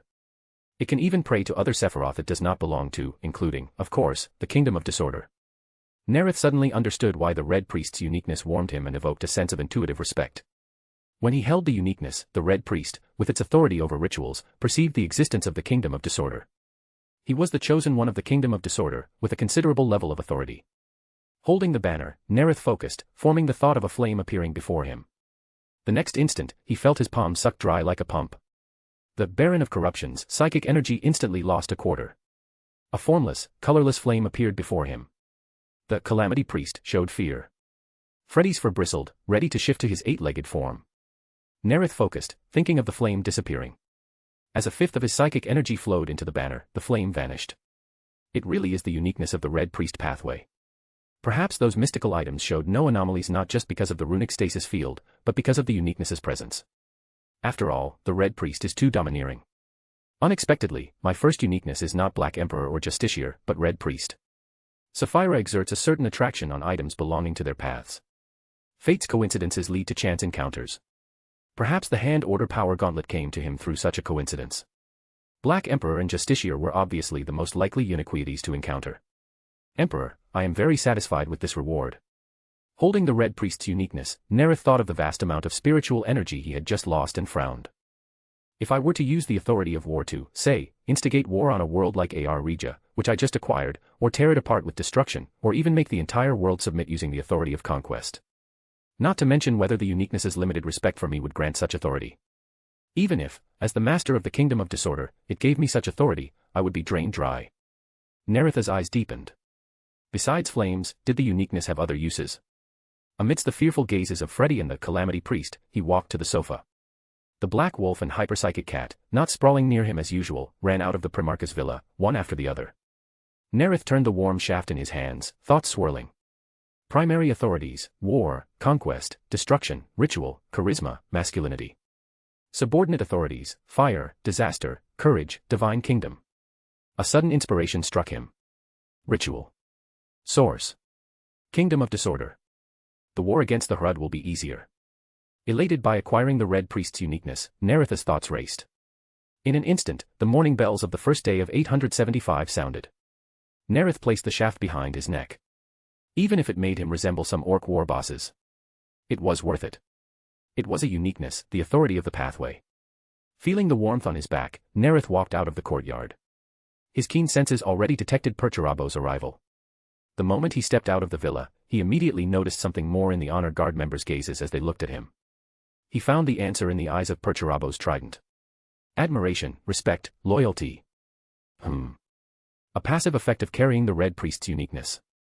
A passive manifestation of the authority of charisma. My charisma has greatly increased. Perhaps the reason this unassuming banner was placed in the vault was due to the authority of charisma. Nareth stared at the flicker in Perturabo's ice-blue eyes and thought to himself. If I could truly fully activate the uniqueness's authority of charisma, with our previous connection, I might have Perturabo kneeling in fealty immediately. The Red Priest was the most charismatic of males. It inspired loyalty and the desire to serve, but also extreme hatred in enemies, who felt compelled to destroy it. Nareth, it is complete. For Rix will deliver the model to your flagship. I will complete it. Nareth keenly noted a trace of gloom in Perturabo's otherwise calm eyes. Looking forward to our reunion, Perturabo said calmly. Father has ordered me to Zavrik to put down a rebellion. Nareth was momentarily stunned. He thought to himself. Though the Zavrik rebellion was in 876, I recall Expedition Fleet 611 pacified it without casualties. Since Perturabo was on Terra, the Emperor gave him the task. Nareth thought of Perturabo's style. The Emperor might have assigned the wrong task. Perturabo's abilities were not the issue, but he would not be so lenient with traitors. Nareth recalled what the Emperor had said to Perturabo at the celebration yesterday. He would face many trials, be tireless, unyielding, unstoppable. Nareth knew he had said the same thing when he first met Perturabo on Olympia. The Emperor truly works Perturabo like a pack mule. Just yesterday, he was at the celebration. Now, within a day, a new task. He sighed inwardly and spoke. Looking forward to our reunion. Nareth also left Terra that day, heading for the Kalium Gate Zone. If you enjoy the story, my P at Trian is 30 chapters ahead. p@trian.com/dawasjinsu. Chapter 593, Chapter 592, each chapter has its own recruiting world. 875.m30. The 100 companies of the Star Hunters, scattered across the galaxy, answered their Genefather's summons and gathered on Kagurus. Borger, captain of the 33rd Company, and Stach, its apothecary, entered the Quanzhou Palace. Following Chagorian custom, they bowed. Great Khan. Welcome to Kagurus. It will be your home. Jagatai's smile was warm, yet his presence was undeniably majestic. You fought under Nareth at Zana. The two psychiatrists were prepared. For this meeting, they had done their homework. Based on the Black Emperor's revelations about Jagatai and their accumulated profiles as a full-fledged telepathist, they had constructed an image of Jagatai. They had switched roles and conducted over 100 simulated drills. Great Khan, my company happened to be in the Zanavexadax system during the Rangdan invasion. The psychologist, Borger, reported smoothly, without pause. The other psychologist, Stach, looked up at the Genefather on his throne. Unarmored, layers of robes could not conceal his strong, battle-hardened frame. His gaze was deep, his extraordinary body embodying the precision of a swordsman. He occasionally asked questions. His Gothic was heavily accented, yet possessed a transcendent nobility, more aristocratic than the nobles of Terra's courts.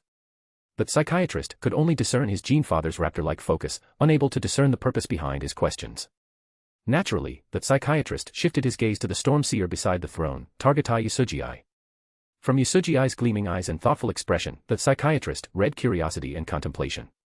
Father and my lord journeyed together to the Rangdan homeworld. My lord made the final kill, making Yasugiai and father curious about him, hoping to learn more from us. They will never know my lord's true power. Reaching this conclusion, Stach breathed a sigh of relief. Though as a psychiatrist, Borger could carefully consider his words before speaking, facing his father, like a raptor, still made him uneasy.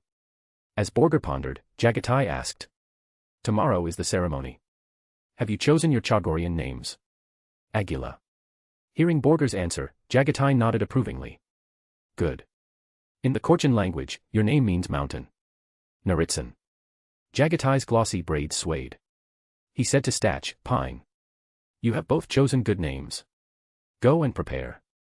The next day, the 33rd Company was positioned relatively centrally among the many companies. The centralmost company, 2 companies away from the innermost circle, had 10 companies between them.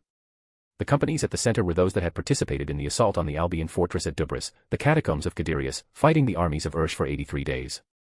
The Imperium's archives held no record of their battles. Only the Star Hunters knew. They were the forgotten sons of Terra. The 33rd Company's proximity to the center was due to their contributions at the defense of the Forge World Zana and the intelligence they provided on the Rangdan. The 2 psychiatrists looked out at the sea of grass.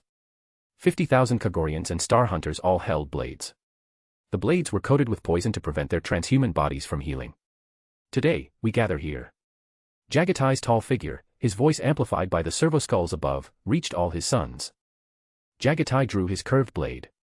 Blood will bind us together. Bind you to me, to Kagurus.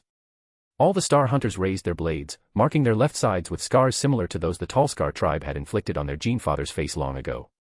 50,000 lines of blood dripped. Jagatai raised his curved blade high, proclaiming, You are white scars. The white scars raised their blades, answering their Genefather. The psychiatrists Borger and Stach looked around. They saw the light in the white scars' eyes, read their joy in their vigorous movements. They knew the Star Hunters had been reborn. They had once carried out the Emperor's missions as scouts, arriving in new zones ahead of the expeditionary fleets. They had received no recognition, living only by one creed: every new day was a victory. The Legion, burdened by duty, had steadily, silently endured immense losses and attrition. They sought no aid, choosing only to live and die in their own ways, in places of their own choosing. As they sheathed their blades, the two exchanged glances. They were different. They had long found their faith, the Black Emperor. 876.m30. Kalium Gate Zone. Aboard the Shadow's Sovereignty, Primarch's office. Arsena, holding a data slate, reported. As commanded, the 2nd, 3rd, 4th, and 5th chapters have completed assembly, totaling 75,400 men. The Legion's capital ships and nearly half its escorts have been equipped with Jokero fields. As commanded, all space simians are dispersed among the ships. Should any field be damaged, they will immediately repair it. Nareth nodded. The HRUD could release entropy fields that distort time. Their ships could likewise distort temporal flow. The 3 Ramillies-class starforts not used in the Rangdan War have also been equipped with Jokero fields. Deployment preparations are complete. As commanded, the 10th chapter has arrived at Ar Regia in the solar segmentum. The 12th chapter has arrived at Tanith and has begun recruitment. Nareth had chosen Tanith as the recruiting world for the 12th chapter, primarily on the full pathway. The Nalwood trees there uprooted themselves to move, causing people to lose their way, a natural training ground for honing inspiration and divination abilities. Ar Regia was not entirely suited for the Hangman pathway, but it was the only chapter without a dedicated recruiting world. Moreover, the Rose Bishop path was one of art and beauty. Ar Regia, a civilized world with a highly educated populace, had some inherent affinity. Thus, Nareth assigned Ar Regia to the 10th chapter, intending to find a more suitable recruiting world for Ramsey later. Thus, every chapter now had at least one dedicated recruiting world. As Arsena reported, Nareth's fingers flew across his data slate, sending the information on the HRUD and the tactics he had formulated for the 4 chapters, excluding the 5th, to his aid. The 4th chapter, primarily on the death pathway, had keener spirit vision, adapted to underground combat, and could detect HRUD at greater distances. The 2nd chapter, primarily on the sun pathway, could create environments unsuitable for the nocturnal HRUD. The 3rd chapter, primarily on the darkness pathway, not only adapted to the environment but could also send HRUD to sleep. Having diverse means to deal with the HRUD was also why Nareth was deploying fewer troops than the Iron Warriors in his memory. The HRUD had 15 major worlds and 84 minor worlds within the Saktrata Deeps. The Iron Warriors had deployed approximately 120 to 150,000 men, suffering 30,000 casualties, and their achievement was cleansing the 3 worlds of the Gurgan system of HRUD. Ferrix, the Warsmith and first of Percherabo's Trident, estimated that cleansing all HRUD worlds would require hundreds of thousands of Iron Warriors. That was impossible. Before the Heresy, the Iron Warriors numbered approximately 150 to 180,000. Nareth's objective for this expedition was not to cleanse all 99 worlds of HRUD. He knew the HRUD numbered in the billions. Even Shadows of Order would pay an unbearable price. The Legion would be reduced to chapter size, and still might not succeed. The conflict with the HRUD was destined to be a long war. Nareth was not impatient. There were still 123 years before their mass migration in 999. Of course, his objective was not merely to obtain materials for the Mentor of Disorder potion. With 1 chapter, he could capture thousands of HRUD. The Saktrata Deeps was rich in mineral resources, but it was further from the core regions than even the Coronate Expanse had been. It was 23 light-years from the Imperium's borders at the Great Crusade's end. For the Imperium, Saktrata Deeps was a costly, unappetizing prospect. But for him, with the Kalium Gate and Webway Gate technology, it was not a disadvantage. It was a treasure trove, costly to develop but still worthwhile. Concealing the entire deep would make it an unknown industrial base. Saktrata Deeps' strategic value was also why Nareth decided to deploy a strategic asset, a Ramillies-class starfort. Nareth's minimum strategic goal was to occupy the Gurgan system, establish a foothold, and achieve the same substantive results as Percherabo. As he pondered, the silver-haired Arsena had received all the data. He continued. Lord Santiago Borgkamp will present himself in 1 standard hour. Nareth nodded slightly. I understand. After his aide left, Nareth went to the Kingdom of Disorder. He ordered the Space Simian to concoct Sequence 6 Scribe potion using 1 fully read Sloth Starlight Record Stone and other materials. He then went to the 3rd layer. He did not divine immediately. First, he approached a banner shrouded in black mist. The Baron of Corruption activated his witch sight. As the chosen one of the Kingdom of Disorder, with a considerable level of authority, he could look upon the uniqueness within his own domain. He saw black threads entwining the iron-black shaft and the crimson flame on the purple field. Indeed, the Red Priest, with its authority over rituals, welcomes being linked. Nareth neither bound nor attempted to corrupt it. Perhaps, when his control increased and he could leverage most of the Kingdom of Disorder's power, he might be able to corrupt the uniqueness. For now, he lacked that ability. This is sufficient for me. My plan is more assured. With this thought, Nareth went to the Dice of Prophecy, took it in his hand, and let the known information about Saktrata Deeps flash through his mind. Saktrata Deeps is in an isolated part of the galaxy, the Orion Cygnus arm. Departing from the Crimson Scar system, Baal, passing through the imperial worlds of Magna Aphrodite, Johnstame, Brigida, Huldos, Cadamus, then about a month's warp travel, one reaches Saktrata Deeps. The Gurgan system is the gateway to Saktrata Deeps. Sanguinius, I suppose this is repaying you for the Baal Predator STC and our alliance on the War Council by heading off a potential threat. The Hrud migration path would have faced Sanguinius and the Blood Angels. But the Emperor had given the task to his Lord of Iron.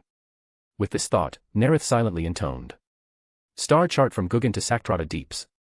After intoning it 11 times, he recorded the star chart on a data crystal. Santiago Boardcamp entered the Primarch's office. The Black Emperor slid a potion before him. He picked up the transparent, almost solidified liquid and drank. Starlight exploded in his mind. Countless symbols and characters flashed before his eyes. He felt his mind explode, becoming symbols, patterns, and marks. Activated new cells twisted, deformed, and were compressed into entirely different shapes. Moments later, the newly promoted scribe felt the activated cells in his mutated brain. His mind had surpassed the boundaries of an Astartes. He took a deep breath, hand to his throbbing temple. Thank you, my lord, for your gift. Nareth sent a thought pulse to Santiago. During the voyage, record the abilities of the court brothers in your chapter whom I have granted other powers. Recording Beyonder abilities was no small challenge for some Beyonders, requiring friendship, even a price. But for the chapter master of the 5th chapter, it was effortless. Nareth then slid a data crystal to Santiago. Saktrata Deeps lies beyond imperial borders. The situation is complex. You will command the void battle among the stars. Besides information on the Hrud, it contains data on Fearsight and the Eldari Warp Spider aspect. I have synthesized the two, researching an attack method that utilizes brief back and forth between the warp and real space. You will take over and perfect it. Santiago, a demonologist, was a master of manipulating the interaction between the warp and the material universe, possessing abilities related to teleportation. He came from House Boardcamp, generations of psychic artisans. He was the Legion's premier psychic artisan. As a Beyonder on the door pathway, he was the most suitable to continue this research. By your will. Santiago took the data crystal and bowed respectfully. If you enjoy the story, my P at Trian is 30 chapters ahead. p@trian.com/daoisjinsu. Chapter 594, Chapter 593, The Hrud's Terrifying Entropic Fields. 876.m30. Training deck of the 5th chapter's flagship, the Relic-class vessel Starcaller. Santiago Boardcamp, the Star-Lord, after numerous experiments, discovered that as a scribe, he could record the abilities of a total of 22 court knights, lords, and barons. They had been granted power by the Black Emperor once, twice, or 3 times. Finding that the storage cost of recording their abilities was roughly the same, he began consciously planning combinations of abilities. Since his own bestowed powers were not suited for combat, he naturally focused his attention on this area. The scribe watched a folk of rage unleash a burst of rage. In his eyes, a phantom book, its pages slowly turning, was reflected. The scribe activated the cells in his brain, forming wave-like symbols, rippling water droplets, and emblems of fury. Crash! A training dummy shattered from a raging blow. Fragments littered the floor. Simultaneously, the symbols, patterns, and marks in the scribe's eyes rapidly dissipated. Record failed. Santiago was undeterred. He would try again. Continue. The folk of rage accumulated fury. As a new training dummy descended and rotated, he let out a roar. The phantom book in the scribe's eyes slowly turned. Symbols, patterns, and marks flashed rapidly. Amidst the shattering, the scribe watched an arc of fury leap across the phantom book and nodded with satisfaction. Feeling his psychic energy become more lively, Santiago instructed. That's enough for today. He then walked to the elevator and returned to his captain's quarters. Unlike other lords, his quarters more resembled a psychic artisan's laboratory or a psychic alchemy chamber. The walls were covered with star charts. The ceiling was covered with astrolabes. The abundance of stellar-themed items was the most obvious difference between him, a seasoned astrologer, and other psychic artisans. Santiago walked to his workbench, carved from a single piece of psychic crystal. Even the Thousand-Sun sorcerers would marvel at its rarity. It was carved from a single piece of crystal, sourced from the crystal mirage. It was 5 times larger than the largest piece of psychic crystal ever mined from the reflecting caves behind Tisca. Santiago entered the first level of the enumeration, then ascended to the third. As a demonologist, he perceived the surge of etheric tides. The psychic artisan picked up his psychic probe and carving knife, both made from psychic crystal. These tools were crafted by the demonologist himself, the entire refining process conducted within the warp, untouched by real space. Santiago stared at the rudimentary, bizarre-shaped backpack. Shorter than an Astartes power pack, but longer, tapering as it extended outward. Glowing psychic crystals were set into its edges. An abstract rune was carved in the center. The rune was composed of an incomplete trident, an incomplete triangle, and an inverted triangle. The rune of the Eldari aspect warrior, the warp spider. The psychic probe in Santiago's left hand moved slowly. He carefully discerned the flickering etheric light. The carving knife in his right hand fell occasionally, refining the backpack. Ori Insignis arm, Sactrata deeps. The Vulpa Straits, at the edge of the Gurgan system. The planet Galgis was hidden within a dark nebula, dense asteroid fields, and canyons formed by enormous, forest-like celestial bodies. It was the only corridor through the Vulpa Straits. Within the canyon-like corridor, 3 black destroyers, in an arrowhead formation, escorted a frigate, navigating cautiously through the dark nebula. On one side of the defile, 6 ships, in a petal formation, emerged from the shadows. They were indistinct, nearly invisible within their shifting time fields. An instant before the entropy beams fired, alarm lights flashed urgently on the bridge of the Shadows of Order ship. The Simulus Chamber network, discerning the enemy from the nebula, dust, and floating rocks, had detected the attack. Time waves surged like a tide, slamming into a destroyer. The ship lurched, tossed like a boat struck by a wave, then plummeted. In an instant, it seemed to age millions of years. Its engine lights died. Obvious corrosion appeared on its hull. Within seconds, its crew aged to dust.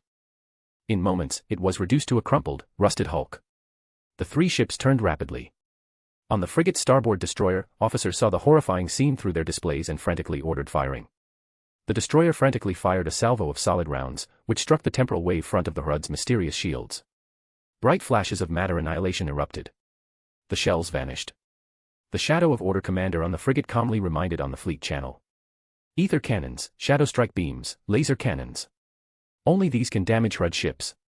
The destroyer on the frigate's port side was the first to complete a 45-degree turn. Its laser arrays fired a dense barrage. Blazing light struck one of the petal formation enemy ships. Hit! The officer shouted excitedly. Excitement at damaging the Xenos ship overcame fear. The destroyer accelerated its turn, trying to bring its prow-mounted ether cannon to bear. An entropy beam caught it.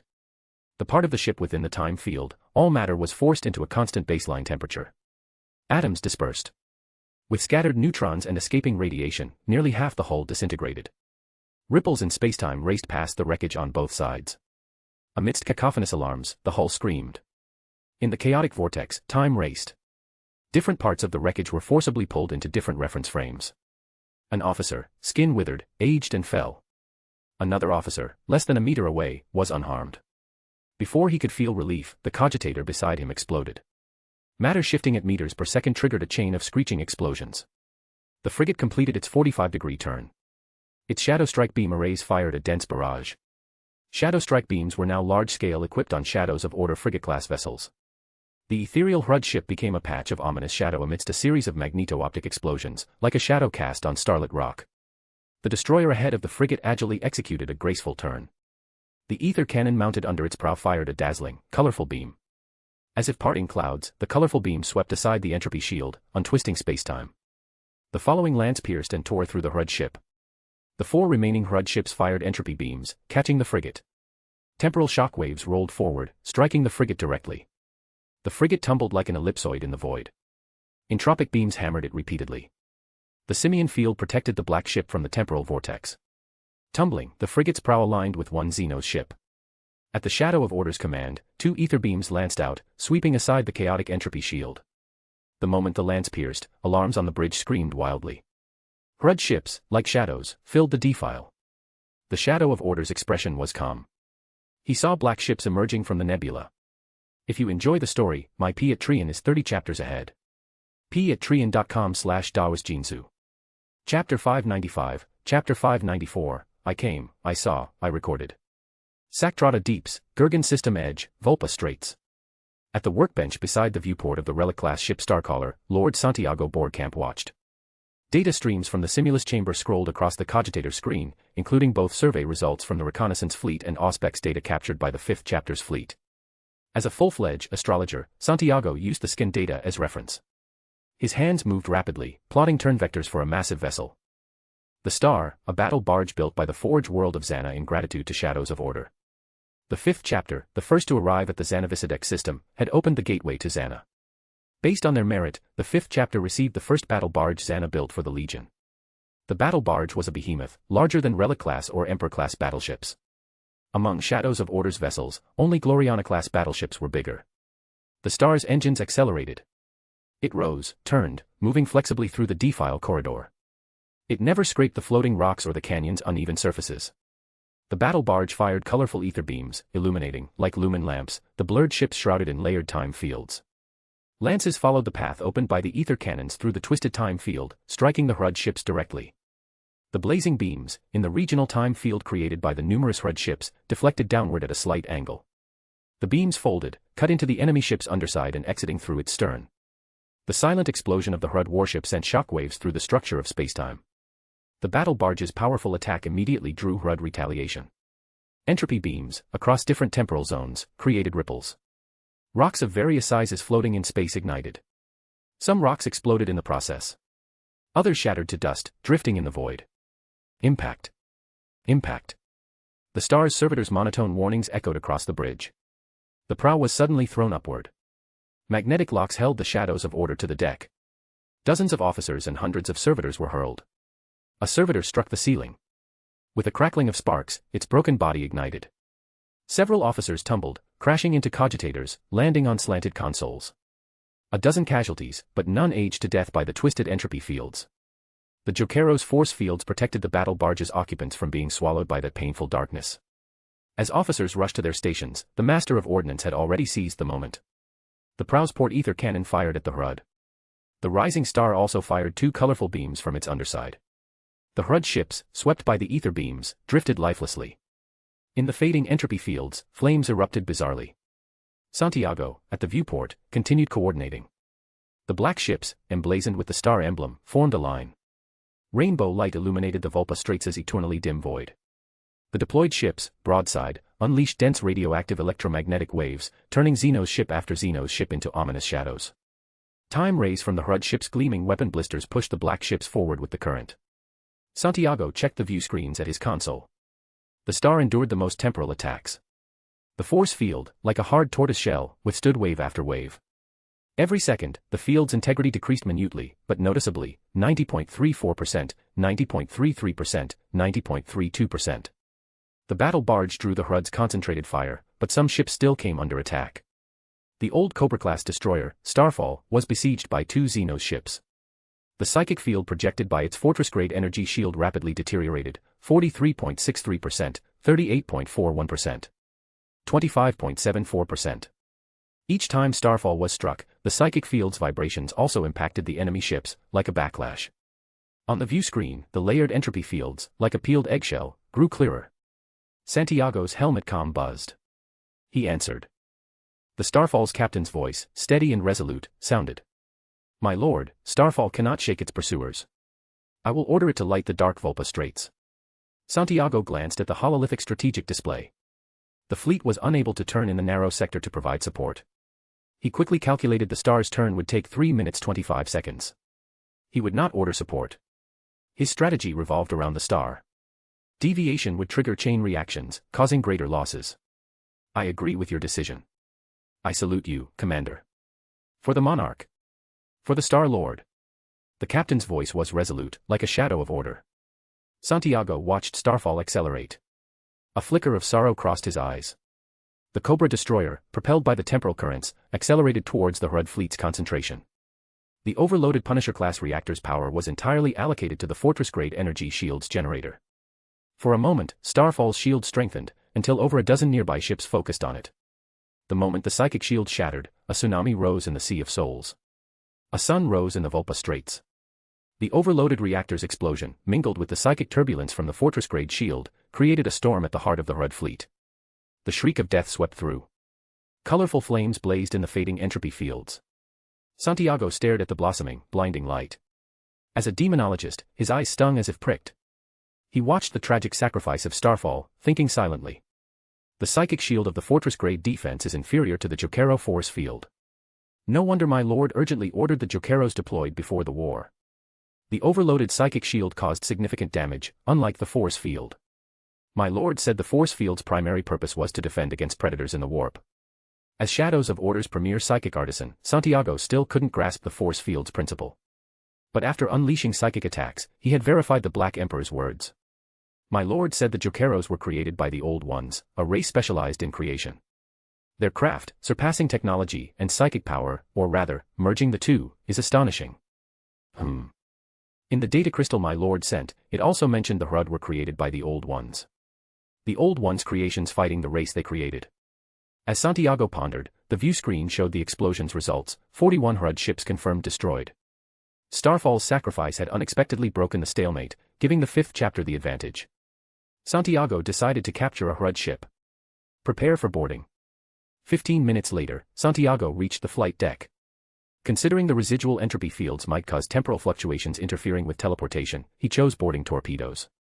He entered a compartment with 2 CORV pattern drones. Taller than squat CORV drones. Their backs similarly curved upward. Instead of a ornate crest, a spherical object like a shining star covered the rounded dome. It contained a warp resonator. The spherical casing was engraved with complex warp circuits, synchronized with the talismans on Santiago's armor. The CORV drones could amplify psychic power, and also acted as psychic fuses. They were being experimentally integrated into Shadows of Order's system, assigned to chief librarians and lords with psychic abilities. On Santiago's back was mounted his modified Eldari warp spider jump generator, making the compartment even tighter. As the rows of boarding torpedoes raced into the void, a bright ether beam struck the target. A gleaming blister burst. Over a dozen boarding torpedoes were thrown aside by the temporal shockwave. Hundreds of torpedoes, deflected, slammed into the Hrud ship. The moment the Melta charges detonated, Santiago activated his warp jump pack. His form vanished from reality, appearing in an instant within the realm born of powerful minds, intense emotions, and primal impulses. The realm reflected by the Hrud ship was like a gray, desolate ruin. Empty, as if everything had been worn to dust by time. Desolation assailed Santiago's mind. It made him feel that everything was meaningless against the flow of time. His thoughts slowed. The CORV drone's failsafe mechanism automatically activated. Warning runes lit up. The talismans on Santiago crackled. He snapped back. With a thought, the failsafe mechanism further engaged. He ascended to the 3rd level of the Thelema mind state. In an instant, the warp spider rune lit up. Santiago leaped back to reality, landing in a corridor as dim as a tunnel. The seasoned astrologer's psychic intuition sensed he was enveloped by a lifeless grayness, affected by a twisted, bizarre energy. With a thought, his helmet's display showed a shadow. Raised its bedrock pattern bolter and fired at the Hrud. The moment the adamantium-tipped rounds touched the entropy field, either the explosives prematurely detonated due to decay, or the rounds disintegrated as metal atoms dissolved. The Hrud's effect on their surroundings was unpredictable. Flame weapons were more effective against them. But these experimental drones, following squat doctrine, could only physically handle bedrock pattern bolters. Their greater role was in the psychic domain, even for Grimner. Santiago and the CORV drones vanished, reappearing behind the Hrud. Psychic crystals blazed. A force sword struck a Hrud. The psychic field shrieked unusually but still tore through the silicate scale-like armor padding. The demonologist raised his force staff. Ice spread through the corridor instantly. The veil between reality and the warp was torn. A colorful vortex enveloped over a dozen Hrud. Amidst the Hrud's terrified shrieks, the summon void rift closed, vanishing with the Hrud and a section of decayed bulkhead. More Hrud surged forward, raising flintlocks at Santiago. The warp spider rune flashed. The demonologist and the 2 CORV drones vanished. Zotsop. A column of fire hotter than a star ignited a bulkhead, blazing intensely. On the mirror's other side, Santiago swung his blazing force sword, cleaving through predators lunging from the tide. He glanced at the countless, greedy maws of enormous size lunging at him. Santiago frowned. The warp jump device isn't mature enough. As he thought, a rune flashed. He returned to reality. Frost from the warp anomaly, colliding with the entropy fields, created supernatural mist that filled the corridor. With a thought, the talismans on Santiago and the runes on the 2 CORV drones activated simultaneously. He extinguished his force staff's light, slinging it over his back. As the failsafe mechanism engaged, he felt his close connection to the warp abruptly severed. The loss of power momentarily weakened Santiago. But the scribe found strength in the Black Emperor's gift. A phantom book appeared in the scribe's eyes. Pages turned. He selected an ability to release, Fire Crow. The Dunnick incantation, I came, I saw, I recorded, rose. A flock of fire crows condensed around the scribe. He struggled to guide them with his psychic energy towards the Rud. The phantom crows flew, each on a different path towards their targets. They wobbled. The closer they got, the more they slipped from the scribe's control. Fortunately, the narrow corridor and blazing flames limited the Rud's movement. Most fire crows still struck their targets. Their intense heat melted the Rud's tattered clothing, engulfing their twisted forms. The phantom book's pages turned again. The scribe selected from his records an ability from the only person in the chapter with the same rank in the court as himself, the Viscount Judge. Recording a court viscount's ability was not yet proficient for the scribe. After 32 attempts, his activated brain finally arranged the symbols, patterns, and marks correctly. He raised his right arm, pushing forward. As the incantation, I came, I saw, I recorded, rose, he shouted in Dunnick, imprison. Viscous, almost solid, transparent liquid layer upon layer wrapped a Rud. In the giant amber, its large eyes held terror and confusion. If you enjoy the story, my Patreon is 30 chapters ahead. patreon.com/dawasjinsu. Chapter 596, Chapter 595, The Long Night, The Trembling Earth. Aboard the Shadow's Sovereignty, in the Primarch's office, Arsena reported to the Black Emperor. My lord, the Star-Lord reports that the 5th chapter has broken through the only corridor of the Vulpa Straits, creating the conditions for deploying the Ramillies-class Starfort. Once deployed, the Starfort will seal off the only route to the Gurgan system and Saktrata Deeps. The Legion's chief navigator, the esteemed Lord Whistle, reports that the flagship's transition will be complete in 31 standard minutes. Marlena's tea-brown eyes flickered. Seeing the Primarch's aide had finished, she spoke. My lord, I have completed the experimental production of a construct based on sloth technology. Though I have not yet mastered necrotic weaponry, I use salvaged construct limbs to fill the gaps. Nareth nodded slightly, instructing Marlena. Deploy it on Galgis. Position it in the ambush zone.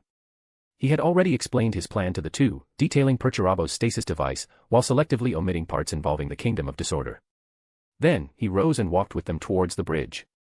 After the Shadow's Sovereignty arrived at the Gurgan system, data torrents flooded the console of Shipmaster Diana. The hypnotist's transhuman mind spun rapidly, organizing the information into a report. My lord, the 5th chapter has established a defensive line in the D-file. The Simulus Chamber has received the 5th chapter's skin results, pinpointing the target planet, Galgis. The Death Lord reports the 4th chapter has completed its assembly as planned. Nareth nodded. Execute the predetermined plan. Attack Galgis. By your will. Diana reviewed the 5th chapter's report, refining the operational plan she had developed based on the Primarch's briefing materials. Rud warships, overall, were no match for Imperial vessels. They were a significant threat at close range. The Vulpa Straits, which the flagship was traversing, was their ideal environment. At the same time, Tech Marines were analyzing the compiled skin data in the Simulus Chamber. Entropy field defenses. Spacetime shockwaves. After Diana completed her operational plan, she looked up at the large hololith above. The Shadow's Sovereignty navigated the narrow void zone, pushing through shattered rock and burning metal debris. Her view gradually opened. Black ships, emblazoned on one side with Shadows of Order's emblem and on the other with the 4th chapter's green skull, converged on the flagship. They deployed around the Gloriana-class Shadow's Sovereignty and the chapter's flagship. The Black Fleet, in the faint starlight, weaved among the stars. Diana's gaze returned to the tactical display on her console. The Hrud fleet had deployed a defensive line 10 to 30,000 kilometers from Galgis. The blurred runes, shrouded in layered time fields, were visibly becoming clearer. Shipmaster, the gunnery officer's gruff voice sounded. Targets locked. Ether cannons ready. Prow lances charged. Diana rapidly marked 2 targets, then watched the screen. Colorful light lanced from the Shadow's Sovereignty and chapter's flagship. Blazing white beams followed the colorful streaks, precisely striking the 2 gray runes. The 2 gray runes vanished. As Diana's hands moved, gray rune after gray rune disappeared. The incoming entropy beam's gray light rapidly dimmed, dissipating before reaching the black runes. After 5 volleys, the Hrud ships realized they were completely outmatched in long-range fire. Runes surged like a school of fish. Diana grew busy, issuing orders rapidly. Shadow's Sovereignty, turn to 368, incline 4, advance. The black ships scattered, like an opening net, widening the distance from the Hrud ships. The Hrud at Gurgan had lost most of their ships at Vulpa Straits. The remnants couldn't close the distance. They burned in the fading entropy fields. After the Black Fleet reached Galgisa's high orbit, Diana compiled the fleet's Auspex matrix scans and reported to the Primarch. My lord, scans show no Xenos life signs on the surface. As you said, the Hrud are a nocturnal race. They hide in their burrows during the day. Order the 4th chapter to land. Establish lines at the tunnel entrances. Do not enter the tunnels until the enemy is heavily depleted. Nareth instructed, then rose and walked to the strategic table. Arsena followed the Black Emperor. The polymath knew the Black Emperor was choosing an ambush site. His blue eyes examined the hololith.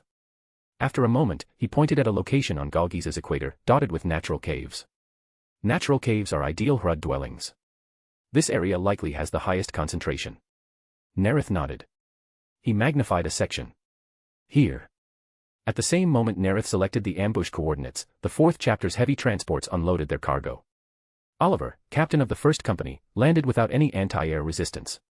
The spirit medium, encased in his armor, strolled down the ramp and looked up at the dim starlight. The Hrud despise sunlight even more than we do. He turned and strode towards the rune-marked tunnel. Passing through ruins, he examined his surroundings. Obvious dragging marks. As the Black Emperor had said, the Hrud were a scavenger race.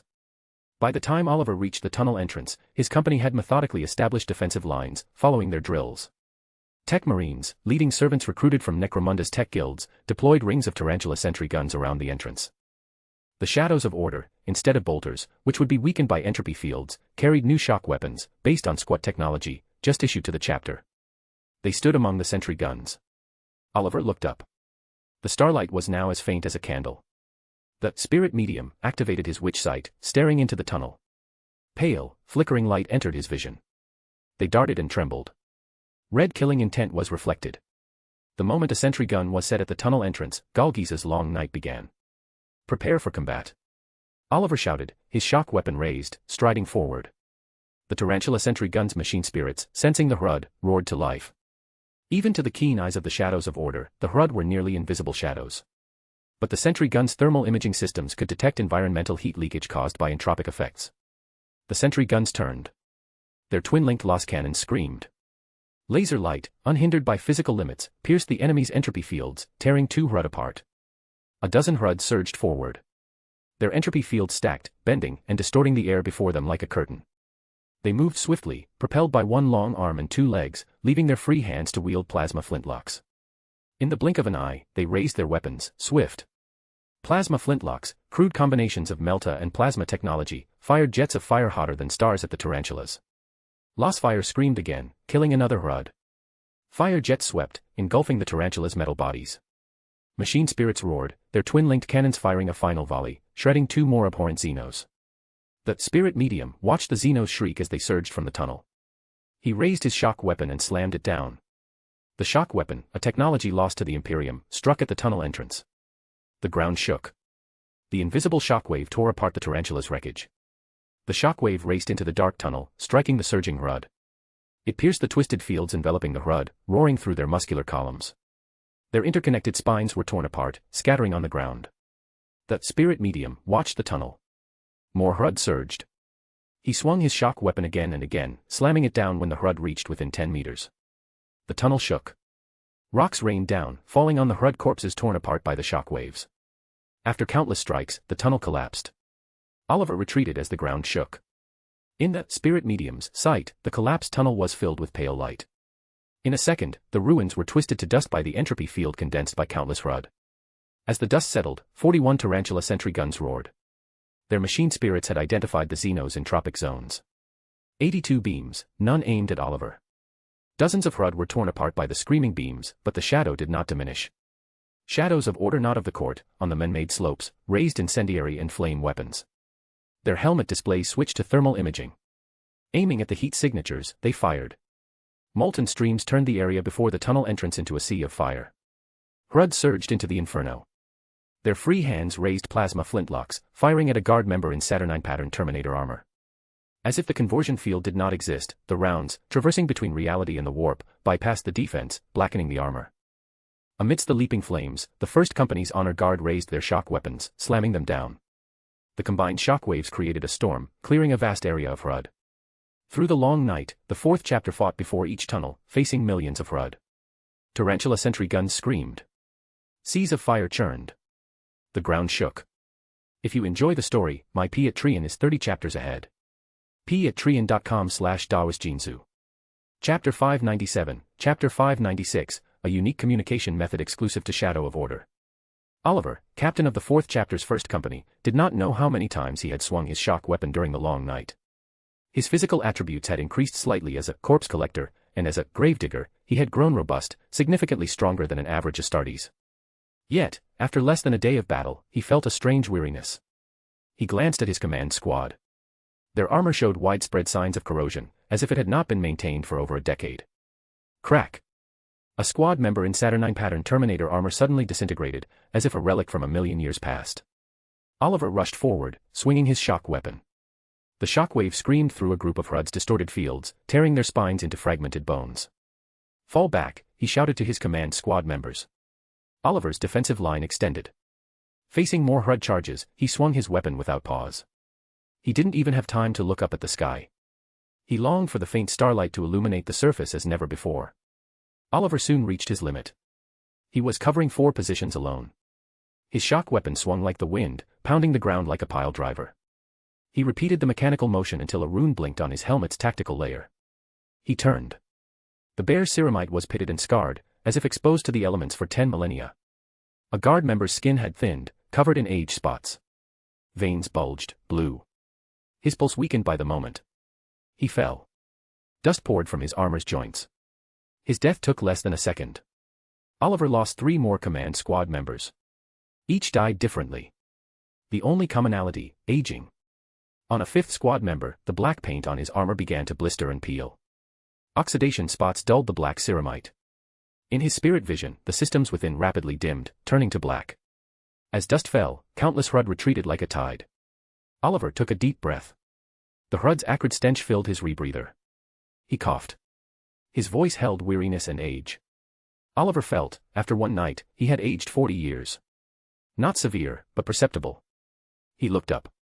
Dim light was visible. Dawn was near. The spirit medium was suddenly struck. He heard the Hrud's cries. He immediately activated Eye of Death.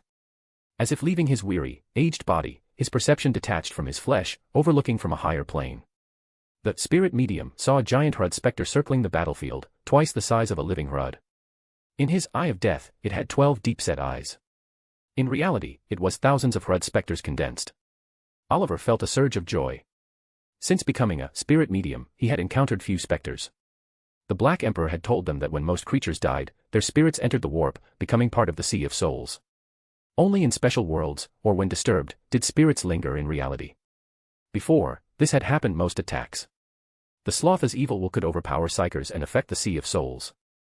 The 4th chapter often encountered specters in battle. Captain Kian had become a true spirit medium during that war. But he had missed that campaign.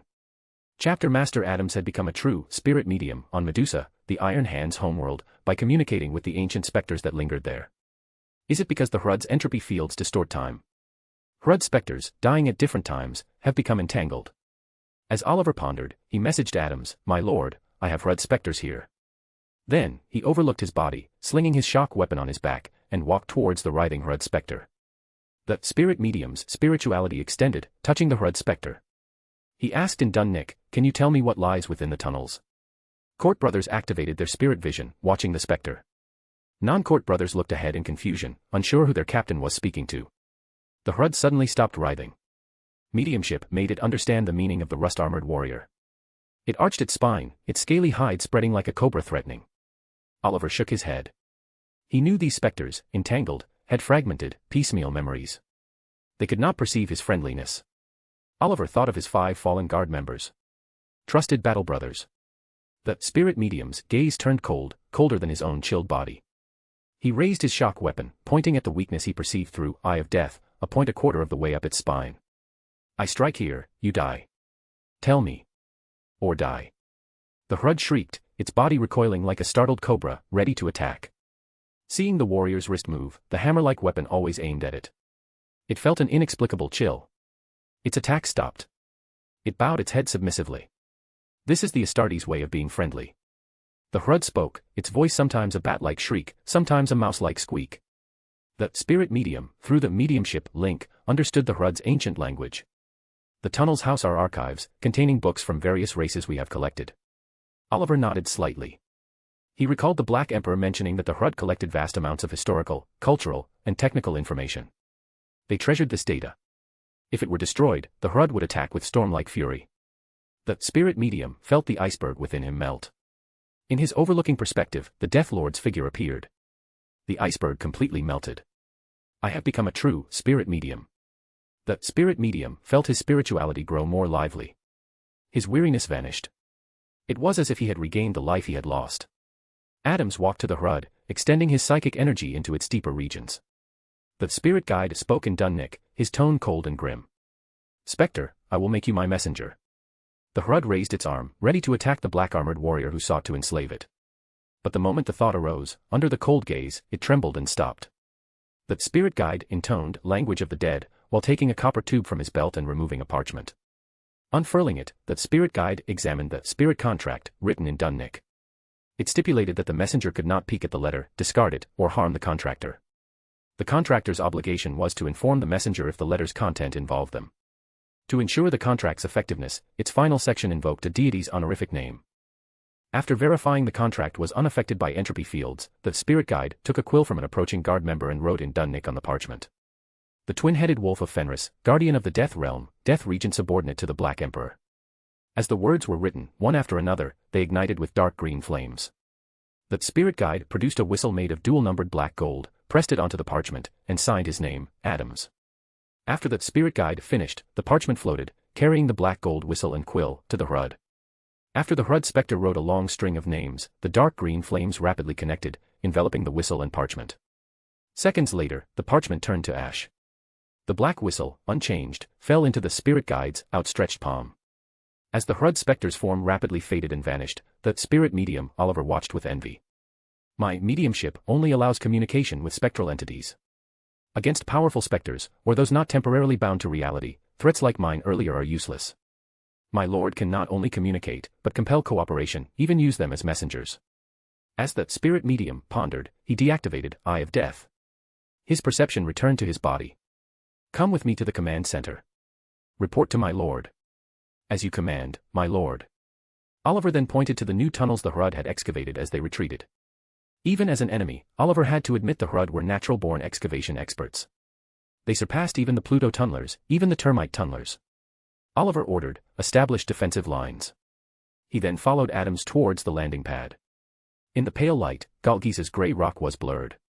Shadows and rock were indistinguishable. As if the entire planet, like the Hrud, wore camouflage. Tech Marines directed workers from Necromunda, crushing and sintering rock, using it to build fortifications. The two boarded a black stormbird, emblazoned with a green skull on one side. Its engines started. Moments later, Oliver, through the narrow viewport, saw a grey armored vehicle. He knew it was Lord Perturabo's gift to the Black Emperor. The stormbird landed. They walked down the ramp, entering the Black Emperor's command center. My lord, Oliver bowed respectfully. Last night, Arsena Dunn, Marlena Scala, and Diana Pauline examined the black whistle in Adams's hand, marked with 11 and 33. How do you summon your messenger? Diana asked curiously. Blow the whistle. Chant in Dunnick, I summon, in my name, the spirits that wander in the void, the friendly beings at my disposal, the messenger unique to Adams. Diana looked at the Black Emperor. Seeing him nod slightly, she took the whistle, blew it, and recited the summoning incantation Oliver had given. After chanting, nothing changed. But the hypnotist felt a chill. She thoughtfully activated her spirit vision. She saw bones scattered on the ground, forming a bizarre fountain. Seconds later, a spectral creature appeared. It extended an arm towards her. Diana, without a letter, stood frozen. Nareth scrutinized the messenger, thinking. Is the contracted messenger in the Sea of Souls, or in a special pocket dimension? Fenrisian myth speaks of a underworld, guarded by the twin-headed death wolf, Morkai. Russ sought guidance there before attempting to assassinate Horus. But do only Fenrisian creatures go there? Or would creatures like this messenger also go? Nareth decided to explore the underworld with Sanchez, who had received the cloak of Morkai, and Adams. But that must wait until the Kingdom of Disorder unlocks the Black Emperor's resurrection ability. As Nareth pondered, Adams told Diana the incantation to end the summoning. Diana blew the whistle again and chanted to the messenger, who kept reaching out but received nothing. I end this summoning in my name. Having received nothing, the messenger vanished angrily. Nareth compared this to astropathic communication, also warp-based. Astropathic communication is fragmentary, requiring guesswork to reconstruct complete messages. Messenger-delivered messages are complete. An advantage. The drawback: astropathic messages can be sent to anyone. Messengers can only deliver to their master and receive replies. Large-scale application would require a large number of messengers. Overall, inferior to pulling people into the Kingdom of Disorder, but among the Legion's high command, it is a new method, unique to Shadows of Order. Nareth stared at the vanished messenger. He knew, to ensure the contract's effectiveness, the honorific name inscribed at the end should preferably be a deity of the relevant domain. This was a necromantic contract. Normally, it should invoke a death god. But none existed yet. The next best was a description of a high-ranking entity in the death domain, or the underworld itself. The binding would be weaker. Nareth was unsure if Fenris's underworld met the conditions, nor did he trust placing his messengers under its jurisdiction. Until a high-sequence death pathway beyonder was cultivated, he would use the bronze mask from the Morkai Temple on Fenris, a magical item associated with Sequence 2 Death Console, in its place. Fortunately, its Sequence 2 status, though inferior to a true Death Console in binding spectral entities, was still above Sequence 3. Using the Death Console has negative effects. I rarely use it. Now, it finally has a use.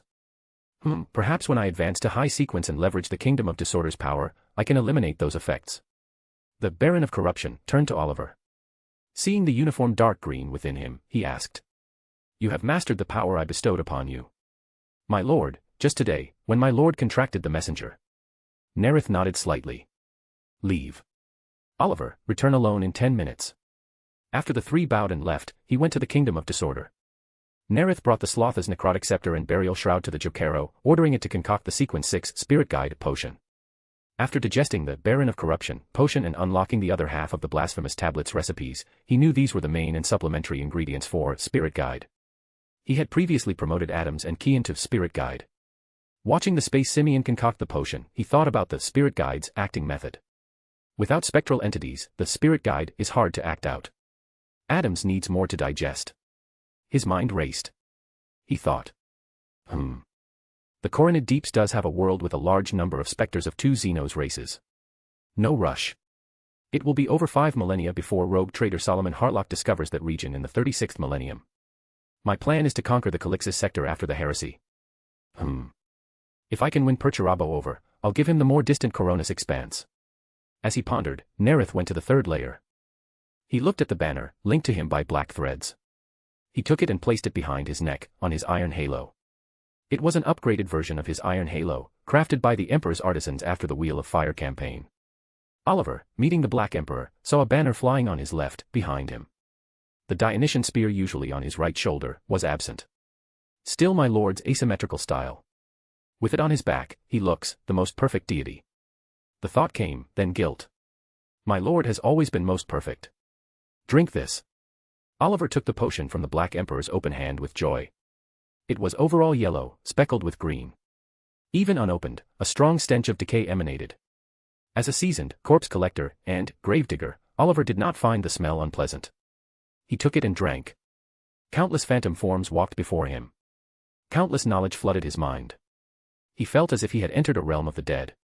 Moments later, Oliver reigned in the overflowing power of the potion. My lord, I thank you for your gift. He clenched his fist. Tonight, I can do more. Nareth nodded slightly, walking out. He would begin preparing to capture all the Hrud on Galgis. If you enjoy the story, my P at Trian is 30 chapters ahead. p@trian.com/daosjinsu.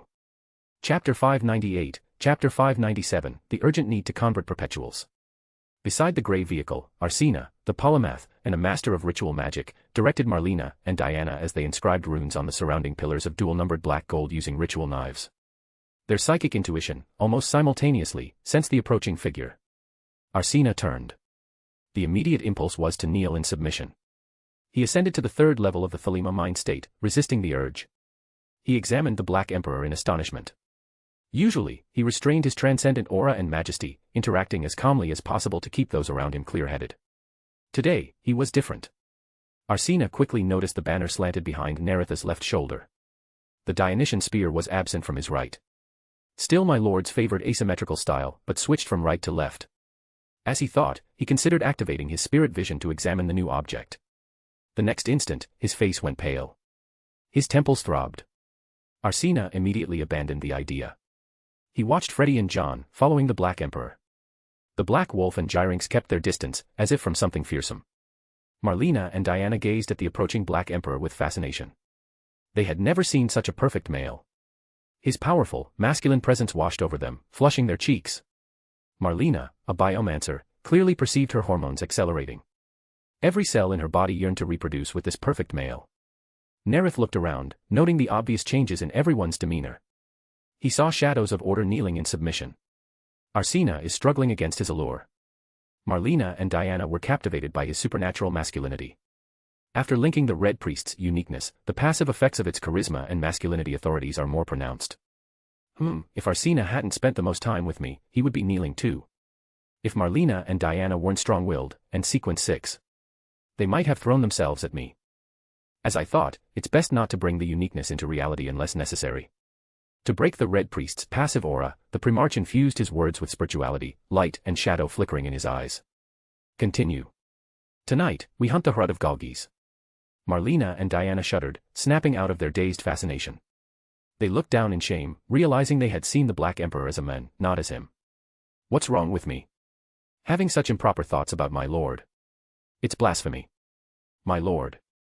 I'll check the construct line. Marlena walked away, flustered. The masculine image lingered in her mind. She only regained focus when she bumped into a pale construct. She looked around. The biologist immediately noticed that besides the Hrud, there was life here. Primitive lichen clung to the shaded rocks. Fungi-like plants grew in distant caves. She also sensed the thin atmosphere was still breathable for humans. Marlena looked up at the pale light. Remembering her duty, she turned back.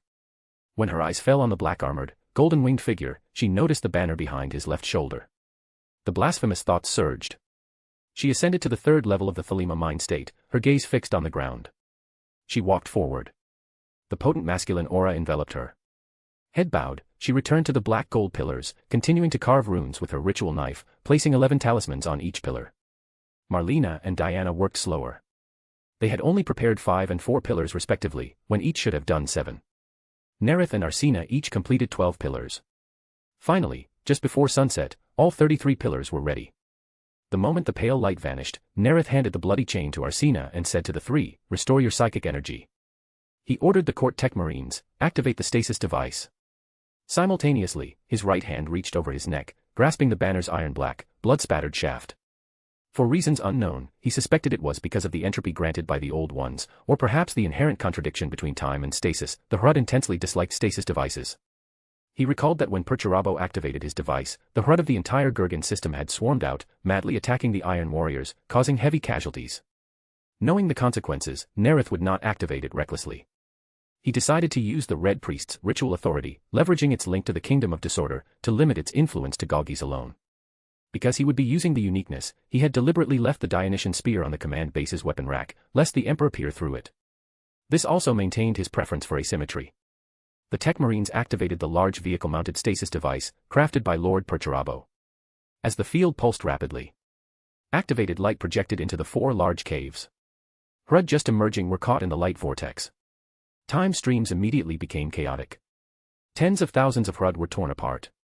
The stasis field then stabilized, but still overwhelmed the Hrud's biological fields. Their time-distorting effects were dispelled. The entropic waves around them dissipated. As if a veil was torn away, countless Hrud were revealed from the shadows. At the same moment, Nareth gripped the Red Priest's uniqueness and chanted in Dunnic. "I, in the name of the Red Priest, request the Kingdom of Disorder grant me power, so that this stasis field is not perceived by Hrud beyond Galgis." For the incantation to work, he should have used beseech instead of request, and Sephiroth of Disorder instead of Kingdom of Disorder. This would have been more precise and aligned with the status level gap between the uniqueness and the source. But with Arsena and the others present, it would compromise the Black Emperor's identity and reveal the accurate name of the Kingdom of Disorder. So he did not use the most fitting incantation. The Baron of Corruption dared not activate his spirit vision, but he felt his spiritual energy drain instantly, the shaft in his hand growing hot. An invisible force, centered on him, expanded rapidly. The ritual, invoking the Red Priest's ritual authority, should have succeeded. Taking the bloody chain from Marlena, he noticed her body tremble. He wound the chain back on. The throbbing in his temples gradually subsided. His depleted spiritual energy slowly recovered. Marlena stepped back, suppressing her surging desires, forcing her attention to the HUD. She noticed that creatures previously only visible with her spirit vision were now clearly visible to the naked eye. The strange field enveloping them seemed to have receded. She looked at the tech marines nearby, who had quickly climbed man-made hills and were firing dense barrages with bolters. My lord foresaw this. Without their distorted fields, even bolters, even solid rounds, can harm the HUD. She glanced at the gray vehicle, then at the constructs she had made. 5 Reaper constructs fired green beams from their arms, tearing HUD apart. 8 warrior constructs swung their curved arms. Each strike of their bony blades cut dozens of HUD in half. HUD fell in droves. Thousands died in moments.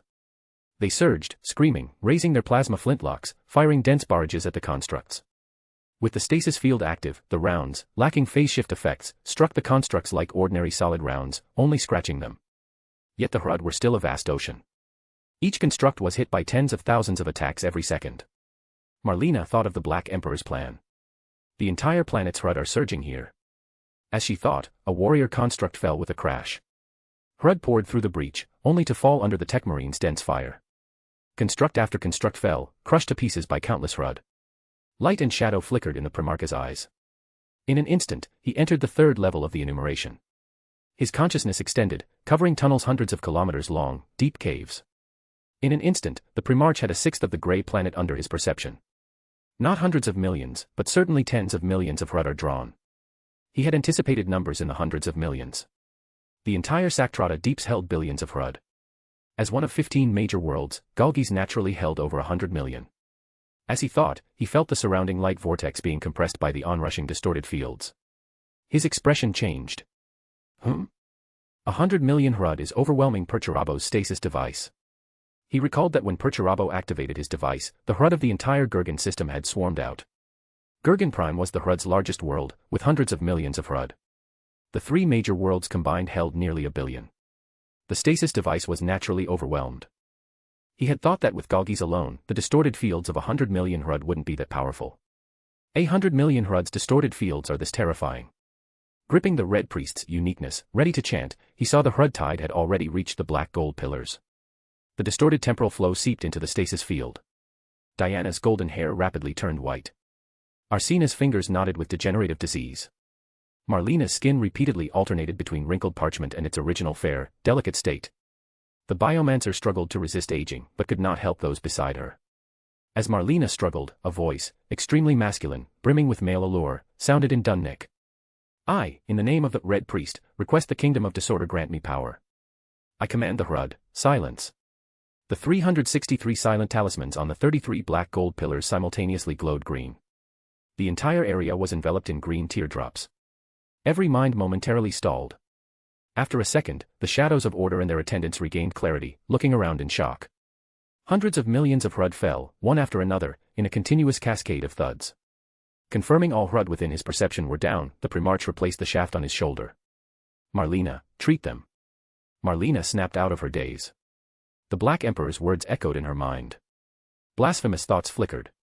The cascade of HUD falling, thud after thud, woke her. She glanced around. Countless HUD lay everywhere. For the first time, she felt the power of a deity. The illicit thoughts vanished. She extended her bio-lightning, touching Arsina and Diana. Arsina's fingers straightened, though age spots remained. Diana's golden hair was mostly restored, though white strands remained. Marlena withdrew her power, ashamed. My lord, forgive my inadequacy. They have only about 38 years of life left. It's nothing, Arsina looked around, awed. Witnessing my lord's power, I have no regrets. To die serving my lord is an honor, Diana said simply. I believe tens of thousands of shadows of order were spared sacrifice. I promise, you will not die of old age. Nareth spoke, then beat his wings and flew. Arsina and Diana exchanged glances, their eyes filled with immense joy. They had no doubt about the promise. Marlena watched the golden figure vanish, curious. Even the most advanced life extension surgery, or a biomancer like Lord Magnus, couldn't extend their lives. How will my lord do it? Nareth weaved through the silenced HUD, sending them constantly into the Kingdom of Disorder. He considered how to fulfill his promise. He had 2 options. One was to advance ahead of time, obtain the Panacea STC, to compensate for the life the entropy fields had taken. The other was to turn them into perpetuals. He preferred the latter. It was already in his plans, a permanent solution to their lifespan problem. I must act quickly. Extract from Slough Dha's mind the method for turning John Grammaticus into a perpetual. If I fail within 30 years, I'll have to advance ahead of time retrieve the Panacea STC. Having decided, he summarized the lessons from his first ritual. Overall, I achieved my goal. I spared thousands of shadows of order from sacrifice, and dealt with Galgis's 100 million Hrud. But I underestimated the Hrud's distorted fields. Next time, I must refine the ritual. After a moment's thought, a preliminary plan formed. I'll still use the stasis device to draw the Hrud. I can't yet cover a planet with a ritual. But I must be alone. I can face them by myself. Activating the silent talismans takes only an instant. A few decades of aging hardly affects me. This also allows me to change the incantation, to leverage more power from the Kingdom of Disorder. His thoughts raced as his form flashed, busily traversing the area, using telekinesis to gather Hrud into the Kingdom of Disorder. As Nareth worked, the shadows of order of the 4th chapter were bewildered. They didn't know why the Hrud, who had just surged from the caves, had suddenly retreated and gone silent. Only when they received word from the Primarch's aid did they learn their Gene Father had dealt with most of the Hrud single-handedly. Oliver, his weapon in hand, had hoped to make a difference as a spirit guide. He hadn't expected the Black Emperor to have handled the Hrud. He sighed, both regretful and awed. Praise be to my lord. He stared into the dark tunnels. The Hrud didn't surge across the surface to my lord's area. There must be an underground tunnel network. Perhaps some Hrud remain. Even if not, my lord ordered us to retrieve the contents of their archives. Forward. Oliver led his honor guard aboard the termite tunnelers, drilling into the caves. It was not until the helmet timer indicated Galgis's day had arrived that they completed traversing the Hrud's hundreds of kilometers of tubular tunnels. They encountered no Hrud. Oliver climbed out of the termite tunneler and walked forward. He saw shelves of layered mycelium paper, neatly sorted. The Primarch's transhuman body was weary from constant psychic use when he finished transferring all the Hrud to the Kingdom of Disorder. He then saw the carts of mycelium books Oliver had brought back. The Baron of Corruption glanced at them. He immediately recognized them from the Blasphemoi slate. Indeed, mycelium books. The main ingredient for Sequence 6 Paragon Pathway Polymath. Arsena will be much better after advancing to Sequence 6. If you enjoy the story, my Patreon is 30 chapters ahead. patreon.com/DaosJinsu. Chapter 599, Chapter 598, The Shadow of Belaker. In the 7th layer of the Kingdom of Disorder.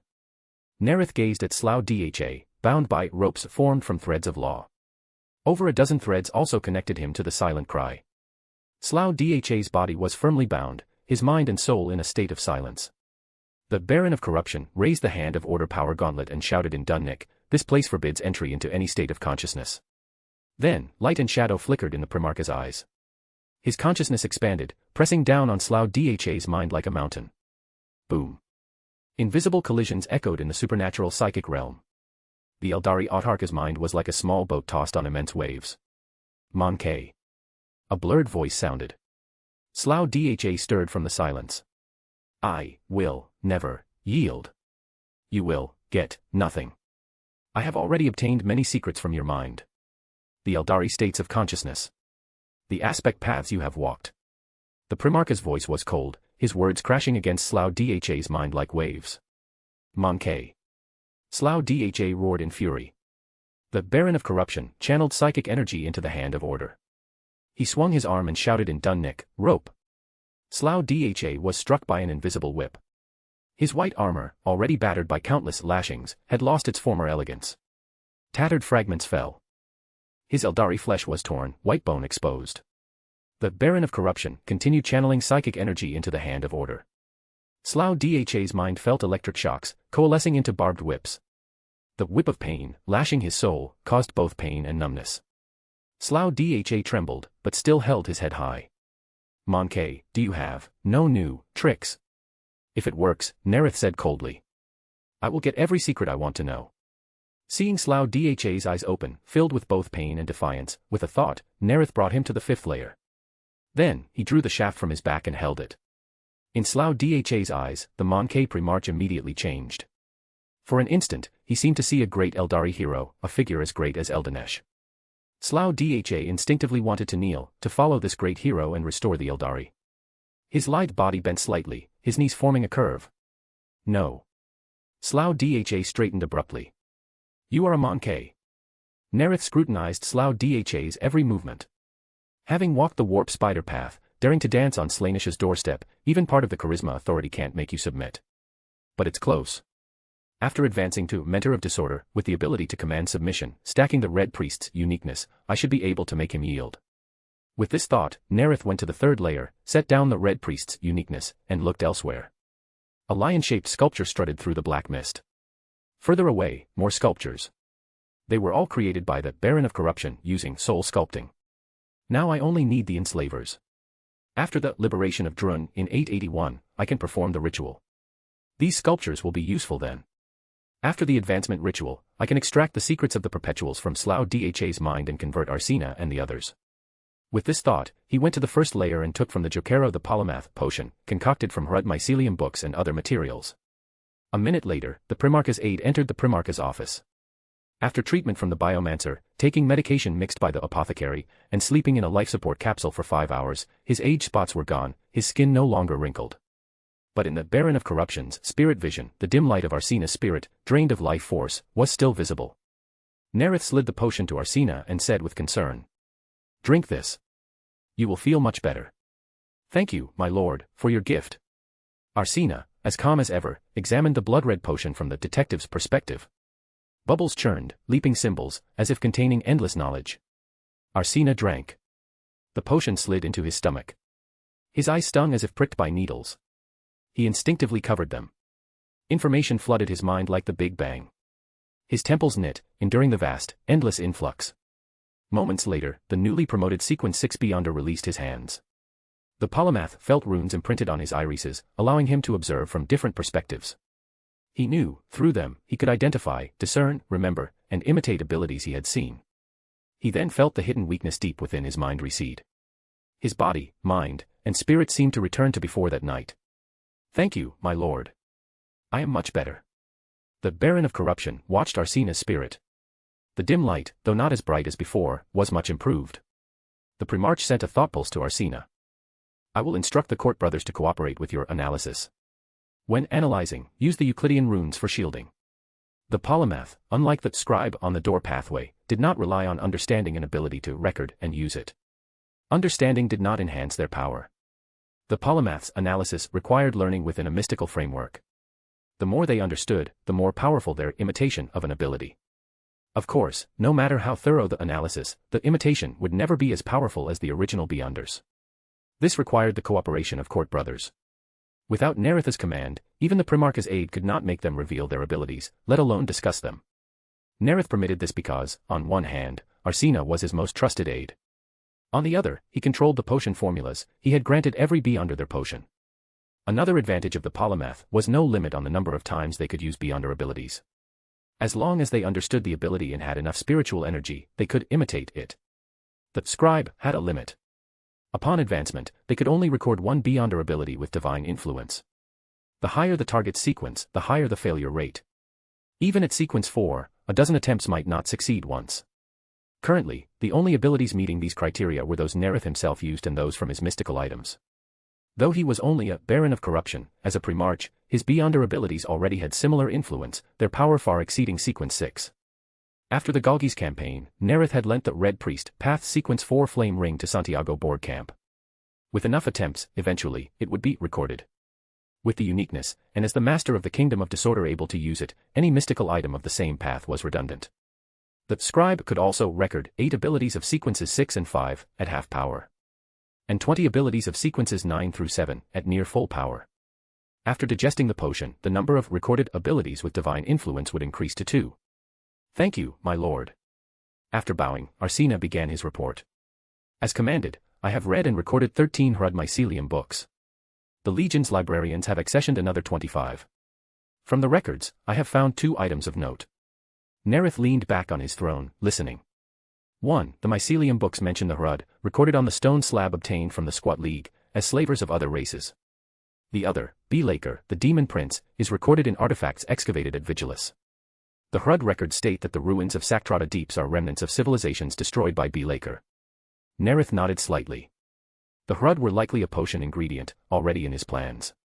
He had not previously known that the original civilizations of Saktrata Deeps had been destroyed by the first Demon Prince, shrouded in Belisarius' shadow.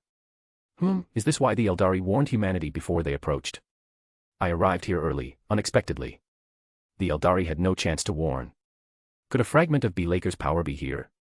His eyes deepened, considering whether this discovery would affect his plans. Percherabo's campaign in the Gurgan system was not influenced by Belaker. If it exists, it would be deeper in Saktrata deeps. My current objective is only the Gurgan system. After I advance to Mentor of Disorder, I will conquer the entire deep. If I encounter Belaker then, I will be better prepared. With this thought, he spoke. Acknowledged. My lord, his aide continued, the Hrud ships in the Gurgan system appear to be gathering, trying to unite. The Hrud are intelligent. They know they need numerical advantage to close the distance with Imperial ships, to negate their range disadvantage. Nareth thought silently. What is the status of the Ramillies-class Starfort deployment? The first has been deployed at the Vulpa Straits. The second is being deployed. Estimated 1 Terran month. Hearing this, after a moment's thought, Nareth issued the order. Plot a course. We will engage the Hrud in decisive battle. If you enjoy the story, my P at Trian is 30 chapters ahead. p@trian.com/dawasjinsu. Chapter 600, Chapter 599, Twisting Time and Space, I have such weapons too. 877.m30. The second chapter was the first to encounter the main fleet of the Hrud in the Gurgan system. Wilshire stood on the bridge of his new flagship, the ancient intelligent ship, the Slaughter Song. Unlike Imperial ships requiring a full officer corps, the bridge had only 36 shadows of order. They were not responsible for any operations. Their duty was to stand before the screens, reviewing all images, data, and information, reporting to the Light Lord anything the intelligent program deemed unimportant. The entire ship also lacked the over 200,000 officers and crew of an Imperial vessel of its class. Replacing them were 290 of the chapter's finest singers. They took turns, constantly, as per the contract, singing for the ship. My advice is, a metallic voice sounded in Wilshire's ear. He had grown accustomed to the ship as an advisor, not merely a machine spirit. Withdraw immediately. My sensor arrays have detected 1,840 Hrud ships, over 27 million life signs. The combined entropic fields of such numbers will reduce your battleships and their crews to dust. A green screen descended before Wilshire. I have accounted for the defense of the force fields and the transhuman bodies of the Shadows of Order. Thank you for your advice. Wilshire glanced at the analysis report provided by his advisor, then turned his gaze to the hololith. My lord's command is to draw the Hrud fleet to the designated coordinates. The Slaughter-Song's weapon arrays, all activated, needed no human operation. The intelligent program assigned targets to the arrays based on scan results. Weapons, pouring from the arsenals, emerged from the silver-white hull, firing blue-white beams at the Hrud ships. The beams constantly leaped within the twisted entropic fields, like light repeatedly refracted. Some beams were cut into segments. Others were stretched, compressed, or bent. The Hrud's twisted fields were unpredictable. Most beams, after iterative calculations by the intelligent program, orders of magnitude beyond the simulus chamber, were fired to maximize hit probability, and struck their targets. Blue-white light pierced the layered time fields, detonating the blurred Hrud ships. The brilliant flashes confirmed the Slaughter-Song's scanning array exceeded the combined auspex capabilities of the rest of the second chapter's fleet. The Sun Shadow has made contact with the main Hrud fleet. The advisor's voice sounded in Wilshire's ear. He immediately looked at the battleship. Encountering temporal collapse. Dazzling, bright arcs leaped from the Hrud's rough hulls, linking their massive city ships. Time and space around the Sun Shadow were simultaneously torn. The temporal shockwave from the Hrud's departure point spread at a quarter of light speed, like a scroll unfurling in the spacetime continuum. The Slaughter-Song's hololith struggled to depict what the sensor arrays detected. The Sun Shadow bucked. The image was mottled, the projections blurred. 2 ring projectors suddenly went dark. The hololith flickered before stabilizing. The Sun Shadow was shattered into thousands of curved fragments, like a broken mirror reflecting. The moment 1,000 escape pods launched from the ship, they were caught by the temporal wave. The force field was instantly swallowed by darkness. The temporal wave ravaged the 16.9-kilometer-long battleship. Its starboard side exploded first, turning to burning debris. The next instant, the entire ship aged millions of years. The Punisher-class reactor died. Ripples in spacetime raced across the Sun Shadow. Machine spirits screamed. Machines exploded. Time raced in a chaotic vortex. Some crew vanished. Others collapsed in piles of black carbon dust. A row of servitors faded. The row beside them withered. Another row further away reverted to human form, shocked and maddened by rebirth. Different parts of the ship were forcibly disassembled, scattered across different reference frames. Components shifted through time at meters per second, triggering terrifying explosions. Shadows of Order fell. Saturn pattern Terminator armor, like Mark III power armor, crumbled, its corroded plates scattering like relics neglected for 1,000,000 years. Bone dust poured out, covering the decks. Bolters, shock weapons, power weapons, and chain weapons, all turned to dust and scattered. Astartes, like the crew, aged and perished, becoming mere ripples in the time stream. The temporal wave continued. Within seconds, a frigate's hull corroded, then became a crumpled, rusted wreck. 2 destroyers disintegrated into particle rain, shining alongside the escape pods. Aboard the Shadow's Sovereignty, heading for the predetermined coordinates, Shipmaster Diana watched the scan results and fragmented images, recalling that instant during the night on Galgis. She sighed. Even shadows of order can age and die. When the Hrud gather in sufficient numbers, this is the result. Nareth spoke. Typically, Astartes did not die of old age. Most fell in battle. Sigismund's abilities declined after living too long, leading to his death at Abaddon's hands. Dante's weariness after millennia was exceptional. But the Hrud were different. In sufficient numbers, their stacked entropic fields could age almost anything. In Nareth's memory, during the Iron Warriors' war with the Hrud, many warriors and ships were reduced to dust. Barabbas d'Antioch, the warsmith stationed at the Volpa Straits, walked with difficulty, his hair sparse, his face wrinkled, his skin creased. Apothecaries determined he had aged 3,000 years, irreversibly. His decrepitude even momentarily stirred Perturabo's pity, but he was subsequently exiled to Little Demanthan as its regent. There, d'Antioch was able to do the construction work Perturabo himself craved, and later lit the Pharos for the Imperium Secundus. As Nareth pondered, Diana's voice sounded. My lord, 35 seconds to designated coordinates. Twisting time and space, I have such weapons too. Nareth issued the order. Activate the Void Fist. As you command, my lord. Diana tapped rapidly on her console. A cogitator beside the command throne was awakened. As red light flashed, Diana looked at the throne. My lord, please authorize. Nareth raised his right hand and pressed it to the panel. Only he had such authority. Amidst piercing alarms, red runes flashed rapidly. The Shadow's Sovereignty's 23 Punisher-class reactors were brought to maximum power. The suddenly increased output was directed solely to life support. Weapon arrays and other systems were shut down. Lumen lights on the hive-like layered decks went dark. The bridge's bright light dimmed instantly. The doomsday weapon of the Dark Age of technology activated for the first time in 10 millennia. A beam of light flashed from the second-tallest black claw-shaped structure on the Shadow's Sovereignty. It vanished in an instant, imperceptible to the physical world. The shattered spacetime energy was transmitted to the preset coordinates. At the center of the Hrud fleet, amidst 14 city ships, the spacetime energy opened a tiny singularity. The tiny singularity rapidly expanded, forming a bottomless black hole. Hrud ships, wrapped in layers of time fields, instantly became clear, bright on the surrounding hololiths. The slaughter song raced through the void like a startled white stallion. Gravitational waves shook, catching black ships and pulling them into the bottomless hole. Gray ships struggled desperately, like fish caught in a whirlpool. A flash, like a stellar explosion, lit the Gurgan system, outshining its faint star. For the first time in millennia, since the formation of the Orion Cygnus arm, bright light tore through the gloomy skies of Gurgan, Craven, and Galgis. Light pierced the deep Volpa Straits, striking the black holes of the third chapter's fleet, just emerging from the Mandeville Point. Light lanced into dark caves, traversing the Hrud's hundreds of kilometers of tubular tunnels, reaching the archives filled with mycelium books. Hundreds of millions of Hrud scurried in panic, surrounded by terrifying light. The destructive shockwave penetrated the entropic fields of over 1,000 Hrud ships. City ships, vast as hives, disintegrated and vanished in the light. On the black hole's periphery, hundreds of ships shook. Hundreds of ships were torn to shreds. Terrifying. The advisor's metallic voice sounded in Wilshire's ear. A terrifying attack. Even in the era of my birth, it would be considered doomsday class. The Shadow's Sovereignty's bridge was illuminated by light, then plunged into darkness for 5 seconds before the lumen lights returned to normal. Diana stared blankly at the hololith. Even the Emperor's flagship, the Bucephalus, the Imperial Fist's flagship, even a Ramillies-class starfort could not unleash such a destructive blow. She glanced at the report, then stared at the great ball of light in the void, the Hrud ship struggling like trapped in quicksand. She knew the region's spacetime structure had been permanently altered. It would never be traversable again. No wonder Lord Nareth decreed that only he could authorize its use. After establishing a communication link with Atoms, the fourth chapter left 27 ships, including 5 capital ships, to hunt the remaining Hrud ships. The Shadow's Sovereignty, along with the second chapter and part of the fourth chapter's fleet, set course for Craven. Half an hour before sunset on Gurgan, at the second chapter's landing zone, Wilshire stood before 52 solar high priests. The notaries' eyes shone like miniature suns. Psychic energy surged. Golden light enveloped the solar high priests.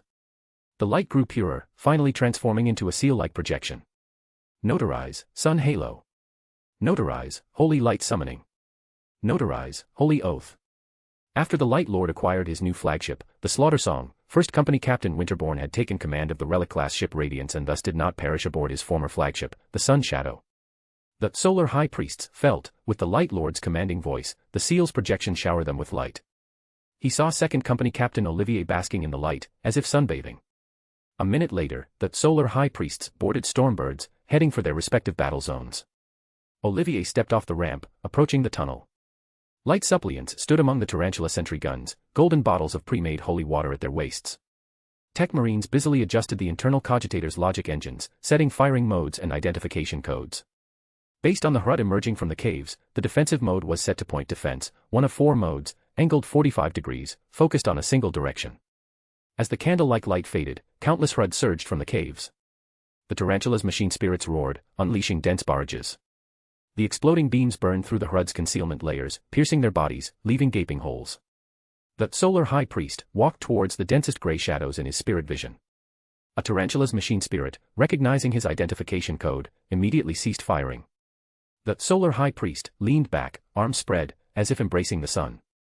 A pure, blazing column of light descended from the sky, striking the HUD mass. Over a dozen HUD, and dozens more behind them, were vaporized. Hundreds of HUD recoiled from the blinding golden light. They didn't even raise their plasma flintlocks. They circled wide around the drifting golden motes, surging forward. The Solar High Priest was suffused with gold, layer after layer spreading outward. Sun Halo warmed the honor guard members within 35 meters. They followed their captain towards the cave entrance. The light suppliants took golden bottles from their waists, stepping forward one by one, scattering holy water. A drop of holy water struck a HUD. Points of golden light illuminated its blurred form, piercing its entropic field. Rows of HUD dissolved, collapsing.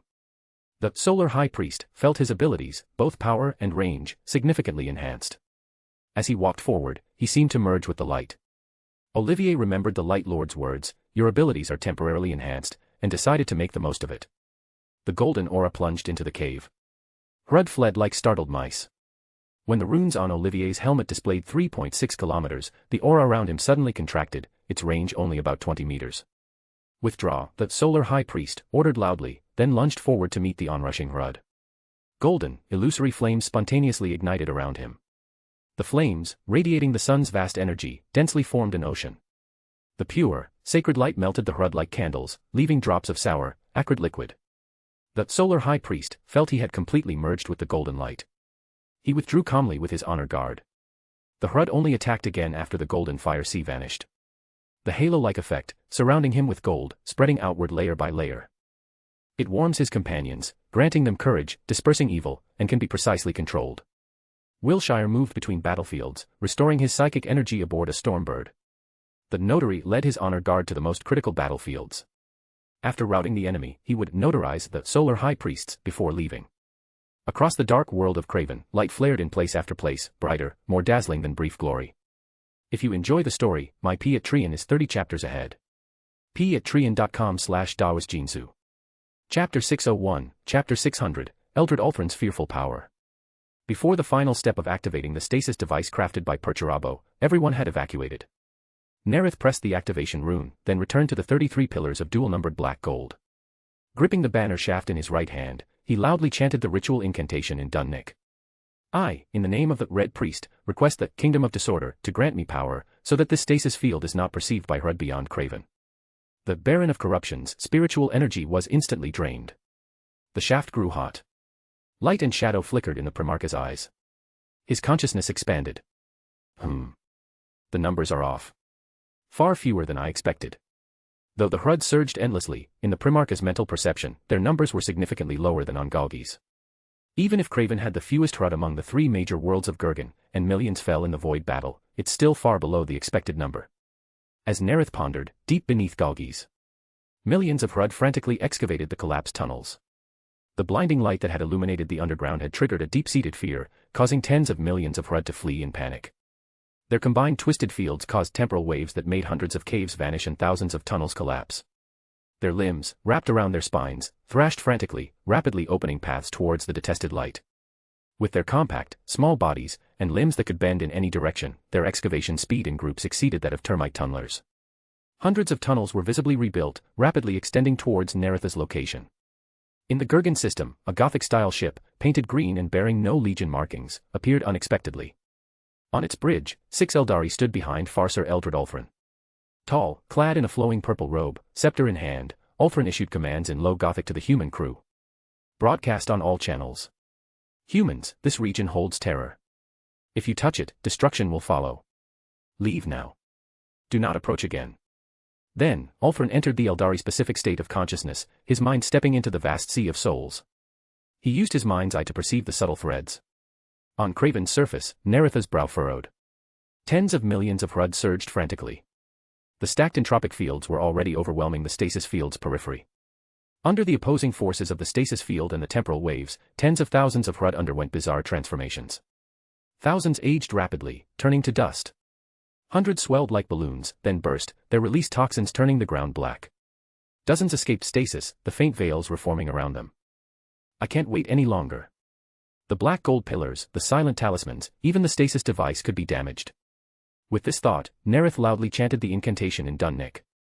I, in the name of the Red Priest, request the Kingdom of Disorder to grant me power. I command the Hrud, silence. Black mist rose in the Baron of Corruption's eyes. A sliver of the Sefirot's power was leveraged by the ritual. Black mist enveloped the green teardrop-shaped talismans, invoking the power of the silent cry. Green silence power, interwoven with black mist, spread rapidly, surpassing even the range of the Primarch's expanded consciousness. Tens of millions of Xenos fell into silence, frozen in place. Beyond the range of Nareth's consciousness, deep under Craven, millions of surging Hrud went rigid. Thud, thud, thud. A cascade of falling bodies, the earth resonating with tremors. The bloody chain on Nareth's right pinky glowed. His spiritual energy rapidly recovered. The Primarch's wings beat, lifting him into the air. Telekinesis swept up large groups of Hrud, sending them into the Kingdom of Disorder. After 5 repetitions, his expression suddenly changed. At the edge of his consciousness, 1,000 Hrud appeared. Then tens of thousands, hundreds of thousands, millions. Indeed, Craven was one of the Hrud's 15 major worlds. Its numbers couldn't be less than 100 million. Why were they late? As he pondered, countless Hrud gathered. Their stacked entropic fields intensified. Temporal waves spread. Hrud in silence rapidly liquefied and died, becoming pools of slime. In the Hrud's eyes, only the detested stasis device existed. They surged frantically. Their twisted fields mercilessly tore through entire groups of their own kind. After the Rangdan War, Nareth had used up the silent talismans he had made. He could not perform such a ritual again soon. Observing the Hrud's frenzy, a flash of inspiration struck. He opened the Vox channel and issued the order. The Hrud are attacking the stasis device. The 2nd and 4th chapters are to attack immediately from behind. Then, Nareth spread his wings and flew towards the densest Hrud concentration. En route, he continued sending Hrud into the Kingdom of Disorder. In moments, he reached the battlefront. The Baron of Corruption channeled most of his spiritual energy into the iron-black banner, whispering flame as he swept it forward. The moment the Red Priest's uniqueness descended, a formless, colorless sea of fire erupted. The surging Hrud were swallowed by the flames. Their stacked entropic fields could twist macro-cannon shells to dust. But against the Flame Authority, they were like tissue paper, shattering at the slightest touch. The flames burned all, consumed all. The Primarch stared at the sea of fire. Hundreds of thousands of Hrud vanished instantly, without even a moment of burning. He turned the uniqueness in his hand, thinking silently. Even Magnus and Malkador's psychic flames could not instantly incinerate 100,000 Hrud. And this is just from my limited use of the uniqueness's power. If I could wield the full power of the Red Priest, only a complete burning one could rival me in the domain of fire. As he thought, in the void of the Gurgan system, Ulfrin staggered backward. 2 Eldari caught him. Farser, what happened? A voice, muffled by an elegant mask, spoke in Eldari. Twisting spacetime, black hole, singularity, destruction. Silence, flames. Ulfrin said weakly. The Eldari were stunned. The Farser's words were contradictory, incomprehensible.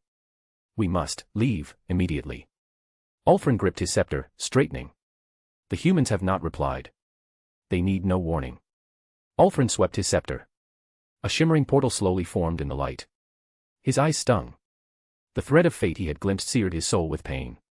Laker encounters. He could not describe that terrifying flame. It transcended the bounds of mortal and warp fire. Flames, he said vaguely, will only bring destruction.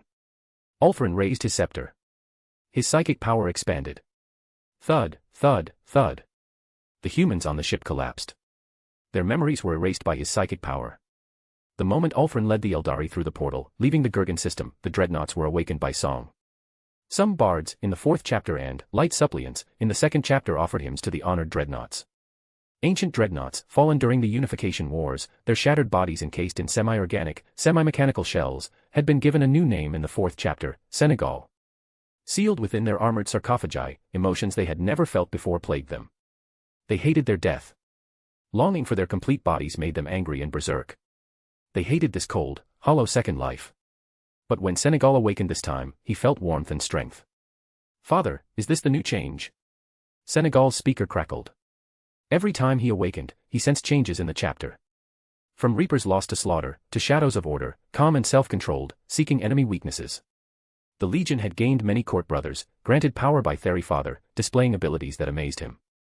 His internal timer told him 4 years and 7 standard months had passed since his last scheduled awakening. This time, he had awakened to a warm song. Honored dreadnought, yes.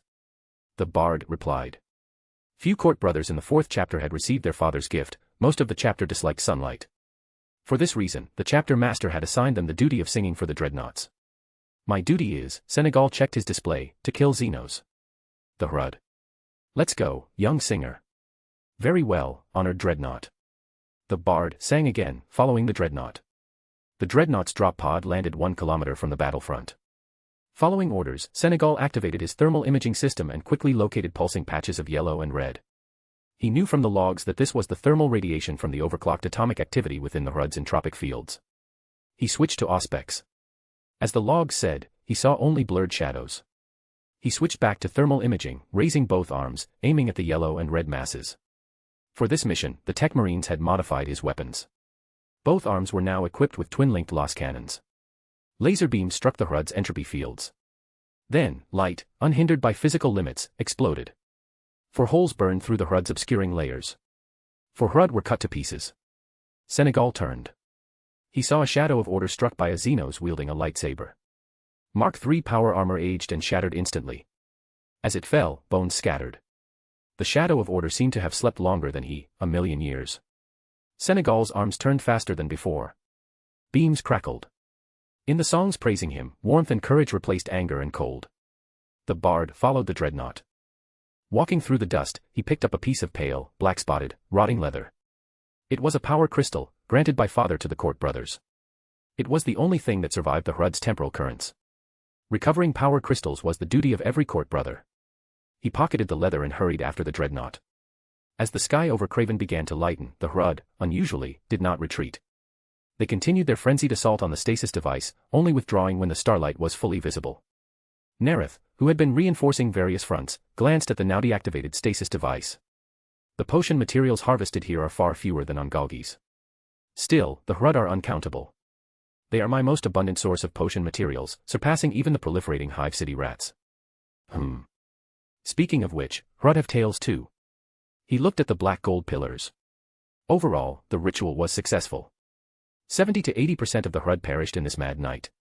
The twisted fields of the onrushing Hrud tore apart more of their own kind than I collected or the shadows of order killed. But, from a ritual perspective, the same problem occurred as last time. Nareth's brow furrowed. The uniqueness's power exceeds my own status, making it difficult to control. If I use it in the same way against the largest Hrud world, Gurgan Prime, with its hundreds of millions of Hrud, unpredictable consequences could occur.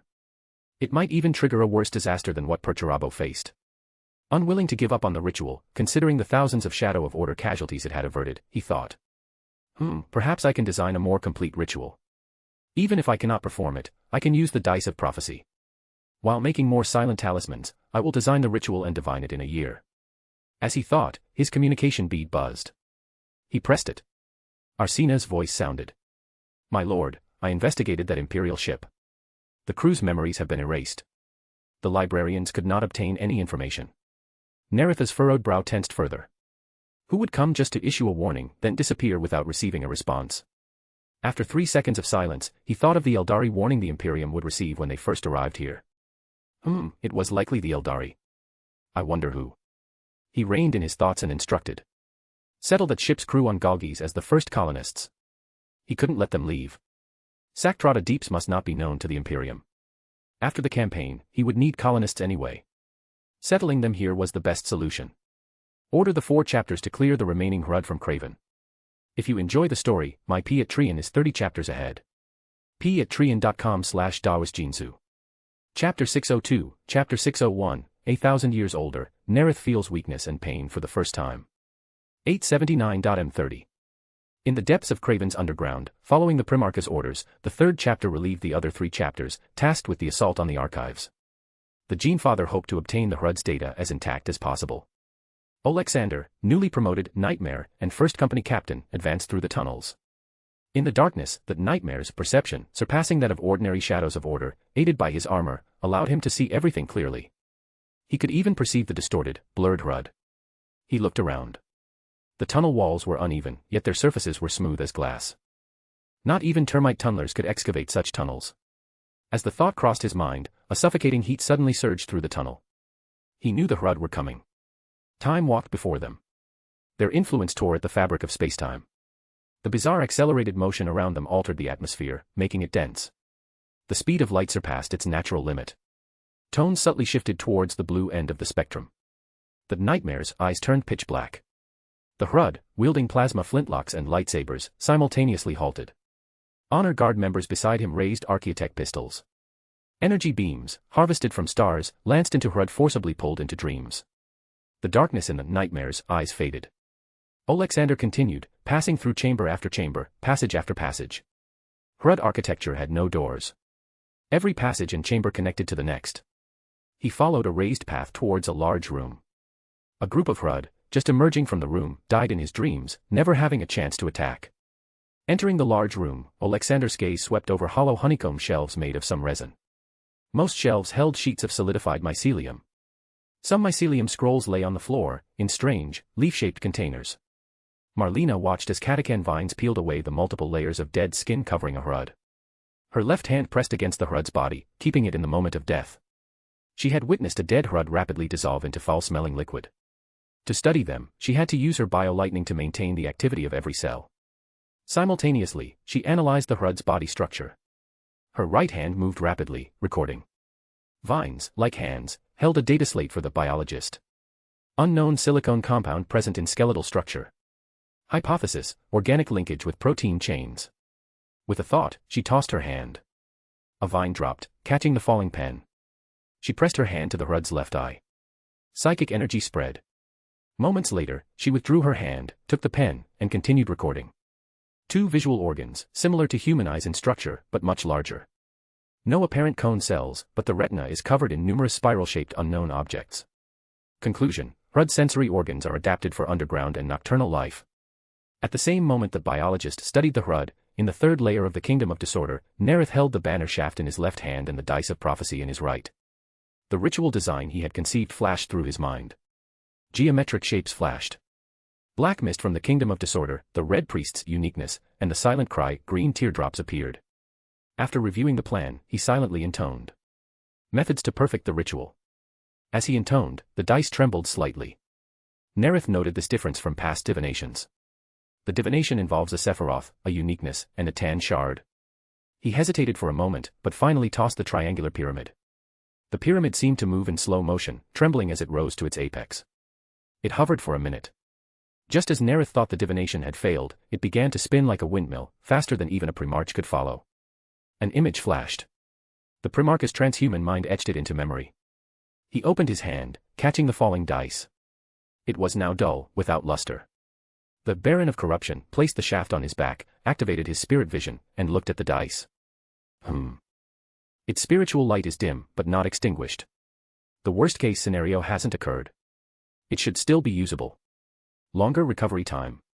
Shorter range. He put the dice down. Returning to the real world, he ordered the landing on the Hrud's capital world, Gurgan Prime. Marlena, Arsena, and Diana, under the Black Emperor's direction, spent 10 days completing the altar. The altar was filled with the Legion's emblems and the Black Emperor's symbols. Constructed of dual-numbered black gold, it was shaped like an abstract crown, its pillars curving into spikes, wings arching over the top. Chaotic black runes, arcing lines, were etched everywhere. The biologist looked at the completed altar. It seemed to be shrouded in a great shadow. She looked at the Black Emperor with awe. The blasphemous thoughts vanished. The chaotic black arcs, then the surrounding wings, the spikes, and the abstract crown above. As night fell, the stasis device activated. Nareth stood atop the crown, gripping the Red Priest's uniqueness, chanting a new incantation in Dunnick. I, in my own name, bestow upon the Red Priest the power of the Kingdom of Disorder, so that this stasis field is not perceived by Hrud beyond Gurgan. The moment the Baron of Corruption's psychic energy was drained, the altar briefly granted him the status of Master of the Kingdom of Disorder. The Sephiroth's power was leveraged. Rising black mist filled the altar. A formless, colorless flame rose from the shaft. The Red Priest's uniqueness shone. A flash of light flickered over Gurgan's night. Hundreds of millions of Hrud, surging, scurried in panic. Tunnels boomed. Caves trembled. Then, they stopped, surging towards that detestable thing. Deep underground, among the countless Hrud, an individual 4 times larger than others flashed like a shadow, bowling over Hrud in its path. Behind it, Hrud-like ents carried strange machine components forward. After the Primarch's perception was filled with an ocean of Hrud, he waited until the distorted fields had compressed the stasis field by a third, then chanted. I, in my own name, command the Hrud, silence. On the wings, 11 silent talismans on one side and 33 green teardrops on the other lit up first. Then, on the 33 black spikes, 11 green teardrop talismans on each side glowed. Finally, the crown beneath his feet, with 33 on the outer ring and 11 on the inner, lit up. 814 talismans blazed. A green teardrop rapidly formed, covering the entire planet. All Hrud fell into silence, except one. The Hrud King. He, along with the shadows of Order and Auxilia, was only still for an instant. The next instant, he charged forward, limbs flailing. Where he passed, silent Hrud stirred, following. For minutes later, Nareth, busy collecting potion materials, suddenly stopped. The Primarch sensed a mass of Hrud rapidly approaching. There is a special individual. In a population of billions, evolution could produce such an individual. The Hrud King. His golden wings beat, flying towards the Hrud. As he closed the distance, his perception expanded. He saw an army of millions of Hrud, awakened, following their king. Flames blazed on his golden wings. His speed suddenly increased. Like a meteor, he reached the Hrud in an instant. Instantly, the Primarch felt 1,000 years older. His body felt heavy. The Baron of Corruption channeled all his spiritual energy into the Hand of Order and shouted in Dunnick. Decree, here, the distortion of time is forbidden. Light and shadow flickered in the Primarch's eyes. He closed his hand, then swept it. A great rift tore between reality and the warp. In the Empyrean, within the impossible fortress's crystal spires, a gaze fell upon Gurgan. It saw a brilliant flame. In reality, the vortex of destruction swept up tens of thousands of Hrud behind the king. The distorted fields of tens of thousands of Hrud were shattered by immense telekinesis. Their bodies disintegrated, turning to a shower of light. The Baron of Corruption channeled his newly restored spiritual energy into the Hand of Order, pushing it downward. A viscous liquid descended from above, enveloping the Hrud King layer by layer. In the Empyrean, Sense shook its staff. The flame vanished. It saw Nareth and the amber on the ground. It watched as Nareth took flight, wings beating, the amber in tow. Then, its gaze returned to the most perfect Primarch, Magnus. As Nareth rose into the air, he ordered the 4 chapters to attack, cleansing the remaining Hrud. 1,000 years older, his spiritual energy drained twice during the ritual, and twice more during the battle, he felt abnormally weak and in pain. His face was pale. It felt like 1,000 steel needles were churning in his mind. Only after 10 minutes did he recover. He sent the Hrud King to the Kingdom of Disorder, then began collecting potion materials, his thoughts churning. I didn't know about the Hrud King when I performed the divination. I didn't account for it. The dice of prophecy, when used for divinations involving a Sephiroth, a uniqueness, and a tan shard, cannot fill in missing information. He thought of the first ritual on Galgis, when the Hrud had overwhelmed Perturabo's stasis device, aging Arsena, and the others. Of the second, on Craven, when large numbers of Hrud had arrived late for unknown reasons. And now, this third, with another unexpected event. Once might be an accident. 3 times meant something else. He quickly understood the reason. He had used power beyond his own level. Indeed, power beyond one's own level is difficult to control. I must use the Red Priest's uniqueness cautiously, lest it trigger unpredictable disasters.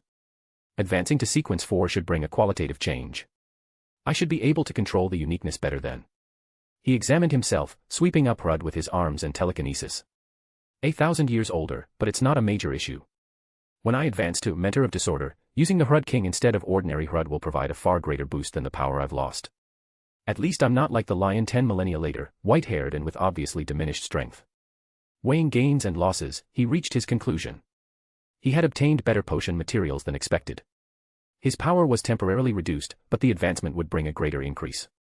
He had achieved his strategic objective, seizing the Gurgan system. Shadow of Order casualties were far lower than those of the Iron Warriors. He had achieved a true victory, not the hollow one Perturabo had attained. If you enjoy the story, my P at Trian is 30 chapters ahead. p@trian.com/daosjinsu. Chapter 603, Chapter 602, I should also turn myself into a perpetual while I'm at it. Aboard the Shadow's Sovereignty, Primarch's office. My lord, Arsena reported, data slate in hand. The third chapter has breached the archives. The Hrud on Gurgan have been cleansed. I have compiled the casualties of the 4 chapters. Total fallen, 2,840. Losses less than 1/10 of the Iron Warriors. Nareth smiled. This time, the greatest credit is undoubtedly mine.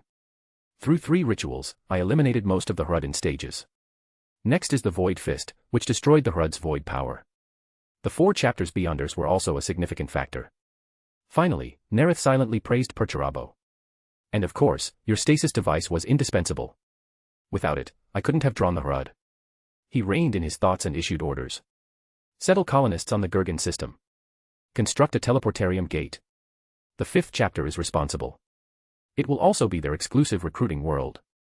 Saktrata Deeps was far from Imperial-controlled space, and he intended to keep it hidden. Only the 5th chapter, with access to the Kalium Gate, could be easily deployed there. The complex Gurgan system was also suitable for an astrologer's roleplay. Leaning back on his throne, thinking of Gurgan still intact, the Vulpa Straits under the Legion's control, he thought with feeling.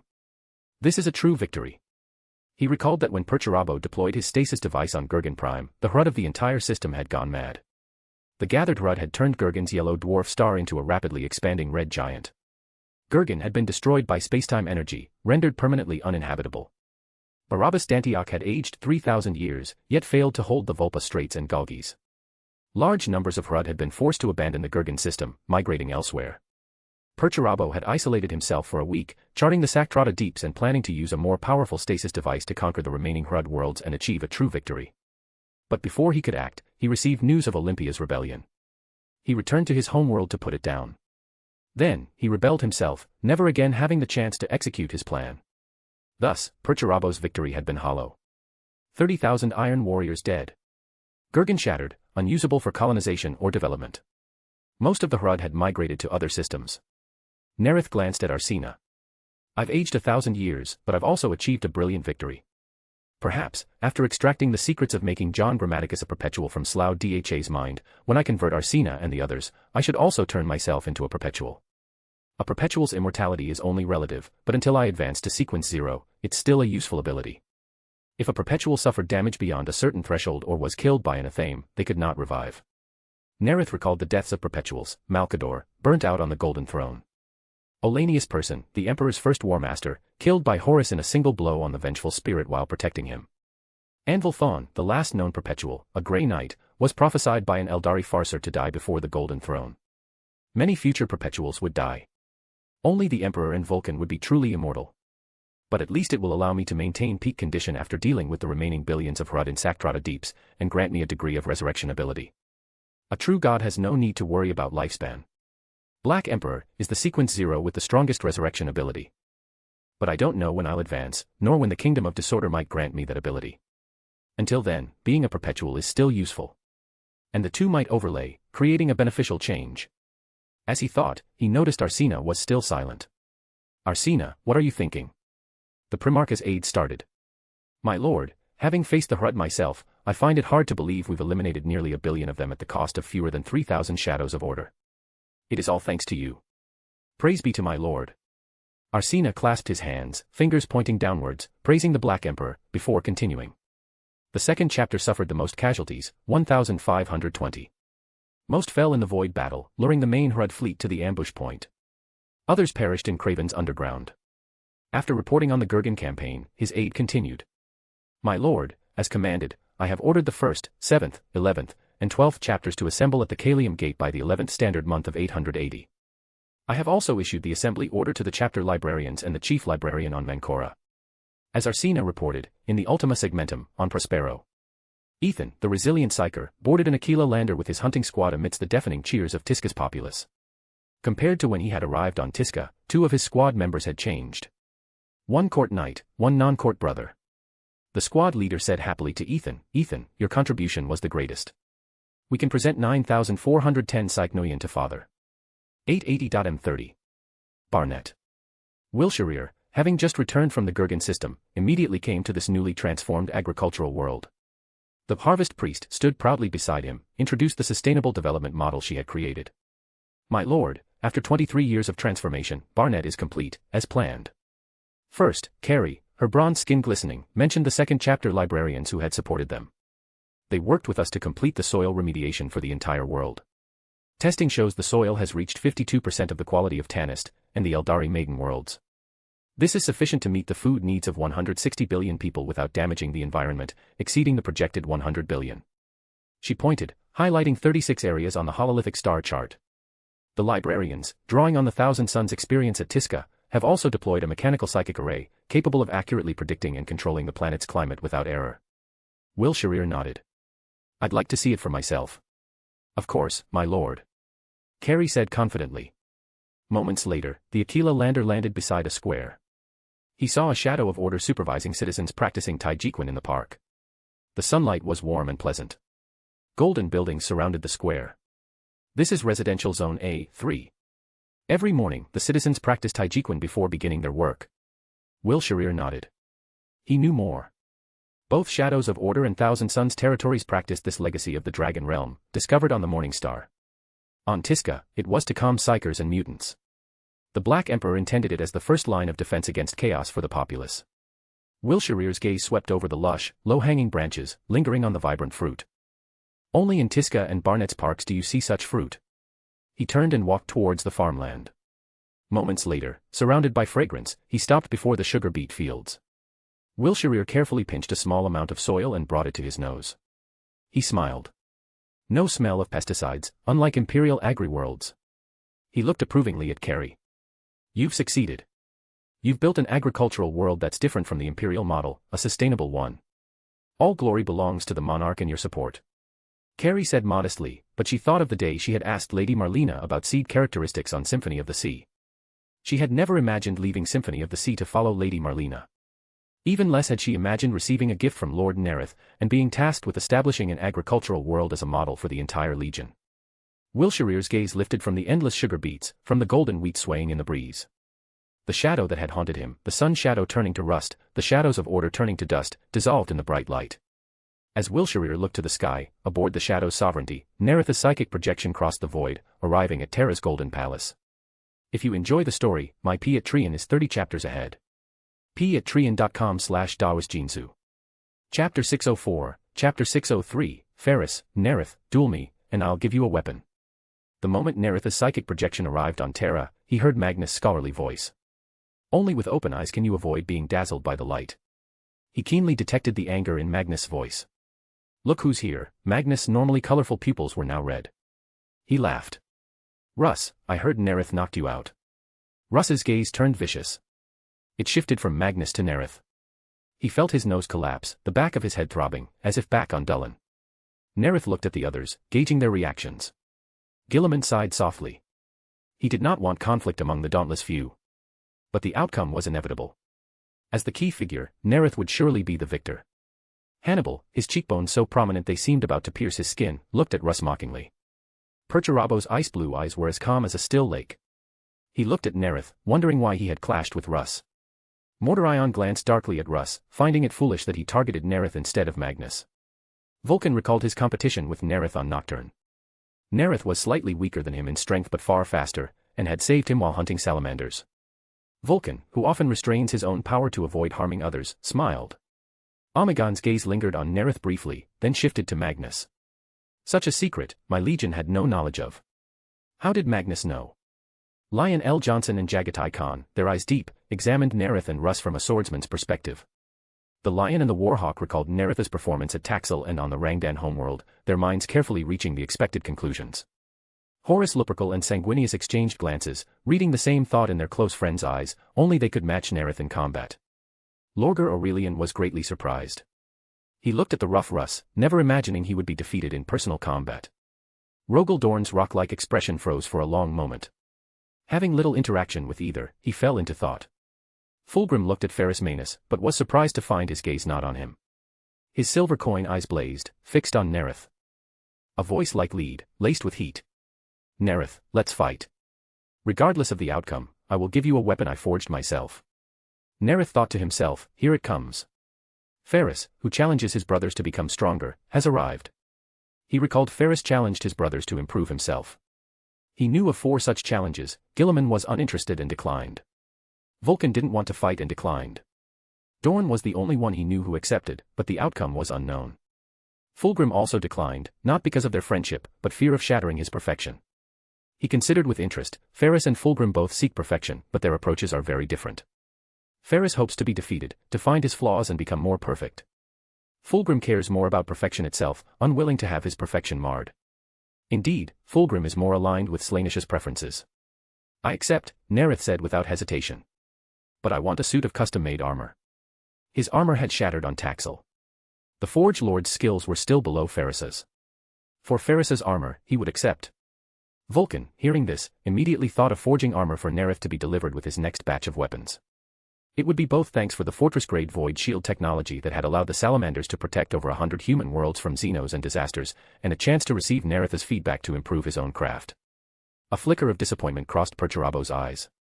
Then he thought of how Nareth always used his plasma gun, and that he had built the powerful stasis device for him. And Nareth was building his grand theater. His ice-blue eyes gleamed. You'll have to wait. I'm busy recently. After the emancipation of Drun, he would perform his advancement ritual. Then he would convert the perpetuals. He wasn't in a hurry, but Arsena and the others couldn't wait long. He had no time for a duel in the near future. Good. I'll wait. Ferrus's silver hand clenched. Fulgrim watched his friend, wondering if he should accept his challenge. Nareth, let's fight again. I will definitely defeat you. Russ roared. Fine, as long as you have something that interests me. Nareth didn't mind adding another piece to his collection. Though the lion collected more weapons, Russ, unlike Vulcan, Ferrus, or Perturabo, wasn't a skilled craftsman, but he had used more famous weapons than any other Primarch. He stared at Russ, who had lost the Russ wolf helm and the cloak of black mane, thinking silently. I've been too good to Russ. I helped keep the secret of the Canis Helix's mutation, and I've lightened his burden of choosing weapons. He thought further, neither the wolves nor I will ever speak of Dullan. Rumors. Magnus must have heard it in the warp. As he pondered, the Emperor, Constantine Valder, and the Fabricator General of Mars entered the hall. The Emperor acknowledged the salutes, took his seat, and spoke. Drun, the beacon of human civilization, now has hollow-eyed, ragged citizens, like puppets. Balsar, librarian of the 19th Legion, discovered the local populace was under the control of a Xenos creature. He also found the psychic nodes the Xenos used to control them. Hearing this, Nareth frowned slightly. I recall it was a White Scar's Stormseer who discovered this. How did it become Balsar? As he thought, the Emperor looked around. Horus, Nareth, Mordorion. You will go to Drun. Liberate its people. Nareth was surprised again. He remembered Jagatai had also been sent to Drun. The 3 Primarchs fought the enslavers for 6 months, killing all that had invaded. All the participating Stormseers died. The enslaved humans also died simultaneously with the enslavers. 60 million years ago, during the War in Heaven, the enslavers that had delivered the final blow to the Old Ones varied in strength. Size and number of eyes were external indicators. In Nareth's memory, the many-eyed, enormous enslaver that the 3 Primarchs ultimately faced was very powerful. Alone, it had bound the powerful Horus, the perceptive Jagatai, and the resilient Mordorion, immobilizing them. Finally, the last remaining White Scar's Stormseer had freed Jagatai, allowing him to approach and kill the enslaver leader. Without the White Scar's Stormseers participating in the emancipation of Drun, it will be harder. The thought had barely formed when Nareth smiled slightly. Targatai Yusugii, the most powerful White Scar's Stormseer, could break that psychic binding. I certainly can. Shadows of Order's librarians and Beyonders are also stronger than the White Scar's Stormseers. With this thought, after Horus and Mordorion acknowledged the order, he spoke. As you command. After the Emperor rose, Nareth called out to Perturabo. Perturabo, wait a moment. When the others had left, he spoke. I encountered that Xenos race I described to you, the Hrud. I fought them. I found that as their numbers increase, their overlapping entropic fields become more powerful than expected. The stasis device was overwhelmed by over 100 million HRUD.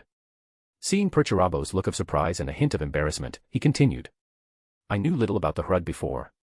Nareth took the responsibility. His knowledge of the HRUD had been limited. Perturabo should not bear the blame.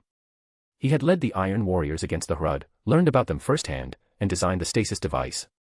Yet it had been overwhelmed by the nearly billion HRUD in the Gurgan system. Now, Perturabo hadn't even seen a single HRUD. Expecting him to design a device to counter billions based only on his description would be impossible, even for a genius. But now, things were different. The Tech Marines recorded data from the 3 engagements with the HRUD.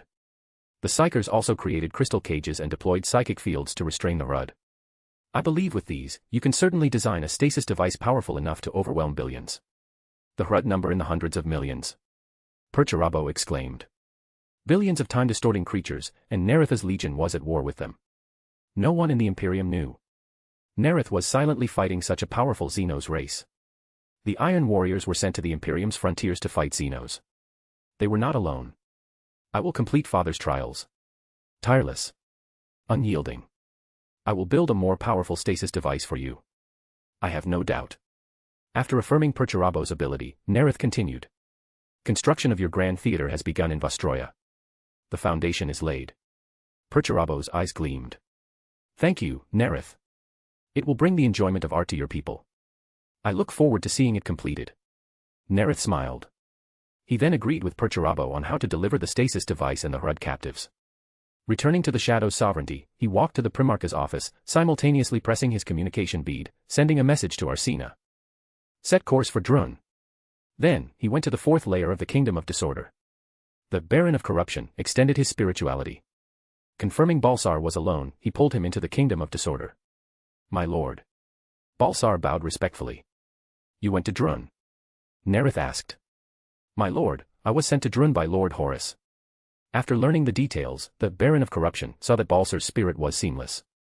You have already mastered the power I bestowed upon you. Yes, my lord. Balsar replied. Shortly, I will grant you new power, Nareth said, and black mist swallowed Balsar. Moments later, Balsar, having shed his armor and donned a black robe, drank the potion. The barbarian, slightly taller and broader, burst the robe. If you enjoy the story, my Patreon is 30 chapters ahead. patreon.com/dawisjinsu. Chapter 605, Chapter 604, The Resilient Death Guard, Their will is no match for my endurance. 881.m30. In orbit around Drun, Ethan, having just met his gene father and become a pugilist, gazed from the black Stormbird at the dead grey warships and vehicles. The Death Guard. He whispered, instinctively clenching his fist. He remembered being chained like an animal. Mortarion, dragging him stumbling forward, intending to burn him before the people of Barbarous. Lost in memory, Ethan felt his eyelids grow heavy, his mind sink. He immediately recognized the presence as the enslavers described in the materials his father had issued to the participating Shadows of Order. They were trying to infiltrate his mind, to control him. Enslavers lived in the warp. They were drawn to psychers, especially untrained ones, whose shadows drew them like beacons. But he was a resilient psycher, personally taught by the chief librarian. He had faced the Psychnoian on Prospero, which fed on psychers. In an instant, Ethan ascended to the 3rd level of the Thelema mind state. His blurred consciousness cleared. The resilient psycher drew his force staff.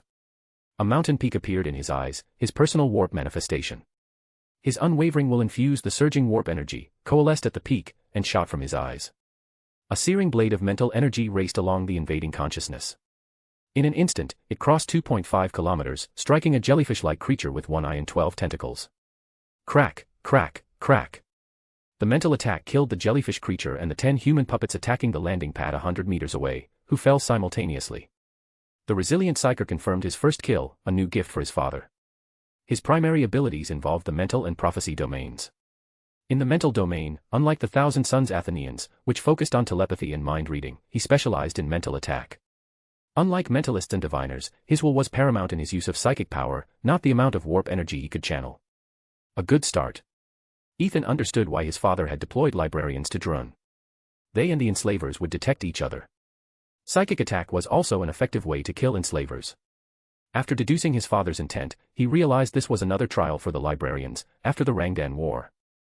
Fortunately, Lord Thomas has always emphasized the training of the librarians' will, with increasingly higher standards.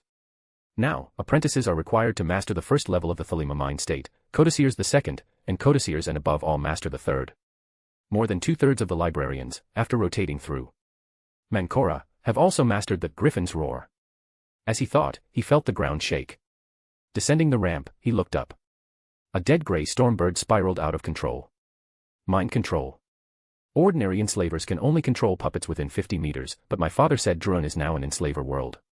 Powerful individuals can reach targets kilometers away, as that one just tried to control me. Ethan watched the crashing dead grey stormbird. The Death Guard, resilient.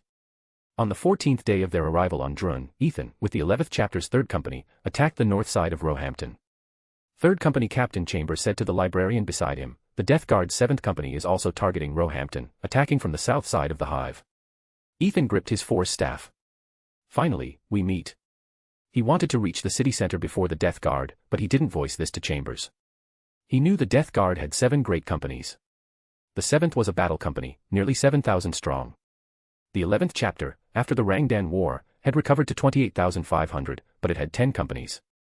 The 3rd numbered 2,900, less than half the 7th Company's strength. Vostroya pattern rhinos rumbled. Ethan looked out the window. Ahead, the Sicaran tanks, which had not yet entered the other 18 legions besides Shadows of Order and Iron Hands, were not only in large-scale service, but a new variant had appeared. Vostroya-built Sicaran tanks led the line. Within the Hive Fortress, the enslavers' puppets poured dense fire. But they couldn't hit the swift Sicaran Arcus tanks, which flashed past, the shells falling behind. The ground shook. Smoke billowed. Neutron flux warheads, which the Mechanicum refused to use, soared, screaming into the hive's iron walls. Flames engulfed the entire wall. It shook under the neutron shock waves. Ethan saw cracks appear in the iron wall, rapidly spreading. At the base of the hive, gaps appeared, wide enough for armored vehicles. Sicaran Arcus tanks rushed forward. Neutron flux warheads pinpointed fortifications. Bunkers and strongpoints turned to ash. Vostroya pattern rhinos followed into the Roehampton hive. Ethan dismounted, looking around. Black vehicles raced down wide avenues. Side-mounted Las cannons fired dazzling beams. Puppets, their movements either stiff or like clumsy dancers, fell in droves. The Sicaran Arcus's famed speed was like an arrow, attack, then retreat unscathed. Roehampton is clean and bright, very different from the hives of other worlds. Chambers looked around, glimpsing the city's former splendor in the buildings that had survived the fighting. A beacon of the Great Crusade, a lighthouse of human civilization. No wonder the Emperor sent 3 legions. Ethan watched the towering buildings, far cleaner, more orderly, and brighter than the crowded, chaotic upper hive of a hive world. He nodded in agreement. Only Vostroya's Paradigm City, Ar Regia, and Kolth compare. He thought of other legions. Antiska and Makridge. Forward. Chambers withdrew his gaze and gave the order. The Briber ran. The sooner they cleared the Xenos, the more of this beacon of civilization would remain. The pristine white buildings flew past. Suddenly, a black Sicaran tank exploded without being hit. Its black armor shattered. The driver and gunner, seemingly unaware, had fused with their seats. Enslaver. Ethan, the resilient psyker, was the first to sense an enslaver. The mountain peak appeared in his eyes. He raised his staff high. Boom. A mental collision erupted in the supernatural realm. Waves crashed in the Sea of Souls. Tentacles reached up from the sea, wrapping around the mountain. As Ethan engaged the enslaver in a mental duel, Chambers moved. Maintaining the 3rd level of the Thelema mind state, he felt evil tentacles wrapping around his head, like drills trying to force their way in. The Briber, having undergone 3 mental enhancements, swayed slightly, then steadied. He threw his head back, unleashing a deafening, savage howl. Shadows of Order keenly heard a faint movement from behind a building on the left. He immediately charged in that direction.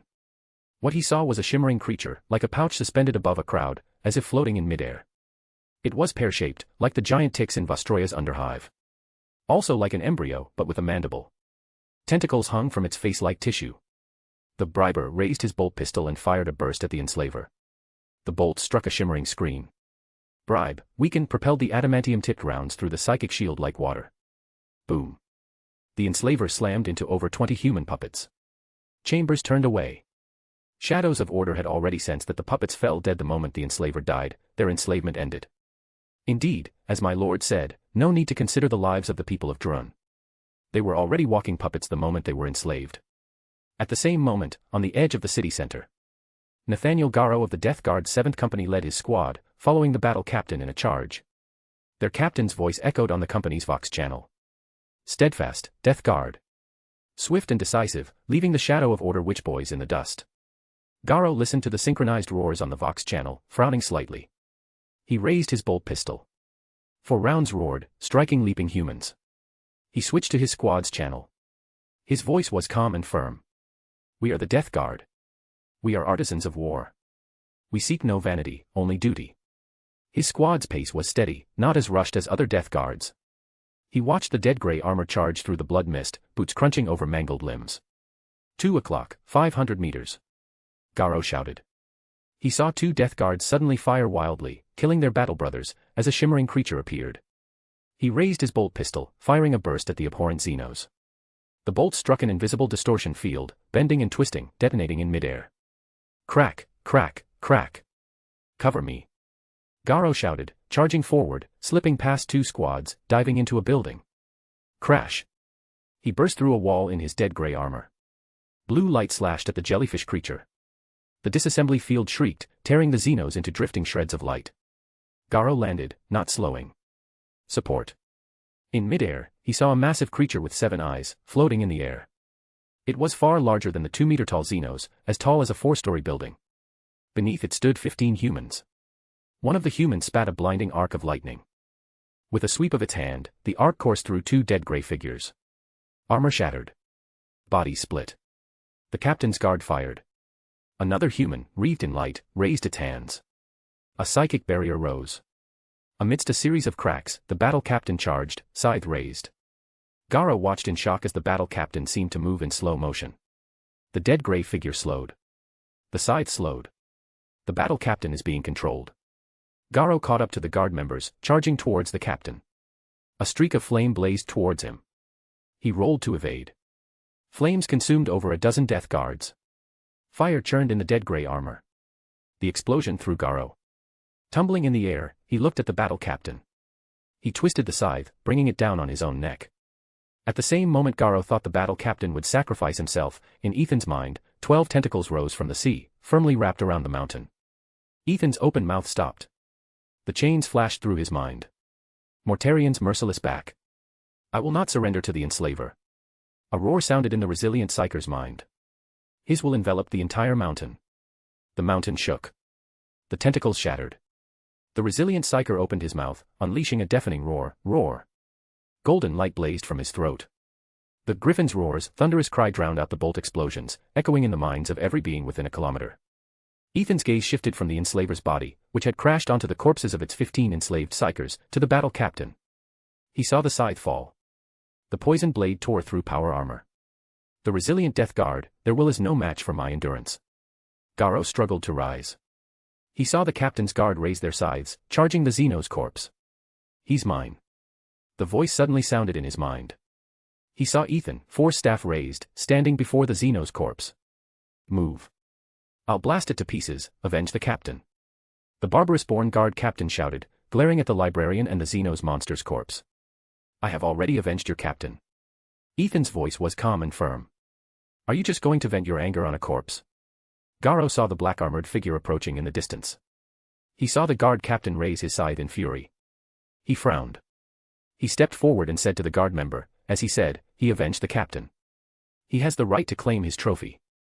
Witchboy, don't get too pleased. The guard captain lowered his scythe. He and the other guard members lifted the battle captain's body and turned away. If you enjoy the story, my Patreon is 30 chapters ahead. patreon.com/dawasjinsu. Chapter 606, Chapter 605, The Challenge issued by First Captain Abaddon. 3 months after Howard Fender landed on Drun, he stood in the command center, listening to a librarian's report. Arbiter Lord, it has been confirmed that the Karchan Hive is one of the central psychic nodes of the enslavers. Once this node is destroyed, other subordinate psychic nodes in the adjacent areas will be disconnected from the enslaver network, causing a psychic attenuation effect. We will achieve a breakthrough in 1/10 of Drun's territory, significantly shortening the war. Howard nodded. Target Karchan. Move out. When Howard arrived at the eastern side of Karchan Hive, the tactical display in his Vostroya pattern Rhino command vehicle was filled with dense white wolf head runes. He knew the Luna wolves were attacking this node. He looked at the hololithic display. The exhaust trails of diving aircraft were blinding. Missiles from their undercarriages ran down. The first missile detonated near the midpoint of Karchan's gleaming white spires. The second detonated a centimeter lower. The massive explosion's flames lowered the defensive field. Howard knew the defensive field was maintained by the enslavers' psychic puppets. Since being enslaved, they had become portals, food, and puppets, and their connection to the warp had also strengthened. The Black Emperor described it thus: before, they were pumps. Now, they are part of the great ocean itself. Though many psychers rivaled Legion librarians, and some powerful individuals were even stronger, Howard believed no one would envy these puppets. His fingers moved rapidly across the screen, checking communication logs, confirming he hadn't missed any messages. Karchin was not a target of the Luna Wolves. It hadn't been marked until now. And he had sent a brief, broad operational plan to the Luna Wolves and Death Guard an hour ago. Howard frowned slightly. The Luna Wolves attacking his target suddenly warranted consideration. He asked his adjutant, "Have you confirmed the company identification codes?" "My lord, the first company." Before the adjutant could finish, Howard's helmet comm buzzed. "My lord, Ezekiel Abaddon is requesting communication." "Abaddon. First Captain." Howard repeated the name. "Connect." "Fender," Abaddon's voice was powerful. "My company happened to pass by. Let's have a competition, who can secure the main node first. I'll tell you, my Chthonian headhunters have already breached the city." Hearing Abaddon's explanation for his sudden appearance, yet not hiding the Astartes' natural combativeness. His words held a hidden edge. The first captain of the Luna Wolves was challenging the first chapter master of Shadows of Order. Just as the Legion's achievements were often compared, he and Abaddon were a topic of heated discussion. Especially after he, along with the 6th, 7th, and 8th chapters, had led the counteroffensive in the Coronid Deeps and beyond the northeastern galaxy during the Rangdan War. "I accept." Howard ended the communication. He switched to the chapter's comm channel. "Abaddon, first captain of the Luna Wolves, has issued a speed challenge. I have accepted. Tech Marines, deploy the Blackstone device. I want the psychic shield breached in 3 minutes." "As you command, my lord." The Tech Marines replied. To the right of the Vostroya pattern Rhino command vehicle, a black vehicle moved slowly forward. It was built on the chassis of a Land Raider, the most versatile platform. A 3.3 meter long, 1.1 meter wide, 2.4 meter high black column was constructed from black stone mined on Vigilus. It also had 2 smaller black pillars, like antennas. After several experimental deployments, the Blackstone device had been improved for miniaturization, practicality, mobility, and control. 5 Tech Marines stood on the left, right, and rear. Their servo arms moved rapidly. After 2 minutes and 30 seconds, runes, a mixture of Necron and human script, lit up one by one. All librarians within 1.5 kilometers immediately moved away. Howard watched the image on the etheric detector. As the Blackstone device advanced, the psychic barrier receded like a tide. Breach. As the Sicaran Arcus, built by Osiris, began their bombardment, "Chthoniya, Chthoniya!" Abaddon roared. He suddenly lost contact with his Chthonian headhunter squads. A shadow of foreboding crossed his mind. The battle-hardened Chthonians, always serving as assault units, leading every charge, winning countless victories, could they be controlled by those tentacled monsters? Abaddon refused to believe it. It must be communications interference. He pinpointed the location where the Chthonians had lost contact. It was likely very close to the node. Forward. Abaddon, in Terminator armor, was as agile as any Luna Wolf in power armor. His blade was both raging and skillful. He raised his arm, using his vambrace to block a blast of flame. The psychic flames didn't slow him. They only made him more frenzied. He reached the psyker in an instant, his blade reducing him to a bloody mist. Once Abaddon committed to a charge, he became a battering ram, clearing a path. He strode through psychic lightning, charging through flames. His roaring blade flashed. His crackling power fist roared. As the runes on his helmet display rapidly closed, he finally found his Chthonians. Only 4 remained. What chilled Abaddon more, their pack spewed exhaust, they fired at him, their chains words roaring. Abaddon felt an itch in his mind. "Xenos, you won't control me." He roared at the Xenos, 5 stories tall, with 16 eyes, floating in the air. His crackling power fist slammed into a Chthonian headhunter, shattering his power armor like cardboard. He swung his blade, cleaving chains word and body. Abaddon leaped onto a pristine white building, running upward faster than the psychic lightning. In an instant, he reached the roof, charging. Flames consumed the building. He rose through the heat, charging the Xenos. Boom. His battered, grayish armor struck the psychic shield. 2 psychers were torn apart by the mounting force. 12 psychers, their bodies trembling from the surging power, slammed to the ground. Abaddon's ascent slowed. He was caught by psychic lightning and flames. His Terminator armor shattered. He was sent flying. The arriving gestation terminators, half rushing to their captain, half firing at the Xenos in the air, forced it to shift its attacks. "I'm fine." Abaddon shrugged off their help. Blood seeped from his eyes and mouth, but he stood tall. He suddenly turned, looking at the black-armored figure. The first chapter master of Shadows of Order, the Arbiter Lord, Howard Fender. Howard's gaze swept over Abaddon, landing on the 23 living psychers. The judge shouted, "Cease fire." The judge's indescribable authority made them instinctively stop. Seizing the moment, the judge raised his arm, thrust his palm forward, and shouted in dun nick. "This place prohibits psychic power. This place prohibits warp power." In the indescribably authoritative voice, the psychers collapsed. Their connection to the enslavers was severed. 2 points of light appeared in the judge's pupils, growing from small to large, from dim to bright, like lightning splitting the sky. 2 bolts of lightning from Mind Pierce shot like bolts, lancing into the enslaver's 16 eyes. The enslaver contracted, then plummeted. "I believe this belongs to me," Howard said, looking at Abaddon. Knowing Lord Nareth's fondness for exotic creatures, Abaddon said, "Fine." He stared at Howard for a few seconds, then turned and left. What did his incantation mean? Howard Fender is this strong. He dealt with that powerful Xeno so easily. If you enjoy the story, my Patreon is 30 chapters ahead. patreon.com/daoisjinzu. Chapter 607, Chapter 606, The Enslaver mind-controlled Horus and Mordorion, but it could not bind me. 5 months after Nareth's arrival on Drun, with the major psychic nodes systematically eliminated, they finally breached the barriers and reached the network's central node. Outside the Hive City at the central node, he met with Horus Lupercal and Mordorion. Nareth, Horus's smile held a hint of scrutiny. Since finding Russ on Fenris, this was their first face-to-face meeting. It had been even longer since he had taught Nareth on the Simian world. Nareth's achievements in the Great Crusade, the size of Shadows of Order, and his personal power arsenal all burned within Horus. Were it not for Shadows of Order having endured a series of brutal campaigns and focusing its efforts on governing its territories, Horus might have abandoned his protracted diplomatic negotiations. "Horus." Nareth greeted him with a calm smile. "Nareth." Nareth keenly noticed that Mordorion was not as warm as he had been on Barbarous. His tone, though not as repulsive as Russ's, carried a certain distance. "Mordorion." Nareth's tone was even. "One target." Mordorion ascended to the 3rd level of the mind state, his consciousness expanding. Gripping his scythe, he said, "One sweep of my scythe will judge the sorceress Xenos." He strode forward, wind rushing past. Mordorion felt as if he were back on that night, advancing on the highest peak, beheading the tyrant of Barbarous, liberating his world. Today, fate had given him a similar task.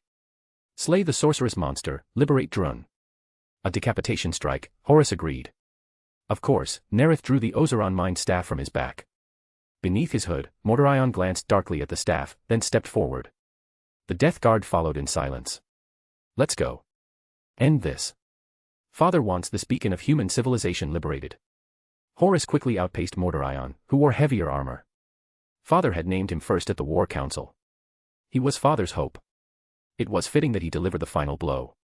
Father would be pleased with his achievement. Nareth's gaze swept over Abaddon, Torgadon, and the other members of the Mournival. He did not linger on Arkas Fal, Balsar Kurthuri, and the others of the 19th Legion. He easily kept pace with the 2 Primarchs, staying a step behind Horus. Then, a massive form came into view. Its shadow blotted out the bright Hive City. Its body was covered in dense eyes. Its tentacles draped over 12 spires. Golden light blazed from Nareth's spine. He instantly ascended to the 3rd level of the Thelema mind state, thinking with awe. Such size. No wonder it could bind Horus, Mordorion, and Jagatai. He knew enslavers had no physical form in the warp, consisting purely of psychic energy, feeding on the will of psychers. The form they coalesced in reality, its size and number of eyes, depended on their psychic energy. This enslaver leader was clearly far more terrifying than any encountered before. Horus and Mordorion saw the immense form moments later. Both showed a flicker of surprise. Mordorion gripped his scythe. It was no different. Just another psychic monster, destined to fall before his blade. He strode forward. 1 step. 2 steps. He felt a sickening, slimy tentacle wrap around him. His body grew heavier. His eyelids began to close. Sorceress, Xenos. Mortarion's throat seemed pulled by countless threads. Each word was agony. Mist filled his vision. He was back on Barbarous's peak. Pale forms drifted in the mist. Nicair's mocking laughter echoed. Die. He swung his scythe, slashing at the pale specters in the mist. Nathaniel Gara watched his Genefather's scythe slow, until it moved slower than a mortal's. When it stopped, he stood like a statue. He ran, desperately trying to see, an unthinkable thought flashing through his mind. Father, the Death Guard's Primarch, the resilient Mortarion, is being. Horus felt Mortarion stop, to his right and behind him. He turned in shock. Then he felt a rope around his neck. His head turned with agonizing slowness. His pupils widened. He saw Mortarion, scythe in hand. Turning back was even harder. He felt as if trapped in thick slime. Every part of his body moved with abnormal slowness. A golden figure flashed through his mind. He raised his right arm. Tentacles shredded the golden figure. Father. Ezekiel Abaddon, Torgaton, and the other Mournival members cried out. Primarch, the Luna Wolves' Genefather, the Wolf King, Horus Lupercal, stood helpless, frozen in place. Clouds obscured the pearly tide. The Luna Wolves ran in terror through the shadows. Arkesfal, Nerat Kireen, Balsar Katyuri, and Alastair Rushel watched in shock as Mortarion and Horus, one after another, froze like statues. They quickly looked at the Black Emperor, then breathed sighs of relief. The Black Emperor moved beyond the statues, continuing forward. Nareth raised his Osiris mind staff. The enslaver mind controlled Horus and Mortarion, but it could not bind me. Light and shadow flickered in the Primarch's eyes. As they flickered, dark spots appeared on the shimmering mental tentacles surging towards him. Boom, boom, boom. Mental collisions raised towering waves in the Sea of Souls. The Sea of Souls shook. Countless warp entities, drawn to the portals the enslaver had opened, eager to enter Drun but held back, were torn to shreds. In the Empyrean, within the impossible fortress's crystal spires, Tsench's gaze fell upon Drun. He saw the frozen Horus and Mortarion. He saw the clash of light and shadow storms against the mental tentacles. He saw the predators flee, only to be caught in the psychic storm and torn apart. The ever-changing faces on his skin paused. From above his burning eyes, two curved horns, their spiral tips burning with blue and pink flames, extended. With a crackle, he spoke, in a tone different from his usual mockery, with pleasure. Mind. Will. Countless faces on his skin echoed his words in subtly different tones. He saw countless demons drawn by the storm. As the enslaver weakened, they surged towards the portals, howling. Echoes reverberated in the crystal spires. He saw golden light gather in Nareth's throat. He opened his mouth. A golden griffin roared from his throat. Golden light swallowed the portals. The explosion echoed long in the Empyrean. The golden light shredded the foolish, advancing demons. Lucky ones scattered in the spreading rain of light. Tsench looked away in disgust, his gaze relishing the red giant. After finishing the enslaver with the griffin's roar, Nareth spread his wings, catching the falling mass. At the same moment, in the Hive City, the hundreds of enslaved psychers that formed part of the node collapsed. Horus raised his right arm. A glimmer of gold entered his eyes. Father. The thought had barely formed when he saw the black armor. He realized. He hadn't drawn strength from the golden light in his memory to break the Xenos' mental shackles. Nareth had killed the Xenos. Horus holstered his bolt gun, forcing a smile for his sons. I'm fine. Mortarion awoke from his nightmare, drenched in cold sweat. He gripped his scythe, confused. Seeing Kala Typhon, he realized it had all been a dream. Nikaer hadn't enslaved him. He had liberated Barbarous.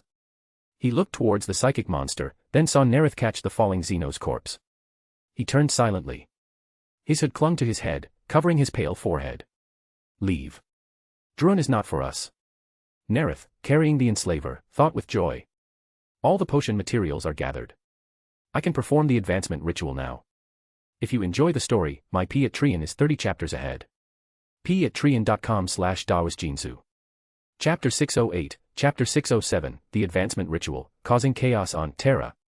Aboard the Shadow's Sovereignty, Primarch's office. Arsena, holding a data slate, reported. My lord, in the emancipation of Drun's campaign, 4,170 Shadows of Orders fell, including 92 librarians. Nareth nodded. The emancipation of Drun had taken 1 month less than in his memory. Originally, this bloody battle had lasted 6 months. Losses are also far lower than I expected. The librarians played a key role against the enslavers, but fewer than 100 died. This is thanks to most librarians mastering the Griffin's Roar. It is a bane to warp entities. Not only demons, but also enslavers, Psychnoian, and other warp creatures. Compile the battle lines of each chapter. Submit to me all worlds that meet the following criteria, existing for over 1100 years, with intact order. The advancement ritual 4, mentor of disorder, plan and cause chaos, destroying the order of a world that has existed for over 1100 years, and profit from it. Nareth already had a target in mind, Terra. Pseudo-Terra. It was a world conquered by Horus Heresy after he became War Master. A planet that could not be subdued through diplomacy. Terra had lost contact with other human worlds since the Age of Strife. It had an emperor.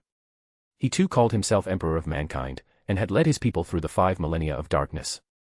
The emperor and the people of Terra considered themselves the center of humanity, the legitimate continuation of human civilization. The emperor firmly believed that the Imperium would once again conquer the stars, and demanded that Horus and the Luna Wolves swear fealty to the Lord of Humanity. Merely claiming the title of emperor would cause most future imperial factions to brand him a heretic. Organizations like the Ecclesiarchy would not hesitate to issue exterminatus. Even so, Horus continued diplomatic efforts. He sent Hastur Sejanus, a member of the Mournival who was both warrior and diplomat. Among the Luna Wolves, his record was second only to Ezekiel Abaddon's. But Sejanus and his honor guard were brutally slain. Horus lost his son, a member of the Mournival, who had fought alongside him for years, conquering hundreds of worlds. Soon after, Garviel Loken took his place, becoming the final member of the Mournival. Suppressing his grief, Horus sent another emissary, his equerry, Malagurst. Malagurst's transport was shot down by ground fire. He miraculously survived but suffered irreparable damage, making his nickname the Twisted even more apartment. A year after the Emperor appointed Horus War Master, the War Master killed the Emperor. Thus, Nareth had no qualms about causing chaos on Pseudo-Terra. He had long targeted Pseudo-Terra.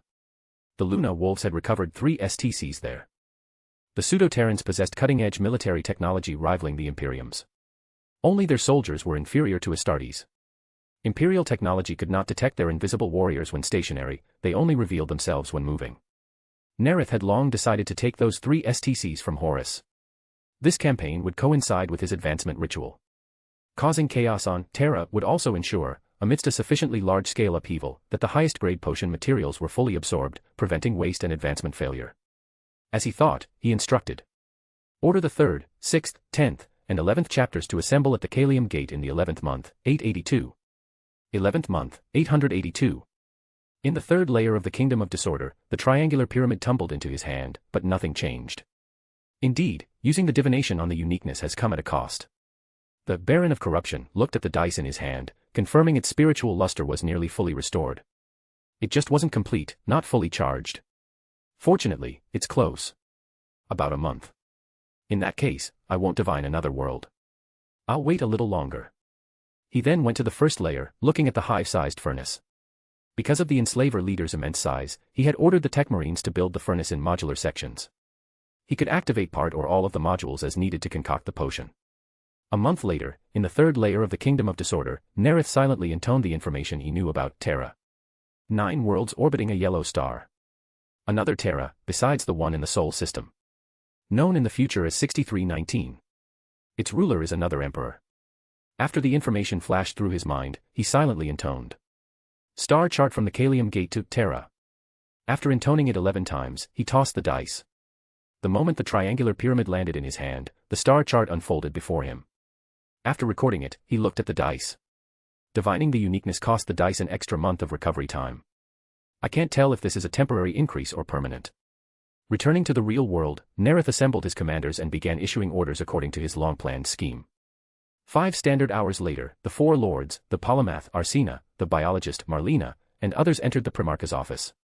He sent the prepared information to them, then addressed the Bukeo, Flamini, Ramsey, and Pell. This time, we will adopt a new way of war. Your task is not to command your chapters. You will personally participate, experience causing chaos, and understand this new form of warfare. Due to factors like honor, the Astartes legions generally favored direct confrontation. Their strategy and tactics were similarly limited. The future Night Lord's method of instilling fear was also carried out openly. The pre-corruption Thousand Sons methods were too direct. The post-corruption Death Guard, like the Thousand Sons, used insidious methods like warp power and psychic abilities. During the Great Crusade, only the Alpha Legion on a large scale employed agents. Agents attended high-level meetings. The Primarch and Alpha Legion commanders fully considered their opinions. Alpharius trusted some agents more than his twin brother, Omegon. The current Alpha Legion probably isn't led by Alpharius. After I exposed Omegon, he and the hidden Alpharius can at least have equal authority in the Alpha Legion. Thinking about it, Omegon should thank me. Not only did I rescue him, I also greatly elevated his status. He's no longer just the captain of a squad before the heresy. Usually, before the Alpha Legion arrived on a battlefield, agents had already begun secret activities like intelligence gathering and assassination. The Beyonders had matured. Nareth wanted them to play a greater role, which would also reduce Shadows of Order casualties. But first, the Lords needed to truly understand, not just follow orders. This advancement ritual was a good opportunity. Nareth also needed time for the chaos to ferment and reach a certain scale before he consumed the potion. Seeing the four lost in thought, he then outlined tasks for the Diana and others. After they understood his plan, he returned to the Kingdom of Disorder and summoned Tierney and Maria Kornikova in turn.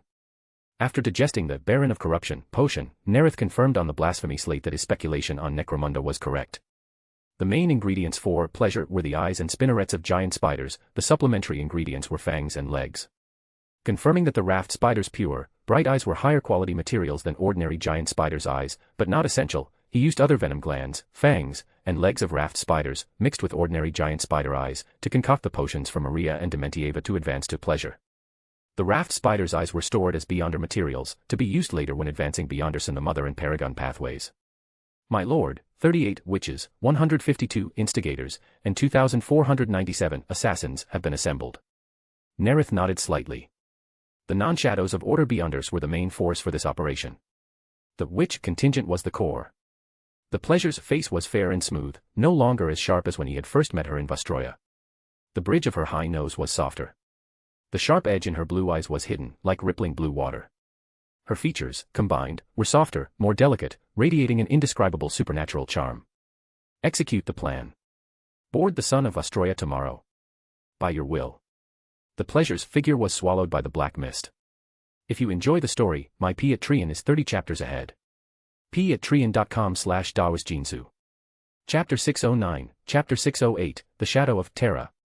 Aboard the 11th chapter's flagship, the Son of Vostroya. My lord, as you predicted, they did not attack. They only dispatched a fleet of 16 ships. The silver-haired Arsena glanced at his data slate. We have received a message from the Emperor. Roughly translated, it says. He has kept the flame of human civilization burning through the long, isolated night. He has preserved precious and vital fragments of civilization intact, hoping to one day reconnect with their human brethren scattered across the galaxy. He is overjoyed that this great moment has finally arrived. He only asks that the ships of these lost orphans swear fealty to him. He is the Emperor. The Lord of Humanity. The corners of Nareth's mouth curved upward. The Golden Men at least possessed immense power. This pocket empire was rather self-important. He knew that neither the Emperor nor the people of Terra would accept reality. In his memory, Horus had exhausted all diplomatic means.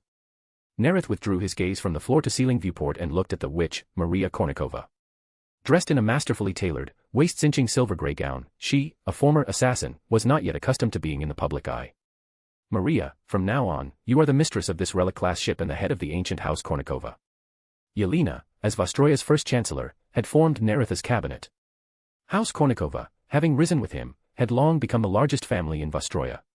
Its influence extended beyond the sector, even the segmentum, with assets and influence on many worlds in the Ultima segmentum. House Kornikova was now a truly great family. However, Maria was not from the ruling branch and had been trained as an assassin. Following Nareth, she had served as a blade in the shadows. She lacked the aristocratic bearing cultivated over years. But the witch's charm and a relic-class ship would surely make her the object of pursuit among the powerful. You will be the most honored guest on Terra. By your will, my lord. The biomancer Marlena Scala scrutinized Maria as she bowed. The cinched silk belt made her, over 2 meters tall, seem paradoxically delicate, evoking pity. Marlena was startled. She ascended to the first level of the Thelema mind state and looked at Maria in surprise. Maria, with her delicate beauty and perfect figure, had affected even her, who had used bio-lightning to perfect her own form. The effect of my lord's gift. Marlena thought with certainty. Still not as potent as my lord's, even normally. The image of his masculine form on Craven and Gurgen surfaced in her mind. She immediately used her bio-lightning to suppress the agitation in her cells, quelling the blasphemous thoughts. As Marlena pondered, Maria walked to the Vox system. Her tone was dignified, yet entrancing. The officers around her involuntarily stared. Such joyous news. I, Maria, Countess of House Kornikova. Request permission to visit Terra and meet the Emperor. In the Spire Palace on Terra, the Emperor, seated on his throne, clad in a purple and yellow robe, listened to the report. I will grant her request. The Imperium of Men will once again encompass the stars. This is destiny. All is prepared. All begins here. I will open my arms and welcome her. The Emperor was not concerned about the ship entering orbit. Even if scans showed its weapons were powerful and ancient. His throne world had 600 warships. One was insignificant. As the Terra starport played beautiful music, and the Emperor's envoys welcomed House Kornikova. Nareth, with 4 lords including Bukeo Arshavin, and Beyonders-like Arsena, walked down the ramp. The Primarch held the Ozeron mind staff. Light and shadow flickered in his eyes. The hypnotist, Diana, looked around. No one was looking at them. It was as if they were invisible. My psychological invisibility can only conceal myself. My lord can make our entire group undetectable. For my lord, this is easy. The power he displayed on Craven was a true manifestation of his might. As Diana pondered, the 4 lords, including Pell in black robes, vanished into the shadows of the aircraft. They would proceed to 4 of the 9 worlds in their own ways. They were a contingency, in case chaos could not be fomented on Terra. Outside the system, the fleets of 4 chapters were also transitioning from the Mandeville Point, forming a blockade around the pocket empire within the system. As the grand welcoming banquet began, figures emerged from the sun of Vostroya's shadows. Assassins, using their Marketing pattern suits, fired spider silk, rapidly dispersing through the shadows of containers, loaders, and aircraft. Marauder were bolder. Using the improved Yeld pattern adaptive camouflage, they openly spread their wings and glided down.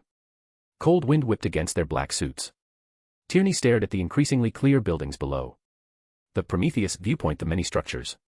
With superior observation, he spotted a castle among the towering buildings. It had the most turrets, its lines cold and angular. His extensive experience as a marauder on True Terra told him this practical, militaristic structure was likely the residence of a high-ranking military official. He twisted his body, gliding towards the castle. Landing on its periphery, Tierney recalled the intelligence on Terra from the Black Emperor, which mentioned invisible warriors. Besides the Spire Palace housing the Golden Throne, the residences of military commanders were most likely to have elite warriors. The Prometheus activated his spirit vision and cautiously approached the castle. He nimbly scaled the outer wall. The familiar sensation awakened his marauder's memories. At 270 meters, he found an unoccupied room. He drew a blade. With agile hand, he moved the blade delicately, gently prying open the window. He felt the subtle details, adjusting his balance. Seconds later, the window opened soundlessly. Tierney slipped inside. He landed on a carpet as the window silently closed. His eyes swept the room. His psychic intuition was triggered. He moved to a cabinet, quietly prying it open with the blade, leaving no trace. Tierney's eyes showed disappointment at the coins and jewelry. He opened the drawer below. Then, to his surprise, in the lowest drawer, which had not triggered his psychic intuition, he found a thick paper document, the building's structural plans. The Prometheus flipped through it rapidly. His mind raced, identifying the room most likely to hold important documents. He replaced the file and climbed back out the window. He moved carefully along the outer wall towards his target. Suddenly, he stopped. He deactivated his spirit vision, looking in that direction. The faint figure vanished. He reactivated it.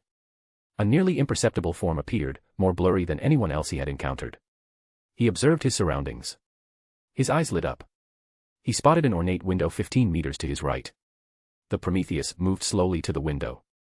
He produced a nearly invisible thread, made from the same material as Eldari cloaks. He twisted his wrist, prying open a gap. Threading the thread through, he looped it around the fire alarm on the wall.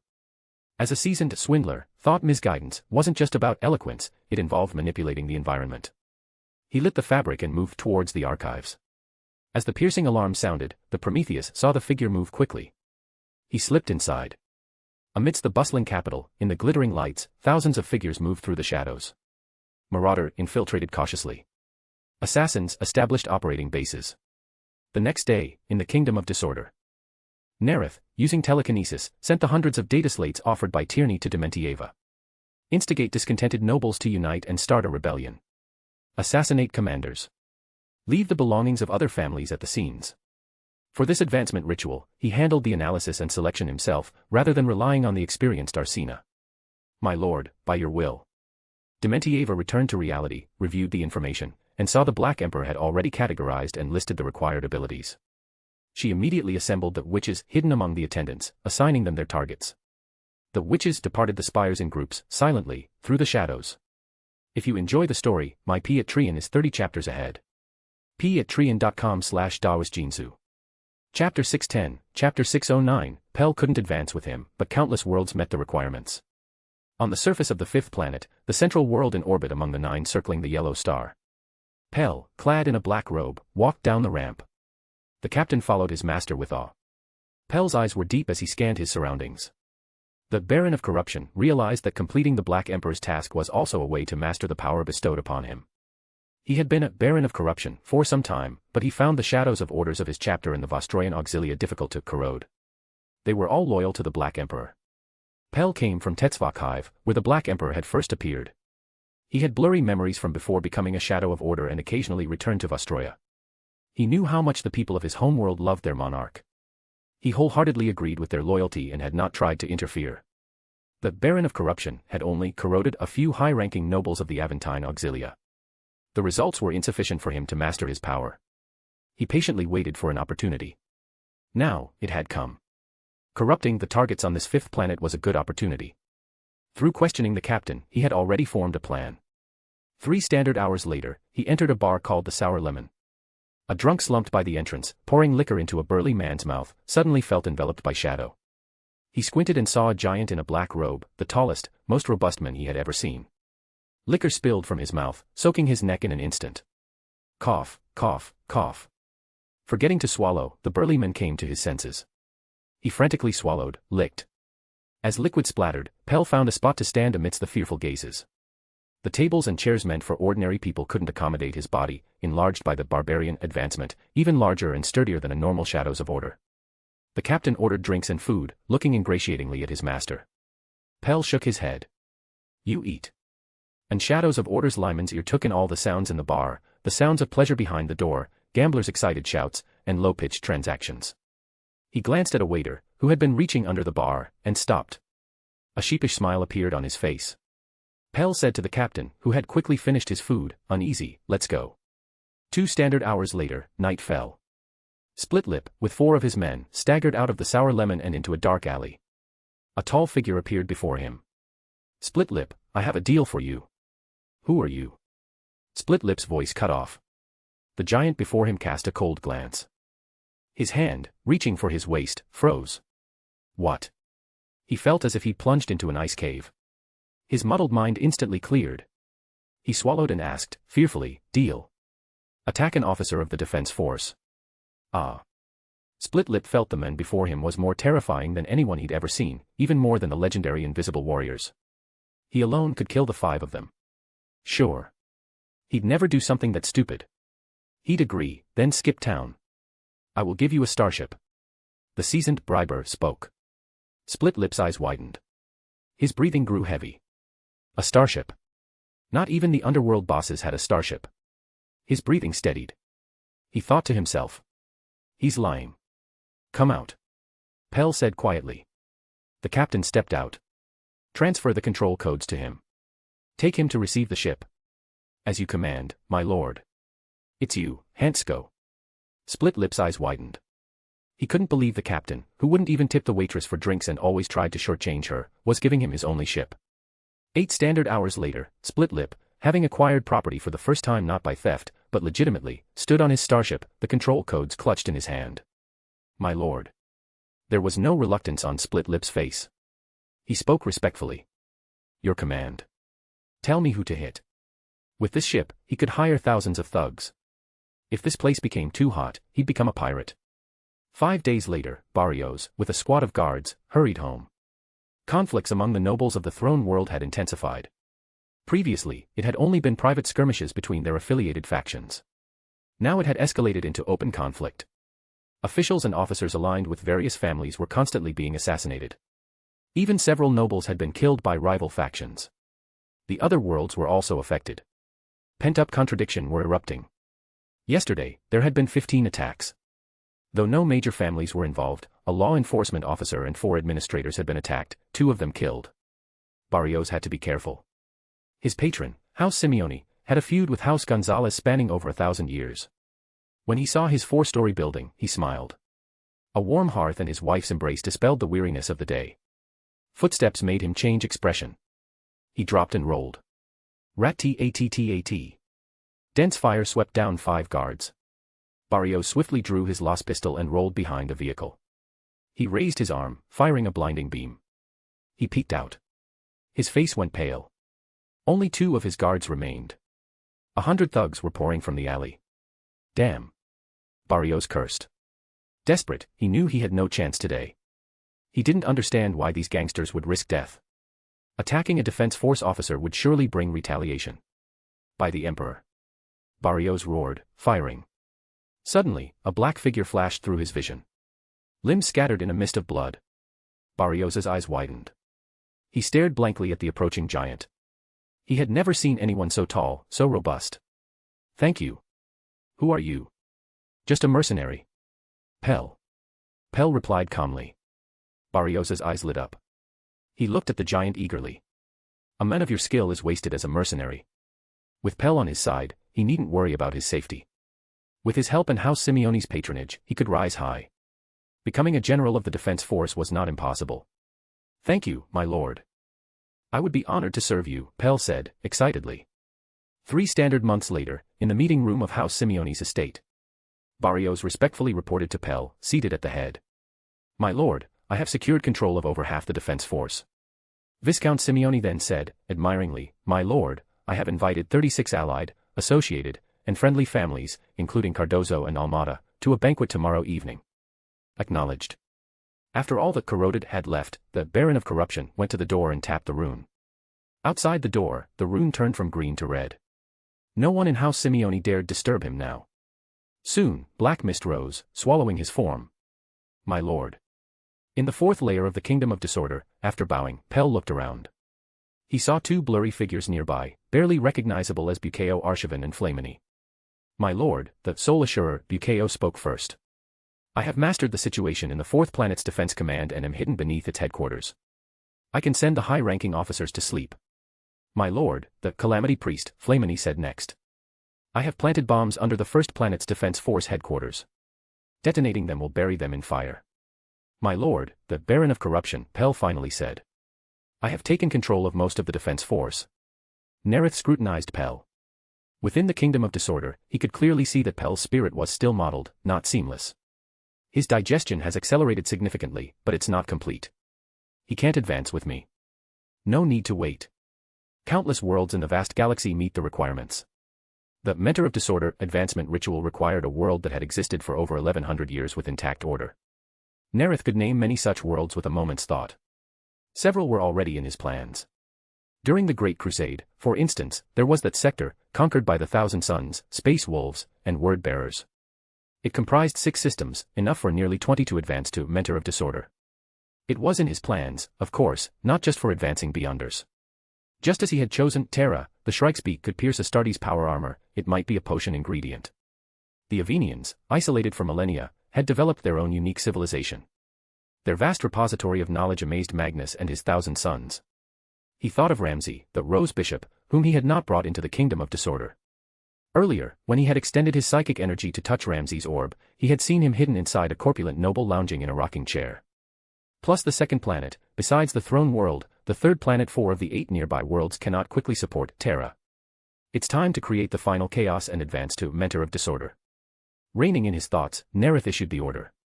Execute the plan at 2311 tomorrow evening.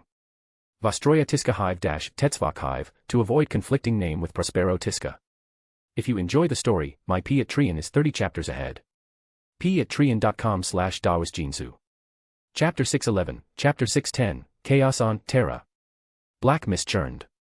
After the 3 lords departed, Nareth extended his psychic energy, confirming Dementieva was alone, and pulled her into the Kingdom of Disorder. My lord, Dementieva bowed and reported. My lord, I have become the lover of Ilias, the head of House Prol, who controls the Ministry of the Interior. He is now under my control. At yesterday's social banquet, Maria presented the statue you commanded to Marshal Lernermand. This greatly displeased Admiral Raspadori of House Costes. Nareth nodded slightly. That soul sculpture, unlike his others, was made of dual-numbered black gold, capable of holding more psychic energy in reality. Execute the plan at 2311 tomorrow evening. By your will. The next day, 2300 hours.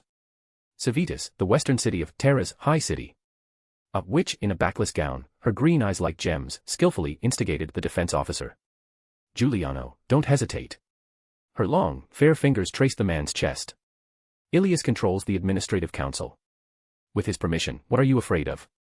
Besides, I will help you. Kill Julian, who used his power to force you to sell your shop at a low price. The witch turned slightly. Black flames rose in her left hand. I'll help you kill him. Then all of Civitas will be yours. Giuliano glanced at the beauty in his arms and pulled her close. You're mine too. The witch smiled. She saw fire and disaster. 2311. The witch raised her right hand, passing it before her face, making her features blurry and indistinct. Simultaneously, she chanted the Dunnick incantation and sprinkled herself with shimmering powder. In Giuliano's sight, she began to fade. The invisible witch moved nimbly, slipping past the guards. In moments, she reached Julian's bedroom door, glancing at the two guards. The seasoned assassin slipped into the shadows, silently entering the room through the window. A flash of cold steel. Blood stained the silk pillow. At the same moment, within the kingdom of disorder, Nareth extended his psychic energy, simultaneously touching the 49 spiritual sculpture linked to him. Within the high city, all the sculptures moved at once. In a building in the East End, a smiling noble in fine clothes swirled his wine, beaming at the gift from the head of House Kornikova. Maria's captivating figure flashed through his mind. He gazed at the statue before him as if Maria herself stood there. Suddenly, the statue's arm swung, slamming into his head. Outside Communications Minister Baina's bedroom, guards raised their weapons, firing at the animated statue. Crack, crack, crack. Stone chips fell, but the statue advanced. Die. A guard threw a grenade. With an explosion, the statue shattered. Their relief was short-lived. A breeze brushed past them. Silk strands shot out, entangling them. An assassin in marketing pattern huntress armor dropped from the wall, claws tearing the guards apart. He then rushed through the door, completing the task that Soul Sculpture had failed. Within the high city, flames rose. Nobles, instigated, launched surprise attacks on rival families. Officials, instigated, gleefully slaughtered their political enemies. Those who remained calm were killed in their homes by assassins. Mansion after mansion blazed. The conflicts of recent months had been set off. All the major factions were driven to madness, attacking their enemies, creating further chaos. In the throne room, the aged emperor hurriedly mounted the golden throne. Can anyone tell me what's happening? The recent conflicts among the major families had caused considerable chaos. But he had suppressed his anger. To purge them now would be to incite open rebellion. Involving dozens of ancient families would engulf the entire high city in flames.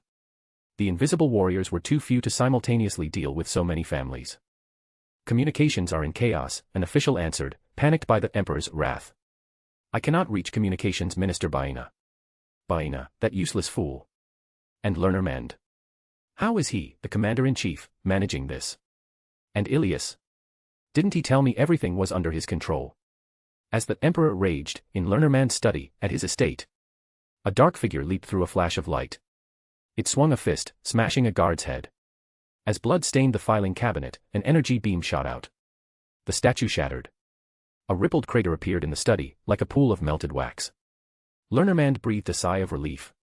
The statue gifted by Maria, head of House Kornikova, had suddenly moved. It was swift. The guards couldn't keep up. It had killed 15 in moments. Learnermand glanced to his right. Fortunately, he had his invisible warriors. The thought had barely formed when he saw a heat haze ripple. A woman in a black robe materialized from the distortion.